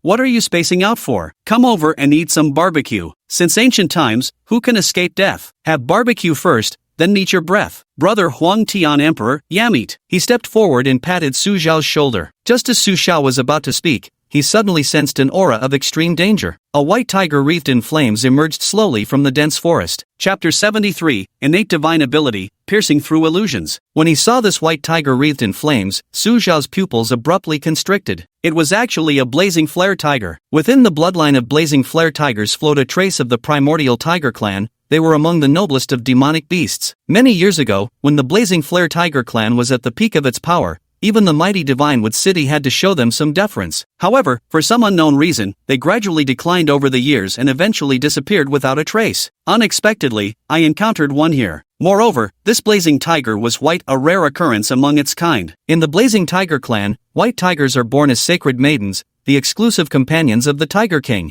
Now that the sacred maiden of the blazing tiger clan has appeared here, it proves that the Tiger King is nearby. The white tiger saintess before him exuded an aura roughly equivalent to First Order, 5 stars. One could infer that this blazing fire tiger tribe didn't appear particularly strong, perhaps just a remnant branch that had wandered here. Su Zhao could handle a First Order, 5-star white tiger saintess, yet he felt some concern about the Tiger King behind her. Any entity capable of becoming a Tiger King would undoubtedly possess extraordinary strength, likely reaching the Second Order realm. During this period, the faith in the Force was sufficient for Su Zhao to advance his realm. However, since he had been leading players in an attempt to escape the succubus white mist barrier, he hadn't found a suitable opportunity yet. If they encountered the Tiger King, it would likely be a very troublesome situation. At this moment, the resting players who were enjoying barbecue noticed the arrival of the white tiger saintess and instantly became intrigued. Whoa! How did a white tiger suddenly appear out of nowhere? Is that the boss? With built-in flame effects? That's freaking awesome! Alright boys, battle formations. We've got boss aggro. World boss alert, loot drops are gonna be insane. The players quickly formed their battle formations. The 3-star blazing bow instantly appeared in Su Zhao's hand as he prepared to strike down the white tiger. Hold your attack. Xiaoshun, don't. A familiar voice suddenly rang out from nearby, followed by the appearance of a shifty figure before everyone's eyes. The voice sounded somewhat familiar, but this appearance made the players genuinely struggle to recall who this was. Bro Diao? Holy shit, isn't this Bro Diao? Brother Diao is back. Brother Diao, how did you end up like this? looking like a beggar. After someone recognized Brother Diao, the players repeatedly confirmed it. This was indeed the long-missing Brother Diao. Wah, brothers, I miss you so much. Wah, I thought I'd never see you again. Little god, come here, let me hug you. Woo woo. Brother Diao, tears streaming down his face, walked toward Su Xiao with arms wide open. He had originally planned to summon the White Tiger Saintess to intimidate the crowd and seize the moment to show off, but to his surprise, the group immediately resorted to violence without a word exchanged. Su Xiao frowned and pushed him away with the bow. I don't hug men. At the same time, his gaze turned toward the White Tiger Saintess nearby, a trace of doubt flickering in his eyes. Does this White Tiger have something to do with you? Brother Diao suddenly recalled this matter and immediately said with an animated expression, Xiaoshen, brothers, come meet my mount. A mount? Hearing these words, both Su Xiao and the players were stunned. They all widened their eyes, sizing up Brother Diao from head to toe. Su Xiao had just uploaded the ancient beast taming art into the system, which was good, but unfortunately, no one had managed to comprehend it yet. A few foolhardy individuals tried to attempt it and nearly got themselves killed by the monstrous beasts. Brother Diao, how do you have a mount? Could it be that you've already mastered the ancient beast taming art? Xiong'er ran over and asked curiously. Brother Diao looked completely baffled and scratched his head. Ancient beast taming technique? He hadn't even noticed they'd opened up another cultivation method. Truth be told, during this period, Brother Eagle had been racking his brains day and night, solely focused on finding Su Xiao and the others, which is why he'd missed this development. But this in no way hindered Brother Eagle from putting on his usual show of badassery. Ahem, naturally. Is the ancient beast taming technique supposed to be difficult? This? Just this? With my brother Diao's talent, it only took him about a minute to comprehend, really no challenge at all. Sigh. Brother Diao put on an act of feigned loneliness, making everyone want to punch him. Forget it, let me show you my big white tiger. Little tiger, come here. Let me introduce you, this is my boss, Xiaoshen. Call him boss. Brother Diao wore a smug expression as he commanded the White Tiger Maiden. The White Tiger Maiden looked at Su Xiao with a puzzled gaze. How come my king has a boss? And not just any boss, a chief god? Could it be that the new king of the Scarlet Flame Tiger is merely a follower of another chief god? Boss. Though these thoughts ran through her mind, the White Tiger Saintess obediently called out the title. Holy shit, Bro Eagle is a total boss. He actually got that giant white tiger to obey him like that. Damn. Bro Eagle is always Bro Eagle, never fails to surprise us. The players were utterly shocked at this moment, which Brother Eagle thoroughly enjoyed. Little white tiger, come dance for everyone. Brother Falcon called out again. The White Tiger Saintess blushed and shot Brother Falcon a glare, but obediently did as she was told. Damn, Brother Falcon, you're my idol. You've actually tamed this fierce tigress into submission. Brother Eagle, can I ride it? Don't worry, I'll be gentle. Bear too, said excitedly to Brother Eagle. No way, it's my personal property, only I can ride it. Brother Diao refused without hesitation. Hell no, if I let you ride it, wouldn't my head be covered in green? Su Xiao watched with amazement from the side. He could still distinguish between truth and lies in this guy's words. Apparently, Brother Diao had encountered some miraculous opportunity in this forest. However, Su Xiao had no intention of taking it away. After all, this was his believer. What made the believer strong would make him strong too. Come here, I have some questions for you. Tell me what happened, or you can forget about logging in. Su Xiao pulled, carved all over, aside and began interrogating him. Upon hearing this, Brother Carving had no choice but to honestly explain the whole story. So that's how it was. Su Xiao had finally figured it out.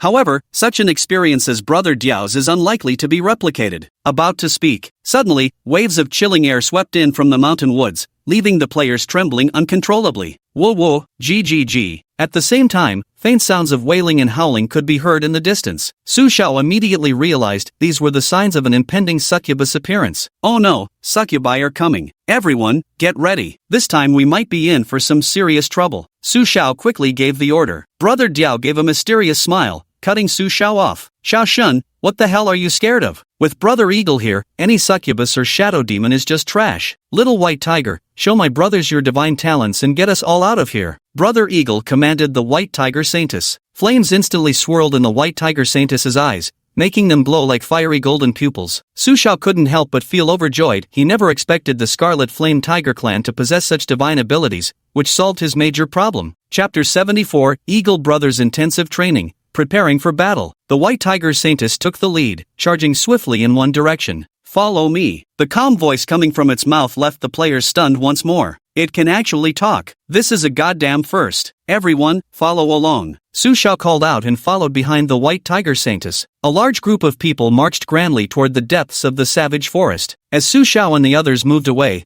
the white mist behind them grew thicker and thicker, spreading endlessly. At a certain moment, the white mist churned and coalesced into a massive monster. The monstrous form kept shifting until it gradually transformed into a peerless beauty. Her figure was bewitchingly graceful, her posture delicate and alluring, with eyes brimming with seduction. As she walked, her slender waist swayed like a water snake. Slender jade-like fingers rested against her lips, while her rosy tongue flickered continuously. Every movement carries a hint of bewitching charm, setting one's blood aflame with excitement. Hee hee, how amusing. I never expected to encounter a supreme god here, and such a special one at that. A supreme god's divinity is indeed a precious treasure. Tee hee.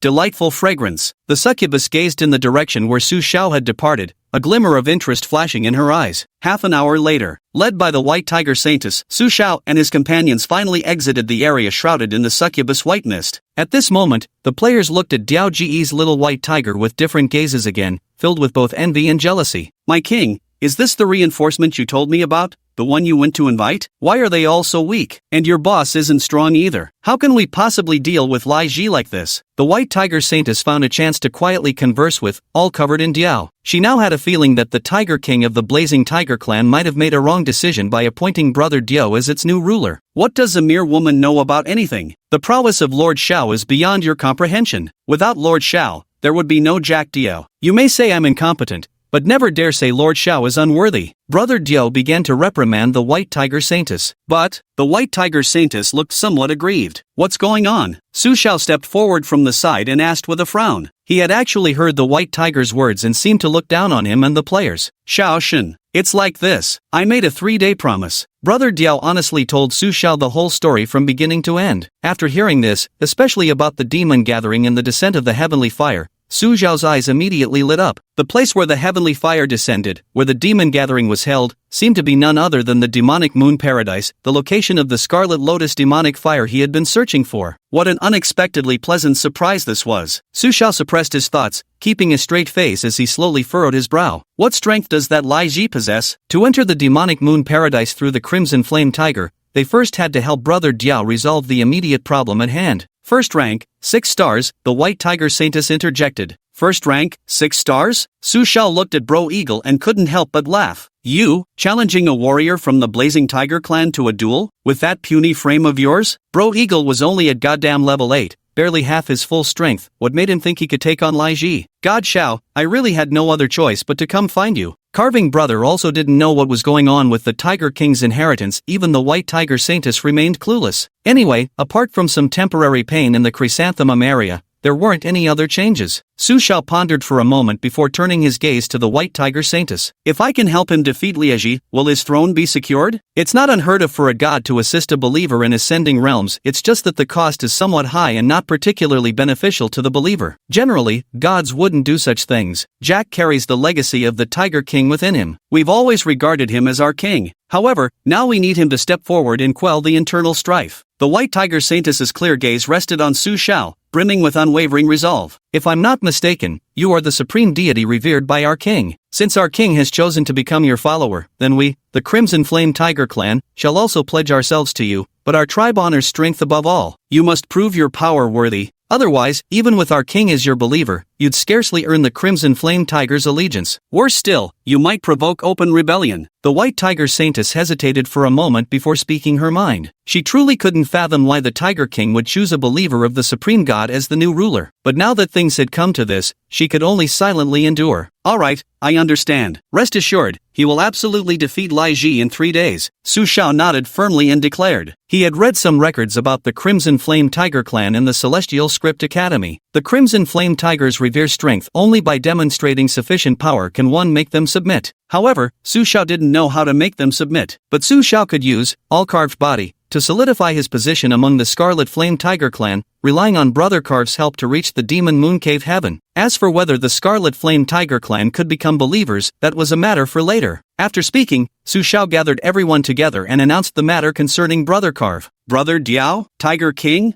Holy crap, Brother Diao is doing so well, it's making me emotional. When will I ever be as awesome as Brother Diao? Brother Diao actually stumbled upon an S-rank hidden quest. This game keeps getting more interesting by the minute. And he gets to ride a white tiger? Just thinking about it gets me pumped. The group, mid-barbecue, erupted in excited chatter, buzzing around Brother Dio as they showered him with praise. White Tiger Girl, let's have barbecue together. You don't have a younger sister yet. I'd like to get to know one. Bear number 2 even held out a skewer of barbecue to tempt the White Tiger Saintess. I hereby announce that Brother Eagle has made tremendous contributions in the expansion mission of the Celestial Court Divine Dynasty. As a special reward, he shall receive accelerated level advancement. Now, this deity shall personally assist him in leveling up to prepare for the 3-day appointment. The first ruthless great emperor is responsible for teaching. His whole body is sculpted, the triple refinement method of the immortal demon body. Grandmaster Zhang is responsible for teaching him combat techniques. A series of tasks were assigned, leaving the players both envious and jealous. Holy shit, Xiaoxin is gonna help Diaoge cheat. Official cheats are the deadliest. Damn, you can actually play it like this? That's just ridiculous. They're going crazy. Brother Diao's luck is simply heaven-defying. 3 days quickly passed. After brutal torment from several instructors, Brother Diao barely managed to complete the special training. Brother Diao was nearly in tears. Is this even something a human would do? This is absolute torture. Time was up. Su Xiao and the others prepared to head to the territory of the Scarlet Flame Tiger clan to face Lai Ji. Little genius, I have a request, you must promise me. Before leaving, Brother Diao sought out Su Xiao with desperate pleas. Go on. Well, here's the thing. After hearing Brother Eagle's request, Su Xiao was immediately speechless. Do we really have to do this? What the hell? Only you could come up with something like this. Chapter 75. Come on, you weakling with a combat power of 5. The dwelling place of the Crimson Flame Tiger clan. In a lush green valley, a gentle breeze blew, slightly alleviating the scorching heat brought by the Crimson Flame Tigers. Nearly 200 Crimson Flame Tigers had gathered in the vast square. It divided into 5 factions, the main branch of the Crimson Flame Tiger and its 4 major offshoots. The elderly clan elder stood at the very top, frowning as he gazed toward the entrance, his heart filled with unease. The 3-day deadline had arrived, yet there was no sign of the new Tiger King. Brother Diao, Elder, what's going on? Why hasn't the new Tiger King come out yet? Could it be that he's too cowardly to face me in battle? Lai Ji stood below, growing increasingly impatient. The clan elder snorted lightly. Humph, Lai Ji, it's still early. Why are you in such a hurry? As he spoke, the clan elder looked toward the entrance, his eyes flashing with delight. At the broad entrance, a grand procession was now arriving, led by none other than the White Tiger Saintess. Following behind the White Tiger Saintess were no Flame Tigers, but Brother Eagle and the player devotees. Jackie Eagle, why have you brought so many people to our Flame Tiger territory? Lai Ji's expression changed instantly, and many of the Crimson Flame Tigers also frowned deeply. The territory of the Crimson Flame Tigers absolutely forbids entry by any other race. Lai Ji, this is the tribe of King Jack Tiger. The clan elders had long received the White Tiger Maiden's message, so they had made preparations in advance. Race? It's the new Tiger King's pride, no wonder. Are all the clans of the new Tiger King this feeble? The Crimson Flame Tigers cast disdainful glances at the players. Not weak, but extremely weak. Wow, is this the Tiger's Den? Wow, so many tigers here, enough to feed us for ages. Shoo, keep it down, we're here to cheer, not to fight. Besides, this is Brother Diao's turf. Show him some respect. The big tiger on that stage had fur so dark it looked seasoned in cultivation. Never thought I'd see the day when I could sit down and discuss philosophy with a game boss. What the hell were the developers thinking? The players eagerly surveyed the valley and the Crimson Flame Tiger within, their eyes sparkling with curiosity like a bunch of wide-eyed children. Hey there, little tiger, how are you? The little tiger? What the hell kind of language is this? Damn, this tiger looks pretty majestic. Bear number 2 ran up to Lai Ji and started sizing it up from top to bottom. Look at these packs, and this Gigi. As he spoke, he reached out to give it a squeeze. How about being my steed then? Let me hitch a ride on you. Bear 2 simply unleashed the ancient beast taming technique he had comprehended directly at Lai Ji. With a stern expression, he stood before Lai Ji, raising one hand and curling his middle finger at him. Little tiger, you've come over here. Whack! Lai Ji raised his paw and slapped it over, sending Bear flying away. Bastard, how dare you disrespect me, Lai Ji? You'd better not provoke me, Lai Ji said angrily. The clan elder looked at this group of players and frowned deeply. This guy sure has guts, daring to provoke Lai Ji. I'd heard from the White Tiger Saintess that the new Tiger King's clan was somewhat special, but only after seeing them did I truly understand what the term hilariously foolish she'd taught me really meant. Very well, now that the new Tiger King's clansmen have arrived, let us prepare to begin. The clan elder broke through the clamor. So it begins? Damn, not even a stool to sit on. Seriously, not even any fruit prepared. What kind of hospitality is this? Lai Ji listened to the players' complaints, veins bulging on his forehead, feeling an overwhelming urge to kill someone. How can these guys be so shameless? Humph, what a disgraceful race. Your clan leader isn't our king yet, and I, Lai Ji, will be the first to oppose it. If you want my acknowledgement, Liaji, you'll have to defeat me first, but I doubt you'll get the chance. Liaji turned his gaze to Diao Gu, his words dripping with provocation. Then, Liaji stepped onto the long-prepared arena. Bro Eagle, go for it. We'll cheer you on. Bro Eagle, if you win, I'll send you some private videos. Bro Eagle, crush the sky, don't let our Shaoshan squad down. The players all cheered for Brother Diao. Brother Diao smoothed his center-parted hair, walked to the base of the fighting platform, then leaped, spinning 360 degrees in midair to land firmly on the stage. With his head lowered, he knelt on one knee and planted a hand on the ground, radiating an aura of pure badassery. Come at me, you measly 5-power weakling. Brother Diao slightly raised his head, a cold smile hanging on his face. Damn, Brother Diao is oozing with charisma. Brother Diao is awesome. Mwah. Facing the players' climax, what's the reaction of the Blazing Tiger clan? Is this the human race? Why are they all speaking nonsense we can't understand? Come on, I can beat you with one hand tied behind my back. I'll let you have one hand first. Brother Diao placed his left hand behind his back, extending only his right hand. Dark golden energy slowly emerged as the undead demonic body activated, unleashing an aura of first tier, 2-star strength. Within just 3 days, he's already reached first tier, 2-star. No wonder Tiger King singled him out. Delight spread across the elder's face, his heart stirring with faint excitement. The inheritance of the Crimson Flame Tiger requires prolonged refinement and comprehension. It cannot be achieved in a single day. Yet, Brother Diao actually managed to achieve a breakthrough in just 3 days. Such mastery has set an unprecedented record in the history of the Crimson Flame Tiger. Many Crimson Flame Tigers stared at Brother Diao in shock, and even Liaji's expression changed from before. However, being only first tier, 2 stars was still a far cry from his opponent, far from being a match.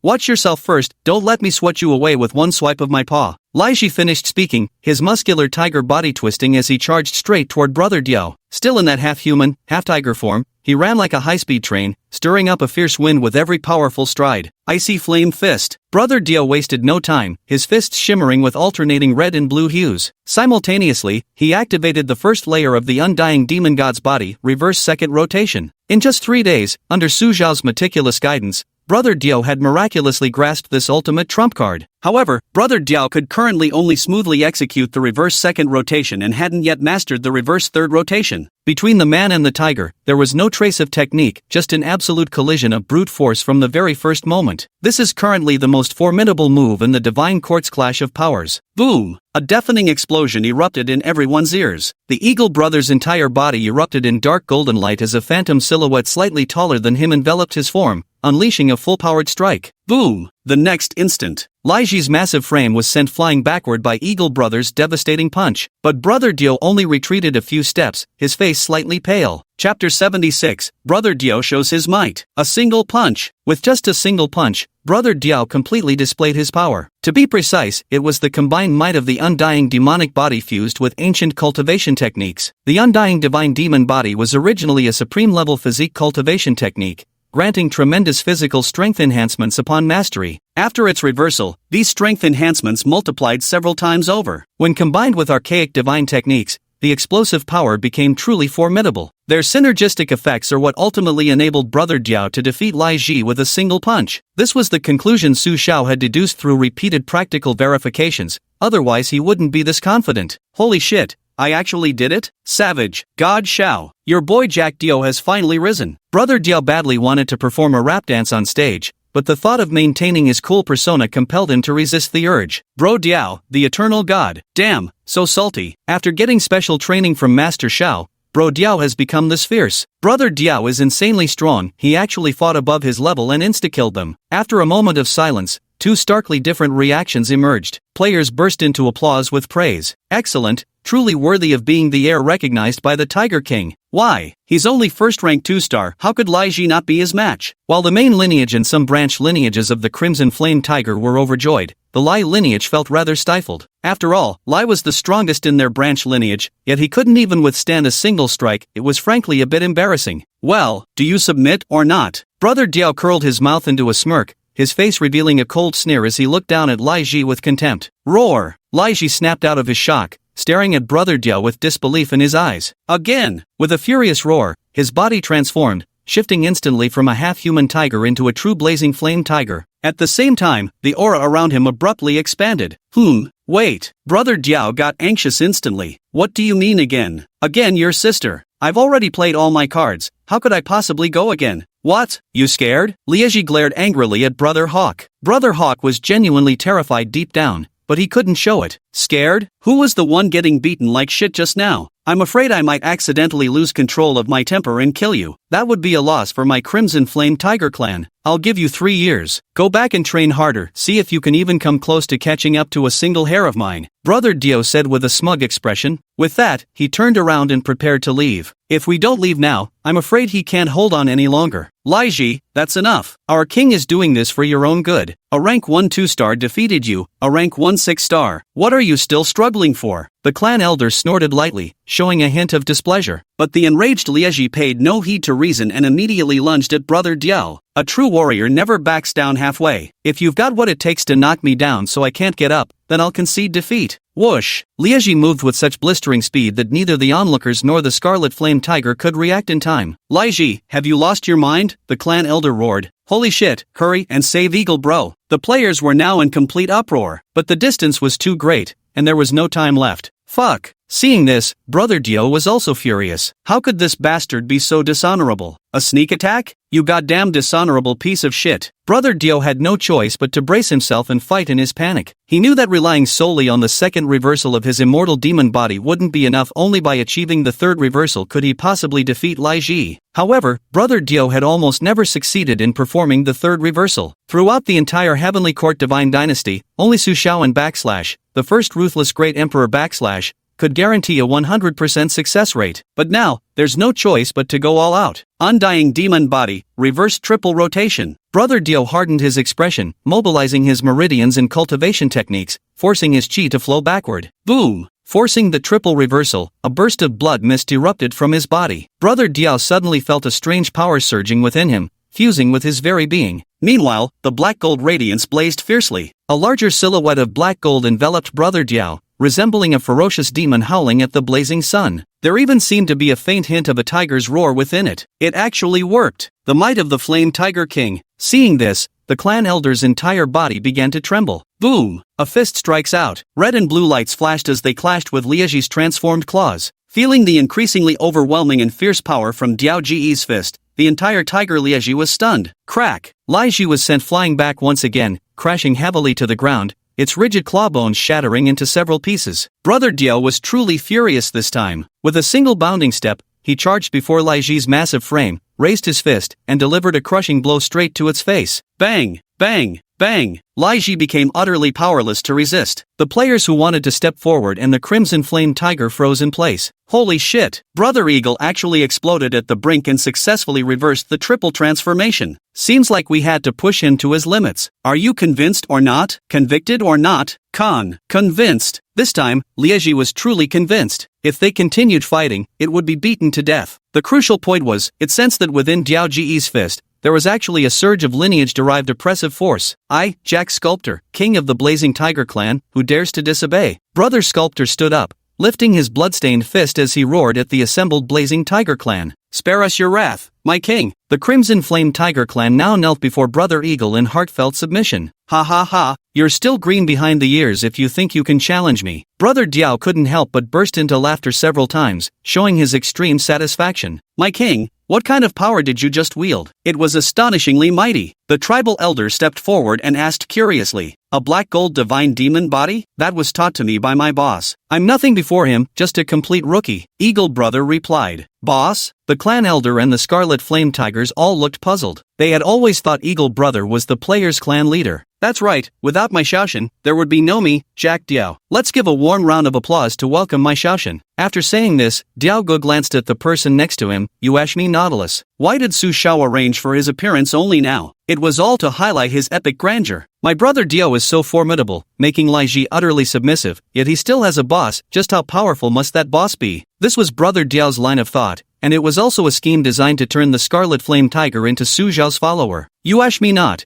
immediately caught the hint and waved at the several players behind him. Brothers of the Frost team, time to get to work. At the call of Yuash, Einar, over a dozen players stepped out from the crowd, formed ranks, and each drew out their handcrafted spirit bows. This scene left the Crimson Flame Tiger clan present utterly bewildered. Chapter 77, My Celestial Court Divine Dynasty, We Can Still Fight. Yuash, Einar raised his self-made bow and aimed it at the void above the plaza. As the power surged within his body, an ice arrow shot forth. The ice arrow vanished into the void, and upon reaching a certain height, it exploded with a thunderous roar, forming a sheet of ice. This ice layer hovered in the air like a floating staircase. Whoosh! At the same time, a figure leaped from a nearby cliff and landed gracefully on the ice, perfectly balanced. With his hands clasped behind his back, a breeze rustled his robes, making them sway with the wind. An extraordinary aura emanated from him, giving off the impression of a transcendent master who looked down upon the mortal world. Who else could it be but Su Xiao? Swish! At that moment, the second ice arrow arrived, landing slightly below Su Xiao's current step and forming a new platform. Su Xiao slowly descended step by step, and with his departure, the icy step beneath his feet vanished just in time. Whoosh! The third player made their move, forming the third step. Then came the fourth, the fifth. After 9 players finished their volley, it was Urash Minar's turn to start anew. These players had all mastered the ice arrow's control to such a subtle level that they could achieve this effect. Finally, Su Xiao slowly descended to the ground, like a celestial deity stepping into the mortal realm, utterly majestic. Lord Xiao! Hail Lord Xiao! Su Xiao landed on the ground, while the other players knelt on one knee to welcome him. Several black lines unconsciously surfaced on Su Xiao's forehead. He feels, this is so damn cringy. Only this bunch of idiots could come up with something like this. But having gone this far with the act, there's no choice but to keep going through with it. All of you, rise. Su Xiao waved his long sleeves and uttered a casual remark, signaling the players to rise. This person, what an overwhelming aura he carries. Which branch of the human race is this? He actually makes me feel an urge to worship. Su Xiao was unaware that the scene moments ago had left an awe-inspiring impression on these Crimson Flame Tigers, instilling in them a sense of reverence towards him. My people, behold, this is my Lord Xiao. Henceforth, encountering my Lord Xiao shall be as encountering me. Taking advantage of the moment,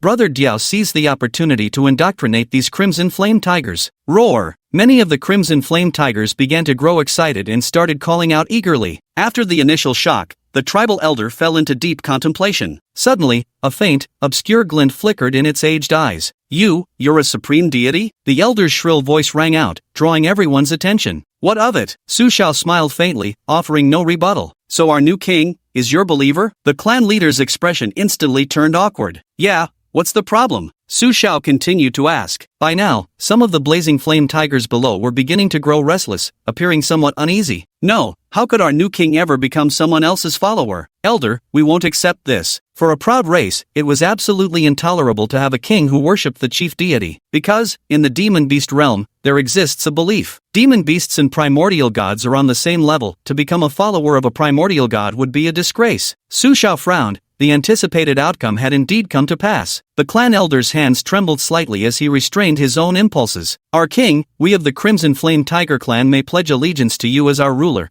but you must sever ties with this primordial deity. We are the noble Crimson Flame Tiger clan. We shall never become slaves to anyone. The elder glanced at Su Xiao. Had it not been for the profound and unfathomable aura Su Xiao exuded upon his arrival, the elder wouldn't have even been this courteous. What slave? Damn it! You're the ones who are slaves. We're bros with Xiao Shun. Don't go throwing baseless accusations. Brothers, they're insulting our honor. Grab those benches. Time to throw down. The players weren't having any of it. Is it that hard for someone to just play a damn game? Putting up with being looked down on by bosses, supervisors, superiors, the wife, and even the mother-in-law out there is bad enough. But here, I have to endure insults from a bunch of goddamn beasts too. No real man could swallow this. As the players rebelled, the Crimson Flame Tiger side also erupted into chaos, the tension instantly becoming as taut as a drawn bowstring. What the hell, old man? Are you saying you don't acknowledge my Xiaoshan as legitimate? If you refuse to acknowledge him, then I won't be continuing as your damn king. You really think my Jack Diao gives a damn? What the hell do you think you are? Brother Diao angrily slammed his palm onto the stone pillar beside him, then rolled up his sleeves, looking ready for a fight. The clan elder signaled the Crimson Flame Tiger clan to remain calm. He turned to the White Tiger Saintess and asked, Saintess, what do you have to say about this? The White Tiger Saintess was now caught in a dilemma. She had anticipated this situation, but never expected her clansman's prejudice to be so intense it far exceeded her expectations. Elders, the Crimson Flame Tigers were once followers of a major deity too. The White Tiger Saintess brought up the history of the Crimson Flame Tiger clan. The so-called noble lineage of the Scarlet Flame Tiger was actually enhanced by this very deity. Unfortunately, for some unknown reason, this deity fell, leading to the complete disbandment of its followers, thereby liberating the Scarlet Flame Tiger clan. Of course,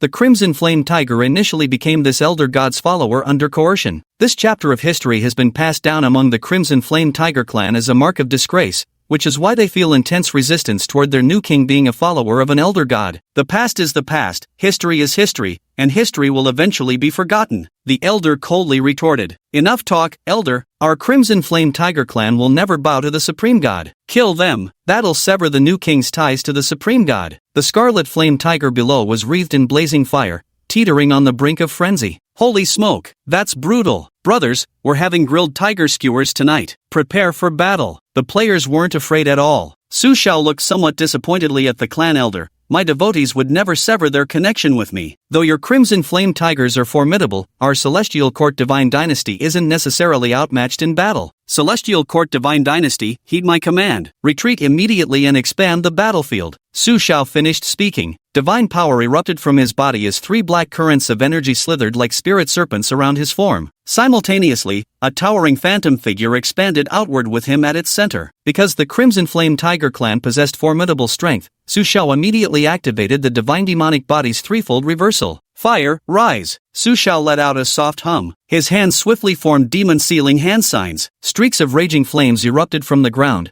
blooming into fiery lotuses. The temperature in the valley suddenly rose. The elder had intended to take action, but when it saw the fire lotus blooming from the ground, its body involuntarily trembled. "Wait!" Abruptly, the elder shouted loudly. Chapter 78, The Second Believer, Crimson Flame Tiger. The elder's voice exploded like thunder in everyone's ears. Everyone involuntarily came to a halt. Su Xiao's eyes flickered as he stared at the elder, temporarily ceasing the activation of Netherworld Calamity Hellfire. "What's the matter?" Su Xia narrowed his eyes and asked. The elder of the clan didn't respond, instead becoming lost in thought. This lotus-shaped flame carries an intensely familiar sensation, as if it were that legendary move, 9 Nether Fires? Could this be the legendary Earthfire chapter from the celestial disaster inferno of the 9 Nether? The elder's voice trembled with emotion, his gaze filled with confusion as he stared at Su Xiao. Su Xiao's expression turned peculiar upon hearing this. How did this guy know the name of his divine skill? Correct, this divine skill is indeed Netherworld Cataclysm Prison Flame, Earthfire chapter. Su Xiao replied, as there was nothing particularly secret about it. What? That move just now was our Crimson Flame Tiger clan's 9 Nether Calamity Inferno? Elder, how does he know our Crimson Flame Tiger clan's inherited divine technique? Elder, is this true? Is this really our lost 9 Nether Calamity Inferno? Before the elder could speak,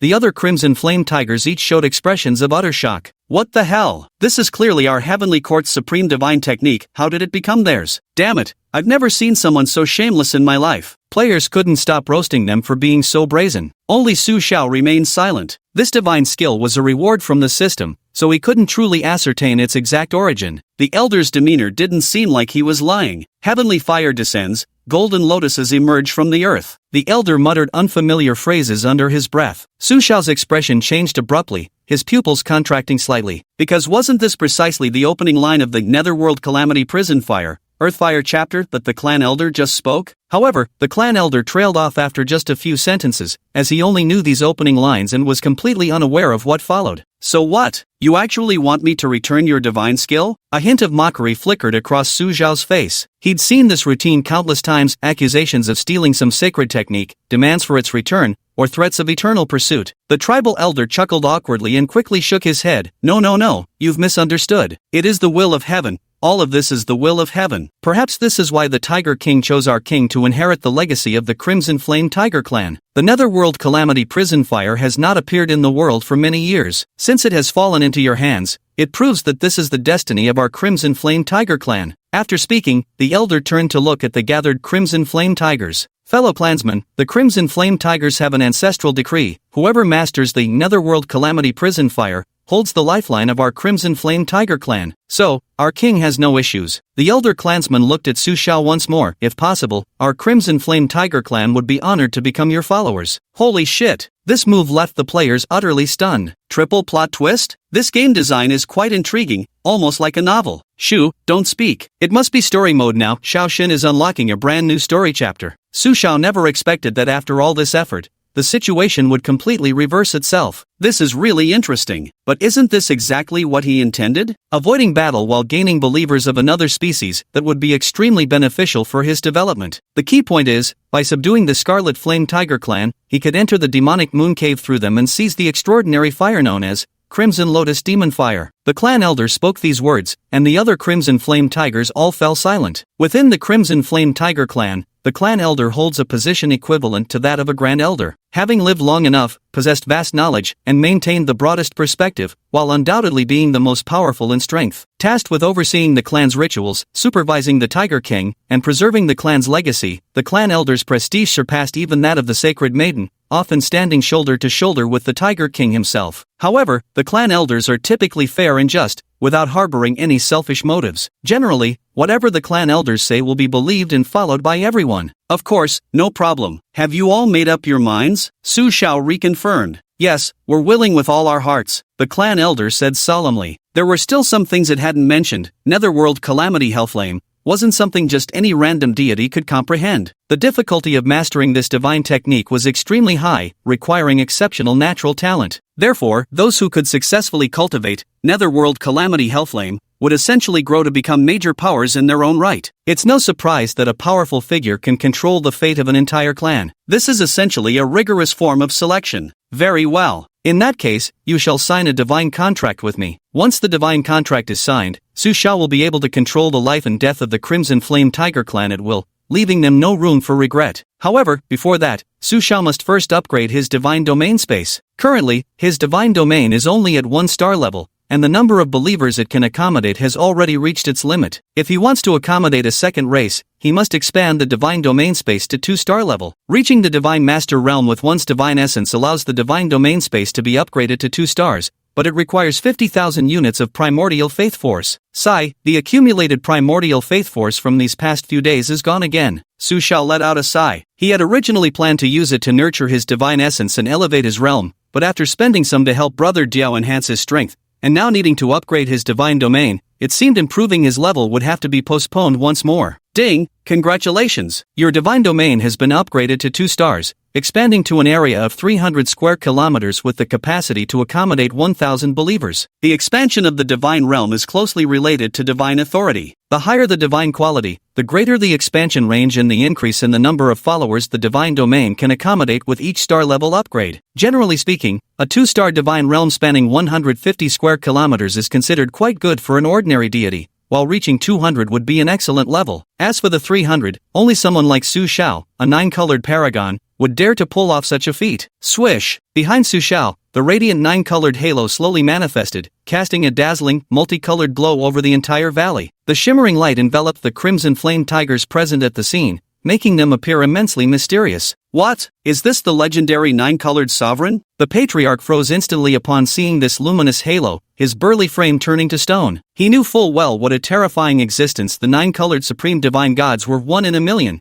Absolutely 1 in a million. No wonder Su Shao was able to obtain the 9 Underworld Calamity Prison Flame and comprehend it. It's all destiny. The Blazing Tiger clan is finally about to rise again. Ding! Congratulations to the host for establishing a new contractual relationship and gaining a second believer, the Blazing Tiger. The system's voice echoed in Su Xiao's mind. Su Xiao felt a faint yet numerous web of connections forming within the divine spark in his mind. Chapter 79, Forbidden Legacy, Heavenly Inferno Art. Host, Su Xiao. Divine Title, Demon Descent Undying Dawn. Divine Position, None. Divine Domain, 2 stars. Divine Rank, 9-colored Supreme, 1-star Divine Master. Follower Ranks, 4th Heavenly Calamity, SSR Eternal Class, Crimson Flame Tiger, 5th grade. Belief in the Primordial Force, 5230. The hierarchy of believers is first divided from the 1st to 9th rank. Beyond the 9th rank, there are Supreme, Legendary, Eternal, and Taboo. A 5th-tier rank might be quite respectable for other major deities, but for players who possess eternal level status, it's merely passable at best. Pay homage to our god. All the Crimson Flame Tigers knelt before Su Shao at this moment. Su Shao nodded slightly and waved his hand, immediately collecting the primal faith energy they had offered. Very well. Now you all belong to the Heavenly Court Divine Dynasty. Our dynasty has some special rules. Let's. Yo! Congratulations, Brother Shao. Our celestial dynasty has advanced yet again. Damn,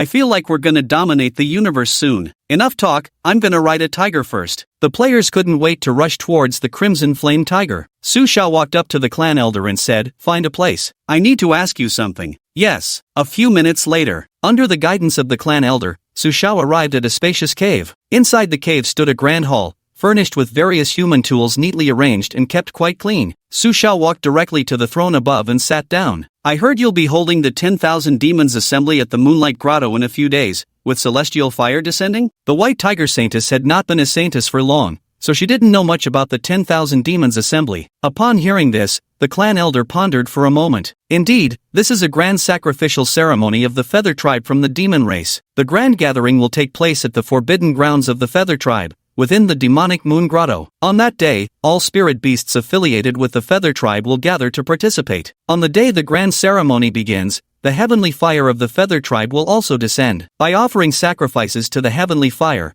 one may obtain the fortunes it bestows. At that time, all the spirit beast clans will share in these fortunes. Su Xiao fixed his grave gaze on the elder and asked, "Do you know how one might obtain this celestial flame? Get it?" Hearing this, the clan elder's body trembled violently. "Absolutely not. This heavenly fire is the sacred object of the Feather Tribe. If taken, one will face relentless pursuit from the Feather Tribe. Moreover, heavenly flame possesses a mysterious and terrifying energy of its own, so much so that even the great elders of the Feather Tribe dare not approach it." The clan elder never expected that Su Xiao's idea was actually to seize the heavenly flame. How audacious! The elders of the Feather Tribe are all at least second-tier cultivators, with the strongest among them having reached second-tier 5-star level, far beyond what the current Heavenly Court Divine Dynasty can withstand. You might not be aware, but we encountered seductive demons in the woods. Without obtaining this Red Lotus demon fire, we won't be able to deal with them. Su Xiao explained her reason for needing to acquire the celestial fire. "What? A succubus?" The clan elder's expression instantly changed. These were extraordinarily troublesome creatures,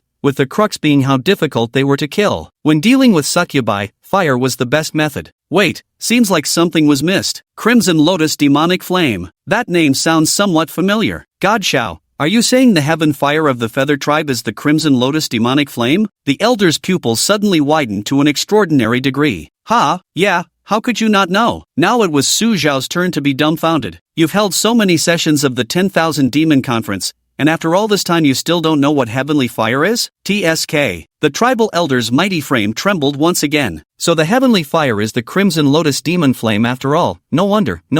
This is the sacred flame our blazing tiger clan lost long ago. The elder's voice grew impassioned. No wonder every time it attended the 10,000 Demons Assembly, it felt an inexplicable connection between that celestial fire and itself. The Crimson Lotus Demon Flame was actually the lost sacred fire of the Flaming Tiger Clan. This is getting more and more intriguing. Then it's only right and proper to retrieve that celestial fire this time. Heaven sent strange fire, the earth sprouted golden lotuses, turns out everything was destined by fate all along. Lotus Demon Fire, Lotus Demon Fire. It's the will of heaven. All of this is the will of heaven. The clan elder burst into maniacal laughter, sounding like a madman. From the moment the Tiger King chose Eagle Brother as his heir, every step seemed meticulously planned. Netherworld Catastrophe Inferno has returned, and now there are also traces of Crimson Lotus Monster Flame. If it's the Crimson Lotus Monster Flame, then I believe I should have a solution. Divine Dawn, please follow me. The elder clan member spoke while walking toward the left side of the palace. Su Xiao followed behind in puzzlement. Passing through the long tunnel, Su Xiao entered a valley filled with ancient runes and patterns carved everywhere. Directly ahead stood an ancient altar. God Xiao, this is the forbidden ground of our Scarlet Flame Tiger clan. You can summon the 9 Nether Cataclysmic Inferno to activate the altar and enter the Forbidden Land, where you'll obtain the method to control the Scarlet Lotus Demonic Fire. The clan elders said respectfully. The method to control the Scarlet Lotus Demonic Fire? A glint of light immediately flashed in Su Xiao's eyes. He had been pondering how to obtain the Scarlet Lotus Demon Flame after finding it. After all, this was a ranked 99 heavenly flame with terrifying power. Little did he expect that this would be the opportunity awaiting him. Su Xiao ascended the altar and unleashed the Netherworld Calamity Prison Flame. A fiery red lotus emerged from the ground, enveloping the entire altar within it. The valley began to tremble as several fiery red beams of light ignited at the center of the altar, converging together before surging toward the distant stone wall. The stone wall unexpectedly faded away, revealing a pitch-black cave. Su Xiao glanced at the cave and knew this must be the Forbidden Land the clan elder had spoken of. He left the altar and approached the cave, stepping inside. The interior wasn't large, just a single stone chamber. Within the stone chamber stood a statue of a human figure, its hands clasped behind its back, gazing down upon the world with an air of superiority. It seemed to be some chief deity. If I'm not mistaken, this must be the statue of that very chief deity who once subdued the crimson flame tiger. In front of the statue, there lies a stone. On the stone pedestal rests a fist-sized sphere. The sphere is covered in ancient carvings. Su Xiao focused his gaze and could vaguely make out some techniques regarding fire manipulation inscribed at the opening. Placing his palm over the spherical object, an aura of the netherworld calamity prison fire surged forth. The stone sphere rapidly turned crimson and immediately burst into flames, while the inscriptions on it seemed to come alive before disappearing into Su Xiao's palm. In an instant, Su Xiao felt an influx of ancient and cryptic characters flooding his mind. These characters eventually converged into a lengthy chapter. It was a special incantation concerning flames. The opening displayed several large characters. Heaven Fire Incineration Technique. Chapter 80, Pooling Wisdom to Formulate Strategies. Heaven Fire Incineration Technique. After reading the Skyfire burning scripture, a strange expression appeared on Su Xiao's face. This was a special cultivation technique specifically created for harnessing extraordinary celestial flames. By practicing this technique, one could absorb these anomalous flames into their body, making them an integral part of themselves. When needed, the practitioner could summon and wield the power of these flames through the technique's activation. This much was actually fairly conventional. This technique has another function that shocked Su Xiao the most. The energy of the strange fire is extremely violent. For most people, containing just one type within their body is already the limit. Forcing a second type into the body would inevitably cause a massive explosion upon collision. The heavenly flame burning technique solves this problem by creating separate spaces within the body to accommodate different strange fires. This seems to share some connection with the flame-devouring ability of Xiao Wo's burning art in Battle Through the Heavens. However, Su Xiao didn't dwell on it too much, instead carefully memorizing the celestial flame burning art. Beside him, the clan elder noticed Su Xiao's profound contemplation and silently waited. An hour later, Su Xiao opened his eyes once more. The heavenly flame burning scripture was now firmly memorized, though it would still take some time to fully comprehend its depths. Congratulations, my lord, on attaining this supreme technique. The clan elder bowed respectfully and said. Su Xiao nodded and looked at the clan elder, saying, the next thing is how to enter the demon moon secret realm and then seize the crimson lotus demon fire in front of all the demons. The great demon gathering naturally involved numerous demonic beasts. Without absolute strength, it would be extremely difficult for Su Xiao to take the crimson lotus demon fire from these creatures. Brute force won't work, we must use strategy to succeed. Moreover, careful planning is essential. Otherwise, we'll inevitably trigger attacks from 10,000 demons, and the consequences would be unthinkable. The clan elder wore a troubled expression. Getting close to the aerial altar within Yaoyue Cavern and reaching the crimson lotus demon fire, that part isn't the problem. But, the demon moon cave has specialized demon beasts guarding and inspecting,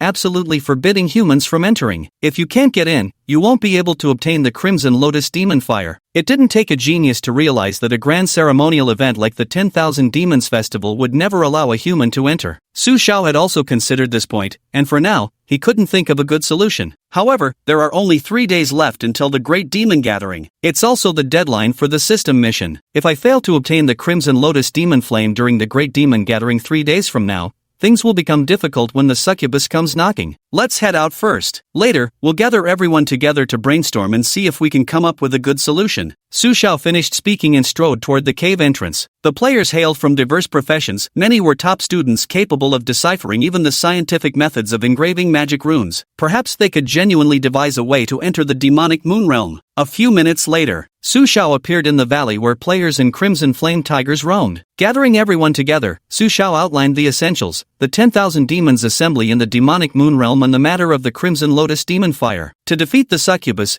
we must venture to the demon moon cavern to retrieve the crimson lotus demon flame. First, we need to figure out a way to enter the demon moon cave. Do any of you have good suggestions? Su Xiao swept his gaze over the players and voiced his question. Game guide? That's awesome. I fucking love challenging myself, especially when it's about stealing right under the noses of these beasts. Xiaoxin, isn't it simple? Just sneak in. A player chuckled lightly. Sneak in? The key is how to sneak in. Got any ideas? The other players stared at the player named, So I'm actually Chow Chow, and began mocking him. So I'm actually Chow Chow, chuckled softly. Disguise. It's either an identity disguise or an appearance disguise. It's essentially about deceiving their eyes or detection methods to achieve the effect of pulling the wool over their eyes. So I'm actually Chow Chow, spoke eloquently. Everyone listened and found it quite reasonable. Have you seen Infernal Affairs? It's about disguising your identity to infiltrate the enemy's ranks. This falls under the category of disguise information. Information? Su Xiao froze for a moment, cutting him off. Information? Keep talking. So I'm actually Cao Cao, slowly stood up, sweeping his gaze across the room with the demeanor of someone who holds the world in his hands. The 10,000 Demons Festival is indeed a sacrificial rite, isn't it? And sacrificial rites require sacrificial offerings, right? Wouldn't they need people too? People? The clan elder gasped, his eyes lighting up. Ah, you're right, how could I have forgotten about that? That's right, sacrifices can include humans as offerings, and capturing a human lord deity would be even better. For this occasion, as the Crimson Flame Tiger is responsible for part of the sacrificial offerings, we can disguise you as one to get you inside, though it will require you to endure some indignity. The elder turned to look at Su Xiao. As long as I can get inside, it's not a significant problem, Su Xiao replied without hesitation. But there's another problem. The sacrificial items under my charge, the Scarlet Flame Tiger, are limited in quantity. It's impossible to bring everyone in. The clan elder raised yet another issue. Su Xiao frowned. This problem was quite troublesome indeed, because when obtaining the Crimson Lotus Demon Flame, he needed the cooperation of the players. Having too few people simply wouldn't work. This is what you'd call a facial disguise. We could disguise ourselves as Crimson Flame Tigers to infiltrate them. So I'm Cao Cao after all, continued speaking. Bro, you make it sound easy. How the hell is a single person supposed to disguise themselves as a giant tiger? Emperor of the Wastelands, what the heck? He stared speechlessly at that damned Cao Cao. So I was a scoundrel like Cao Cao. He bit his lower lip. This truly was a problem. But he's only responsible for strategic level issues. This damn thing is a technical level problem, completely unrelated to him. Morning God, do you have any ideas? Is there any skill like disguise or shapeshifting? Teach us and we guarantee we'll complete the mission. The players' gazes fell upon Su Xiao. Su Xiao slowly shook his head. This one really doesn't exist. It's not that none exist. Shapeshifting magic does indeed exist, but it requires a fairly advanced state to access. No shapeshifting art suitable for players at this stage can be found. Then what should we do? We're screwed. Upon hearing this, the players all wore looks of dejection. After solving one problem after another, only to still be stuck. Damn, this was frustrating. Maybe I can do it. At this moment, from within the crowd, the Eternal God mysteriously stood up, his lips curling into that iconic cold smirk. All eyes were instantly drawn to him. This guy actually managed to disguise himself as a Crimson Flame Tiger. Even Dawn God couldn't pull that off, yet you did? Aren't you just slapping Dawn God in the face right now? Chapter 81, the mimic armor technique can be used like this? God bro, are you serious? You can surpass Xiaoshun? That's right, God bro. Don't mess with us. God bro, stop talking nonsense, give Xiaoshun some face. The players immediately erupted in a clamor, urging, Forever God, to sit down. Even NPCs can't do anything about it. Who the hell do you think you are as a player to keep yapping? Forever God gazed at everyone with contempt in his eyes. After lying low for so long, his moment to show off had finally arrived. If Su Xiao actually knew how else could he keep showing off? Armor simulation technique. With a light shout, the Eternal God unleashed the highly familiar armor simulation technique witnessed by all. Armor simulation technique? Damn, you dare show off your mimicry technique? Thought it'd be something new and exciting. The players instantly lost interest and started complaining one after another. But suddenly they realized something seemed a bit unusual. The Eternal God's mimicry armor technique was somewhat different from the mimicry armor techniques they had encountered before. Initially, the mimic armor technique relied on one's own power to condense a shield or suit of armor for defense. Later, through manipulation, players transformed this defensive method into offensive techniques like the lightning poison dragon drill. Then came the stage where fragments forged from refined iron were assembled into various shapes for defensive purposes. Could it be that Brother Shin has taken the mimic armor technique to an entirely new level? At this moment, around the Eternal God, dark red energy emerged, enveloping him completely. Then, he suddenly threw himself to the ground, assuming the posture of a tiger. The dark red energy slowly transformed, with some areas bulging out and others indented, ultimately forming the shape of a blazing tiger. Although this Scarlet Flame Tiger was somewhat small in size, but there was no mistaking it, that was indeed the appearance of a Scarlet Flame Tiger. Materialize. Forever Divine gave a light hum, and those crimson dark forces gradually solidified into substance, truly transforming into a Scarlet Flame Tiger. Ah, the players couldn't help but gasp in awe. Damn, it actually worked. Oh my god, that's freaking awesome. How the hell did they do this? The players all stepped forward to take a closer look, their faces revealing looks of astonishment. Su Xiao couldn't resist going to watch. These primitive foundational divine techniques were truly being taken to new heights by this crazy bunch. This may not be transfiguration, but it's pretty close. The only drawback is that you can look but not touch. Just one brush of the hand would reveal these hairs aren't real. Still, isn't it freaking amazing? My god, I've never seen such an incredible divine skill. The eyes of each crimson flame tiger gleamed brightly. The elder's eyes were narrowed to slits. It had always assumed that Su Xiao's followers were just ordinary humans, but now it seemed there might be more to them than meets the eye. This was nearly indistinguishable from the real thing. Roar! After a brief exchange between Su Xiao and the Eternal Legend, he instantly transformed into a massive, flame-wreathed crimson flame tiger. Its colossal frame exuded majesty and power, brimming with unstoppable might. Even the flames appeared astonishingly lifelike, as though they belonged to a true tiger king. The eternal god, I'm about to puke. Damn it, players really can never beat NPCs. Holy shit, so realistic. So damn realistic. Exactly, Xiaoxin is awesome and good-looking too. Swish! Su Xiao returned to his original form and made his conclusion. I've made some improvements. It doesn't consume much power and can be maintained for a long time. This plan works. Wait a minute. Although the form is right, it lacks the unique aura of my Red Flame Tiger clan. The screening patrols from the Black Dog tribe might very well sniff it out. The clan elder chose this moment to pose yet another question. The players, who had been happily enjoying themselves, were instantly doused with cold water. They glared at the elder with fury. Can't you just finish all your damn questions at once instead of throwing them out one after another? What if we could steal the aura of the Crimson Flame Tiger? Actually, I'm Chow Chow, spoke up once more. Breath? Can this thing even be stolen? Hearing this, Su Xiao suddenly recalled something. Ancient Beast Taming Art. If the Ancient Beast Dominion art successfully establishes a connection with the Crimson Flame Tiger lineage, then both parties would be able to harmonize their auras,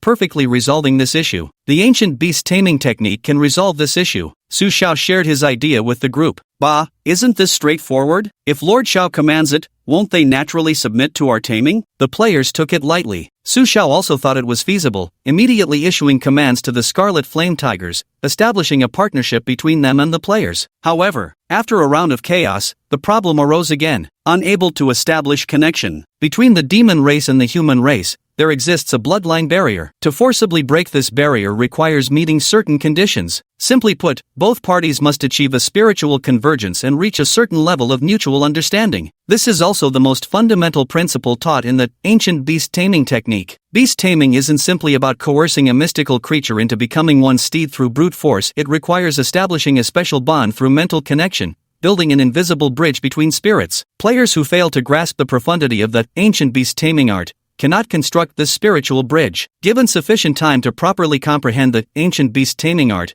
they could indeed resolve this issue. However, time happens to be our most pressing constraint at present. So, some external methods are needed to accelerate this process. For instance, mutual affection can make it easier to build this bridge. You can cultivate mutual affection to significantly improve your success rate. Divine mission: within 2 days, find your combat partner and establish a mutual relationship. Reward: 200 faith coins for each successful participant. The top 10 will share an additional 2,000 faith coins. The higher your rank, the more you receive. Failure penalty: deduct 300 faith coins. To motivate everyone, Su Xiao had no choice but to use both carrot and stick. In reality, this was just a coercive tactic. Even if the players failed, he wouldn't actually deduct their faith coins. He didn't expect everyone to complete the mission. As long as 1/5 of them succeeded, it would be enough to fulfill his plan. Even 1/5 would be extremely difficult. Su Xiao truly didn't have much confidence. But for now, this was the only way forward. Damn! There's punishment too? Seriously? Damn capitalism. Do you have any idea how hard it is for me to earn these faith coins? Ugh, damn it. Isn't this forcing me to stay up all night grinding the game? Players complained one after another, each wearing a bitter expression on their faces. After saying a few more brief words, Su Xiao turned and left. He had more important matters to attend to. Within 2 days, he must master the circulation technique of the Skyfire incineration art. Otherwise, even if he infiltrated the demonic moon cave abode, obtaining the Crimson Lotus demonic flame might still be beyond his reach. Alright, brothers, let's get moving. I'm ready to claim this first place. Ali give. Chapter 82, each showcasing their skills, the comedic beastmasters, residents of the Crimson Flame Tiger. In the valley. PP please, be my mount, okay? I promise I'll feed you the finest foods and drinks from now on. Bear 2, chased after a Crimson Flame Tiger like a persistent shadow following closely behind. Get lost. The flaming tiger scolded without hesitation. At first, when Bear number 2 came to visit, it had been polite and engaged in conversation, intending to get used to each other. Who would have thought this guy actually wanted to ride it? Though they were both devotees of Xiaoxin, and Xiaoxin had given the order, how could a dignified flaming tiger allow someone to ride it? Damn it! What kind of bullshit is this ancient beast taming technique? Utterly useless. Bear number 2 rejected for the 99th time. His mentality was starting to crumble. Ah, What do I have to do to make you agree to be my pet? Name your terms. Bear 2, keep my word. Should I call you Dad then? Bear 2 patted his chest and threw caution to the wind. The crimson flame tiger turned to stare at him. Conditions? Become someone like Xiaoshun, and I'll let you ride me. Holy shit. Bear number 2 nearly vomited on the spot. Damn it, Xiaoshun is an NPC, there's simply no comparison to players. Just as bear number 2 was puzzled, a commotion arose in the distance. Bear number 2 looked over and saw Brother Eagle riding the white tiger Saintus slowly approaching, a smile playing on his face. Brother Eagle was the most carefree among them because the white tiger naturally belonged to him, and he himself carried the aura of a tiger king. He had come on purpose to show off. Brother Eagle, please teach us, how do you tame beasts? The players rushed up to Brother Eagle, gazing at him with eager eyes. Tame beasts? It's simple, but are you really sure you want to learn? Brother Diao recalled those unforgettable days in his cave and couldn't help but feel the sentiment of sharing his blessings with others. Good things should be shared among everyone. Teach us then. Well then, for the sake of Xiaoshun, I suppose I'll have to pass on my secret recipe. Brother Diao jumped down from the white tiger Saintus and approached a pillar. Rip! With a sudden motion, he tore off his sleeves, exposing large swaths of skin, then launched into an unrestrained pole dance without hesitation. His seductive moves left all the players utterly stunned. What's Brother Diao doing? Oh no! Go get Brother Xiao quick! Brother Diao's in heat! Damn! This can actually happen? However, sharp-eyed players noticed something different. Brother Diao's pole dance actually attracted several flame tigers to stop and watch, their eyes revealing a look of fondness. So this is Brother Diao's beast-taming method. I think I understand now. Bear number 2 wiped his bald head, then found a pillar and imitated Brother Diao. After dancing for a while, he noticed a majestic flame tiger walking toward him. Do you want to ride me? I can give you a chance. Come with me. The crimson flame tiger gazed excitedly at bear number 2's rear. Really? That's fantastic. Bear number 2 nodded eagerly as well and followed the crimson flame tiger into the nearby grove. A moment later, bear number 2 returned, looking rather grim-faced with noticeably poor posture as if sitting on pins and needles. He gave the eagle a resentful look, finally understanding why there had been such an undeniably nostalgic glint in its eyes when he left. So this is what kind of eagle you really are. But he was genuinely delighted, because aside from Brother Diao, he was the second to own a mount and the first to complete the mission. Beast taming? This? Just this? Bear 2 swallowed the bitter fruit and feigned arrogance through tears. Good things are meant to be shared with everyone. Damn, Brother Diao's move actually worked. I can't take it anymore. I have to try it too. Bro Eagle, how do you do that twist? Teach us. 10 minutes later, dozens of male players stood in a row receiving special training from Bro Eagle. Because the female players couldn't bring themselves to lose face like this. You, lift your butt a little higher. No, that expression isn't sexy enough. It needs to be even more seductive. Bro Diao, do we really have to do this? This pose is so embarrassing. God damn it, I'd rather walk than ride in such an embarrassing pose. A real man, humph, actually striking such an embarrassing pose, MMPH. As these players wiggled their hips to the rhythm, another player with the ID, musician, tapped out a simple accompaniment on makeshift instruments. Let's sway together, hey, forget all the sorrows and sway along. The key point was, the crimson flame tigers were watching with great relish, some even went up close to sniff their butts. The atmosphere seemed just right now. Those imposing scarlet flame tigers had each picked out their chosen partners, leading them toward a nearby grove of trees. Damn it. Bro Eagle, you fucking screwed us over. A chorus of agonized wails rose from the small grove. Bro Eagle had long secured his vantage point for peeping. The sight before him nearly made him burst out laughing. The courtyard flowers bloom. Alas, Brother Diao is not fighting alone. A few minutes later, each of these individuals emerged with grim expressions, not walking out, but riding out on scarlet flame tigers, as walking might have presented certain difficulties. Immersive translate. Ding dong dong. All of a sudden, the sound of banging on an iron pot rang out. Following the noise, the players saw 8 gamers slowly approaching astride flame tigers. Everyone was holding a large iron pot in their hands. Brothers, Northeast-style mixed stew, chow time. Brother Wei shouted at the top of his lungs. Holy crap, Brother Wei? You actually succeeded too. How the hell did a cook like you manage to conquer a beast? The players were utterly dumbfounded. Brother Wei chuckled, beast taming? Piece of cake. Only an idiot would go pole dancing. A man who captures a woman's stomach captures her heart. The same principle applies to magical beasts. That simple? Stomach master, teach us how to cook. We want to tame beasts too. Many players turned their attention to culinary skills. The big eater looked somewhat embarrassed at the group. Well, not every flame tiger enjoys cooking. I still have several apprentices who haven't managed to win their favor yet. Though he spoke casually,